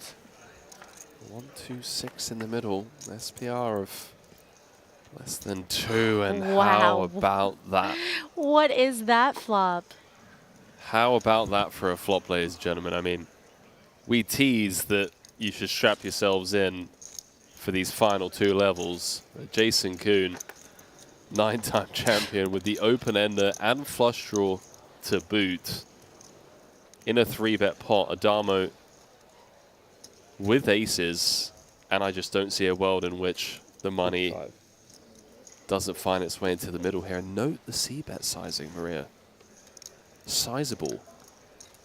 Yeah, definitely going to try to deter some hands that are not quite as strong in terms of have as much equity as Kuhn's holding, but, you know, understanding that aces on this texture can be vulnerable. There's going to be a lot of bad turn cards for your hand. Just comes with the call. Less than pot behind now. 2-3-6 in the middle.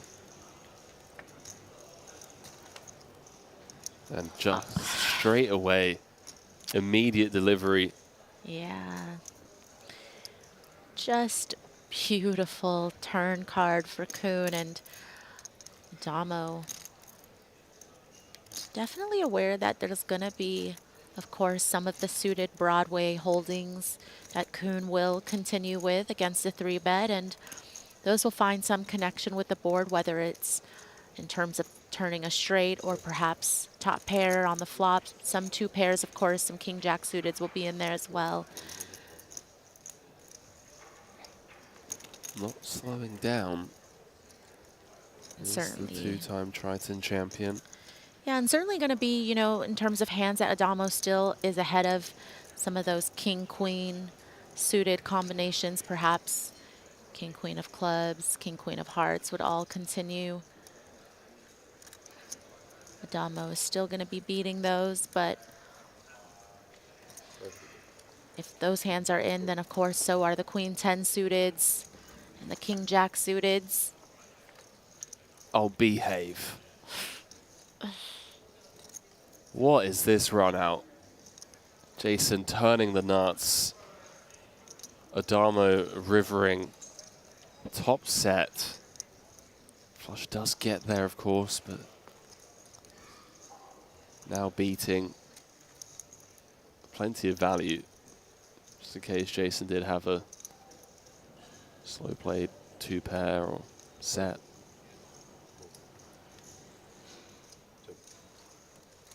And now checking. 436,000 in the middle. Jason's got 86k back. SPR of around 0.2. I mean, Adamo's never checking to fold here, right? Oof. It would be pretty crazy, but what type of hands is Kuhn willing to be all in with on the river on this run out? But still, Adamo can't fold. Wow. Adamo does quickly call. Waste no time. Jason with the full double onto 2 starting stacks. Steady day for him. Just grinding along, waiting for his spot. Finds it against Michael Adamo. So we head back out. It's fireworks galore at the moment. Zhang with bottom set. Andrew Pantling, who found himself tournament chip leader, has been battling back and forth against Elton Zhang for that chip lead. Currently both first and second. As Nagy gets out there. There is, of course, 3 cards in the deck here, where we just see a monster pot. 8 of diamonds on the turn. Now giving Pantling double gut shot. It's a peculiar hand. Pantling opted to lead on the Jack 5 deuce after Zhang opened the button. Nagy checked the small. Pantling bet 20k. Zhang just flat called with the set. And usually you're going to take leads as somewhat weak in terms of, you know, how strong of a holding that they're willing, that they're able to have in those spots. And so acknowledging that perhaps, you know, raising on the turn would shed a lot of that weakness. Just decides to call and gets Pantling to bet again on the river. 150k. Oh my goodness, with the flush completing on the river. I got a funny feeling, Maria. There's some dynamics here that we're not familiar with. I mean, they're both first and second in the entire tournament. There's been some huge pots played at this table. And there's clearly some history here. As Zhang does sniff this one out, of course. Making the call with the set. First player in the field to cross the 1 million chip mark. Elton Zhang, one of the true Triton OGs. And was the first player eliminated earlier on today, just finding out from producer James. Bullet number 2 for Zhang. Much better in the bay. Good against you. You didn't like that river, though. I didn't like that river. It was not a good river. It went folding, I don't think. I wasn't folding. You might have folded if I just shove it in. Nah, I wasn't folding. But it was not a good river to raise, though. So. You're not raising that. No.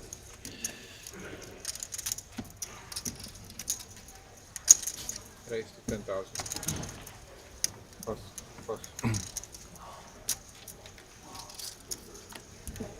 Nikolai Vasco-Boinacao bumping things up from under the gun.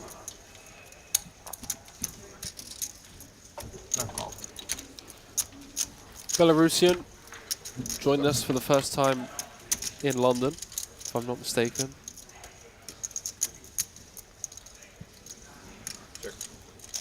Who's he paired with? You've got the sheet.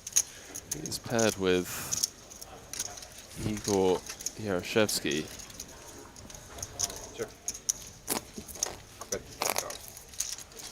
Some fantastic pairings.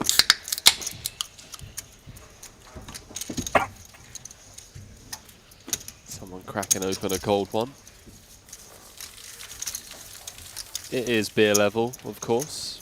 Penultimate level of the day. Also known as the night shift. Depending on who's in the booth, of course. You know, I like it. I like to keep it PG even in the night shift. You know, I feel like sometimes, you know, maybe there's some kids that are staying up with their parents watching some poker with them, and you never know who's listening. Well, this is an 18+ stream, Maria. Oh, right. So As if any person in the history of the world Hey, listen. have never done anything when they were underage that they weren't supposed to. I was never allowed to watch a 12-rated movie when I was 11. I had to wait until I was 12. Same for 15-rated movies and 18-rated movies. Never had a sip of alcohol before I turned 18. No. Well, that part makes a little more sense because Whoa, hang on. no, because you know in the States you have to be 21 to drink legally, and I feel like it's a lot bigger of an ask for kids to go 21 years without taking a sip illegally versus 18. It's like, you know, you don't have to wait as long as we do. But you also sound like a goody two-shoes. It says you, pot kettle black, won't swear, keeps it PG just in case there's some 15-year-olds watching. Unbelievable. But you know what? This girl had her first sip of alcohol when she was 13. Goody two-shoes. So there goes that theory. Unbelievable. Just getting showered for no reason. Catching strays in the booth.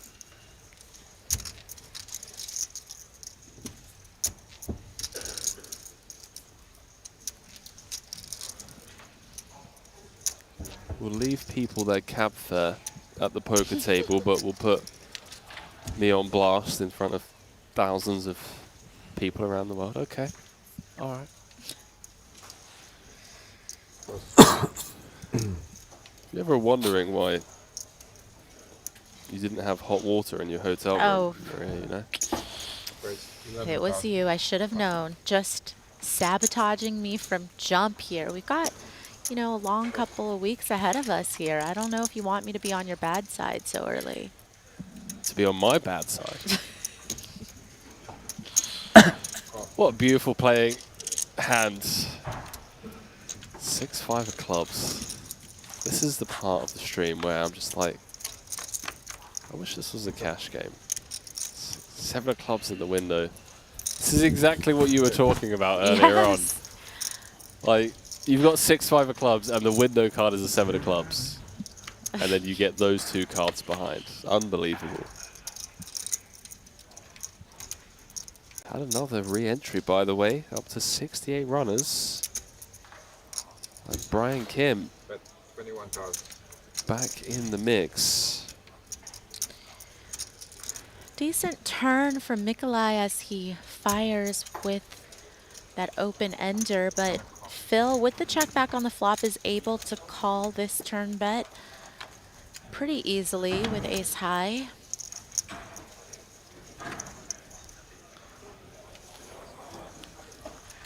Certainly an interesting river as the flush gets there, and 7X makes trips as well, and some of those hands can certainly be in there and play that way. There's going to be quite a few suited combos that will continue pre from the small blind.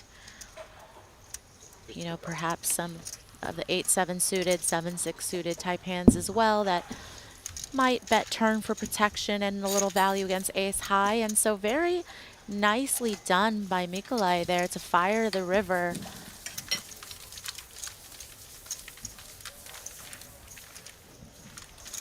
Bravo, sir.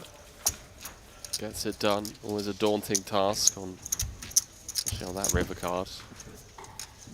Board pairing, flush completing.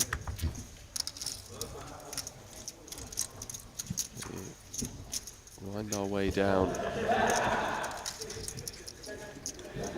the end of day one. One of the biggest stories of the day so far. Elton Sang, first player eliminated, but now finds himself tournament chip leader. With early eliminations, David Nicholson, Keith Lear, Eddie Tran, Seth Gottlieb. Down the bottom of the chip counts, Adamo on 16 bigs, Dvoris on 16, Ben Heath on 16, Pedro Garagnani on 26, Nikita Pazikuski on 29, Espen Jorstad on 30 bigs.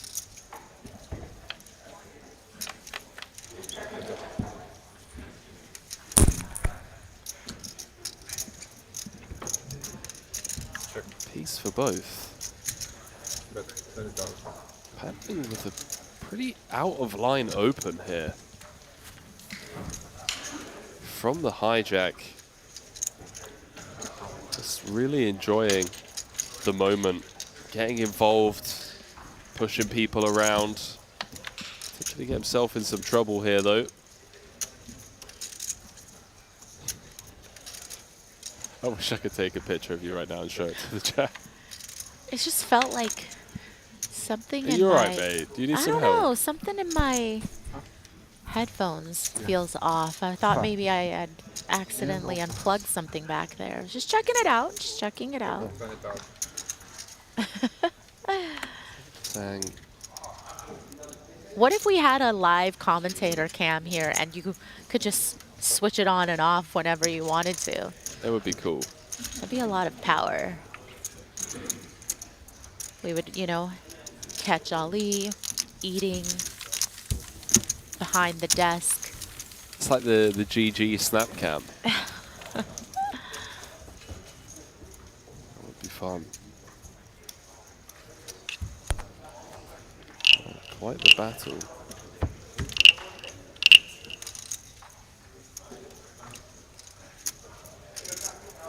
It's pretty neat. I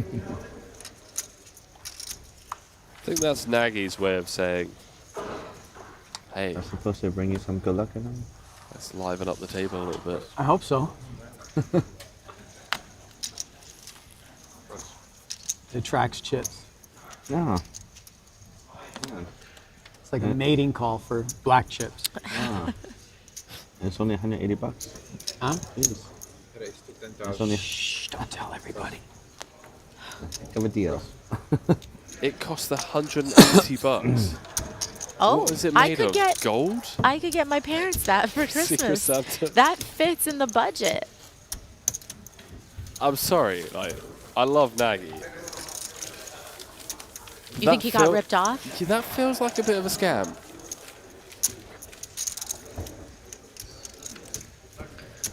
It's like those elephant print pants that they sell in Thailand and Southeast Asia. It's like,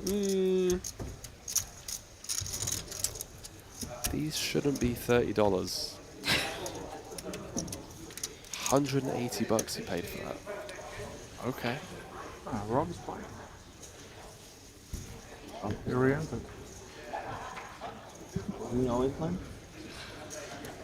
I thought, did you re-enter? Oh, he busted. He busted you. Oh, yeah. Guess he re-entered. 5 seconds. Why would he not? 12. Raise to 12,000. What you playing for? 300? 350.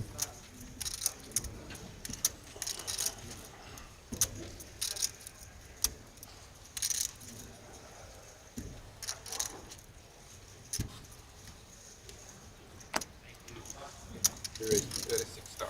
Elton continuing to get busy off of that big stack, putting in the 3-bet against Tony G's under the gun open.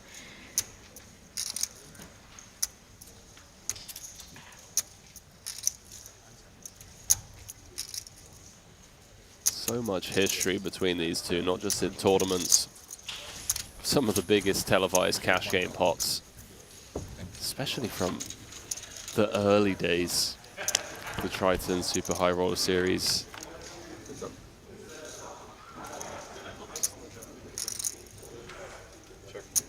Elton flops best on the King 6-6 after 3-betting pre. Annoying one for Tony. Only one overcard to his 9s. Does have that 9 of diamonds in hand as well. Bet 25,000.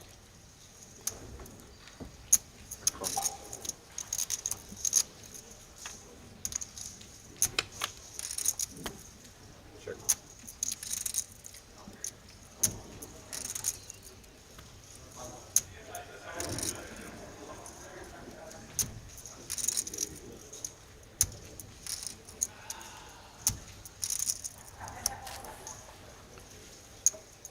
Bet 75,000.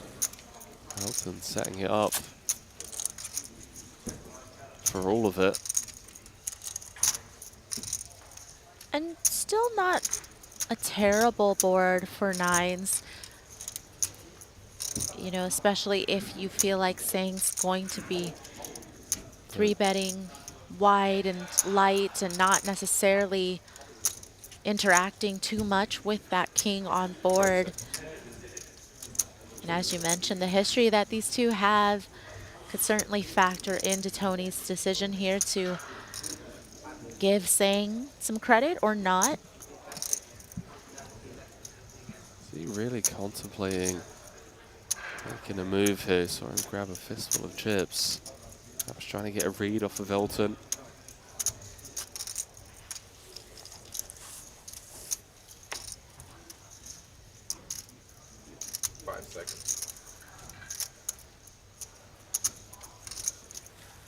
Perhaps feels like it's just getting pushed around late in the day, as we mentioned, Elton, chip leader, has been involved a lot. Don't do it, Tony. It's going to cost you 200K if you put them all in. What's the saying? Think long, think wrong? That is true. Found myself in that spot many a time. Oh. Let's let it go. Bravo. Too easy. Too easy, he says. Yeah. Ace King now. Good. Yeah. 2 9s. Heading back over to one of the outer tables. We've got ourselves a little 3-bet pot between Brewer and Mosbok. Mosbok opening from the cutoff. Brewer 3-betting out of the big to 70K. Came 10-5-3, 2 hearts, 1 diamond. Brewer continued for 60,000. Mosbok called. Turn brought the king of spades. Brewer fired 150 into 268. And Mosbok called. Brewer was the 3 of diamonds. Hearts bricking, straight draws bricking. It checked through. And Mosbok won at showdown with Queen Jack of Hearts. Just queen high. 568,000 chip pot. Perhaps Brewer just getting a little bit out of line, maybe with some like suited connectors, perhaps. A Jack 9, who knows? Off to the races. Damo against Nicky P. Having a good time. He probably doesn't get that reference. That's like it's a U.S. movie where like this old like stud goes back to college and has a blast. Just never, or he never leaves college. We'll converse to the Australian Van Wilder. Let's see how he does. Wow. Not a real sweat for the ace king. 10 of hearts on the turn. I said, let's see how he does. Nah. Turning a gutter, apparently. Gutter it is. A little bit of hope. Jason calling it in 4 outs for Adamo. Oh, yeah. Doesn't find it. Get him on the next one, bud. That's all it takes, Maria, is 2 hands to not go your way, and all of a sudden you go from playing 400K, very healthy stack, to pony up another 200,000. We played so many pots the first Lars, game. sit open. That top set against Jason Coons, rivered flush. Were. Now ace king, no Is that good. like a language thing, or you mean like you shot tricky? No, I mean, not just against you. The first time I had you. no more? The first few times. The first time. First ever. First half a decade.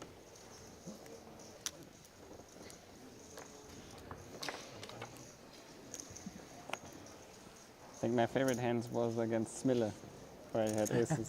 Well, that's a matchup. I mean, against Daniel. When he had aces. Yeah. Yeah, that's my not favorite. You don't think that's a good blaster matchup? I would have loved to be there, but I can totally see he just snaps it off on the row. I think he took like a second or something to just. I don't know the hand. I'm just saying. Okay, I thought those two. Yeah, it was great. It's like I think multi-way pot, check raise, bet massive, all in for infinite. That's supposed Smille like snaps aces like 0.5 seconds or something, right? Yeah.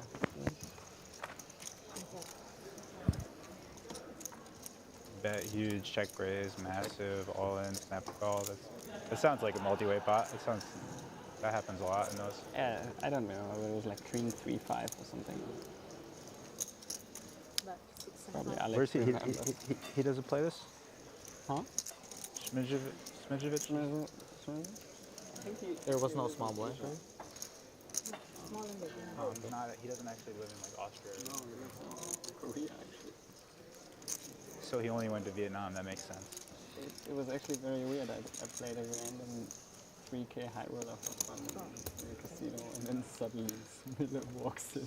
Gigantic German. What's going on? That's very funny. I haven't never seen him before in life. It was interesting. Talking about Daniel Smilkovic, joined us back in Vietnam earlier on this year. Haven't seen him since. No Koreans, because I'm allowed to get Japanese. Did incredibly well out in Vietnam, if I recall. He's just one of those guys that probably likes the lifestyle there. It's like cheap and awesome, right? Like some guys go to Thailand. A lot of guys go to Thailand or whatever.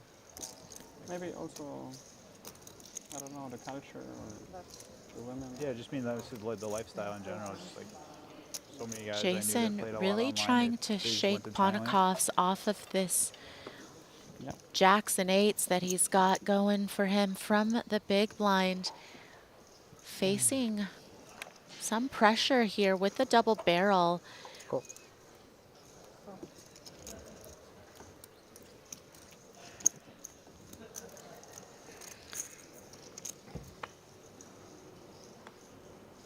Oh, well, life's going to get a little bit easier for Ponakovs now. Yeah, I feel like there are a lot of rivers where Kuhn would have fired the third barrel, but that one probably a little less enticing for Jason.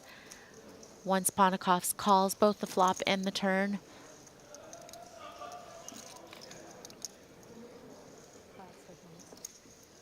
Ever playing leads here in Ponakov's shoes? With all the busted straight draws, diamonds bricking as well. Is he ever going to have like queen 9, queen 10s, 10 highs? What a bluff.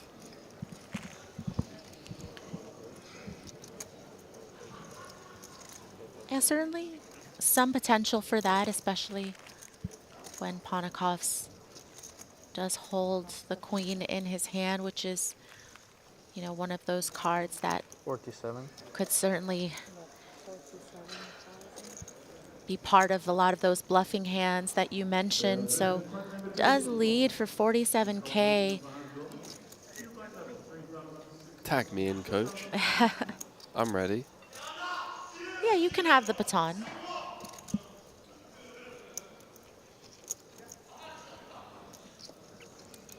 This is also the last Daniel table, table.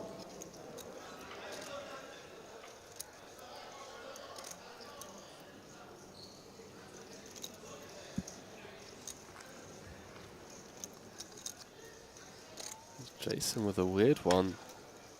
King of diamonds in hand, has a queen as well, blocking some of those straight draws we were talking about. Really thinking this one through, just king high. Thinking of putting the cape on. That does feel like the queen is a bad card to have, though, so looks like Jason does end up mucking, and that was a good effort by Ponikoffs to get a little value on the river, but Jason just too good. Thanks. This is yours. No bluff announced. Ricky Pete. One of those goodie bags as we head back to our table, as we're going to lose our all of us.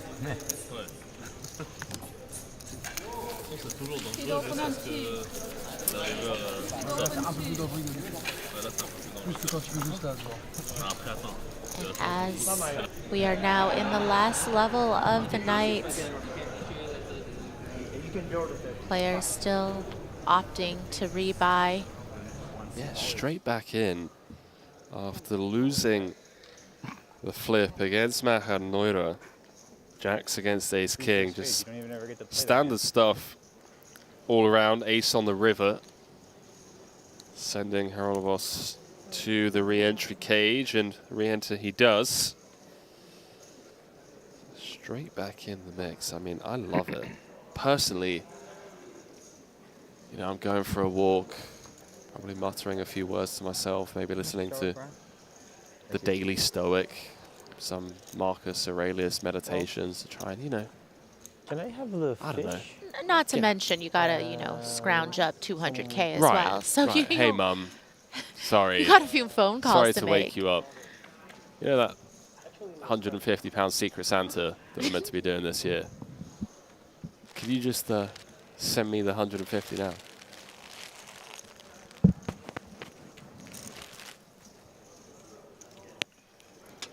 You've all been enjoying this coverage so far. Triton Super High Roller Series here in the Bay, Monte-Carlo Bay in Monaco. 12 days of high stakes action. We'll see for the next 3 days. Our attention is going to be on the 200K Triton Invitational. And switching in between tables on the pro side of the bracket and the invitee side of the bracket, as well as jumping to the outer tables as well. Shout out to the Share Hands crew, the production crew, the entire team. Never used one. You used one? Really does No, take but a small it's village weird moment with that. to pull off a Triton Super High Roller Series stop. That's what's really happening. Yeah. My friend, And they call us in. his luggage got lost, and he could recover Me, it you, with his AirTag. Randy, I Ali. actually stole it from the airport. Yeah, because like you don't Just really get need to it on your talk phone. breeze Like your for phone 12 does it days. itself, right? Yeah, we've got the easy job. We really do. Oh, somebody stole it and you got No it. hot water Yeah, got private security. in the hotel room. You know, it's just like, you know, Stuff like iPod. just love it. You know that iPad, first phone, it all has it. shower after a long travel day, a transatlantic flight. Grandpa Oh, and then you're just like, you know, I'm all for cold showers sometimes when you want to have a cold Yes. shower. Yes. Not, you know, by choice. Exactly. Yeah. Oh, they're the actual Apple ones? That's dope. Yeah, that's pretty cool. They're amazing. I have them on all my stuff. Like I've had them. Talking about switching to outer tables, here we go. Yeah, again, Danny Tang Raise things up to 11K from +1. Greenwood defended the big 7-4 deuce. A couple of spades. Danny continued for 11 into 30. Greenwood hit him with the check raise to 40,000. Danny called. Ace of spades on the turn. Didn't slow Greenwood down. Fired for half pot, 55K to 110K. Danny called, and we're now at the river. 9 of diamonds. And Greenwood has bet pot. Pretty much putting Danny to the test for all of his chips. I think just 229. Pretty credible line here, all things considered. Check raising the flop, spades getting there on the turn, as well as the 5-3 for the straight.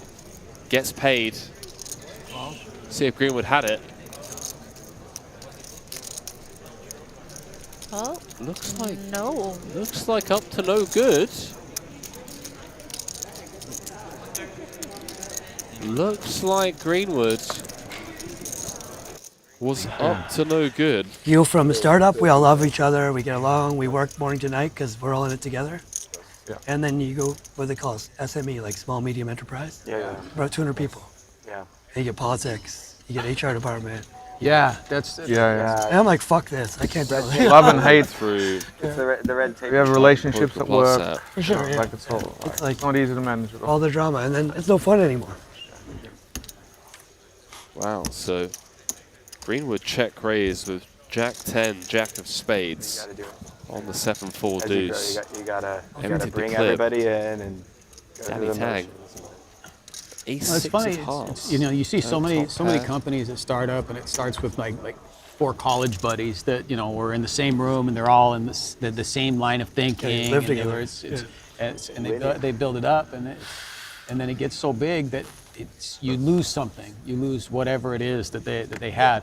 It makes a bunch of money, but What I've noticed when it's like 4 friends too is that they often have something they're missing that's pretty important to the business. Yeah. You know, some cultural element like they don't know how to hire right, or they suck at finances. Or, Right. You know, something like that usually pops up and they don't see it. And so yeah. Well, they need someone. figuring it out. They need a gray hair guy. You don't have the gray hair yet, but they need someone on the board that can help them with that, right? Oh, sorry. Wow. That's really far away. Get your notepads out, ladies and gentlemen. Any entrepreneurs out there, committed now. business startups. What was your great first business? insight. Poker News. What's first? That was my startup. Sure. Great story. Yeah. Fantastic Poker News, business that's people. Were you happy when you Andrew sold it? Pantley. A little bit sad. A little bit. Derek Haney. Yeah. Maggie. We don't have big chips, no? Yeah, we made it big. got about 130-ish behind. Chips might be going in the middle here. Hajiv with the cutoff open. Derek flatting from the small. Nagy with a sizable squeeze. Feels pretty committed. Around a third of his chips in the middle. Yeah, and both Hajiev and Haney have really strong hands. I don't think that either of them are looking to fold. We see Hajiev, though, put in the 4-bet to 125K, which definitely puts the 10s in a very difficult spot now. But granted, you know, from these positions, still 10s are so strong. All in. Oh, wow, and Haney just goes Good, all Derek. in. Can we do this over? How the hell did I get myself into this? I give up. Wow. Can I get a count? Bravo. I like that. And I think the thing is in this spot is Hajiev's wondering, you know, what type of hands is Haney going to just call from the small blind versus 3-bet that's willing to essentially back shove now against the 4-bet. Usually the small blind is not a place that you're going to find too many traps. This move definitely confusing Hajiev a little bit in terms of what types of hands Haney's going to have in this spot. I mean, credit where credit's due for finding the jam here. Not easy, given the action. Nagy managing to get out of dodge. Wow! I didn't see the raise originally. Sorry. I had a hand. I had a hand. Phil was probably the only one who didn't have a hand. I had a hand. Everybody had a hand. It You is. have a hand. Yeah, we were playing open, just so there's no complaints. We were just opening all the cards at the end. So we don't have to check tonight. Really? Oh, yeah, you'll It's From on TV Rabin anyway, right? Hajiev. It's just easier. You have less stress. Oh yeah. Oh yeah. I eat myself, okay. You don't mind, right? One whiskey here. We can do it again. If you I had want. ace jack. Does anyone mind? We just jack. opened at the last two Yeah. hands. About to squeeze. Yeah. The water's for me, water for this guy. I had 10s. I was going to limp re-raise all I in. had 9. Wow. That's a good laydown. Amazing. Laydown. Especially because of my stupid but play. I raised because of all this shit. I know. You made the call, the limb call. Yeah, I meant to limp re-raise. Both of them. Oh. Both of them are for this gentleman here. One for him and one for his friend.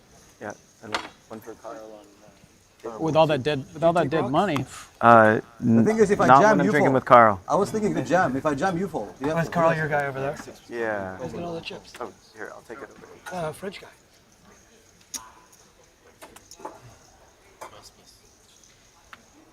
Wow. The thing is, if I jam, you probably fall.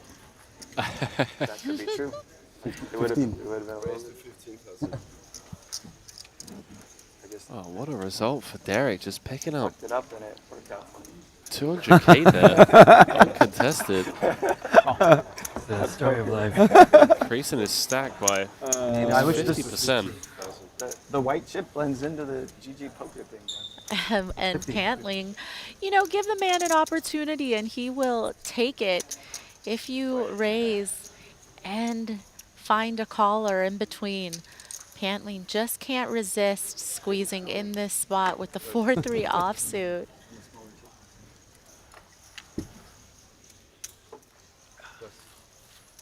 Gets ace jack to fold and Well, I should have got it in last time. I shouldn't be doing it this time, so let's just stick with it. Pantling's like, I wish you would just fold. At least you get to see a flop. Zigging when I should zag. Don't forget, I've got ladies 10 and gentlemen, levels of fun so far. casual And a rebuy, $200,000 buy-in, right? Wow. What boring flop for Nagy. King 5-5, and he knows it. He knows it. Gets shown the 4-3. We'll play a show, yeah. Nuts. Nuts. That one. That one's not the same as when Petrangelo said Okay. nuts when he rivered a boat. Not quite the same. Or not even close. Wow. Somebody's trying to rebuy. $200,000 buy-in, ladies and gentlemen. I might start There's all drinking again. sorts of shenanigans going on. Not the worst idea. If it just took one This hand. table. Elton stacked me 3 times and I'm still alive. Oh, wow. I quit for one day and I was having second thoughts just now. Later on, we'll have a beer or something, or whatever. You don't drink beer, I'm sure, but. No. One of my favorite phrases from For sure. Simpsons. I'm never drinking again. Oh, look, alcohol. Steal from the rich and give it to the poor. Steal from the rich and give. Well, I don't think you're poor. Give to the less rich. Qualified, yeah, less rich. Where's the 13,000?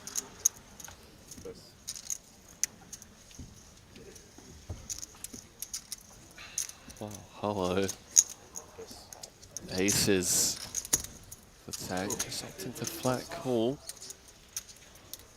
Perhaps due to some of the shenanigans that have been going on. Players behind would lead to a tough spot for Elton, as he has allowed the King 10 and 8-7 to see a relatively cheap flop as it comes ace 8-7 bottom 2 for Nagy, and this is just going to be showers. Very unfortunate. And wow, just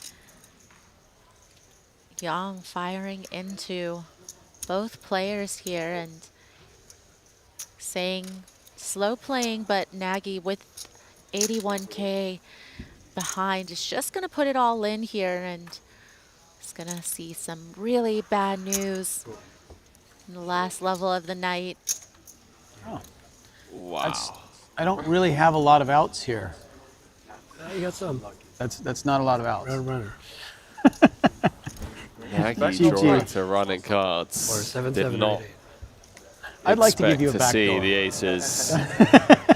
Nice hand, brother. See if Sang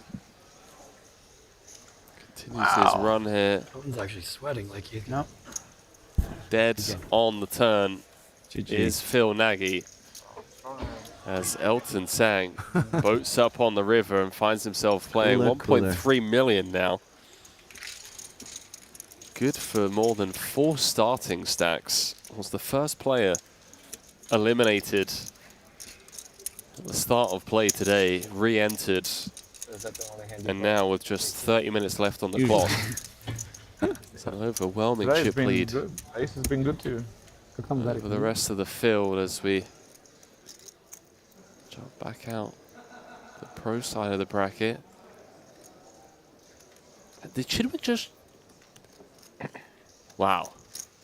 Chidwick finding the check back on the 7 of clubs river.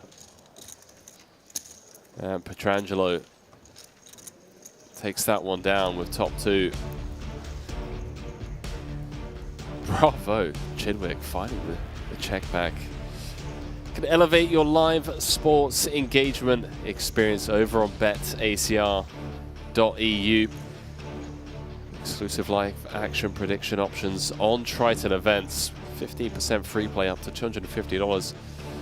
I wouldn't have predicted check back with the aces there, but that is why Chidwick is widely regarded as one of the best in the world. As we head on to the outer tables, it's like Ben Heath has been showered, jamming his 10 bigs on the button with 10-7. Did flop an open-ender on the Queen Jack 9, but bricked out on the 7-5 run-out brewer with the aces holding.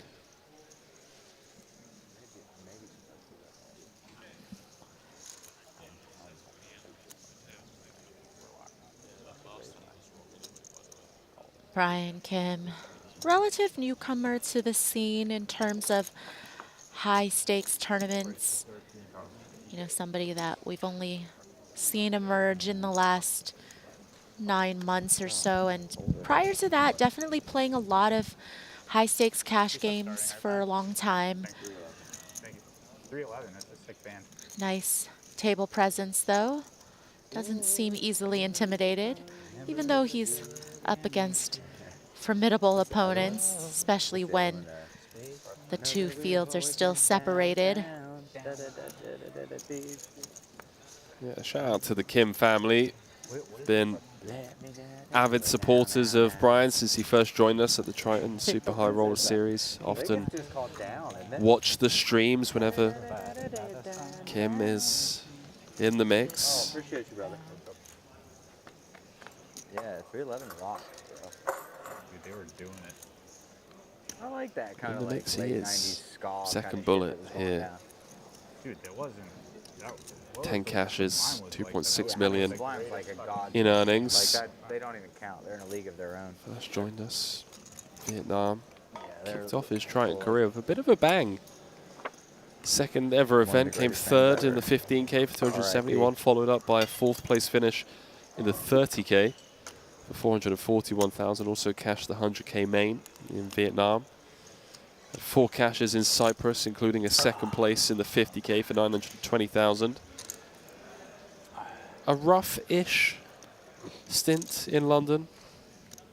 Did cash the main, also cashed 25K. And a rough turn as Pietrangelo turns a pair of 3s, but Kim still quite a bit of equity with that straight draw and the flush possible as well. And that second barrel, excuse me, the first barrel actually, as the flop went checked, gets it done.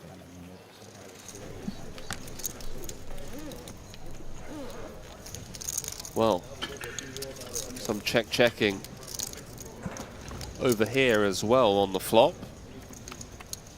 King 8-7, couple of clubs, one spade. It was Mateos that opened on the button.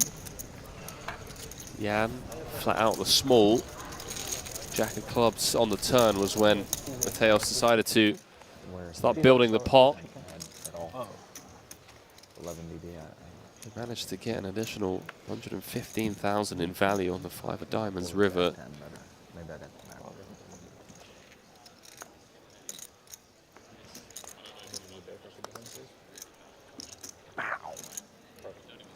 Would you have versus Mikey there, Pony? Queens, kings, or aces versus Mike? Which one? Maybe bluff, maybe ace king. Sick. Nice hand. Ace queen I suited? had 6 of clubs in my hand. What the fuck? He really put it on him. He put the streets on him. He put the ace-6 suited on him. Still blasting. Fedor raising from the button with Sometimes you gotta do ace-8 it. and Garignani. 5 seated, ace 5 seated. Yeah, sometimes you gotta lift it. Just 90K from the small blind. Gonna shove ace-10 of spades. How much is it? 15 big blinds. He can't push around everyone. Should protect the table, right? I get you, bro. You take care of us old men. You get out there You know, and fight some the of front the lines for us old men. range that is going to be shoving here is going to contain small pairs and some king-queen type hands as well. So 7 and a 6. Fedor with ace-8 I just see a decides to 7 make and a the 6 on this call, board but is somewhere. dominated. Came to me in a dream. Fair fight. Yeah, couldn't put it better myself. Yeah, gonna be some suited broadways in there from Pedro. So far, so good. You got a 7. For the Brazilian. Came in a dream, bro. 6 on the turn. Nah. Well, you know what the river is. Sounds like a trolling Fedor. Oh, Chomsky. Oh, that's a choppy. Chop hard. What? Chop hard. Chop hard? It's a choppy. Chomsky. Fedor will take it. West Coast chop. I do feel like Fedor is one of those guys that is dubbed, you know, the run good kind of king. The man's blessed, no doubt. I just think he's got a lot of talent. And that's why he seems to always be winning. But It's the whole, he's putting himself in a position to get lucky. Exactly. I got you. It's that old saying where opportunity and preparation meet.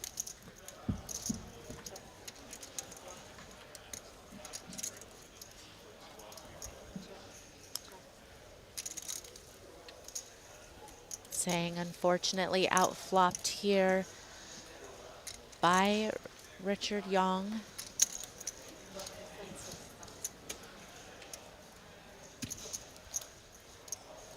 But it's Mikolaj who does the betting, feeling like perhaps when checked to him, he could use some protection and maybe sevens are ahead with just one overcard on the board.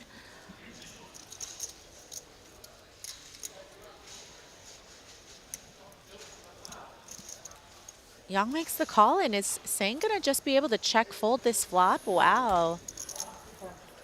Little smirk to himself under the hoodie as well.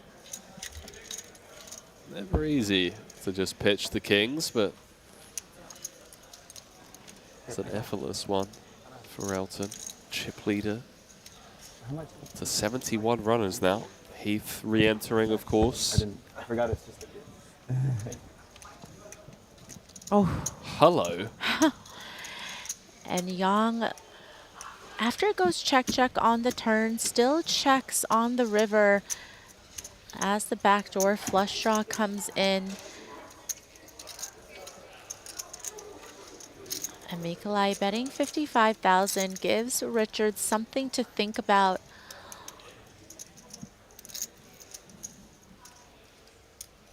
I think the real question is if Yang was outkicked by a better ace-x on the turn, would those have bet the turn versus checking back?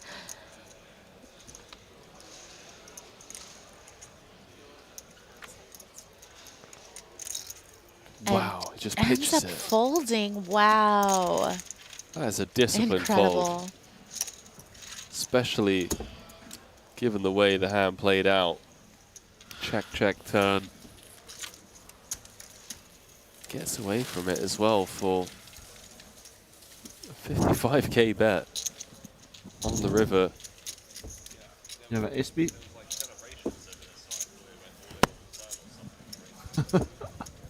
We're gonna see anyway. Do they show that? They don't show the hands for this secondary table, do they? No. Oh yeah, They're that's interesting. true. If they're interesting, they show, right? Yes, we do. We've seen it all. We've heard The it. ink's drying over there. They've only played 3 hands. Yeah. Yeah, exactly. Time bank folding everything. They might not show everything here. Maybe you can choose two tables. Huh? No, I've had some fun ones. Huh? You can choose a table to watch this table, maybe. I think it's one string. One string. I took a peek. Yeah. At dinner break. It looks like somebody's producing it. So props to the producers here. Hey, shout out to the producer. Oh, I like this Derek guy. First time I've ever commentated on him. Taking a peek at the stream by the sounds So of even it. that with your son? Yeah. He'll still never leave? It was Derek Haney. 0.01 frequency. Do apologise. Was with us in London. He made a mistake. The Luxon Invitational did not catch. I mean, never a thing, obviously. You're in the matrix. I was expecting I can put pressure on that guy during that period. You did. For 1 second. Yeah, the 6'5" guy wearing the Teddy KGB suit that looks like he from came out of fucking. came out of the 1800s. No, he came out of the fucking. I had no info that was just a 10K event for 60,000 BC, out of a cave. Talking about Smilkovic. He was packing. He had a bow and arrow with him. He had a fucking giant log that he would hit things with his hand. Kim opening the button with ace deuce off and he is very Honikov's not afraid. in the big blind with king 4. Certainly could Yeah, he's the man. go for a 3-bet with this plenty type of of guys. hand. Oh, yeah, he's Some like- players will just call as well, but you know, when it's He's got the that long big lost gap. Greenwood brother that was raised by a wolf. King is also a nice card to have as well. Sometimes we'll play better as a 3-bet.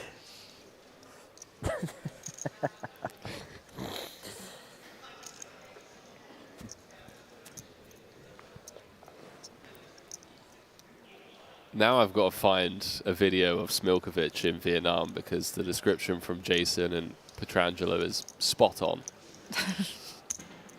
He rocked up in a full Triton jumpsuit, the red and yellow one that was released at the start of the year. And he was just a spitting image of Teddy KGB. Like, really? just looks and the whole tracksuit vibe and his mannerisms and the way he's carrying himself, and we kind of nicknamed him. Like, it was like, and that was for the first event, and then he rocks up with the tracksuit at the second event, and the third, and the fourth. Oh, okay, all right. Look, if you're gonna rock up with the tracksuit 5 days in a row, What was your hockey number, Nick? with Ali Najad in the booth, I was 2, 4, and 22. he's gonna pick up on it. I would have. The I would real have guessed question like is a single-digit number. did he wash it in between? Was it the same one? Did he just buy multiples? Well, I'm curious had about it. the hygiene Then I had factor. to be 22 Yeah, when I was a freshman. the and I went result to 2. itself is kind of Rob Blake, is that why? in the 22 is sticks. 4. Yeah, 2 plus 2. That's why I did 22. Eastern And I Vietnam. was like the 2s. I went single digit when I because old No enough to big take a risk. towns within a good, 2 is a you sweet know, number. 20-minute Yeah. drive. Do the 4. So a lack of Bobby Orr, dude. laundry services, I would say. Yeah, I should have known. Boston. Perhaps in Boston. the I met him bathtub, at Bertucci's, you know, this bar of pizza soap, chain. You the old remember? hotel Oh, yeah. method. Who knows? Chidwick looks down at ace queen on the button. Cut off open from Kim. Could be trouble. That's KCG. Later the night. Oh, yeah. Sounds like some Oh, celebrations. now it's late for him. It's 12. That's a call? He's dancing. It sounds like he did something to He must have. somebody. I see the pot getting pushed to him. Bob loves it.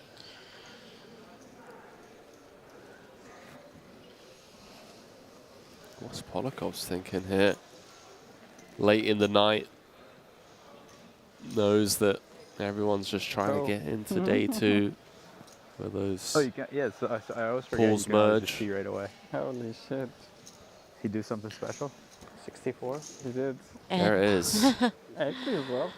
Ponikovs is one Fighting of the back. table, big stacks. Just can't help himself. Kuhn with ace king Basically goes in the big Okay, blind. so he Wow. Checks queen 9-5. Rob bets small. And- He shoves infinite. And Rob calls with like king jack. ace 9 or something. This just looks like And such he- Yes, jack 10. a great Yeah, of course. spot for That's it. Brian Kim. What a setup short here. Too much short there, yeah. Missed the 5.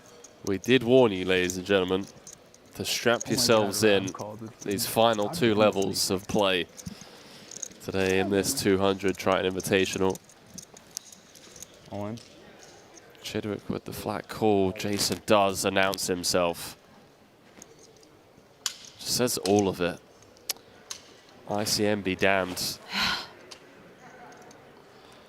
That's obviously going to make life easy for Chidwick. Ponikov's caught with his hand in the cookie jar. 64K dead money of his going to go in the middle, and Kim just gets to click the call button. I guess I ran into aces. With a nice Maybe I can little get there. 77K layover.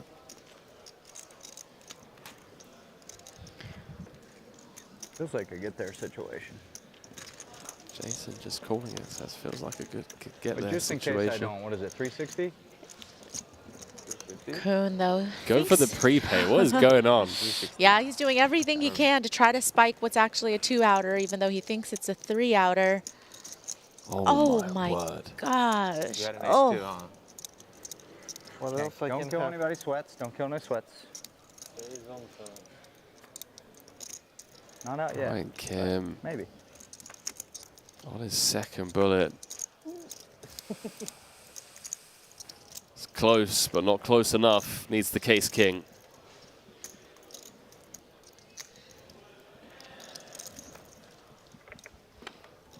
Painful start to the So series gross. for Brian Kim. Bullet number 2 Had no ace. just showered. Didn't turn a set. did you? Kings coming up short against the ace king is Queen 4 suited. Jason Kuhn, That's brutal, bro. Sorry. 9-time Yeah, have a good week, man. Triton champion,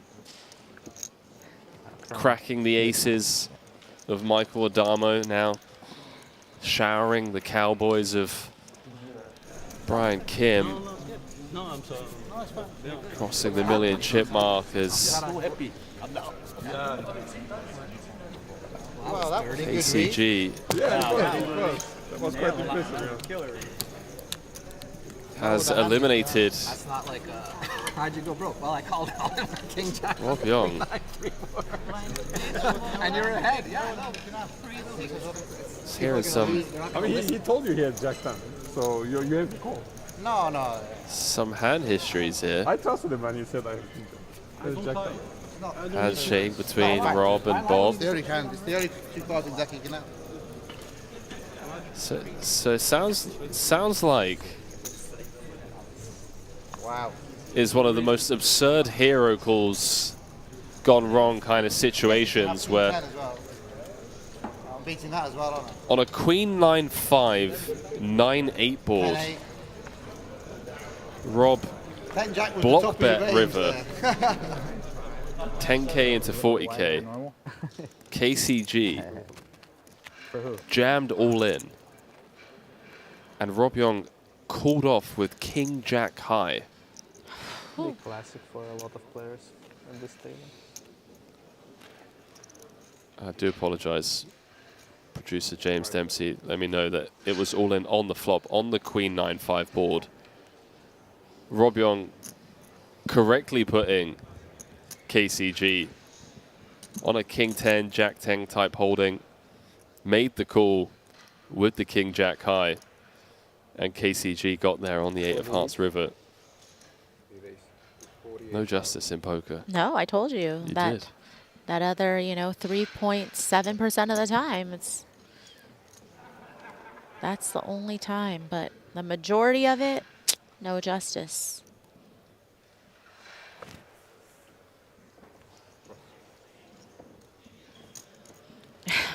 That's why there were celebrations from that side of the room. KCG getting there up to third on the leaderboard. Only 3 players have crossed the million chip mark. Elton Sang, Jason Kuhn, and now KCG up there as well.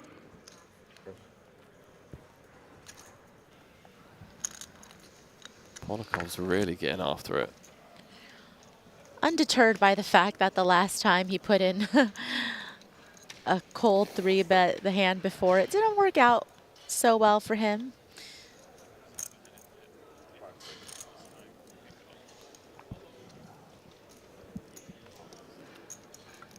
Chidwick gonna take a peek. Out of position with the red 6s.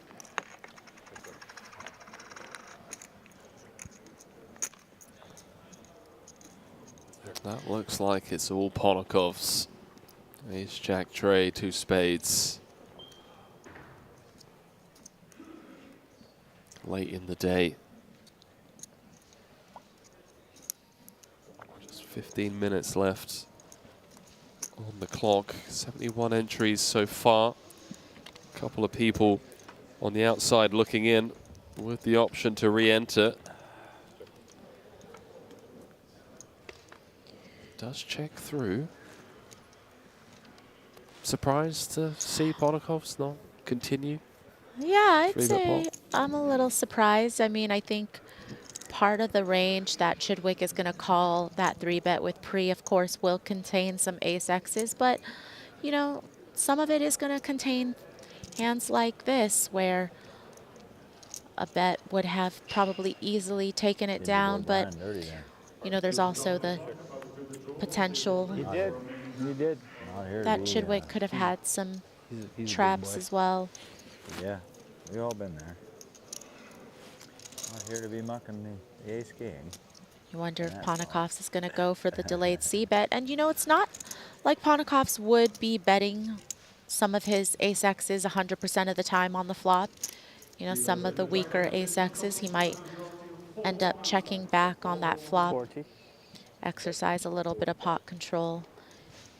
So it's not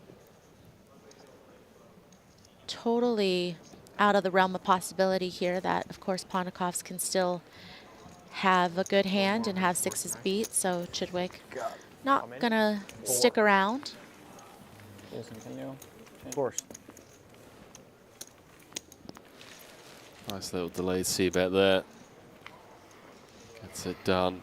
How about that for a stage? The backdrop as we head back out once more as KCG is in the tank against Orpin.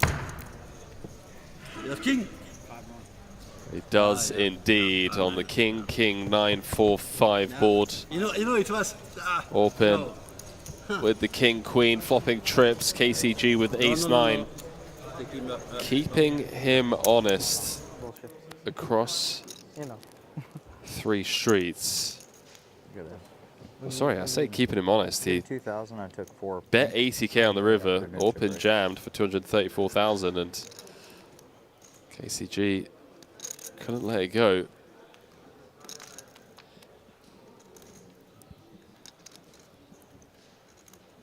13. Race to 13.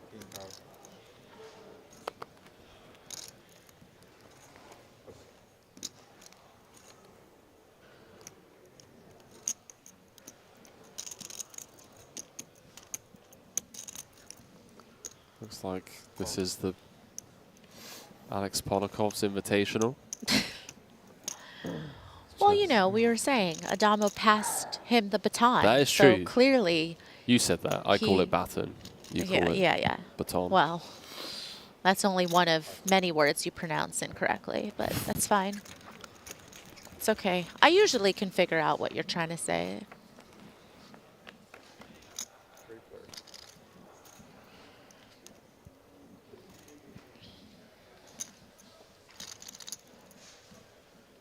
Incredibly superfluous.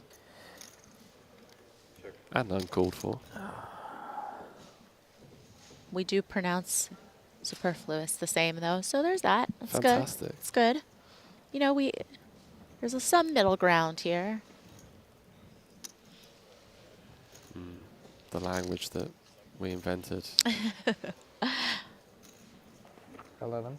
The Queen's English. Could be fireworks here late in the day. Ponokov's with top on the 8-6 4-board. Man, you can't even open your Fedor email defending anymore. big. There's so much fucking spam in it. It's like crazy. It's fucking nuts, dude. I do it every day. Little Somehow I pair. have a system. You do have a good system to keep No. all the shit out? Well, I just scan through it And just don't look at anything? I just mark, read it. I never miss anything. Action, turn card. Wow. Thing to tell me is that I miss emails. Ponokov's turns top 2. Fedor turning the second nut flush. 67,000 in the middle. 181 back. Yeah. It's been a long day, huh? Bunch of folders. The Brazilian Prince of Monaco. Look at that smile. Jesus Christ, man. You put Jason and Nikki P at a table together and it is just absolute nonsense. Monaco. Ça va bien? Je suis américain. Fedor opting to lead on this turn. Yeah, Flush completed. interesting. Especially on a card that does favor the pre-flop aggressor. You know, a lot of the times, if Holtz checks to Ponokov's, Ponokov's would see this as a pretty good card to bluff at and continue to fire. And here, Ponokov's actually with a real hand, though. Buongiorno. That was the guy that he wasn't in many bad ones in our lifetime. Huh? No, a legend. I hate to read this stuff about him. Oh, is he a bad guy? He beat the shit out of Angelina Jolie. Did he? And his kids, yeah. Really? Yeah. Wow, Ponokov's going nowhere. Understandably so. All these guys are Jared Leto, huge 15. Predator, and Danny Masterson. Fucking 3 diamonds. Apparently, I mean, there's some other shit that I've seen. Bricky as it The dude that was on gets. that 70s show, he's like the worst rapist in history. Oh, I knew that. Yeah. And now in Holtz's mind, I think he's beginning to understand that Ponokov's has a pretty strong hand to bet the flop multi-way and then call on that particular turn card against Holtz's lead. Yeah, well, that was like Requiem for a Dream was not that it was Curious to see if Fedor just goes for the jugular here. Does he just go for it all? Put Ponokov's in a world of pain. It had like ace-jack with the jack of clubs. I was living kind of that. Ponokov's would be in a tough spot. Ace-king, king of clubs. Any ace-x, basically, in a world of pain here. It gets even crazier now. Because Fedor does have so many gut shots with a club that scene fucks with me too. turned themselves into a bluff, and it looks like he is going to go for almost all of it. Maria, what a spot late in the day. Yeah, as you mentioned, you know, some of that 7x club, 5x club Those type of hands that potentially take this line. Everyone was just jamming that Ponakos. Yeah, fucking Gary Jules. In a really, really tough situation. One of the last hands of the night. Dun, dun, dun, dun, dun. He's riding his bike down the hill, the Tears for Fears song. Yeah. Good spot to use your time banks. I wonder if that guy's one of these crazy scumbags. I don't think so. I think he's the man. Going on. Oh, really? I think he's the man. I thought he was like a sociopath. No, I think he's the man. I think a lot of people like him that I know. You know who's the man? Leo. Yeah. He's the man. He's a bro. He's a good dude. Probably just wondering how many of the offsuit combos that contain, you know, a 7X or a 5X that Holt is going to defend from the big blind, but does end up making the call. Fedor Holtz, ladies and gentlemen, scooping a 423,000 chip pot late in the day to get gets paid. Remember that song? And this is my. It's how's that song go? Oh sure.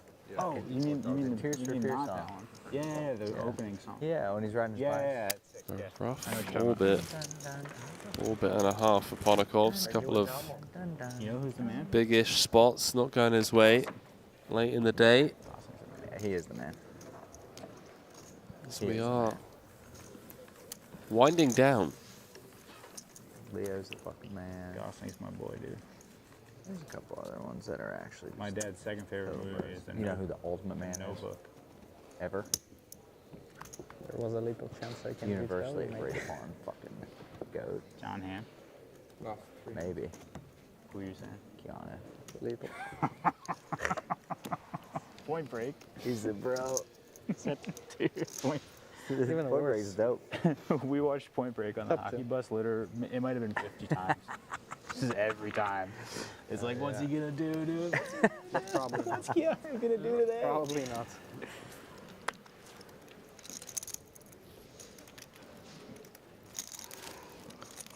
Jason currently second in chips overall. 1%.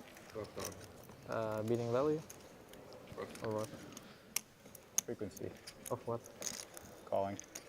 Was my hand? Yeah. No, pretty high. Feels a bit early in the day to ask questions like that, Nikki. Like, let him play a few hands before, you know, rub salt in the wound. I would have been sad and called if you shoved. Would have been very sad, and then I would have went like a good luck.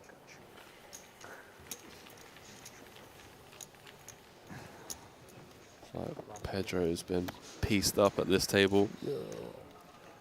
Playing 17 bigs now. Yeah, very sad. You have 15 bigs, right? No, I'd have been somewhat happy to call with that, even though we're fake flipping, but yeah, I would have called you really, really quick. Maybe slightly better. I don't know. At ace-9. Ace-9. Yeah, I would have called you. Now I got that song stuck in my head.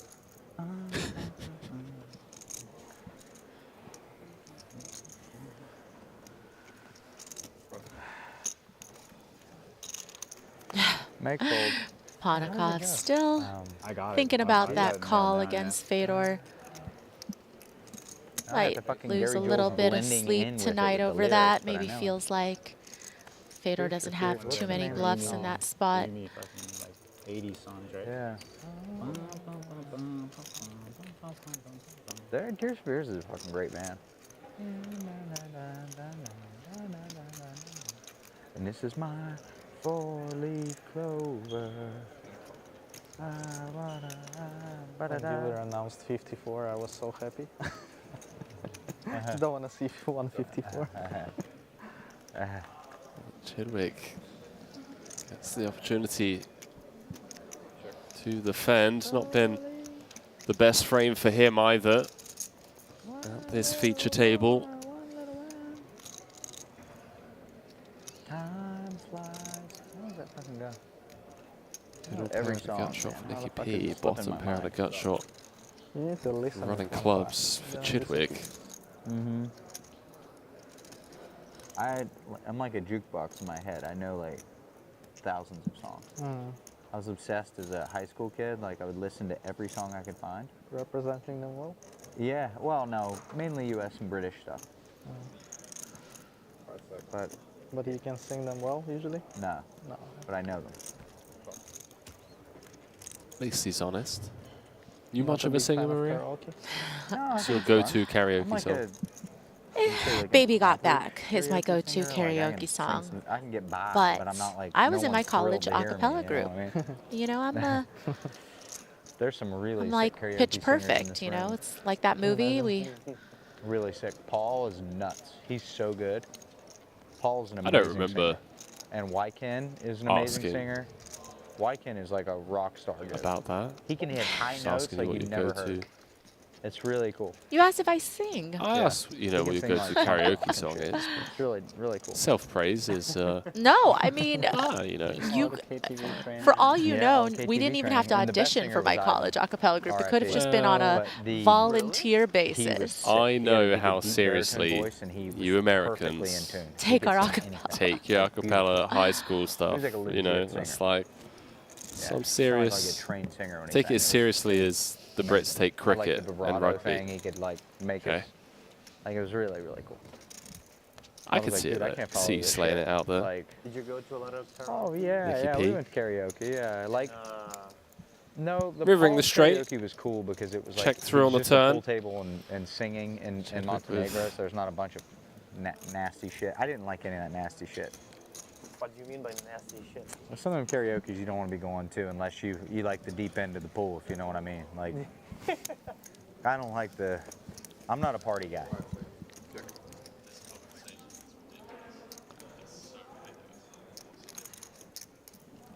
You would like it.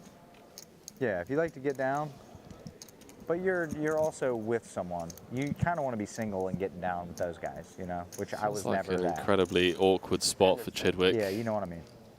Once That wasn't my speed. Your girlfriend would Trangelo like does inevitably Yeah. it. Is she your wife? No, it's your fire a bet out here. Attaboy. 77k in the middle, and it is a pot-sized river bet from Nicky P. Last hand of the night. 10 levels played here. But you heard the stories of Monte-Carlo Bay. Day one of the Triton No, Super actually, it High was Roller just a Series. read. Oh, just from getting to know you guys. I thought you took like Invitational. you would actually. I mean it. You would actually have fun. Like it's. Oh, it's if you take your girl, it's really fun. Yeah. Yeah, it's really fun because then there's nothing creepy about it. 17 So there are stories. runners. Yeah, that's fun. 14 million in the Alright. prize pool. F-Math. First two levels of play I got tomorrow. it. Going to see Yeah, that's great. the brackets merge Getting together weird with your girl is the 50-50. best. Invitees fucking with the best, pros. Never forget that. Bianca and I going to Burning Man together, best times ever. This I want to do. Shout out Burning Man as It's Chidwick so much fun. With finds your the girl, fold. It is so much fun. Like Rough everybody's like, oh, you got to be single at last Burning Man. hour Nah, of be with play. your girl. That is like the best. for Chidwick, but it's going to bag. Bro, it's like an adventure. Like you're on bikes. Half a starting fucking stack. Cruising through the desert together, climbing. Lifeline shit. to spin it up tomorrow. No, but if you got your girl and there's like music and you're riding your bikes and you're stopping different camps Perhaps eating time food for and one shit, more it's hand. like really fun. And Mike, what? What you got over there? You got 4 or 2? I mean. I just don't like That's that 3? lack of comfort. Kind of a comfort guy. Yeah, no, and it is very uncomfortable. It's super uncomfortable, right? Yeah. You wouldn't dig it, really. I like to, all our vacations, whenever You been to Burning Man? No, and you know, Burning Man isn't for everyone. Exactly. That's I'm the exact But same way. I like being the in nature, burners- but also bougie at this point in my life. They love it. And the ones that, you know, aren't interested in going or maybe have gone once and it just wasn't their speed, you know, they. My fault. It's a very polarizing topic, I find.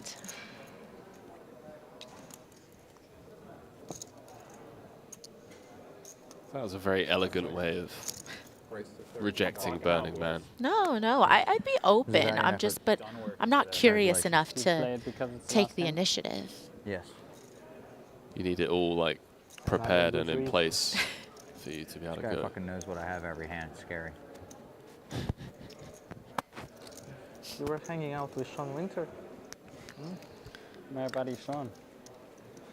I Pedro have a Telegram chat. jamming on the button. A couple of sevens. Yeah, last hand of the night. Literally knows what I Decides have that it's every good hand. enough to I go said with. Doyle. And Take it. Kuhn can't call Flip? against 16 bigs. Kinda. I was gonna get there. Let's see a flop. Night's over. I'm getting there for sure. Can we see a flop since the day's over? No, come on. I mean, Putting the dealer in a bit of a tough spot there. He's just trying to do his job, but Yeah, it's good for the. Everybody wants to know.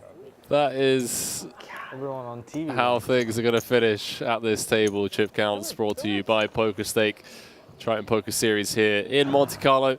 Jason Kuhn bagging more than $1 million. Oh my God! Was that open-ended straight flush draw? No.